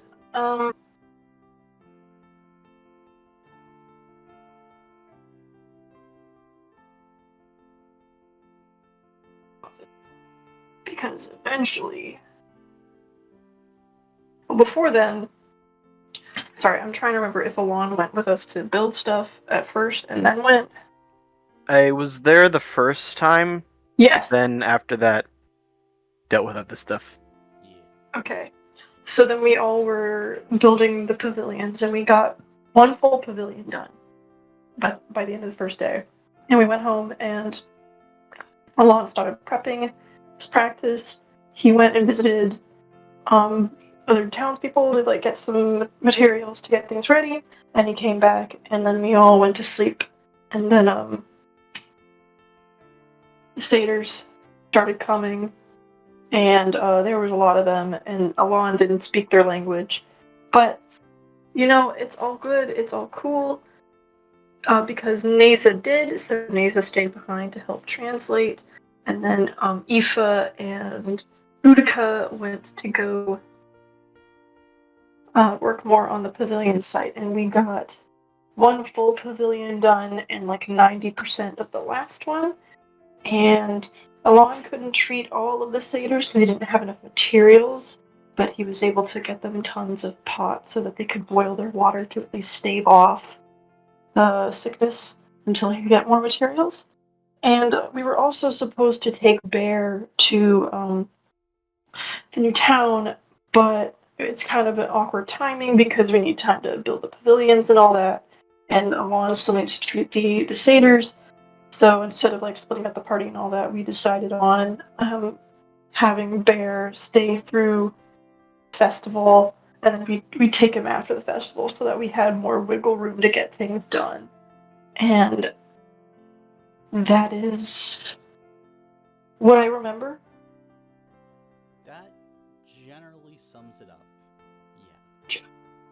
So, at this point then, we are going to be entering kind of an open time of downtime for the session as we start to head up to the Spring Blossom Festival. So, I should ask, is anyone wanting to accomplish anything in the next, call it, like, 5-6 days? Well, I know Go ahead, Shannon. I know Buddha just want to go and finish that last pavilion, and then she's also going to want to visit, to see if, I'm sorry, I don't mean to be scatterbrained right now. To visit Agnes to see if they got, the clothes that they ordered. Yeah. And that's certainly possible, as you are able to finish the pavilion, getting everything set up, as you also notice while you're there, townsfolk begin to wander through, seeing the suggestion box and putting their suggestions in every now and then. But you do go to Agnes probably 3 days before the actual start of the Spring Blossom Festival. Are you going early in the morning? Are you going in the afternoon? What time are you going in? Early in the morning, and I think after this, Budka will look through the suggestion box. Okay. Then kind of, we'll go first with you going to Agnes, who kind of smiles and is sipping some coffee. Well, I see you're back to your old ways. Yes. Here to see if my dress is here. It is. And she will kind of go into the back for a moment and then walk back out with, generally the dress that you had wanted and described, although it's kind of more of this darker green color. I hope this is alright. It's the best I could do on such short notice. Oh, it'll do fine. Thank you so much. Of course, it's a little more pricey though. This particular dress comes in at 400 lira. Done deal. Oh, okay. And are you passing over the money? Yep. And she'll take it, pocket it. So what are all of your plans, if any, for the Spring Blossom Festival? Sure, I'm about to go and take a look at the suggestion box right after this to see what people request. And Oh, are you guys doing anything at the festival? Any stands or, activities you had planned? People you I'm want not to sure. meet? I'm not sure yet. I'll float the idea by the others, but Okay. Mhm. I'm just curious, Yeah, that's understandable. Are you gonna have any stands at the festival? She kind of tucks her hair behind an ear. Not this year, I don't think. I think I'm going to enjoy the festival this year. I see. I guess if you're doing a stand, you don't really have the opportunity to go around all the time. Not necessarily, no. But this year, I think it will be a much nicer event.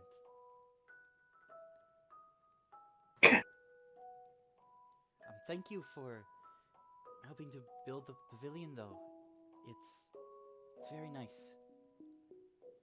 Yeah, it's no problem. I might as well do it while I'm here. I am retired. It's not like I'm spending my day doing anything else. Yeah, I had a question about that. I don't mean to offend, but you seem older in years, and yet you are incredibly strong. Like, very strong. How do you keep that strength into your old age? My Grams did not possess such things when she got older.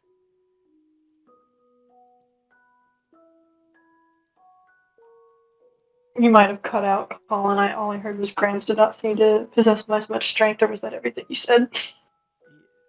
She said, my Grams did not have as much strength when she got older. Different from everyone. I don't know. I've been training for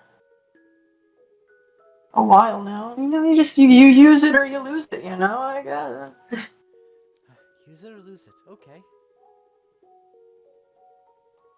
Well, I'll make sure that I keep using my strength then.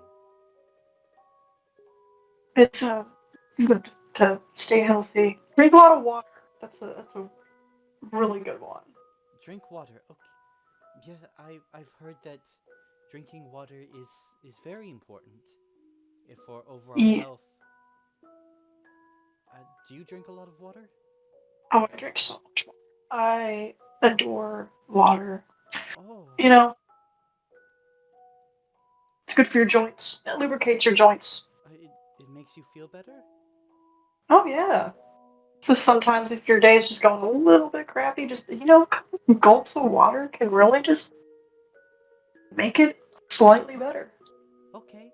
And she kind of puts her coffee down and instead grabs a pitcher of water and pours herself a cup. I'll start drinking more of this instead. Of course, but also remember to have fun and enjoy the things that you like the coffee or just. Oh yes, but It's important to have a balance. You can't just drink Yeah, coffee. of course. You should not just be drinking coffee. Yes. Keep that in mind. Thank you for your words of wisdom, Boudica.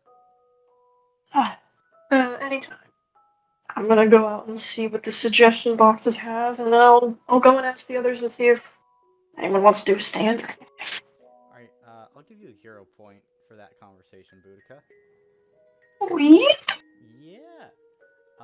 Let's see. For suggestion boxes, there are a few. Some of the suggestions regard food, like some people want spicier food, other people's want less spicy food.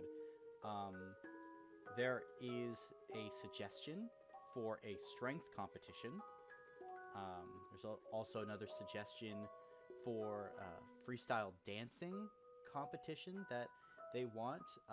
There are many suggestions for like a dunk tank of some kind, maybe to raise money for the town or other projects.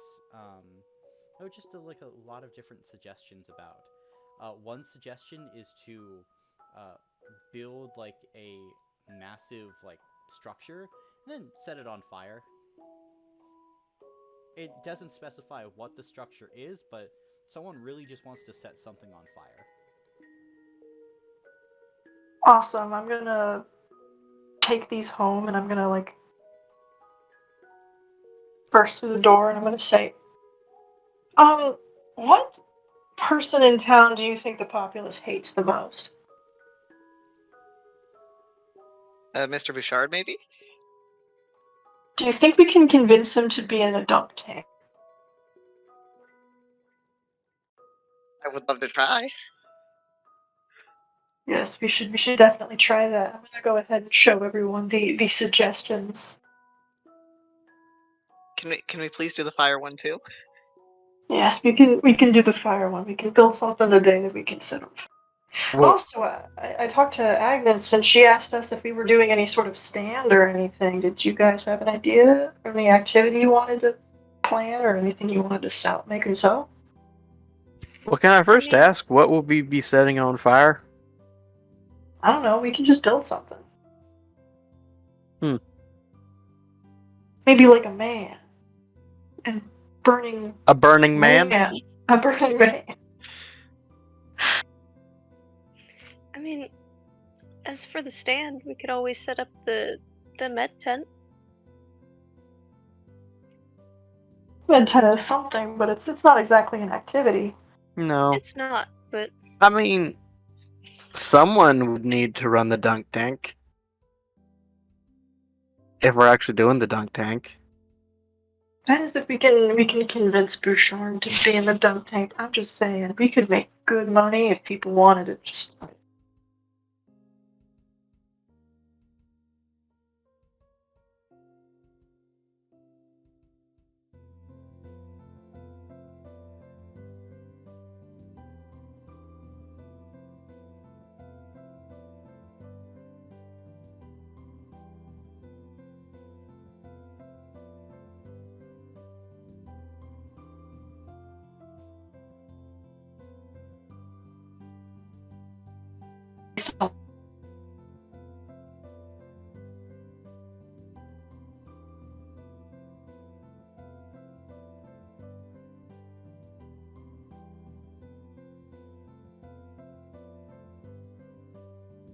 Health insurance? Well, some of these Yeah. people were asking for specific foods. If there are food stands, maybe we can, as a prize for winning the strength contest, maybe give a voucher for a meal from one of the stands. yeah, strong boys and girls are always hungry. I mean, yeah, that works.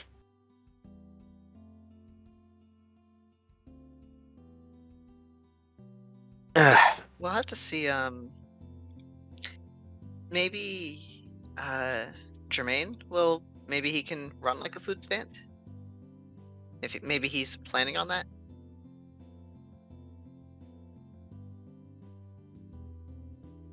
What do we ask? So you guys want to ask Jermaine if he is running a food stand?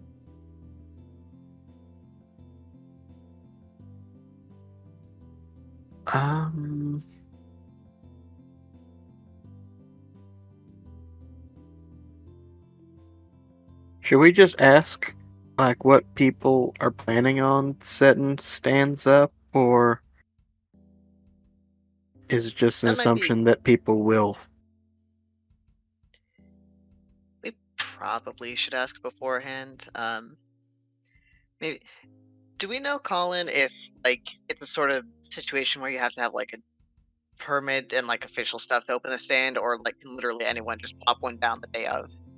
No, literally anyone can pop one down, and if you were to go and ask around, there's a lot of people who are considering putting a stand out. You know, some people have done it in previous years, but you know, it's kind of that spur of the moment thing.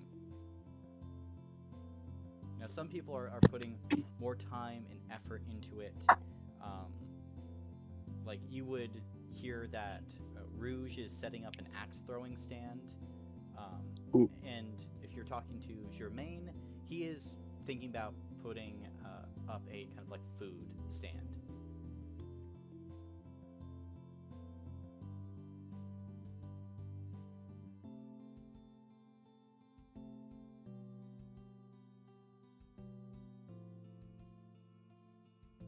Gotcha. You know, maybe instead of setting up a separate strength contest, we could like work with Rouge and maybe have the axe throwing contest be part of a larger test of strength. That sounds good to me.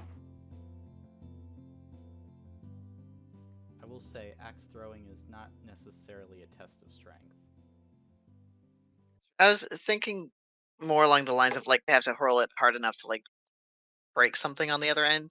I also have never thrown an axe though. That is exceptionally hard. Yeah. It's a lot of... Like, at that point, you're not strong, you're the Hulk. Yeah. Like, throwing axes like that doesn't really... it doesn't work like that usually. You're throwing an axe into, like a saw, like a portion of a stump, essentially. Like a circle of a tree. So trying to throw it through that into something else would be next to impossible. Very fair.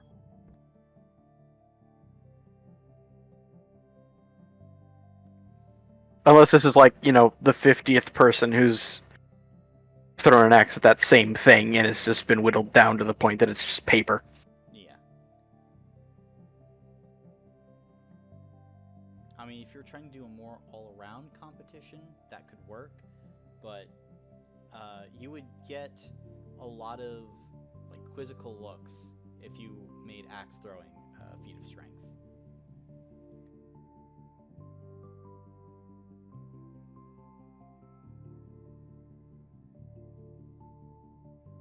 So I guess just the hammer and the bell thing is probably better. Well, is better for that.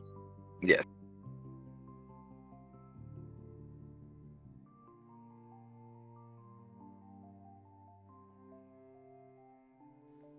That or Well, lifting, things like that, carrying, like different tests of strength. True. Yeah.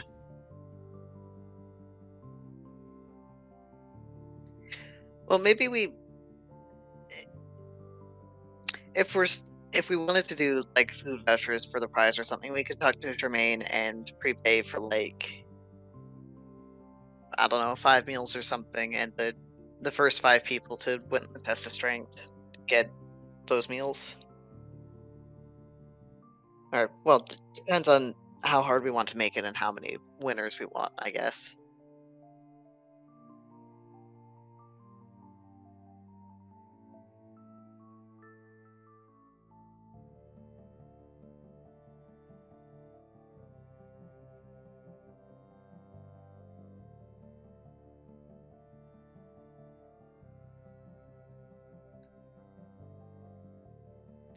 We also for the test of strength, since we're doing something separate,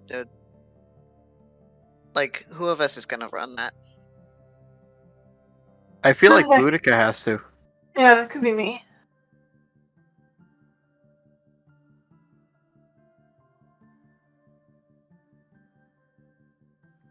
also say that the Lady Alaire technically is in charge of this, so while you are taking in all these things, you don't need to do it alone, as you have someone whose entire job is to help orchestrate this thing.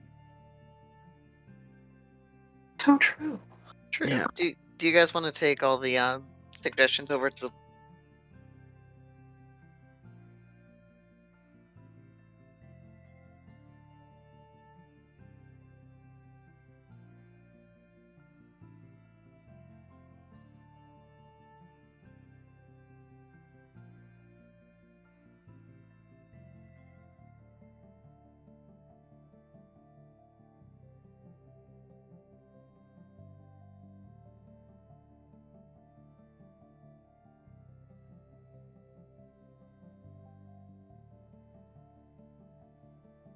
Yeah, so I suppose one of the mornings before the festival, we head up to the Lady Alaire's estate.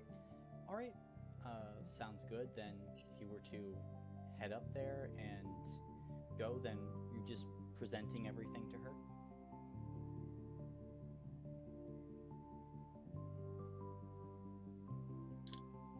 Yeah, I suppose we'll show her the ideas and kind of tell her about, like, maybe Bouchard and the dunk tank, the strength contest, and maybe like the food vouchers idea. See what she thinks of them.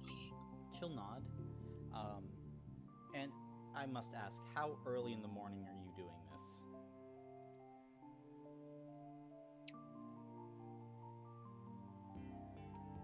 How early do you guys want to go? Like 9 a.m., 10 a.m.? Probably closer to 9 a.m. We're going Yeah. at that point. Yeah. Just early enough. So 9 a.m. Also, just to check, because, well, Shannon's brain is soup. My brain is soup that I accidentally dunked down the sink. The Satyr thing has been dealt with. We'll get to that. Okay. Not necessarily. Gotcha. Alright. We're I got confused. Yeah, we're technically still in Boudica's downtime.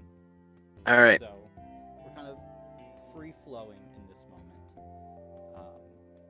But yeah, if you present those ideas to Lady Alaire, she'll nod. If you go 9 a.m., she would have just awakened and is not drunk nor drinking yet. I like those ideas. They're cute. I think we can do that. Were you wanting to run the stands, or I can hire people to run them?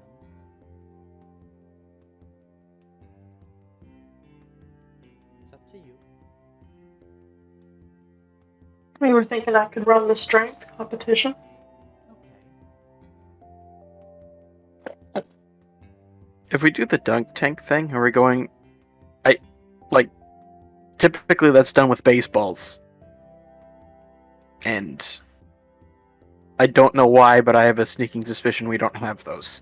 We could use rocks. We have balls and toys and things like that. Okay, I mean, I don't... yeah. They are round objects. They're not necessarily rare. Although, Oh, yeah, that's... though we are less fortunate than most towns, I think we could scrounge up enough for a dunk tank. That's fair. I can run that while we're doing stuff. And I can also, like, if anybody gets, I don't know, hurt or heat stroke, I don't know, I can help out with that too. Sounds good. And I can Dunk go tank. about convincing Arno to participate. Doesn't take an extreme amount of overlook. Yes. What? Oh. Hello? Hello? Yeah, Yeah, you were just talking over me there for a bit. Oh, I'm sorry. You I went didn't hear kind you. of- Yeah, Colin, your mic kind of went quiet for a bit. my ping keeps on jumping up to 5,000, so while I'm plugged into the Ethernet. So that's great. Ah. I love that for you. I said I love that for you. Love that for me. But yeah, the Lady Alaire was saying that she can convince Arno to, participate in the dunk tank.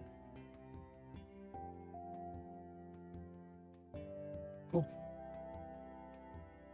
And are these like things we have to build, or? Yes, these would be things you would need to build. Okay.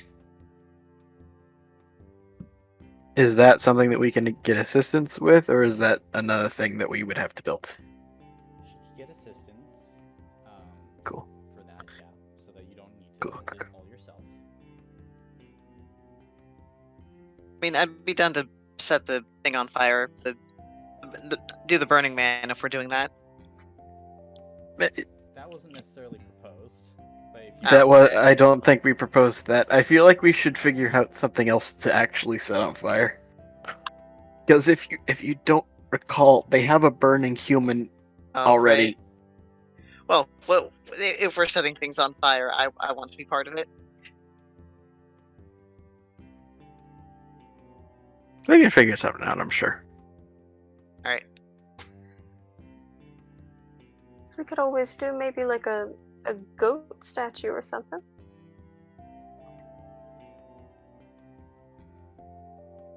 Like that one town, and I want to say it's Like that one Sweden. town in Sweden, yes, Yeah. I was hoping.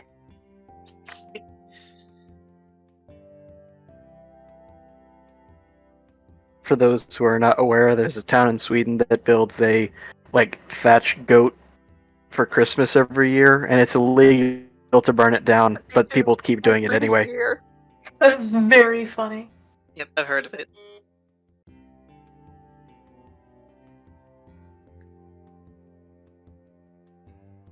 Alright, so are you suggesting to burn a goat?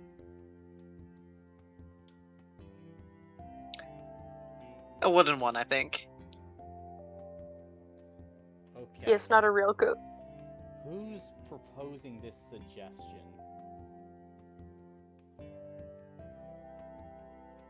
I mean, I'll do it. I'll show Lady Alaire the suggestion and say, this idea sounded kind of cool. We were thinking we could make like a wooden goat or something. Make a spirit check. Spirit, how am I at that? I am not bad at that.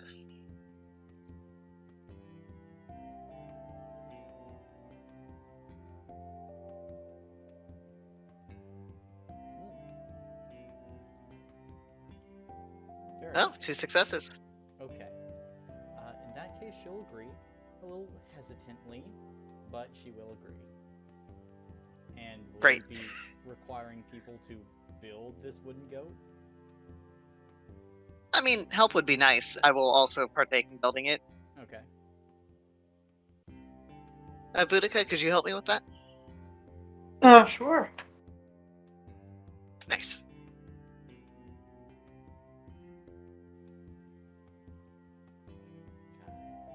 Alright. Any other suggestions you were trying to run by the Lady Alaire?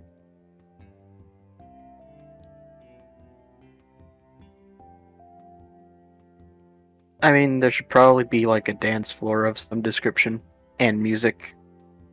I don't know how many musicians are in town, but We have musicians, don't worry, and usually dancing is done in the middle of the festival. okay, in the fair middle enough. of it. So, at least that is covered.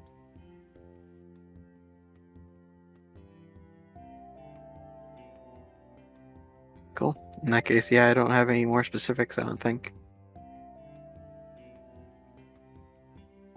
Alright, then the Lady Alaire will set about getting those things done, and we'll have them implemented during the Spring Blossom Festival.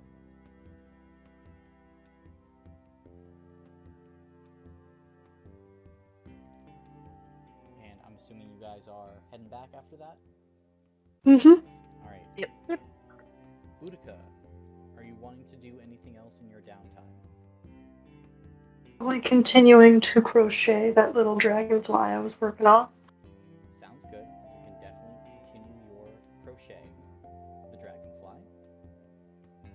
And let's see, over the course of the next 5-6 days, you'd be able to get it done, probably right as the Blossom Festival is about to start, as you're needing to help with a series of rushed constructions that begin to start to pile up as the town is going on, as you now need to make a full pavilion, a massive goat to burn, and help with a bunch of new stands and devices that are going up. So, let me see here. What did you hear? Anything before that? No, just fucker. No, just the end of fucker. Okay. Yeah, Boudica said until the morning of the festival to do anything with the dragonfly, and then we got fucker. Okay. I had been asking you for about the last minute or two. Moving on, does anyone want to do anything next? I'm trying to wait until I figure out what the satyr situation is. Well, you can do that during your downtime.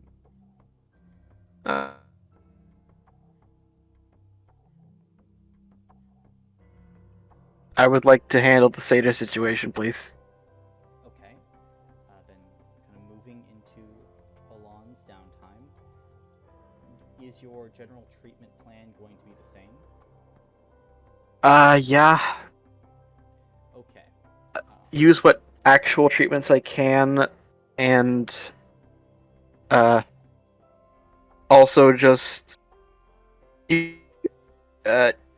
Neza as a go-between and translator, trying to communicate as many methods of water purification as I can think of to try and mitigate the underlying issue. Okay. Sounds good.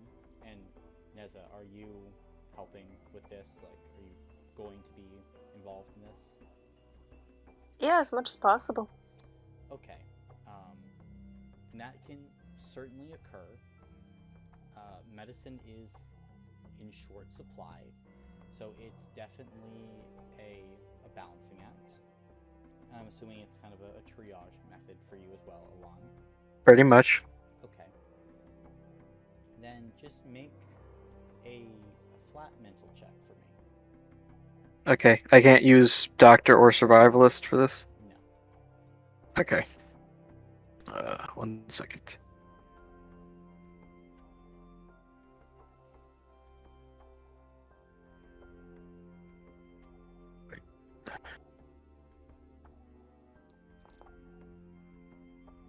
Two successes. Can I use a hero point to reroll that failure?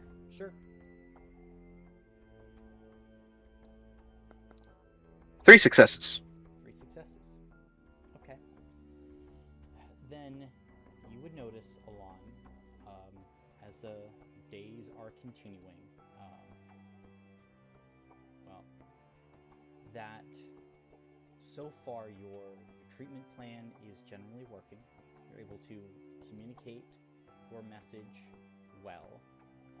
Fresh water that's being hauled by Bear is, generally helping getting people, rehydrated, and most of the individuals are now beginning to use the well more to the south of town.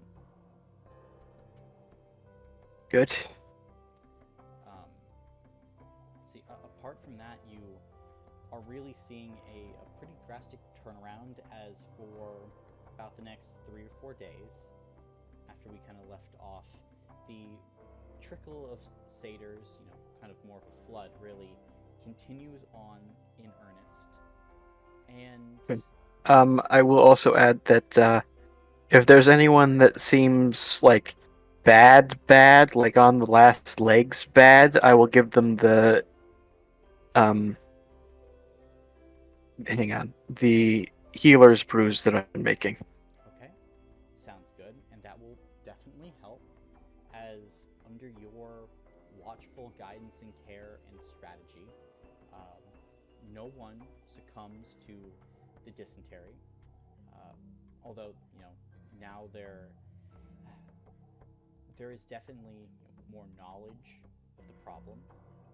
And while there is definitely still contamination in the wells kind of towards the north of Lourdes, it's not anywhere to the point of necessarily concern. Now, kind of towards the third or fourth day, as all of this is beginning to wind Oh, sorry. I think you cut out again. Hello? No, I can hear you now, but I couldn't for a second. What didn't you hear?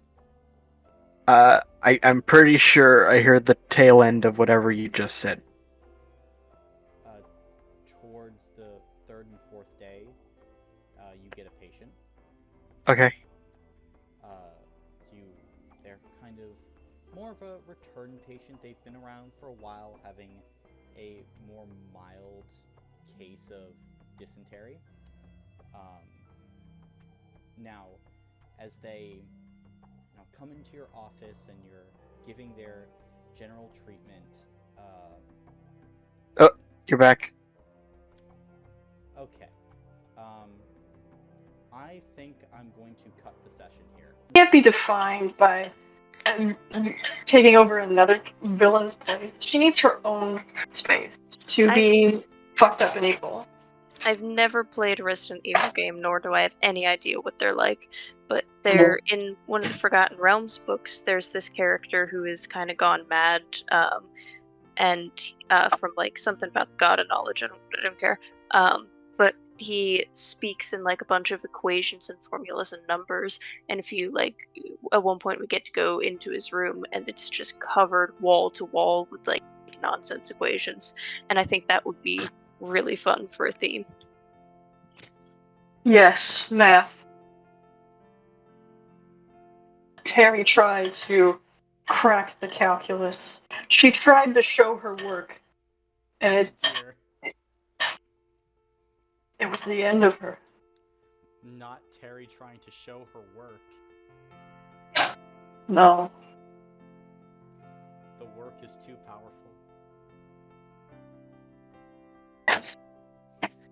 And everyone today in my classes was talking about the new Zelda game. I'm like, guys, shut up! It's $70. I can't get it yet. No spoilers. No spoilers. I need to pay for my groceries for the rest of the month, and then I can think about buying it.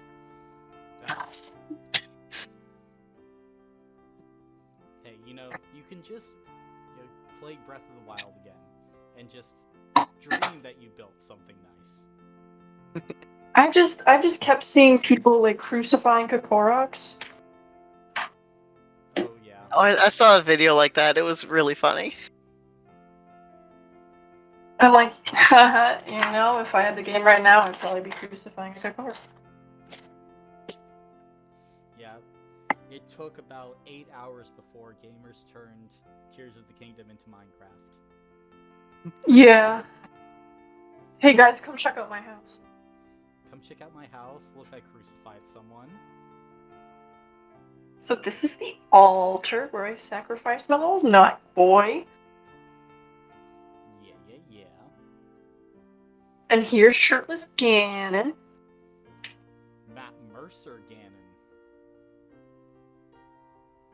Good old Matt Mercer Ganon. The most cursed Ganon.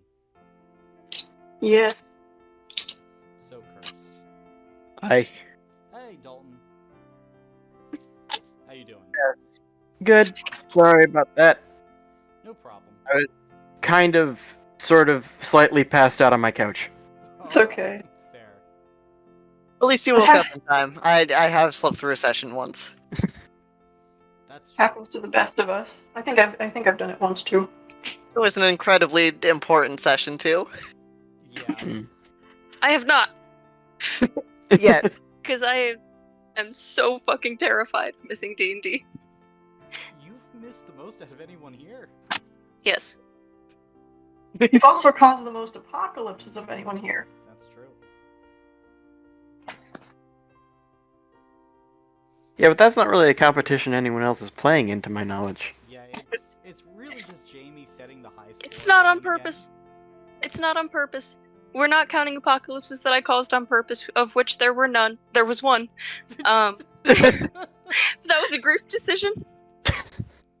That was a group decision, and not even my idea.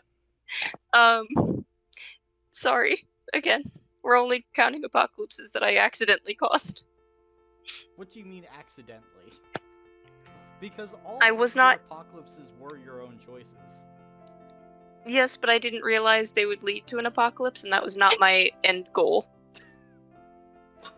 Very rarely does a player's actions intend to get them to the apocalypse. No, Your Honor, I didn't know that pressing my thumbs that hard into that person's neck would kill him. Carl, that kills people. But I didn't know. We were just doing a friendly little tussle. A little hee-hee, a little hoo-hoo. We were just in a silly, goofy mood, Your Honor. When I was strangling him, I even said, "Don't take this the wrong way," so he knows I didn't mean it personally. Then one thing led to another, and then, the Hindenburg blew up. I'm glad I got a laugh out of you, Dalton. I was like, there's one person who would potentially chuckle at this. I had to go for it, though. It worked. It got me. Nice. Congratulations on your graduation. Thank you to you as well. Thank you. Looking spiffy in that cap and gown. Yeah. To you guys, I'm still in hell for 2 weeks and a half. Alrighty then. Well, I have kidnapped the entirety of the internet. I have, 3 backups here, in case anything goes wrong. So, if this doesn't work, then the universe is completely against me. But, are you ready for season finale part 2? Mm-hmm. Yeah. Now with 100% Yes. more internet? I love it when the internet. This really is the internet. Alright. Well, we don't really need a recap since we were kind of in the session last time. But what we can do is pick up generally where we kind of left off, which was Elon helping to treat some folks who were a little sick, a little ill. And Yes. kind of wrapping back around to everything, Dalton, your general strategy was pretty much triage, if I remember correctly. Yes. If I'm remembering my words correctly, I was triaging the medicine I had available, using my healer's brews for the extremely bad off, and teaching everybody else how to purify water properly. Correct. And, through that, I'm gonna kind of repeat because I don't necessarily know what was heard, what was not. But the Satyrs had come down from the northern part of Lourdes and were, this is counted for session 11, Caleb. And they'd come down, they started more so using the well to the more south, closer to the town hall, because the wells that they're using up north are still kind of infected. But due to your efforts and your previous roles last session and your help, the Satyrs do seem to be improving. Like, you are quelling the dysentery outbreak. But we'll pick up, though, with you treating this Satyr who had come in the day before, and as you're kind of treating him, looking him over, Alon, is there any more tips or tricks you're giving this Satyr? His name is Kashan.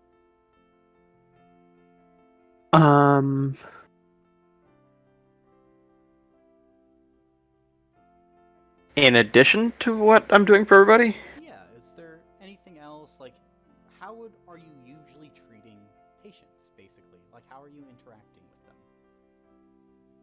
them? Well, I'm trying to be as personable as possible, because, he doesn't want to make them uncomfortable or even more scared than they probably already are.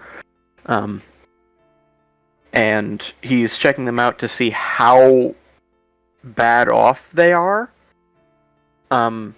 And kind of running numbers in his head as to how likely they are to recover on their own if given, proper resources, and using that to determine what level of treatment they need. But throughout the entire thing, he's trying to just be as upbeat as he can, so to speak. Gotcha. Then kind of in that moment, as you're being upbeat, he laughs. Thanks, Doc. I'll be honest, this situation, I didn't know how we're gonna make it through it, but I'm real glad that you came along when you did. It is my job, sir. I am happy to help. Oh, you're doing a pretty fucking good job then, man. I like to think so, but thank you for saying so. Yeah. Hey, if you need anything, just let me know. I mainly go about and pitch in a hand here or there.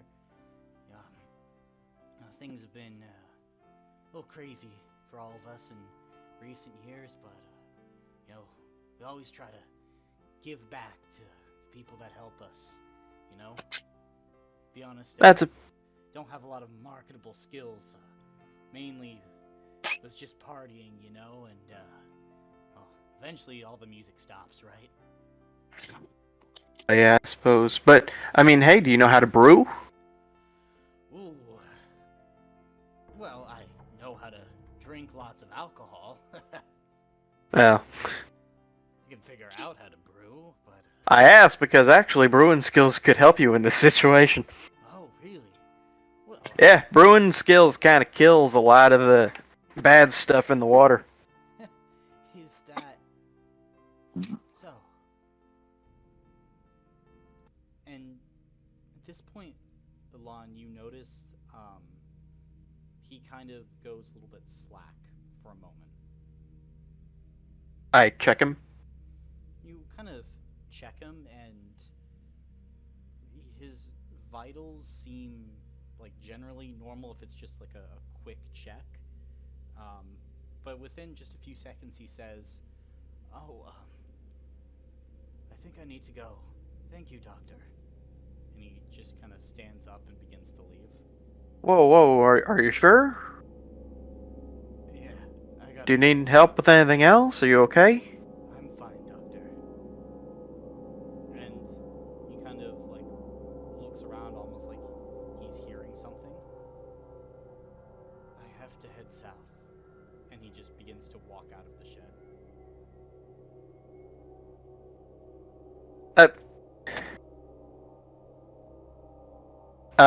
Alon doesn't know what to say in this situation, so he just kind of calls out,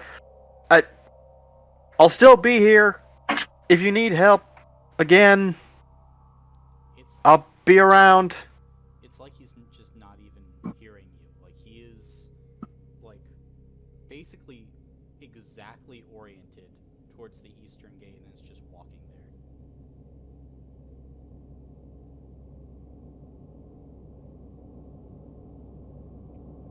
And then in but a matter of moments, he's out of your sight, making his way through the streets towards his destination.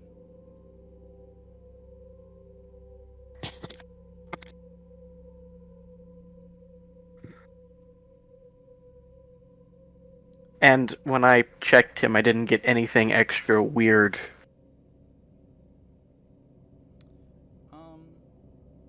As you were, it was a quick check. Like, his pulse seemed fine. Like, it on an initial check, I'll say it didn't seem like, How quick is my, analyzer? How quick is it to get a scan? It's like 5 to 10 minutes. Oh. I mean, you could go and try to catch up with them. I'm going to try to do that really quickly. Okay. And Are I you just leaving everything to Neza then? heck. I can't.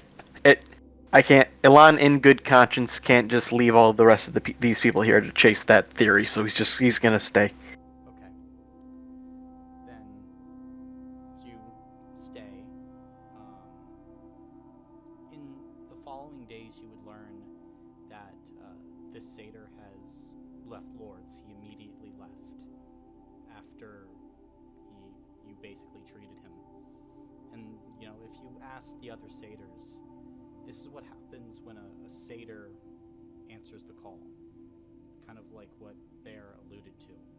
They just, all of a sudden, one day, stand up and just leave.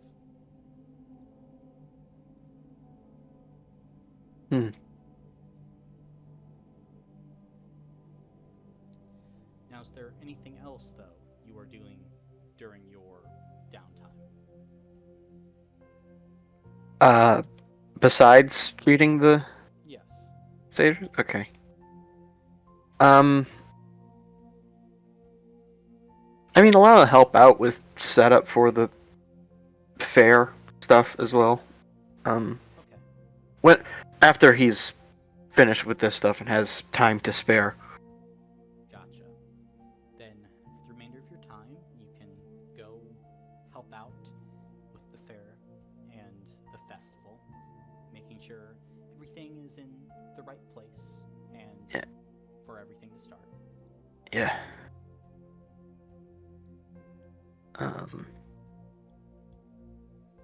If he has any more time left over, he's gonna try to visit with Miss Dubois a little bit more. Try to actually sit down and learn more about the plants in the region. You are pretty busy. Yeah. So probably not in the few short days that you have could you like find time to really sit down and learn, but she would host you for a cup of tea if you were able to run by, and definitely would say, you know, after all of this is done, she'd be more than happy to carve out an afternoon and teach you about one of the herbs that's about and what it does, things like that. Gotcha. Okay. Let's see. So we have Boudica and Ilan done, Aoife and Neza. Anything you guys want to do? Yeah,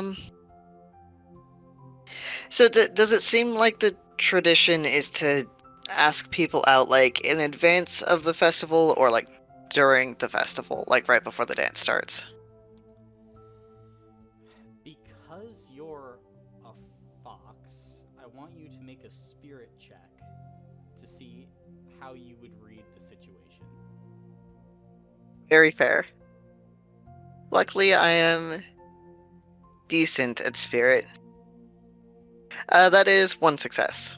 One success, kind of looking about, you get the feeling it's probably an ahead of time thing for most.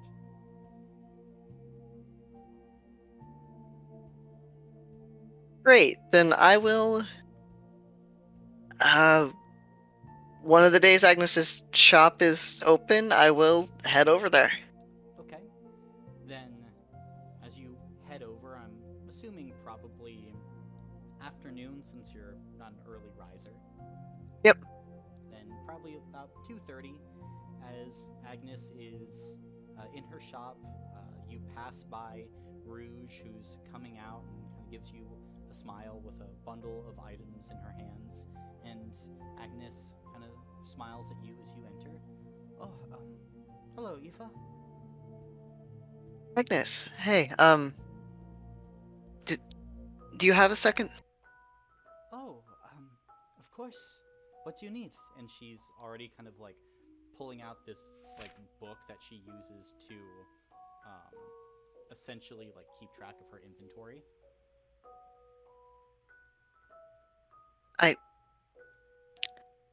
I don't know if I know things got a little weird with the chocolate and all that, so you can totally say no.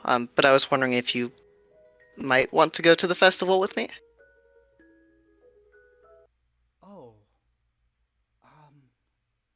You can see she kind of blushes for a second. I'm very flattered, Aoife.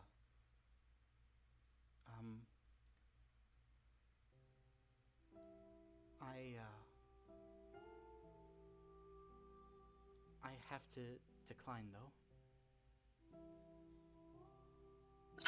Okay, yeah, no problem.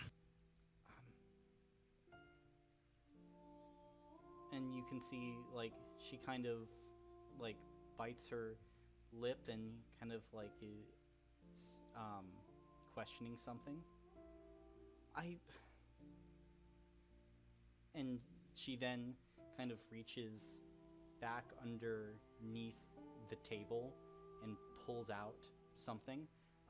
Can you come with me to side one? Yeah. What Agnes pulls out, Aoife, is like this handmade poster sign. It's like basically a promposal poster. And it says, "Will you go to the Spring Blossom Festival with me, Neza?" And, Oh, okay. And Agnes just kind of has this sad look on her face. You're very sweet. I just, No, that you and Neza, that's really cute. I'm so sorry. If I led you on in any way, I didn't mean to. No, you didn't do anything. No, you're. Are you all right? Yeah, I think so. Yeah, I treasure you very much as a friend.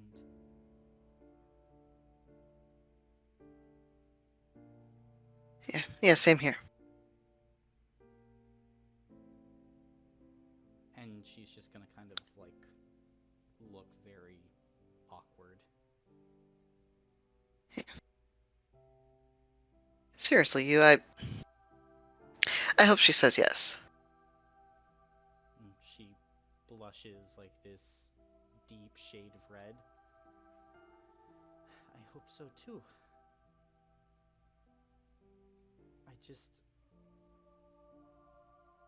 just don't want things to be weird, you know? Not weird at all. Not gonna be weird. Okay. Oh, while I'm here, can I pick up the dress I ordered the other day? Let's head back to Maine. Okay. It's on Instagram. I'll tell you after the session. As you ask the question, Aoife, you can see Agnes kind of just gives a slow nod, walks back into the back, and comes back with the dress that you ordered and presents it to you.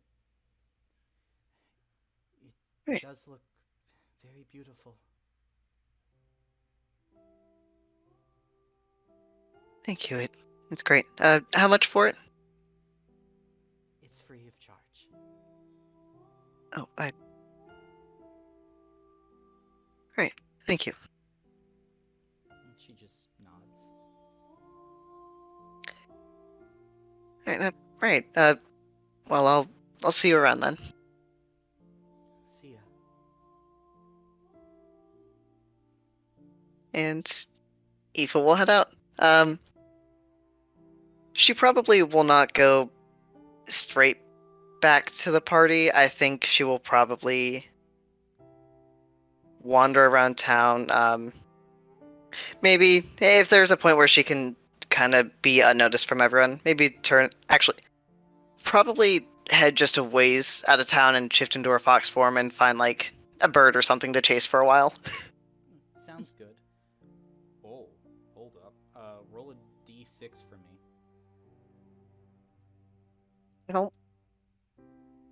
Okay. That's an extremely worrying tone. Yeah, how does a 2 do? A 2? Give me a sec. Okay. As you're scurrying around the outskirts, you find something strange. A pigeon. Like one of the ones you, like, saw back home. Often used to carry letters for people between towns and places, at least for those that don't have access to magic. And it has a crossbow bolt through it. And then you see another, and another. You find 4 pigeons that have been shot out of the sky, 4 courier pigeons. One with kind of this ripped bit of string and twine around its legs, still like left there. And it doesn't take a genius to figure out someone's been shooting down these birds. Can I tell how long ago the most recent and the least recent ones were killed? I'll say, are you trying to use your, like, more intelligent mind to look at these signs, or are you trying to use your fox's natural senses?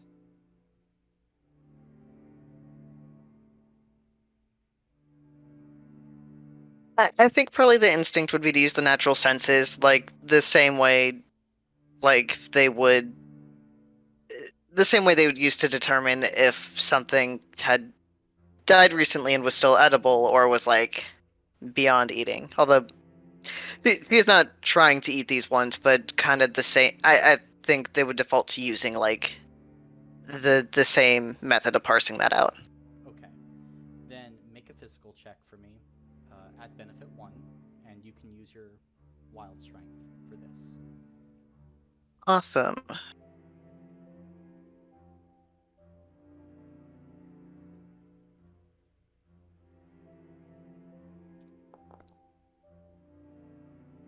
Two successes. 2 successes. The latest one, you're not sure. It's probably been a few weeks, maybe 2 or 3. Latest one's been a few hours. This has been relatively recent. Gotcha. Okay, I'm going to... Out of curiosity, which one still has the kind of string and twine on it? One of the middle ones, it seems. One of the middle ones? Aoife will just kind of pick that up like as gently in their mouth as they can and kind of scurry back to the house as unseen as they can get. Interesting point of order. It has this very strong, like, vinegary taste to it. Like the actual twine itself. Interesting. I think in that case they would spit it out and then turn back into a person and carry it by hand then. Just kind of shove it into like a bag or something so they're not walking around town with it visible. Okay. And then are you heading back to the house? Yes, please. Okay. Then you can certainly make it back. Cool, and who all is home right now? At this point when you're getting back, I'm assuming everyone's home, as it's about 8 o'clock at night. Hey guys, check out what I found. And then she will set the bird just like on the table. Okay. Oh. Why? No, but look, the crossbow People bolt eat through on it. that table. Take it off, please. Well, I mean, yes, but I'll pick it back up. we do have a tendency to eat birds. So, I mean... I don't think we eat them that fresh, though. That's true. Well, So what's up, Aoife? Well, this is a courier pigeon. You can see this one actually still has the twine on it, and it tasted weirdly like vinegar. But someone's been shooting them down. Why are you eating the bird? No, I just tried to carry it in my mouth because that was faster, and then it tasted really bad, so I didn't do that. But what I'm trying to say is that someone has been shooting down courier pigeons. I found like 4 by the eastern gate. Actually, Colin, were they kind of just like scattered around, not really made an effort to hide, or were they kind of like under like some leaf litter and stuff? They were like dumped, like behind some bushes and shrubs, trees. Like it was obvious someone was trying to dump them out of the path, but since you are a fox wanting to get away from everything, you just happened to stumble into that path. They were trying to hide them too. They weren't like out in the open. They were behind bushes and things. It's clear this is from a crossbow bolt, but the bolt's not still in it, is it? It is not, no. Okay. You said something was vinegar? What? Yeah, the twine they used to. I assume a message was attached to it. But that tasted weirdly like vinegar. I kind of smell the string. It doesn't have any discernible odor.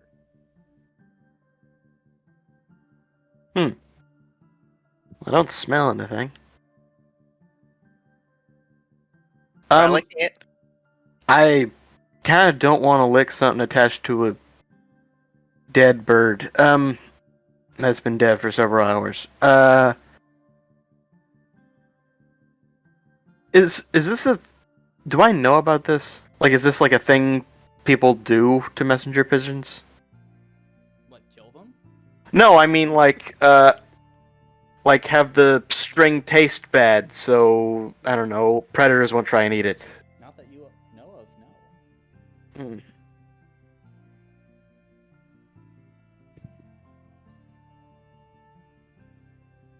I wonder what message it was carrying. I'm assuming it was coming in.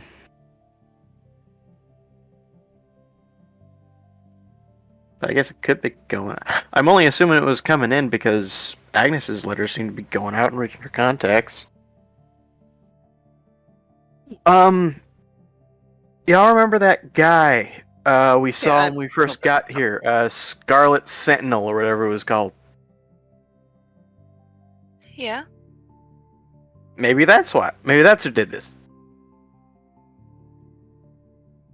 Well, I don't that see begs- many... Well, I'm just guessing. Well, that begs the question of why. I don't know, but this has been the oldest one looked like it was a couple weeks old, and then the most recent one was like a couple hours old.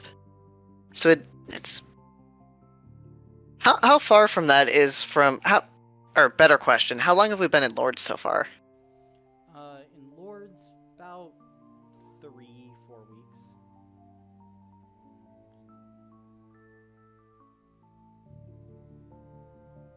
Oh, you cut out, I think. About 3-4 weeks. 3-4 weeks. That also begs the question, were these just carrying messages, or were they messages from the same place, or to the same person? Or was it just whoever did this saw a bird with a message and shot it, not really caring who it was for or why? How would they be able to tell who it was for from the sky? Well, they From- wouldn't, but I'm just curious. I am thinking out loud as to whether they are trying to stop something in specific or just communication in general. I think if it was just communication, it would be there would be more out there, maybe. Well, maybe not. I guess I don't know how many people here actually have like friends outside of this place. Is there like I don't know, like a coop in town or something? There is, yes. Like a messenger's coop? Mm-hmm. Okay. Does it get regular activity as far as we've been able to tell? Well, you would know that it's handled by one Arno Bouchard. Mm-hmm. So, So it's not like kept in a public space, it's private, or? Yeah, generally private, handled by the aristocracy. Okay.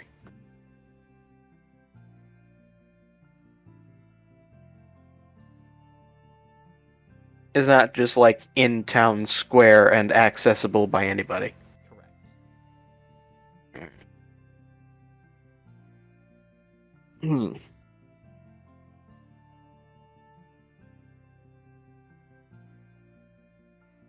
It also does beg the question. These do look like crossbow bolts. I own a crossbow. I don't know how many other people own crossbows.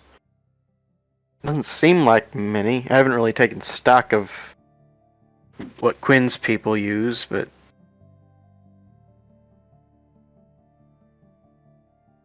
I think when we bought... I don't remember for sure, but I feel like when we bought weapons from Agnes, she commented on that being unusual. she didn't have many on hand. I remember that. She had some, but they were of poor quality.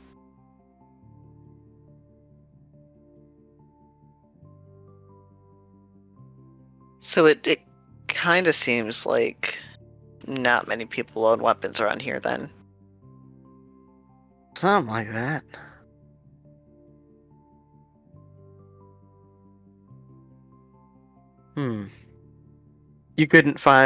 You wouldn't have happened to be able to find any, like, paper scraps nearby, too, did you? I didn't see any. I didn't really think to look, though. I just brought the bird back. That's fair enough.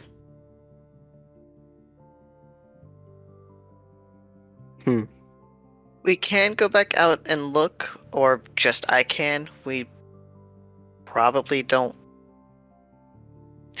If we're trying to figure out who's dumping them there, we don't really want them to see that we know where the spot is.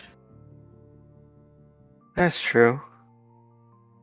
You said the last one was just a few hours ago? Yeah.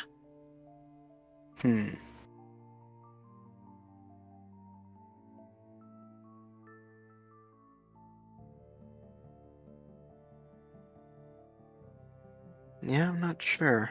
Kind of sure where to go with this.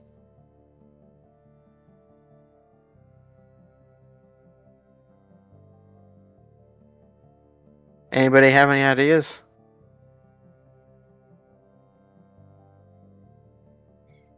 I imagine we could probably, if it's a priority, we could probably try posting up a watch, just a few of us. Or even just like Aoife maybe in the fox form, because nobody's going to question a fox in the forest. That's true. How long do you expect me to wait out there, though? Well, That's the other thing. If the last one to get shot was today, then the next one probably wouldn't be coming until tomorrow, unless whoever's sending these is sending them one after the other in quick succession. And also, if we do a watch, I'm not comfortable with Aoife just being there out on their own. I Yeah. feel like at least one other person should be there. Yeah. I don't know if it'll be as soon as tomorrow either, because this was 4 of them over the course of 3 weeks, give or take. And if Eleni mentioned maybe there were one specific person from one specific person, they could be sending, like, waiting for a response and then resending. If these pigeons are getting shot down, then their message isn't making it. Yeah. So it would be however long the person decides to try again.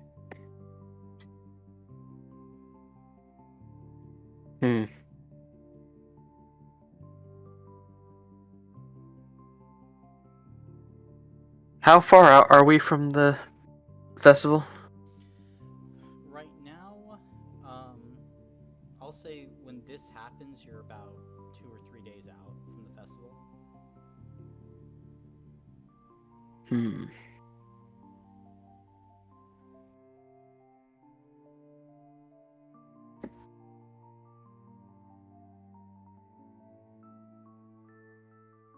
I mean, if you wanted to just try taking watches or something, I could help Aoife do it, but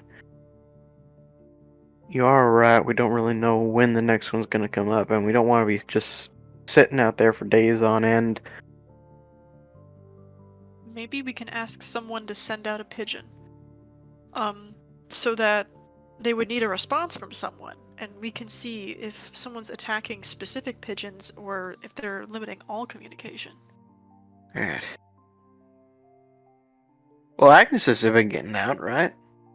Because she's been getting her shipments in.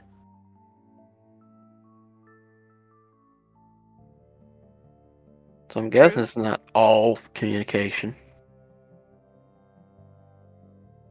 I'm also assuming she's using pigeons. Do we want to ask around town to see if anyone's been missing their mail, or do we want to sort of wait on that to see if, anyone in particular has been limiting the mail? Well, that actually brings up another point. Do we want to tell people that messenger pigeons have been being killed? I think maybe we should investigate a little bit further before we start telling people what we know.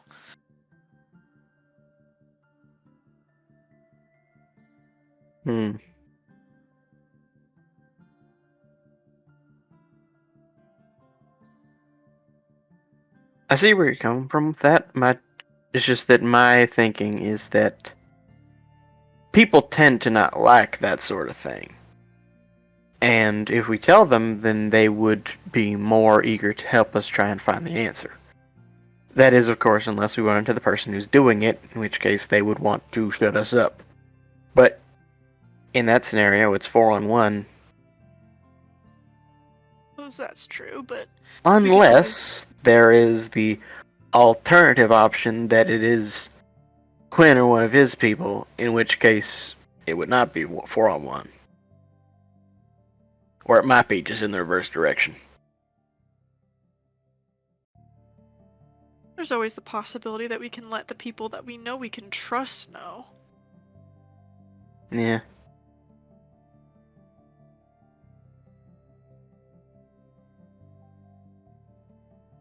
I don't know if... Do we know for sure who that is at this point?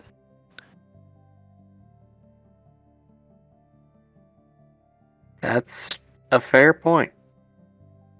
Well, Agnes seems pretty trustworthy. Yeah, we could tell Agnes. Thing is, I don't know if Agnes really wants to be more involved with our schemes. There is that.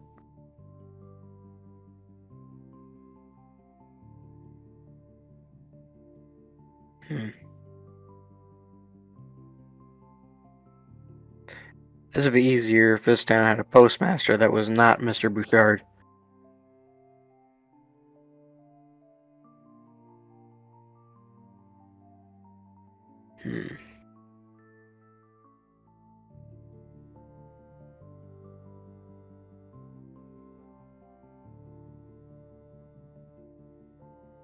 Would there be a way for me to, like,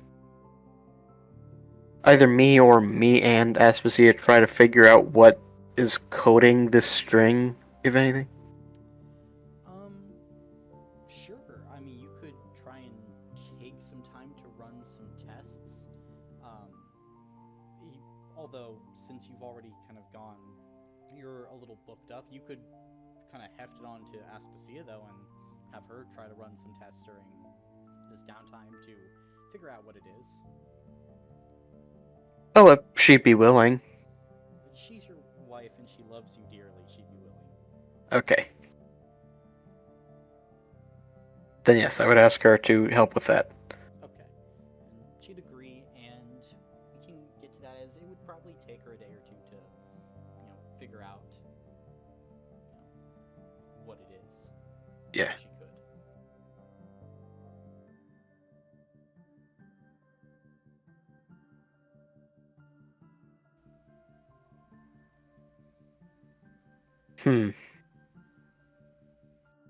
Alright. So how are we wanting to handle this? Are we wanting to investigate by asking around town, or are we wanting to try and set up around the area, see what we can see? try and investigate a bit further in the area, see if we can find some tracks, maybe.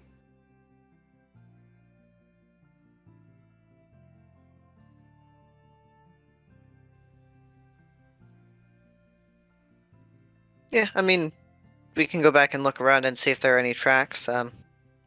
We should probably just either do it like one person at a time or at night or something like that. Fair.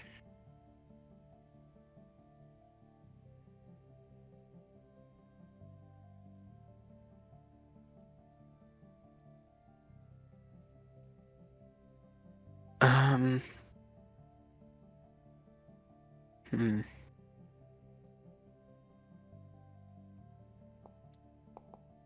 Uh.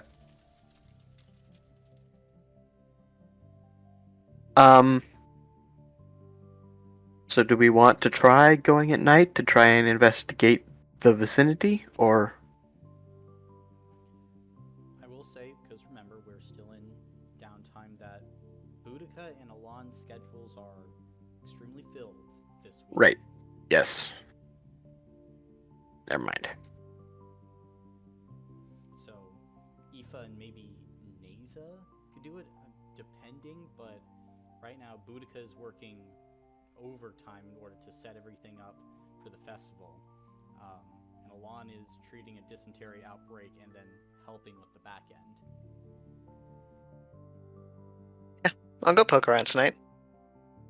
And Nessa, do you want to come with? I guess so. Sure.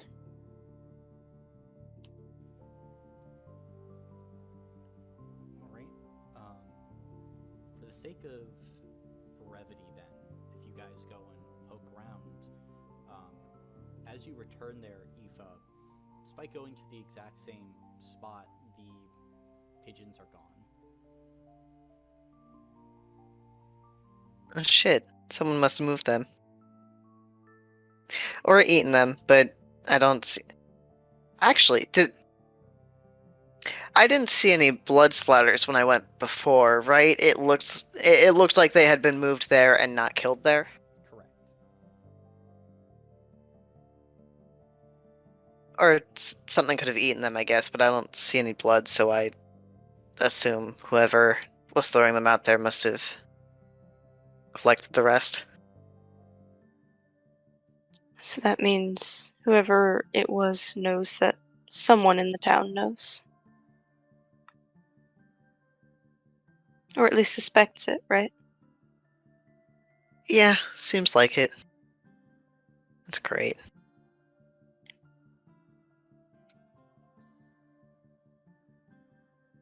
I wonder if either they check on the spot frequently, or they may have just seen me go back into town.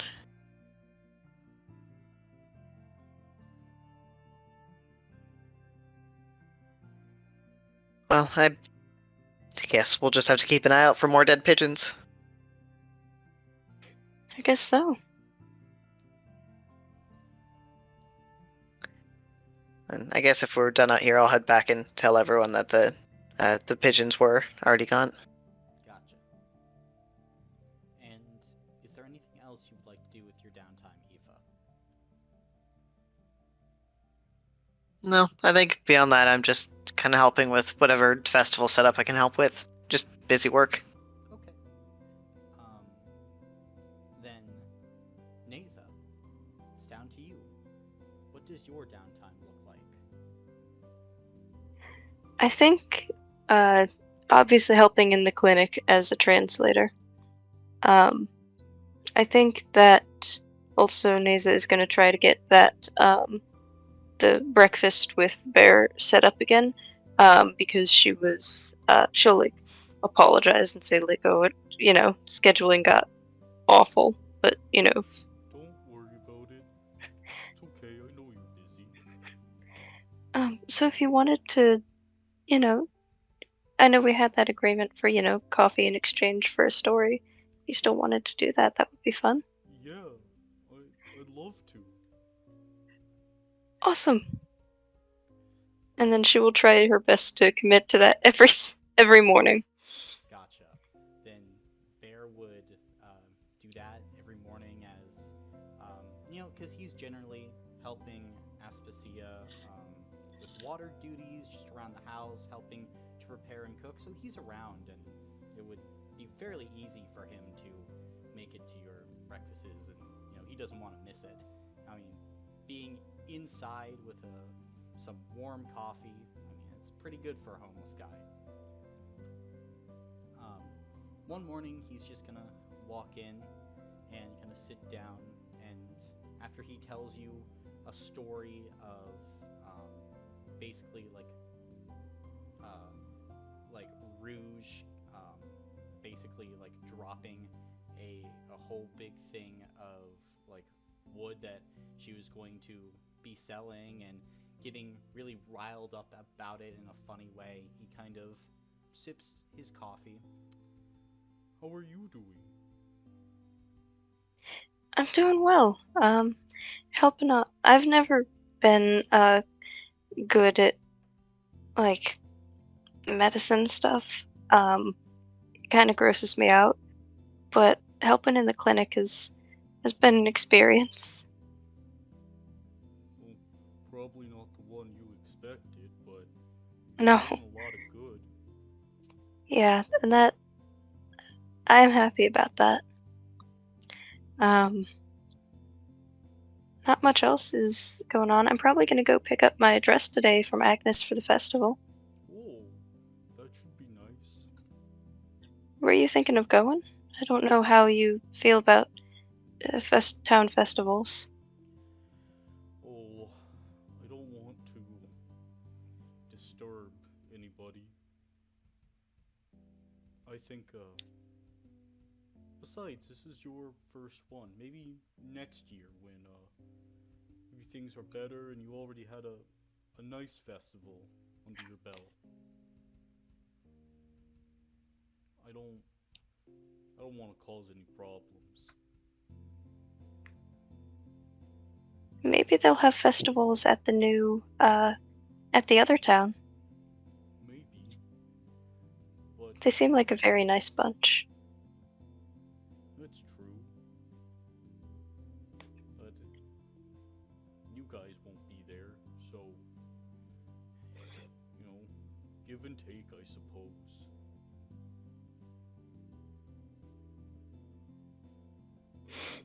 What are your plans for today, Bear?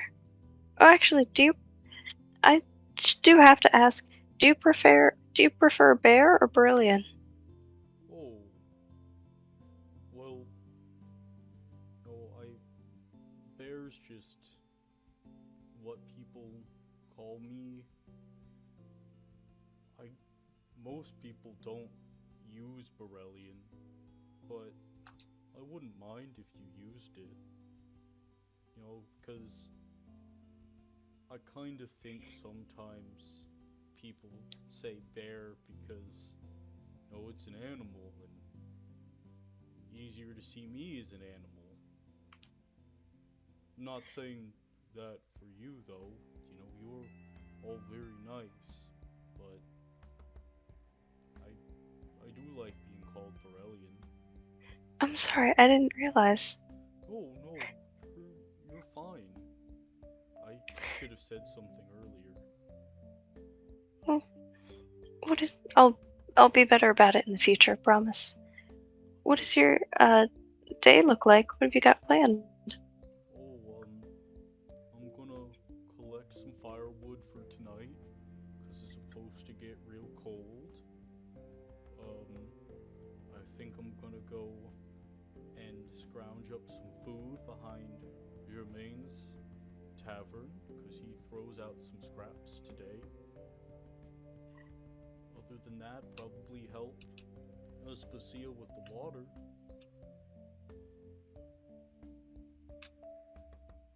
Maybe go and say hello to the Satyrs and help them and ask how they're doing. They're always pretty nice to me. Oh, that's nice. Mm-hmm. Yeah, they were kind of pushy in the beginning. But I can understand that, they're hurting and scared. They've had a rough time, but Yeah. we've gotta be patient when you can. Yeah. Well, I hope to see you tomorrow for the coffee. I think it's getting about time that I should start helping translate speaking to the Satyrs. Oh, of course, yeah. And he kind of finishes off his coffee and stands up. Thank you again for this. It's real nice. Thank you for the stories and the conversation. Mm-hmm. Bear will head out and be smiling ear to ear. And I think at some point, whenever she's got free time, Neza will pick up the dress from Agnes as well. Okay. Then yeah, you can certainly wander into her store. About what time are you heading over there? Whenever there's a break from the Satyrs. Okay. So So I'm not probably sure towards what. the end of the downtime then, once the outbreak has been relatively contained. Probably. You then kind of go inside, and Agnes blinks a few times and smiles. Oh, hello, Neza. Hi. How are you doing? I'm doing well. Nice. I'm here to pick up the to see if the dress was ready for the festival. Of course it is. And she kind of rushes into the back and grabs like a box, walks out and opens it. What does your dress look like? It's when we last spoke, I think Nisa said it was going to be kind of like a black background with a few uh like almost like a cross-hatching lines of color through it. Mm-hmm. And it's basically what you described. It took a bit, but I was able to find it. Does this work? It looks awesome. Thank you. That's incredible. Thank you. I had a question for you. Oh, what's up? And you can see Agnes kind of stops for a moment, and then you watch as she reaches underneath the counter and she pulls out this large piece of paper, and it says, "Will you go to the Spring Blossom Festival with me, Neza?" And you can also see she kind of pulls out this bouquet of flowers. Oh,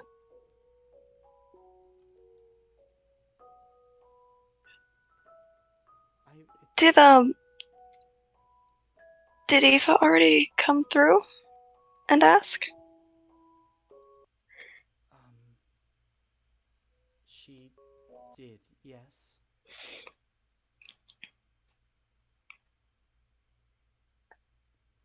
And you can see she kind of like hangs her head a bit. No, I'm so sorry. I really, really appreciate that. That is very sweet. I love the flowers. I am going to kind of politely decline, but it's not like there's no like problems or anything. But so I'm sorry. But I thank you. I think that's really nice, and I'm very honored. It's all right. I'm sorry. No, I'm sorry.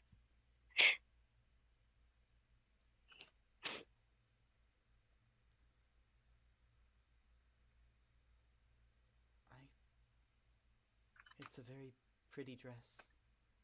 Oh, thank you. And thank you for getting it. Are you still gonna be there though? Yeah. That's great. I yeah, I'm still gonna go.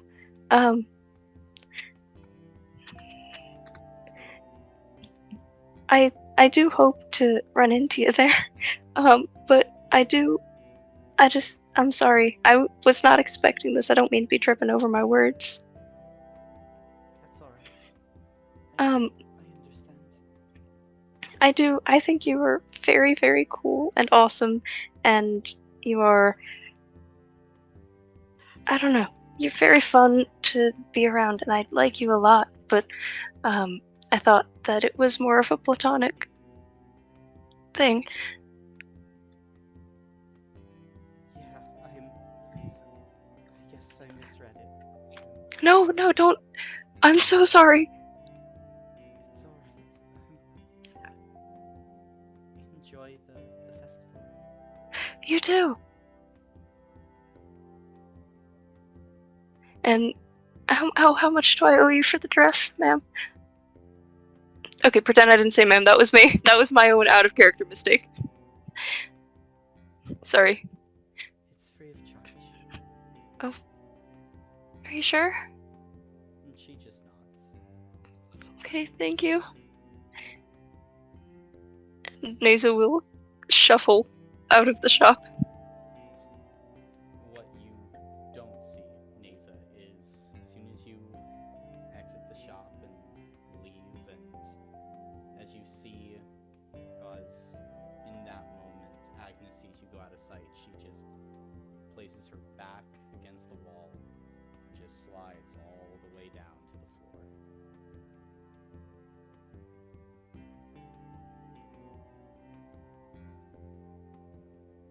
What else are you doing?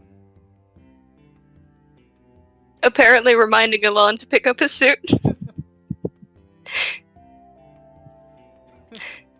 Are you heading to your suit? I mean, yeah, I guess if Neza doesn't let slip that anything awkward's going on. Neza, would you let any of that slip? No, not to Alon. Okay. I'm Yeah. assuming it goes as Neza comes in, sees Alon, goes, "Oh hey Alon, I was just at Agnes's. I saw your suit kind of there. I saw it through the back door. Don't forget to pick that up before the festival in days."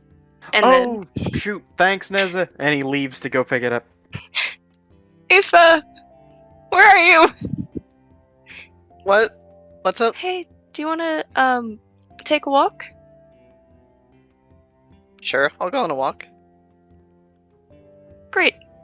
And then Neza will, as they're walking, will describe the events that happened. Oh, Fuck, you didn't say no to her for me, right? Of course I did. What? It's okay. I- I didn't know that you had gone that early. Yeah, no, I went to pick up my dress earlier, and I asked her, and she said no, and she showed me your sign, and I told her I hoped you'd say yes. I didn't So say anything to you sorry. because I didn't want to like freak you out or like make you feel pressured, but I was not expecting it when I walked in the shop. I was completely thrown off guard. mhm. I think I panicked a little. I'm sorry. I mean, really, you should be apologizing to her. Like, I did. I apologized a lot. if you want to go with her, like, you can. Like, I'll be setting things on fire. I will still be having the time of my life. That's fair. But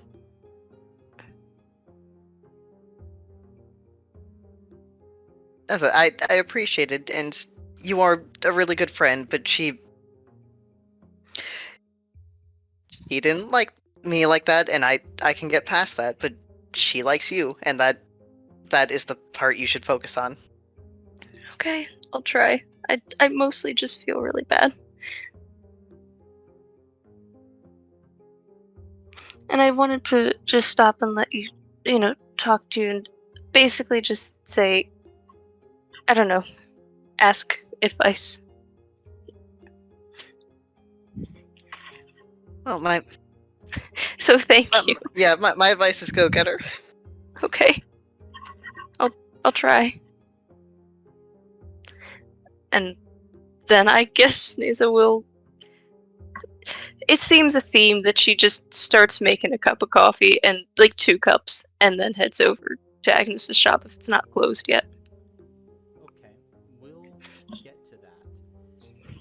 Alon, you head to the shop, and you notice it's kind of dark when you get there, but the close sign isn't up. What are you doing? I'll kind of knock on the door frame and say, Agnes, you in? As you are there, make a physical check for me. Oh boy, okay.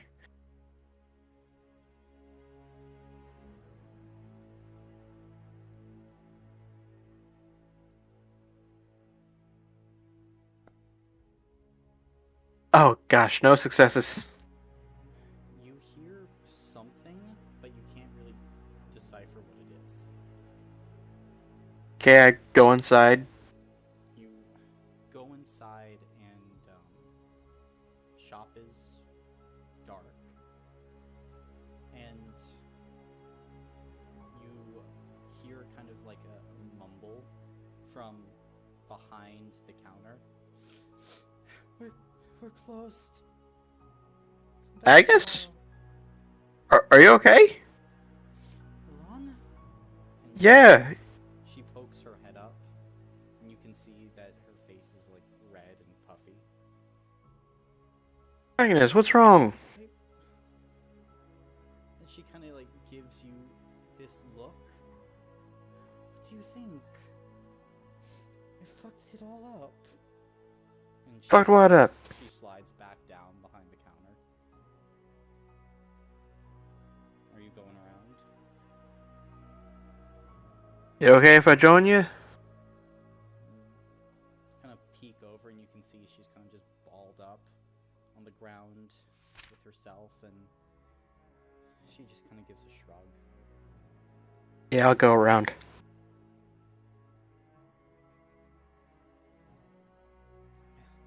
And sit next to her. I'm sorry, I didn't...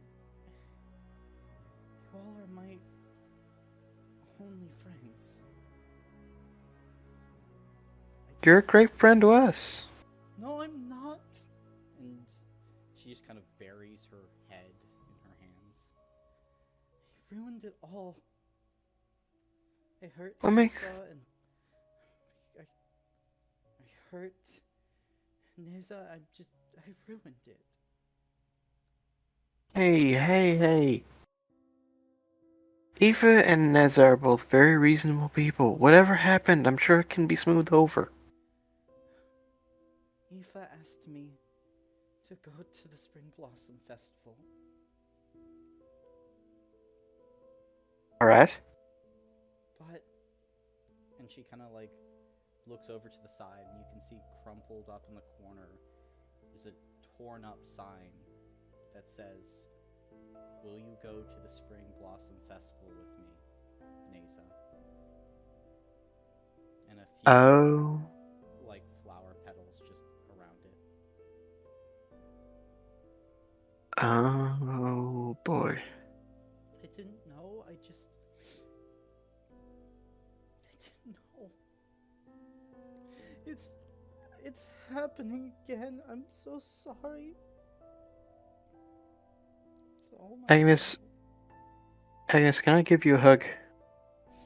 And she just nods, Elon will put his arms around her. just vice gripping onto you. It's gonna be okay. No, it won't. People always leave. She kind of like sits back against the wall.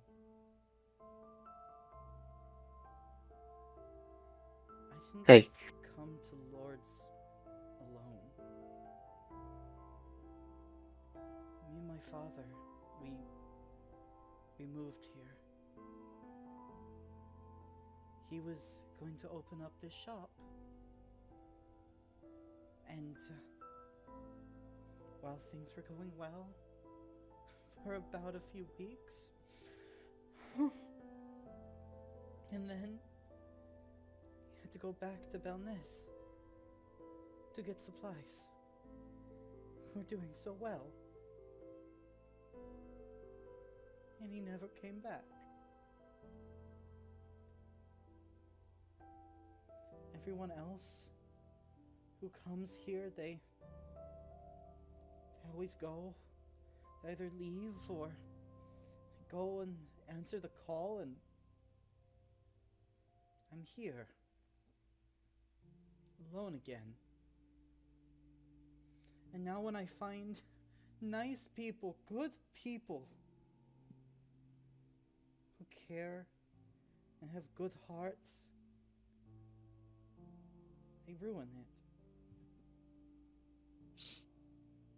Agnes, you didn't ruin anything. You are still you're the first person any of us met when we came into town. You've been good to us. Sure, we've been good to you too, I suppose, but we're friends. And we'll have your back. A couple slip-ups here and there aren't gonna change that. Okay. What if it is going to be different? You already got your happy ending. You already got someone who's not going to leave you. Most of us aren't that lucky. Well, I am very lucky. I will agree with you there. But marrying somebody isn't the only way to keep them in your life forever. It'll be different, yeah, I'm sure. I mean, it might even be a little awkward at first, but I can tell you this with a good amount of confidence. None of this means that we're going to stop being friends with you.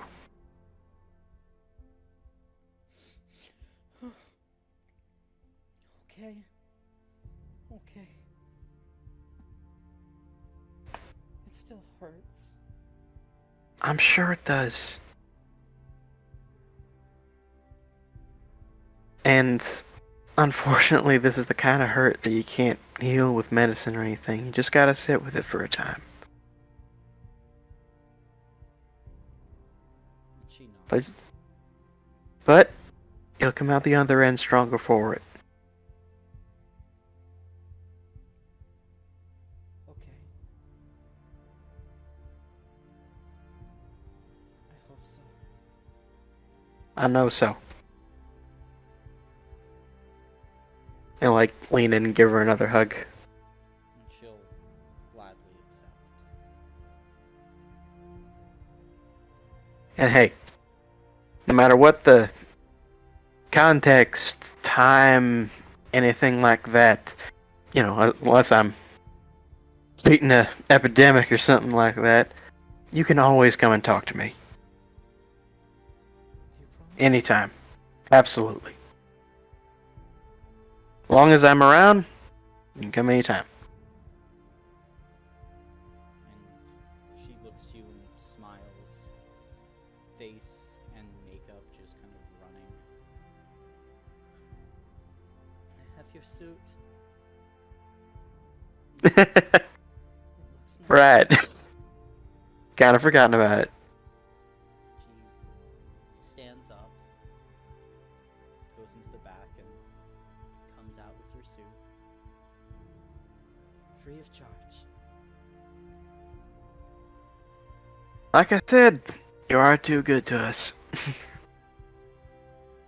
I'm gonna take the next few days to myself. Hey, I get it, but don't shut yourself off completely, huh? Leave a little open. I'll be at the festival. I'll I promise. I'll hold you to that. Okay. Alright, I'll see you then, Agnes, okay? See you then. And she walks you to the door and then flips the sign from open to closed. And gives you this faint smile. Elan gives a big grin back and waves to her as he walks down the street. Okay. And as you're walking down the street, as you're about 3/4 of the way back, you run into Nisa on her way to the shop. Hey, Neza. Hey, Lon. You were just there, right? I was, yes. Can you... What? What are you going back for? Can you come with me, please? I'm scared to do this alone. What are you gonna do?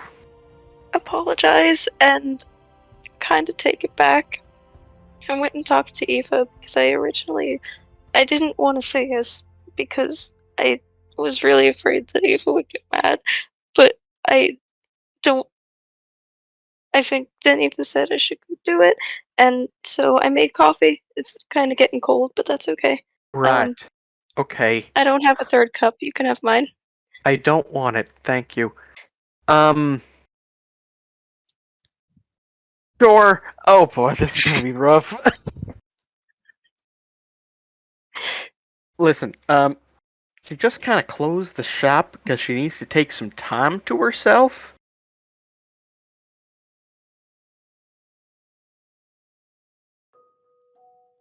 I don't know what to do now. I don't either.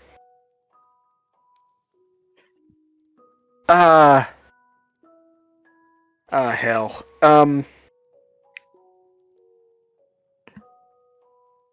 Do we knock? I don't know. Okay, let's go knock. Alright, fine. Oh god, this is gonna suck. And he knocks on the door. You head back and you go and you knock, closed sign staring you in the face, the dark shop. I think she may have left already. Doesn't she live? Wait. Well, she's closed the shop, so I feel like she may not acknowledge knocks.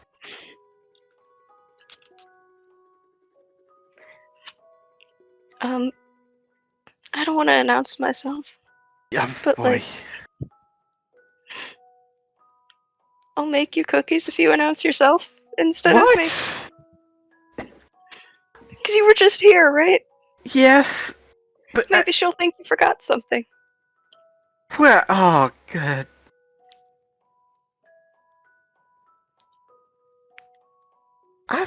I don't. This doesn't feel right. Okay, I'll knock. And Neza will kind of knock. I guess kind of balancing the coffee cups. We'll knock and then I'll hold the kind coffee cup. I'm not gonna make Okay, you thank do you. that. We'll knock and then call out, hey Agnes, it's Neza and I kind of wanted to talk to you again. Please? There's no response. Yeah, that's fair. The shop I did not is expect there to be. empty. There's no one here. Listen, hold the coffee. I will check the back, but that is it, okay? Okay, yeah, no worries. I don't want to, push or make anything worse. Alright, Elan will go around the side and see if there's anything up back there. Like, did it seem like she left or anything? Her cart's gone. She doesn't appear to be here. Alright, he goes back around front. Yeah, she left. Okay. Ah, boy. Alright, let's go home. Okay. I'll take that coffee now. Here you go. Thank you. It's probably cold. I don't care. And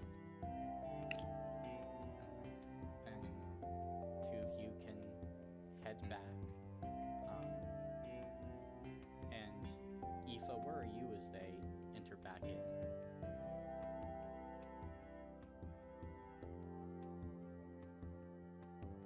Aoife.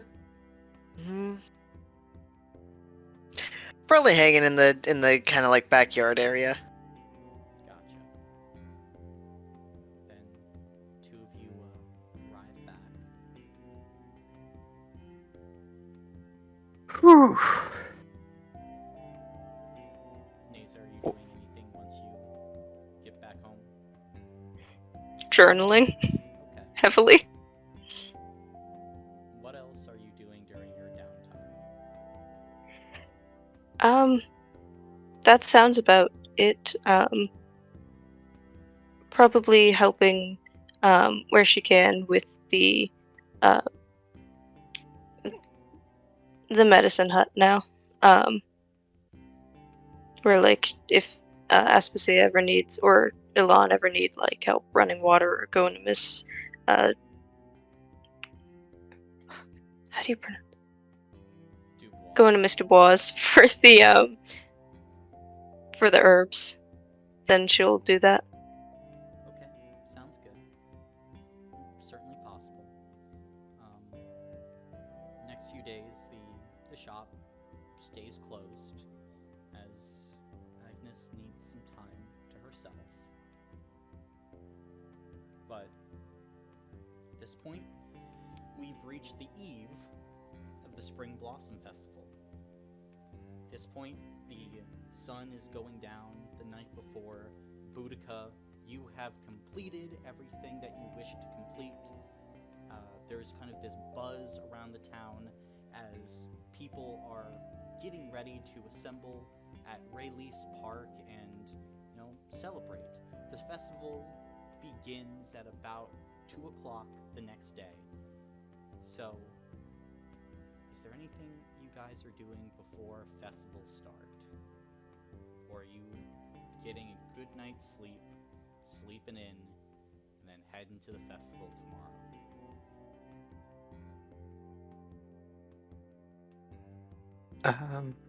Yeah, I don't think Alon's doing anything specific. Nor is Boudica. Okay. I did forget.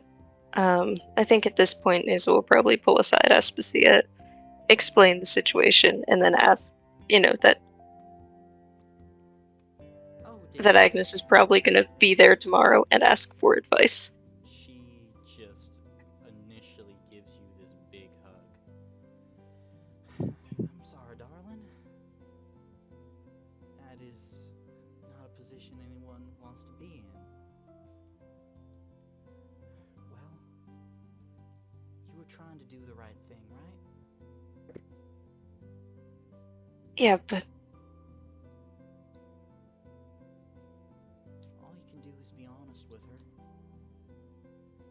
You were trying to be a good friend to Aoife,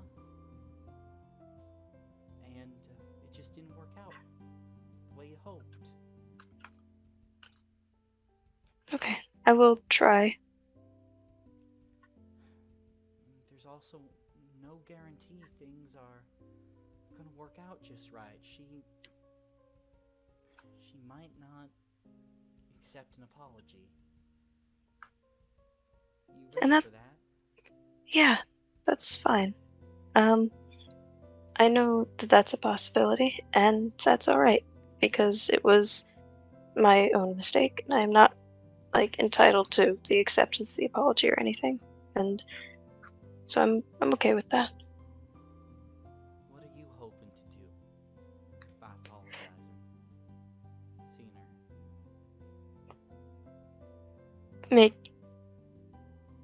her. I don't know, She kind of just lays a hand on fix your the shoulder. hurt. Figure out what you're trying to do first. Okay, Fix thank the you. hurt. That's done. But maybe you can make things better.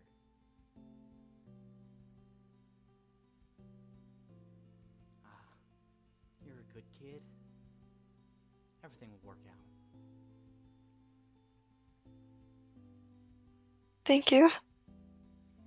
Trust me, if you knew how me and Alon first met, How was that? How did you guys meet?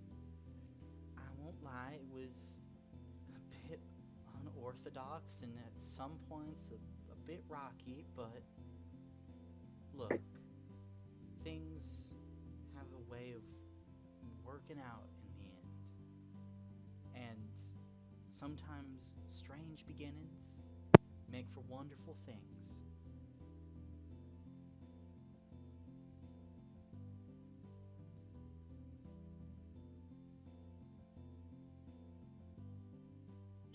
I will keep that in mind.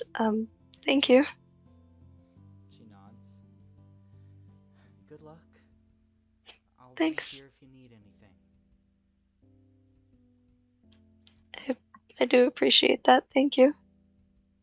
She smiles and is gonna go back to basically like cleaning up around the house and spending time with her daughter.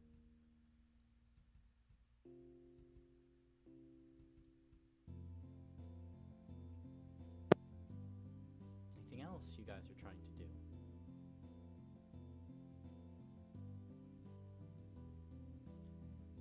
If not, we progress to the next day. As all of you wake up, there is a buzz in the air as the Spring Blossom Festival is upon you. You smell people baking goods from the inside of their houses. You see children out in the streets with streamers and toys. And, for the first time in a long time, the town of Lourdes is beginning to perk up a bit. All of you getting suited up? Mm-hmm. All right. Yep. Yeah. Very nice. And as all of you get ready, the time is upon you as Aspasia fixes a lunch, and Bear dropped off some like berries and other just general ingredients, some herbs that he found in the morning, what you would identify as rosemary, alon, and Aspasia would know that as well. So it's a fairly nice lunch. And as the 2 o'clock hour draws close, assuming all of you are heading over, Yep. Yep. then as you do, start making your way to Raylease Park.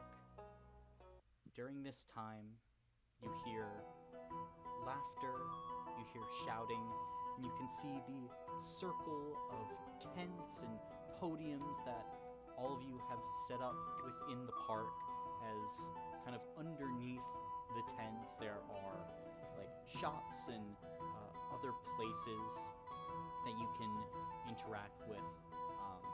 There's kind of like this main tent that you can see the Lady Allaire is sitting in, greeting people, smiling, just generally being personable. And in the center of this large main tent is kind of this dance floor that all of you constructed for people. And then around this place, there are many different activities, like you can see axe throwing, which has been put on by Rouge, and you can see kind of Germain, who's over in the corner, and he's like baked up like many different types of food that he's selling at the event. It is, this regular old, basically like fun festival. And you even see, sitting on a dunk tank underneath the shade of an awning, Arnaud Bouchard, who is in a suit, but you see that there's kind of a rack of suits next to him, kind of like dry suits, as people are beginning to circle, eyeing the dunk tank. And there are many different, places and things to do, but now all of you have time to go around and participate in the festival, however you like. Dunk take. Yeah. Yeah. Yeah. Yeah. Alright. Aspasia kind of smiles, and Diane is pointing over at Germain in his, food stand. Tell me how it goes, hon. All right, I will. And she scoops up your daughter and begins to go and look for some chocolate for her. In the meantime, as you make your way over to Arno's station, and he gives this meek smile. Oh, hello there. Was this really in the suggestion box? Yeah, it was. Oh, Mhm. a lively thing to do then. Well, it's 3 lira a toss. If you hit that bullseye there, I believe the Lady Lair explained it to me that there is a mechanism that will drop me into this water filled with ice cubes. But you have to stand behind that line. They filled it with ice cubes? As you look, it's filled with ice cubes. Oh, I love this. But you can see, though, the line is about, 30 feet back. Elon is breathing deeply to prevent himself from bursting out in laughter. There is a closer line. That line, though, is there from 15 feet. But I have a little switch here that makes it so you have to hit the target more times to have me dunk. I'm gonna do the 30. I see. Well, it's 3 lira to you, my boy. Alright, yep, here you go. Okay. He kind of gives it over to an attendant Briarwood who's over at the side, takes it and puts it into a box and kind of gives you a thumbs up and gives you this really tough, solid white ball and has you go off to a 30-foot distance. And in order to get a success from 30 feet, you are going to require 3 successes from this general distance. That's physical checks, I imagine. Yeah, physical checks. It is a far throw. It's pretty, difficult, as it's, not a very aerodynamic ball, but hey, if you can get them. Alright, well, let's see. 2. Can I use a hero point on this? Sure.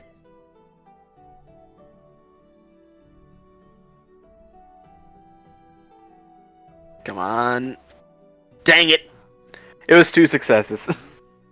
You all watch as Alon kind of pulls back and then hucks the ball through the air, and it pings off of the upper right corner of the actual target, and there's a moment when Arno kind of grabs the seat he's on as it kind of shakes for a moment and then breathes a sigh of relief. Oh, that was close, my boy. That was close.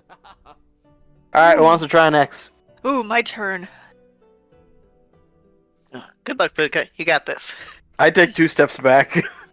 Thank you. Hey, from one old person to another, maybe cutting a fellow senior citizen a break, be in order. Boudica just has the evilest little smirk on her face. And if you're throwing, make a physical check for me. Yes. Is it benefit 3 or 4? I forgot. There is no benefit here. But I forgot. I'm trying to. Okay. It's greater than 4. Greater than 4. That's what I'm trying to say.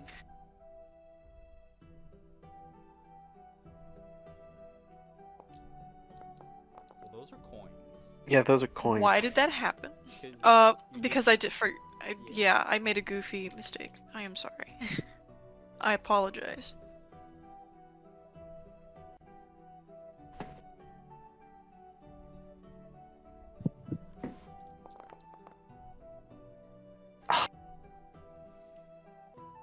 My gosh.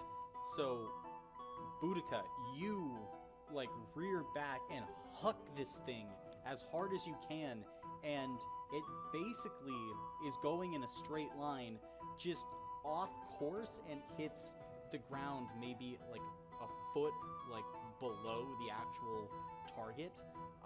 It's just kind of like an off throw that you had, and Arno kind of like gives this sigh of relief and then kind of like this like wry wink at you.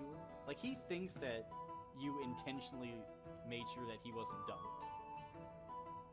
Elan shouts out, "Nuh-uh, raid do," and he drops the 3 lira for her to go again. What? Oh, Come now, we need to give other people a chance here, right? Good sports. Well, I'm in line behind her, and I say she can go again.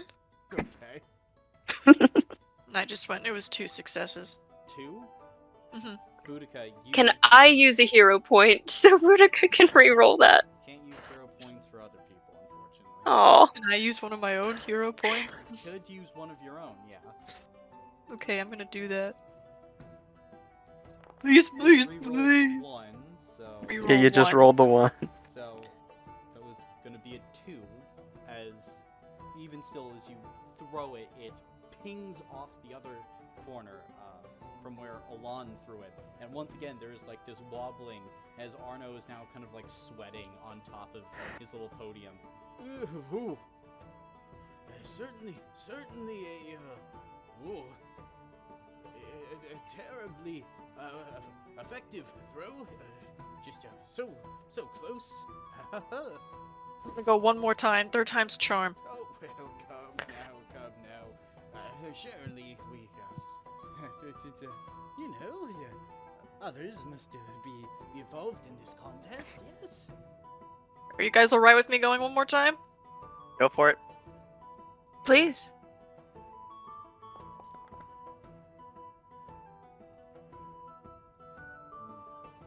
Still 2 successes! Ah! Still only 2. As you throw... This is just frustrating at this point. Mhm. And He is the luckiest bastard ever. at this point, like, the ball goes flying, and it looks like it's about to hit dead center, and a bird flies by, and it just smacks into the bird, like, ricocheting away. Like, The heck was that? you had This it, is like, rigged. Dead center. I don't control the speed at which birds fly. What kind of bird was it, out of curiosity? It was like a crow. It was just Oh, flying okay. along, trying to get some food on the ground, just got fucking pelted. By a ball thrown by Boudica, no less. Yeah, like there's just like this puff of feathers, and the crow's on the It's ground. dead now. It cannot have survived that. It is dead. It got KO'd. Say what you want. I know you're some kind of bird witch, and I'm gonna let someone else go. Okay, I'll go next. gotcha. Hello, Aoife. How are you doing this fine day? I'm doing great. I'm about to be even better. Are you sure? Very. We could, this was so many throws, and of course there are so many other places to go in this festival that you have helped put on. Those wonderful grounds. So why not just, perhaps, we just come back later, huh? I would like to throw it while he's talking. Okay. Do I get to add wild strength? Yes, you do. Okay.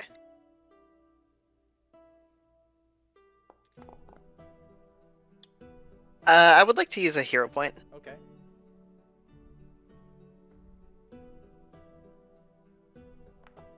Oh! Yes! Yes. Finally! Aoife, how do you want to do this? I think just while he's talking, they're just gonna make eye contact with him and throw it and hit dead center on the target.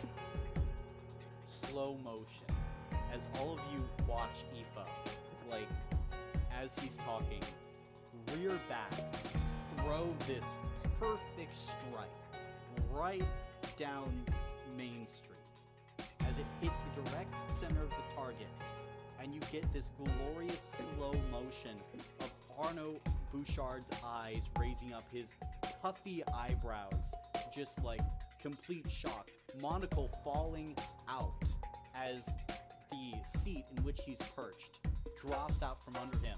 He gives this childlike shout as he is dumped into the ice water and kind of cries out, Aoife, there's this cry from around you as the townspeople are all cheering at your dunking of Arno. And as he quickly scrambles up onto the actual platform, you can see the actual Briarheart, who's helping to man this station, kind of takes out from behind the actual dunk tank this crown made of flowers, comes over and presents it to you. Thank you very much. And I am taking that crown. All right. You can see Arno has since scrambled out of the dunk tank and is grabbing another suit. I'll be back soon. Just need to put on a dry one. Don't worry, I'll be back. I'll be back. And you can see everyone around is kind of giving him a playful boo. Well, now that we have done the priority, I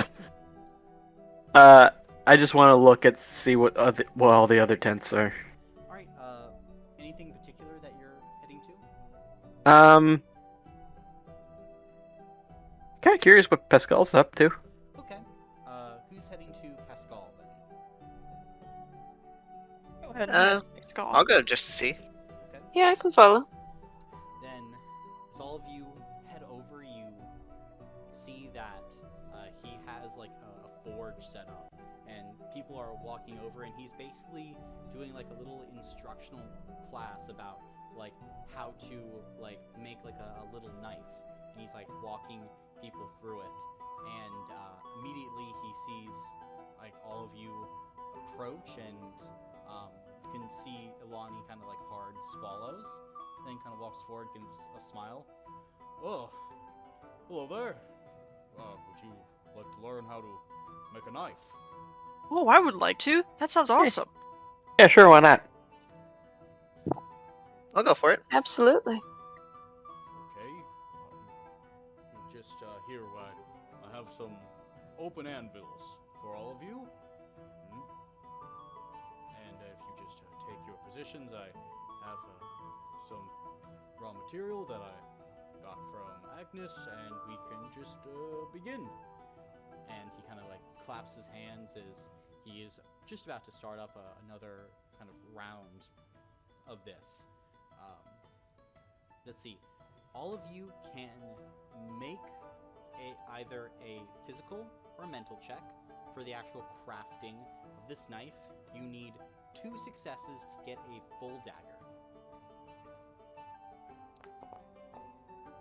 May I add wild strength if I'm doing a physical? Yes. I got 3 successes. Very nice. I got none. 0. Yeah, same. Fortunate. I got 2 for mental. Okay. Wait, actually, does that mean I get my hero point back? Yeah. Cool. Yay. So, then, as all of you are working, Boudica, you would notice that Pascal basically doesn't come near you at all the entire time that he's supposed to kind of be doing this instructional tutorial. Doesn't matter though, as you know your way around a forge and metals, and you end up creating this very nice dagger, a little bit more intricate than the standard ones. Neza, as you're working, Pascal does spend a lot of time with you. He is actually a very good teacher, showing you how to actually draw out the metal, heat it evenly, do a good quench. Aoife and Alon, Aoife, you are riding high from the actual ball throw, so you're not paying as much attention, and sometimes it's a little bit boring, so whatever. And so your dagger is definitely a little bit deformed. It's not a full one at all. Basically a little more than this hunk of metal. Alon, you're following kind of the best that you can. Now, Aspasia and Diana are beside you as well. They've kind of wandered back, and as you're kind of being with them, sometimes your attention wanders here and there, but overall you have a good dagger until you quench the actual metal, and you hear this crack as there's a break along the spine. And Pascal kind of comes over and looks at it. Well, it happens, unfortunately. Sometimes we just don't see an imperfection there in the metal. You have to test it before you actually see. But it's alright, we can fix you up with another if you want. Yeah, sure, why not? And he will kind of take the practice dagger that he's been working on, quench it, and it's like this beautiful, perfect blade, and he'll pass it over to you. It is a +1 dagger, so it's a dagger with just an extra 1 to its strength rating. So a strength or a damage rating of 3. Awesome. Well, thank you, Pascal. I appreciate that. Of course. And have you thought about my offer to head over to the mine and potentially reopen that? I am looking for people, but it's a tragedy of what's happened to Quinn, so it's he's not really or they're not in a position to go and help right now. Quinn? What happened to Quinn? Briarheart's lost another one not 2 days ago. Oh, I hadn't heard. He kind of like nods over, and you can see, Quinn himself is kind of at this like station, and he's sitting there. It seems like he has like this box next to him, and they're being personable, smiling, just seemingly talking to people. But you now are starting to realize it's a collection. Ah, gotcha. No, I hadn't heard. Also, sorry, Pascal, for not getting back to you on that. We've been kind of busy the past little bit. It's fine. Just kind of got tackled with stuff. I apologize. No problem. Yeah. I'll talk it over with everybody else, and we'll get back to you soon, okay? All right. All right. Thanks for the understanding, and also thanks for the dagger. I appreciate it. He gives a nod, and we'll go back as there are more people wandering in as he's continuing to teach his little class. Who is this? Who's that? You don't know. Are you walking over to that station? Can I tell what they're doing? It seems like they have a roulette wheel in front of them, and there are people crowding around with lira in their hands, holding it out, and this kind of large man seems to be there collecting the money and spinning this roulette wheel. I won't participate, but I'll go and observe. All right. Is anyone else going up and looking or participating? I'll participate. I might watch. And Ace is gonna watch. All right. Then, Aoife, as you kind of push your way up to the front, the large gentleman smiles. We'll be playing next then. Yep, I will be. What's your name, ma'am? Aoife. Aoife! And he kind of like gives this round of applause, and he kind of like smiles to the audience. My name is Hans. Aoife, I run the casino south of Lourdes. Good to meet you. Yes, yes. Have you ever played roulette before? Nope, never. Well, let me teach you. And essentially, what I'm going to have you do, Caleb, is I'm going to need you to, essentially, you're going to pick 2 numbers between 1 and 6, and then you're going to, you're going to call odd or even. Sorry, looking at the wrong thing. And I'm going to roll 2d6.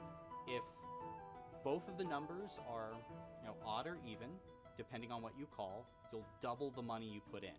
If it's half and half, you'll lose 10 lira that you put in. So 10 lira is like the smallest amount that you can wager on this roll. And if it's completely wrong, so you say odd, but both the numbers are even, you lose all your money. Got it? Got it. So basically, odd or even. I'll go even. Even? Alright. Half and half.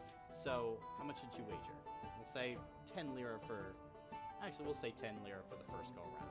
As you spin the roulette wheel, don't lose all your money, as, you get a partial hit on the actual wheel, but, it's not the great spin that you were looking for. Are you trying to play again? Do just one more go, yeah. Alright.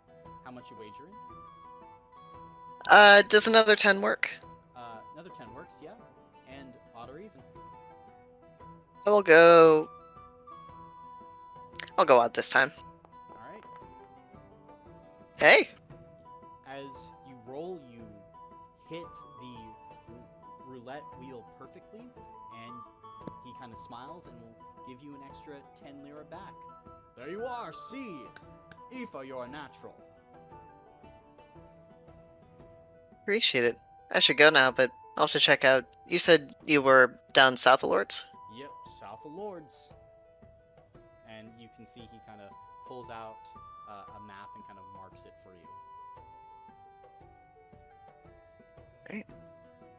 Good to know. You'll definitely hear more from me, Hans. Fantastic. Next up, and he kind of like motions for more people to step forward. I'll wander back over to the group. Alon will kind of quickly say, "Hey, y'all don't have to follow me, but I'm gonna go talk to Quinn for just a minute, okay?" Okay. Oh, after you do that, I was thinking maybe we should get some food from Germain, and maybe bring it to Clement. I don't think he's had festival food in years. Oh, that sounds like a good idea. Yeah, sure. But y'all look around some more. Maybe throw some maxes, I don't know. And, Alon starts walking towards Quinn. Alright, who is going to Quinn? He seemed like he wanted to go on his own. I will go throw axes instead. Okay. Very nice. Then, Alon, if you are going on your own, then you approach Quinn, and, they've just finished talking to, someone, and as the person's walking away, they smile at you. Oh. Hello? Alon? Hey, Quinn. We're collecting right now. For all the past. Fortunately, sorry if you, guess I really didn't need to send him to get his hand fixed. What happened? Hobgoblin ran a spear right through his heart. It's Damn. It's been getting more dangerous lately. We're collecting for his family. He's got 2 brothers still here in town. So Right. Of course. It's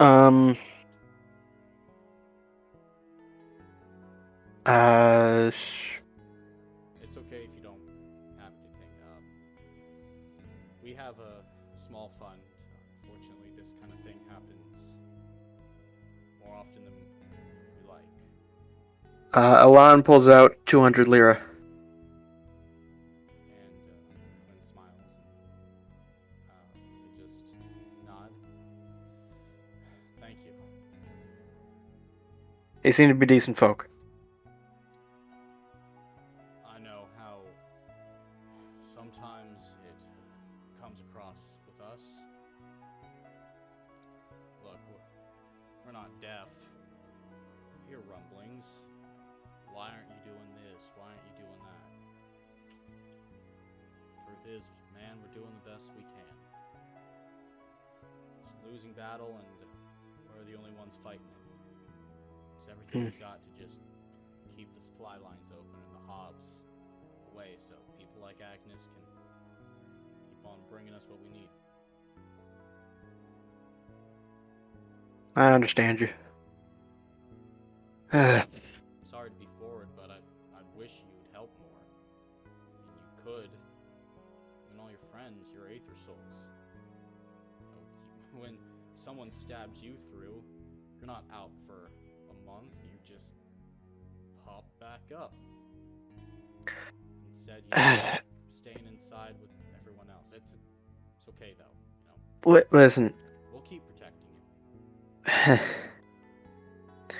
you. Listen, I try to help as I can. I try to provide what I can. I get where you're coming from, though. And I do want to help more. It's just some days feels like I'm already almost exhausting myself to the point of not being able to do much else. But I will make an effort to help more. I'll cut you in on a secret. That's every day around here in Lourdes. You work yourself to the bone, and then you wake up and you just do it again, and you go, what does it matter? I'm not doing anything. And Quinn kind of nods to the festival. This is what you're doing it for. Though, I think you know that. Yeah, I do.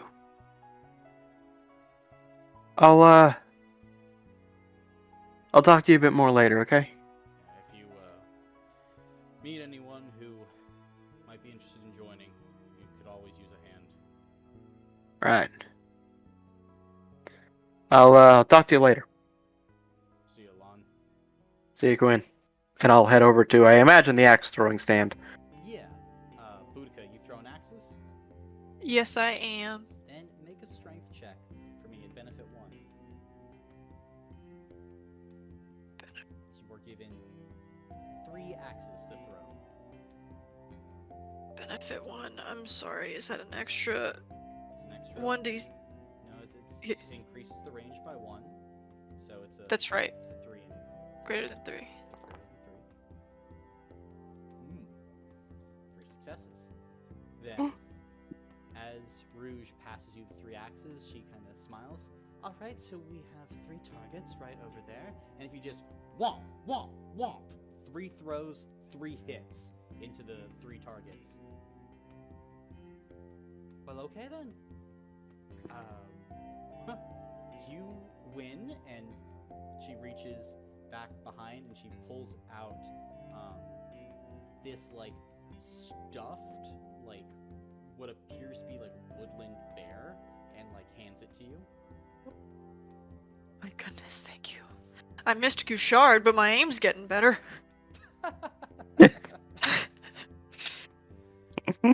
That's the first time someone's ever told me that joke, and it's actually been funny. Congratulations. Thank you.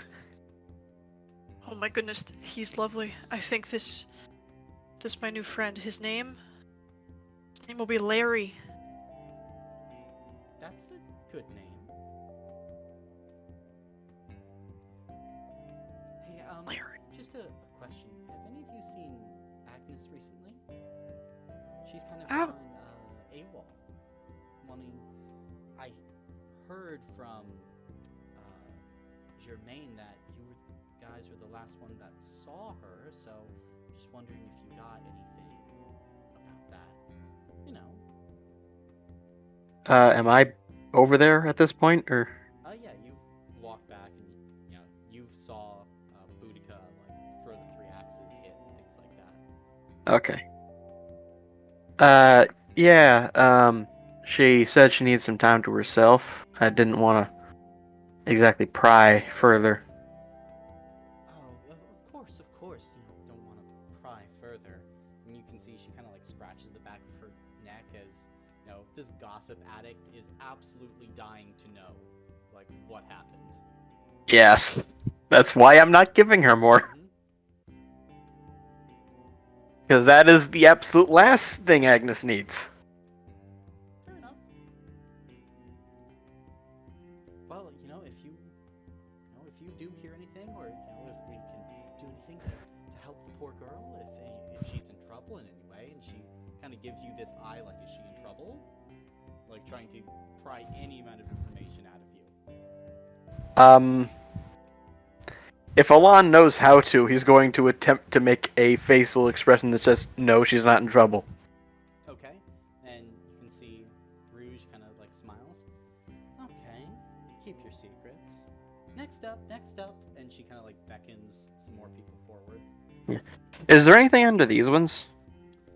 Those are kind of like benches and things that you set up for people who are just chilling, wanting to, get out of the sun, which is at this point going down.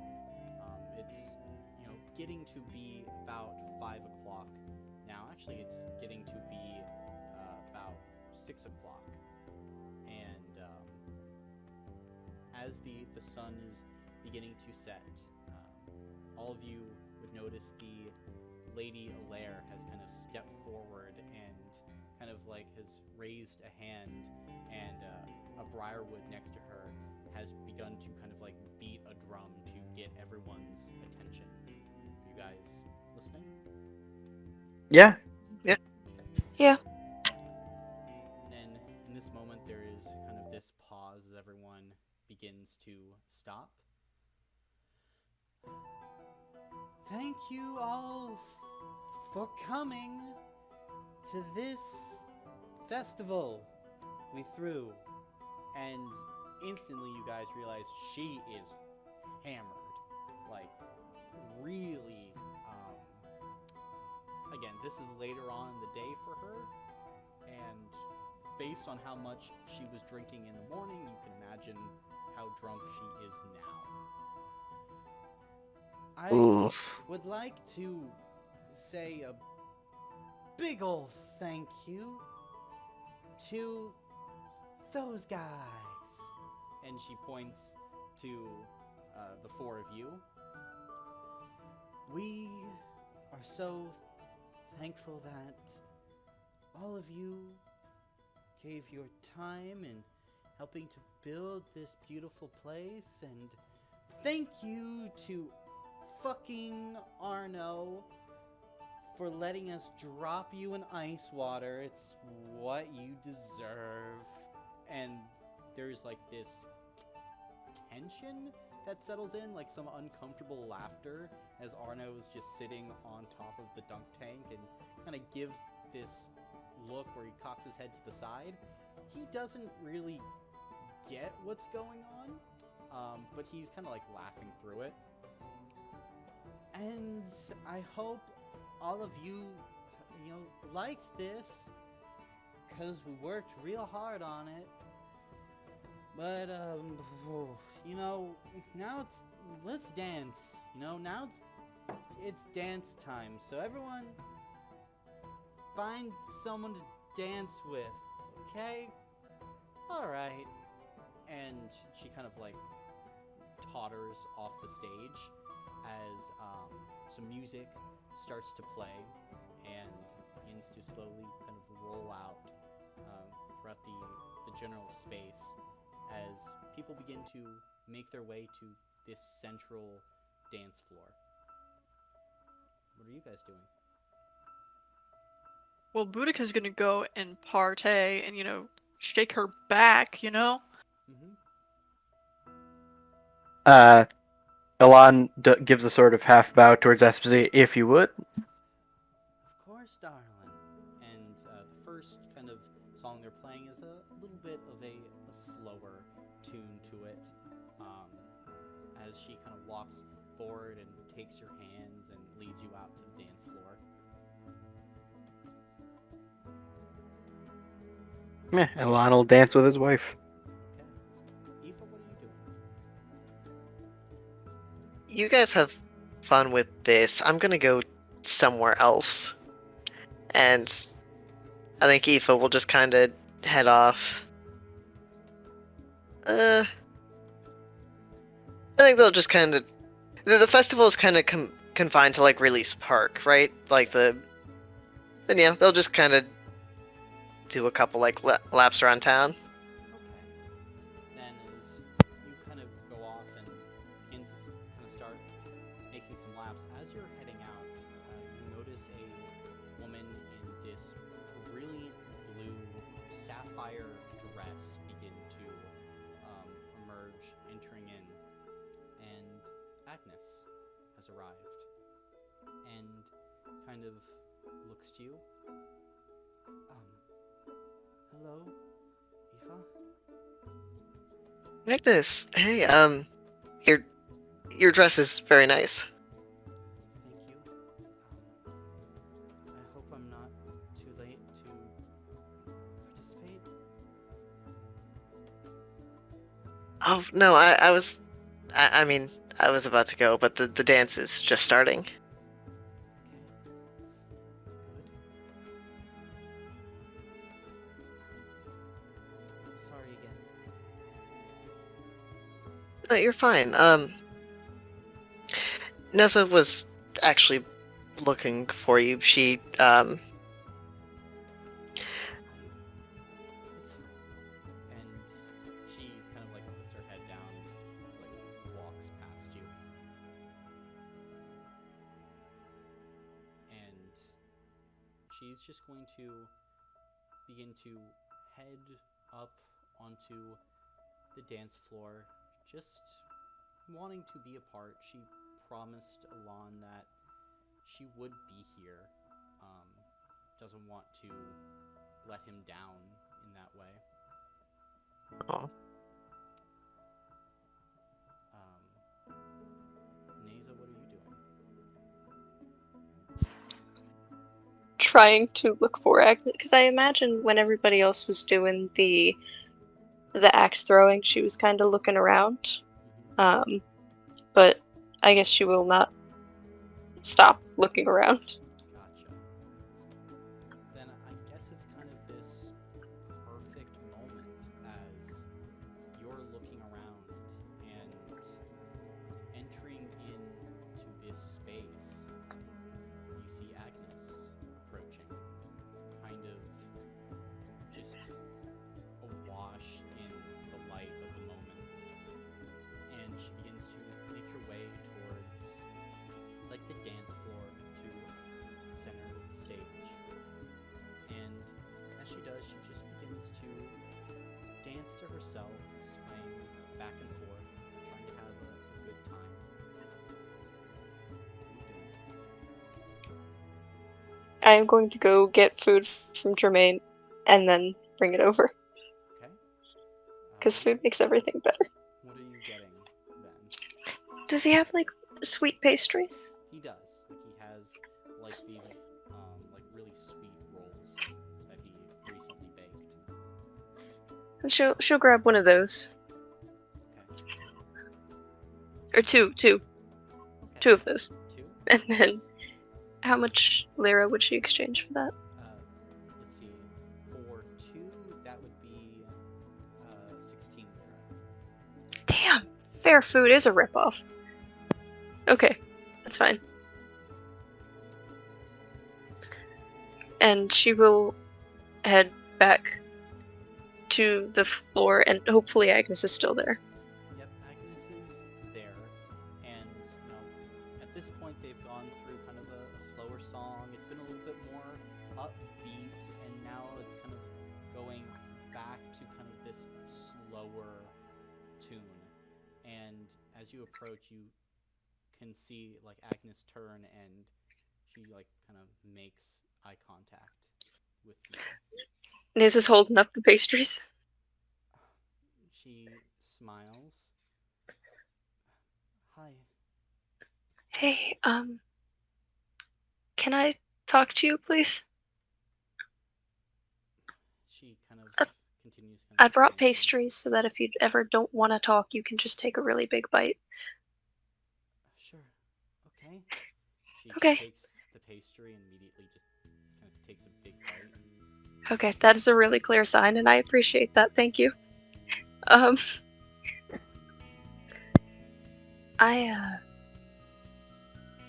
sorry.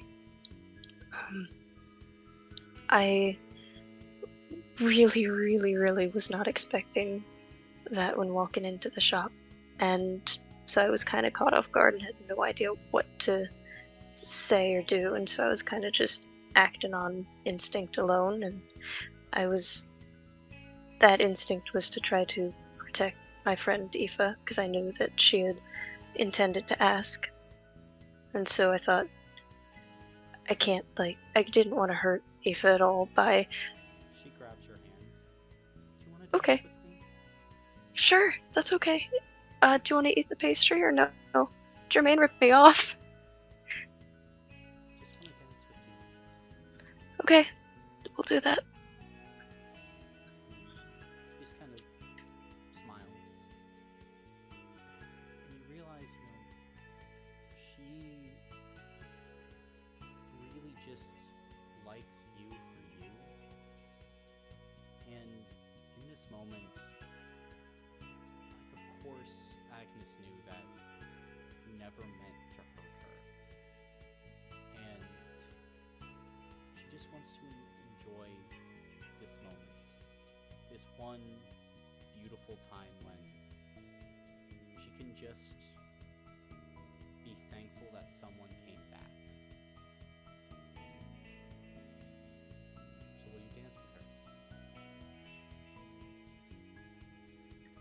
100%. Time starts to pass, and in this moment, as you dance for a while, as the night continues on, and she'll look to you eventually after dancing a bit and kind of stop and smile.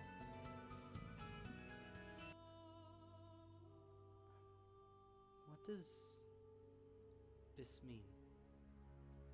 If you can take a bite if you don't know or you don't want to say anything,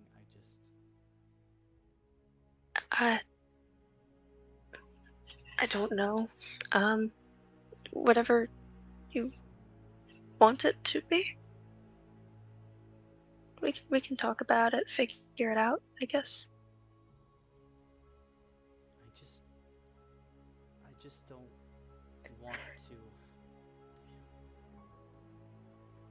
I want what you want. I don't. Before we decide, there is something you should probably know. Because when we brought it up last time, you were not the most happy in the world.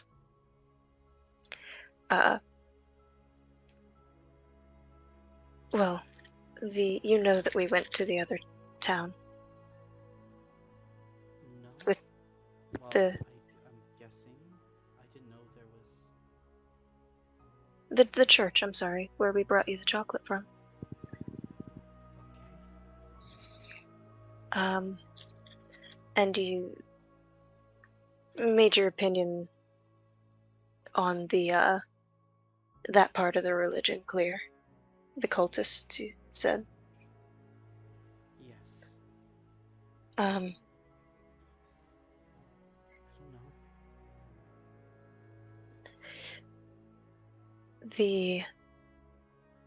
know. what's are we like kind of taking a walk? I would assume Nace would probably drag her for like a walk alone, Okay, probably. That's fine. For like, as long as there's no one around, Nace will kind of continue. Okay. The prophet is a relative of mine.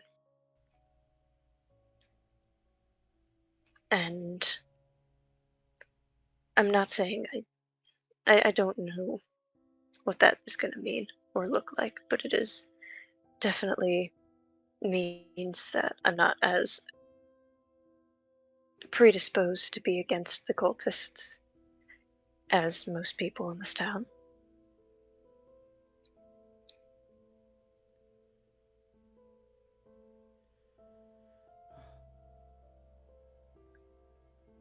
Look,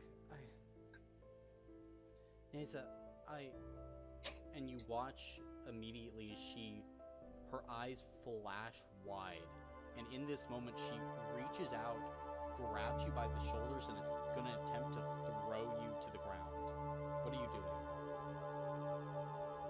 There's probably a reason. Although I imagine Naze is taken off guard enough that she can't really, resist, so she'll just roll with it. Okay. Then, in this moment, as she kind of grabs you, throws you to the ground, there's kind of this beat, a moment where you can see Agnes is kind of looking down at you. And Are you then- okay? No. And she Oh, looks no. down at her chest, and there's an arrow sticking through the center. And your eyes slowly begin to look up. And Neza, you can see on a nearby rooftop a figure dressed in like this bright red crimson beginning to knock another arrow. An arrow that was meant for you. And begins to pull back the bowstring. What are you doing? Neza is grabbing Agnes and running back to the main tent where she assumes Boudica, Ilan, and Aoife are. I want you to then make for me a physical check. That is not good. That's fine.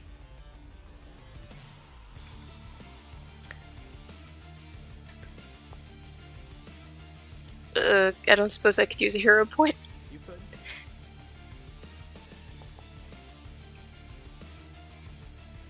I don't suppose I could use another hero point.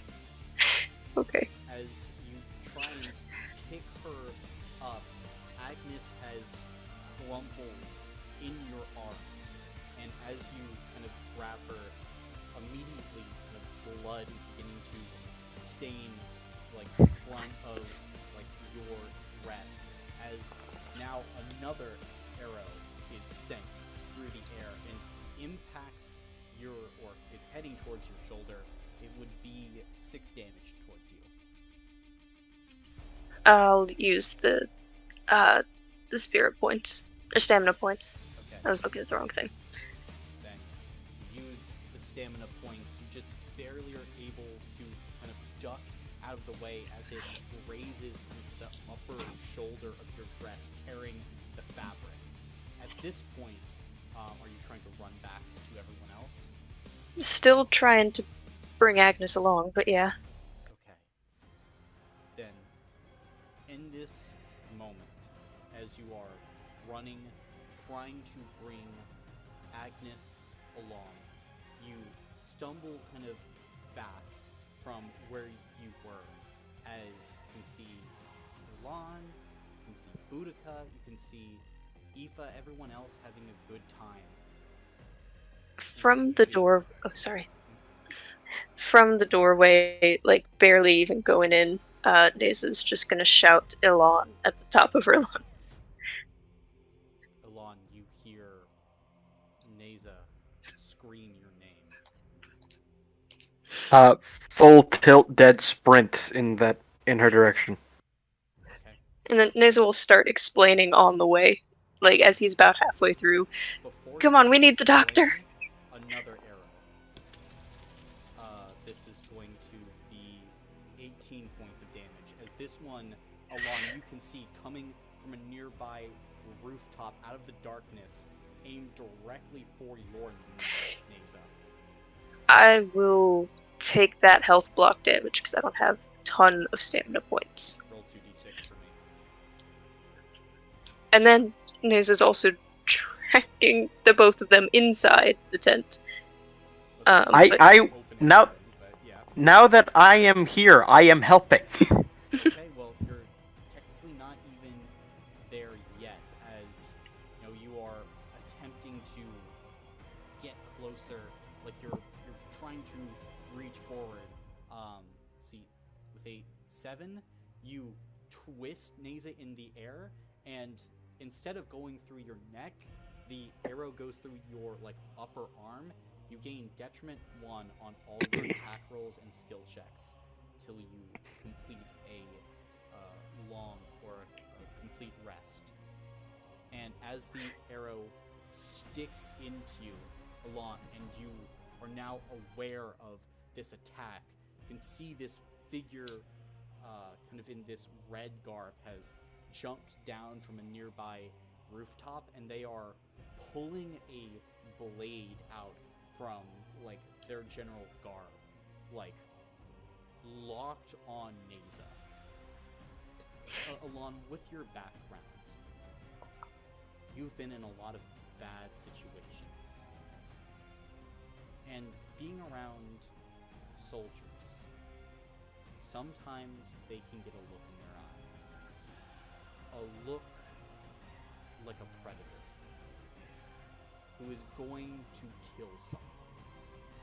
You've seen it before.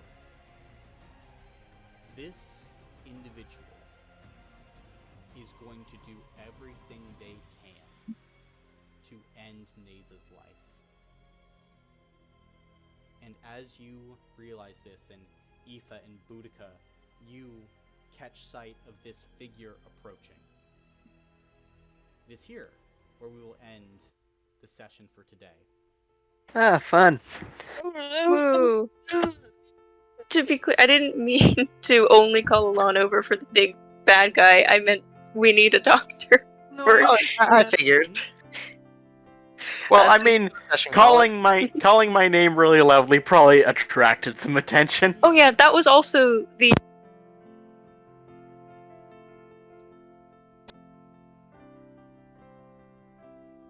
Well, last week, y'all missed my art that I did for class. So now I'm sending all of the art that I've done for class in the past 2 weeks. Nice. Here it is. First is a horror illustration, and the second is supposed to be more cute. Oh, those are really cool. I will Yeah. show you what I have done this session, which I made a because my friend's birthday's coming up, and she really likes Blue Beetle, so Blue Beetle.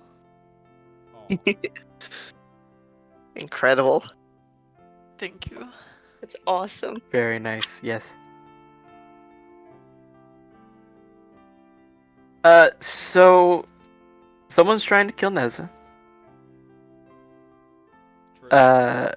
Bit of a difficult situation. Yep. Yay for the Scarlet Sentinel. Yeah. Yay for the guess Scarlet they- Oh boy. I thought they were our buddy, but they are not.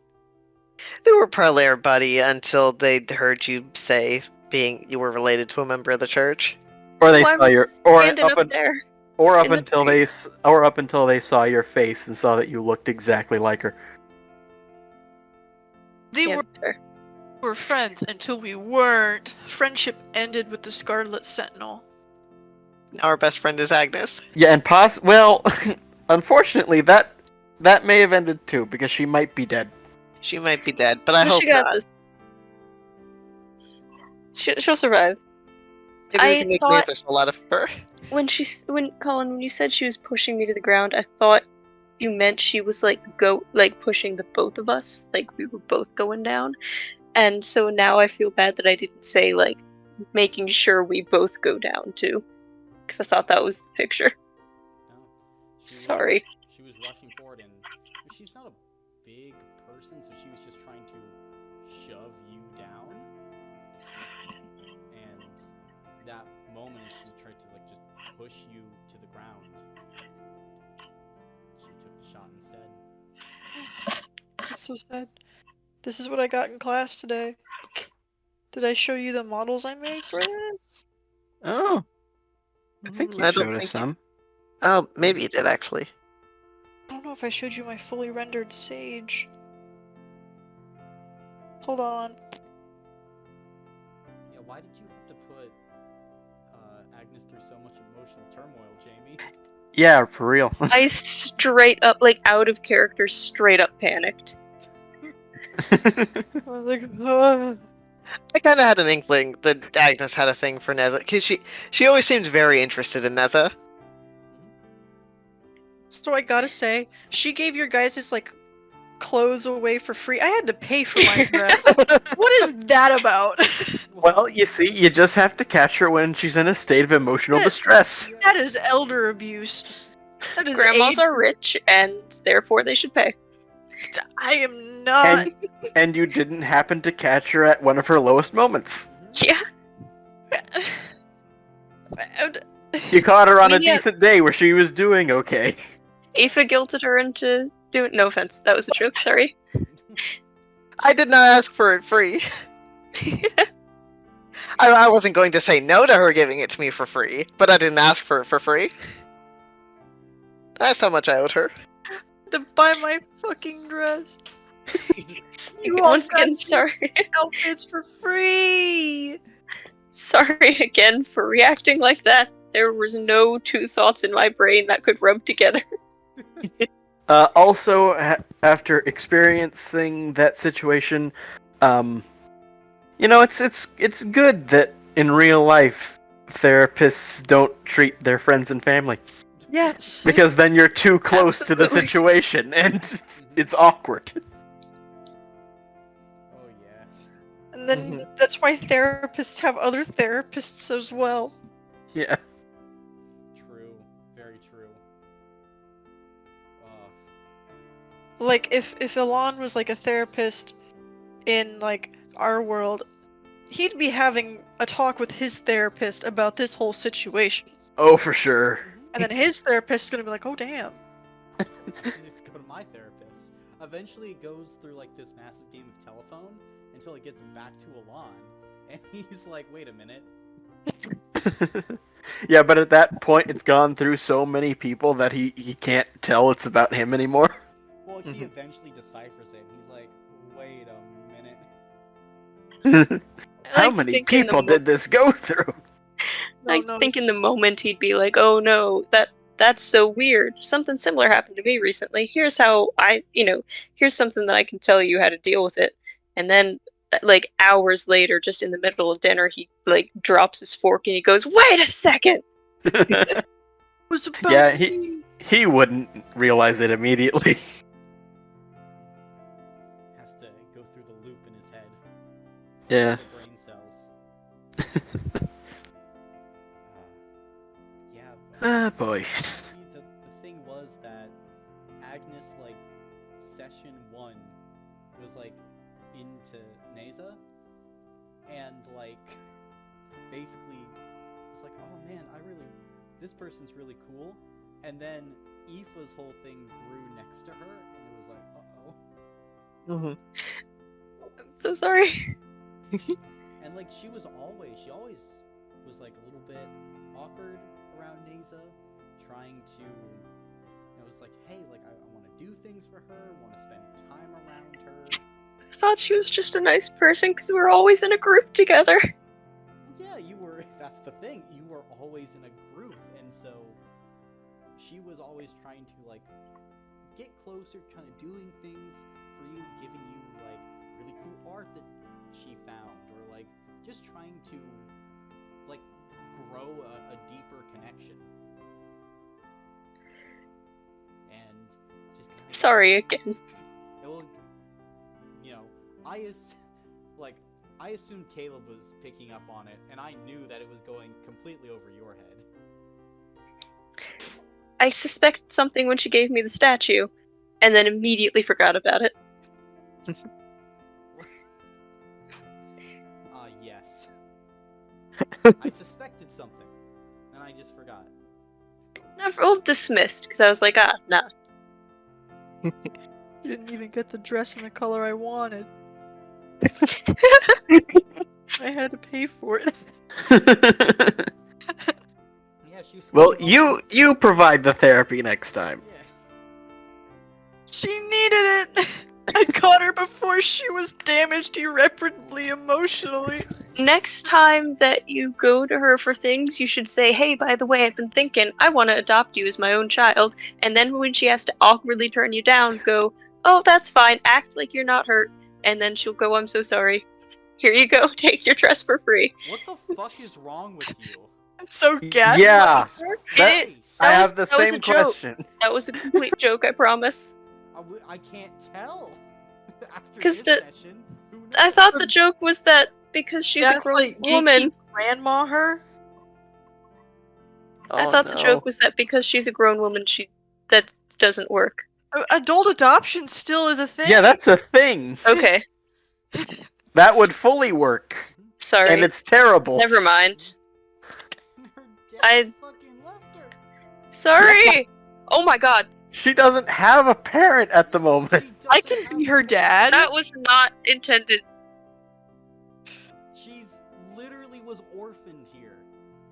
Right.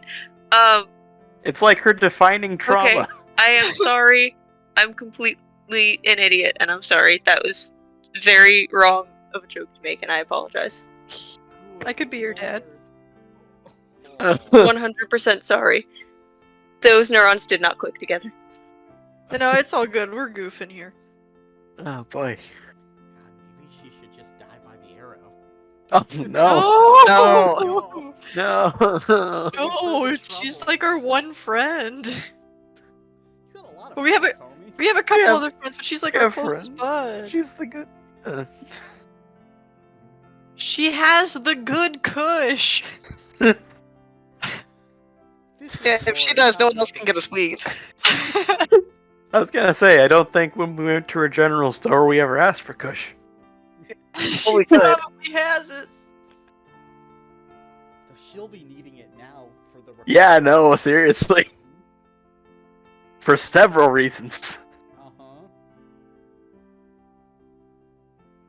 Oh. Sorry.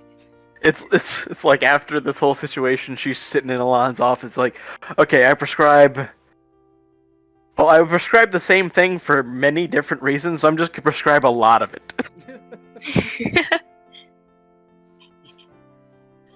You're just looking Pretty for- unorthodox. We start with a dosage this high, but by God. It's like, yep. Julie, we're going to need everything in your garden. Thank you. It's always so condescending when doctors are like, but it could do you some good. You could really benefit. It's like, alright, dude, just call me a loser. Drinking water could do you some good.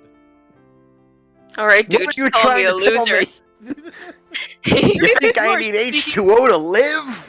You're speaking to the choir right here. I drink so much water, it's insane. See, of course. There we go, Shannon.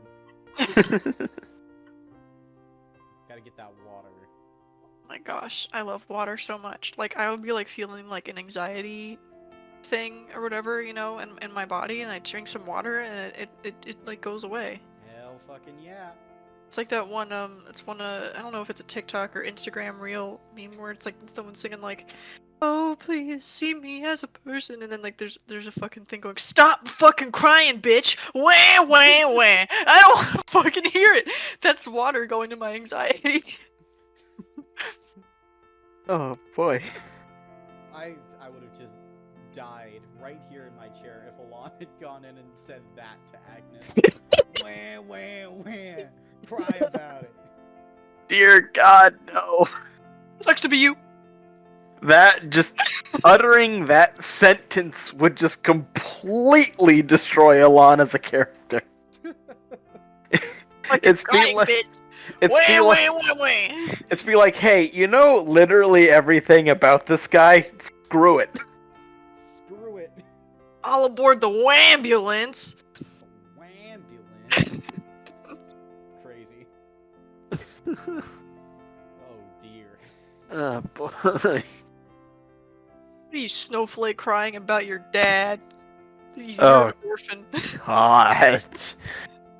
No.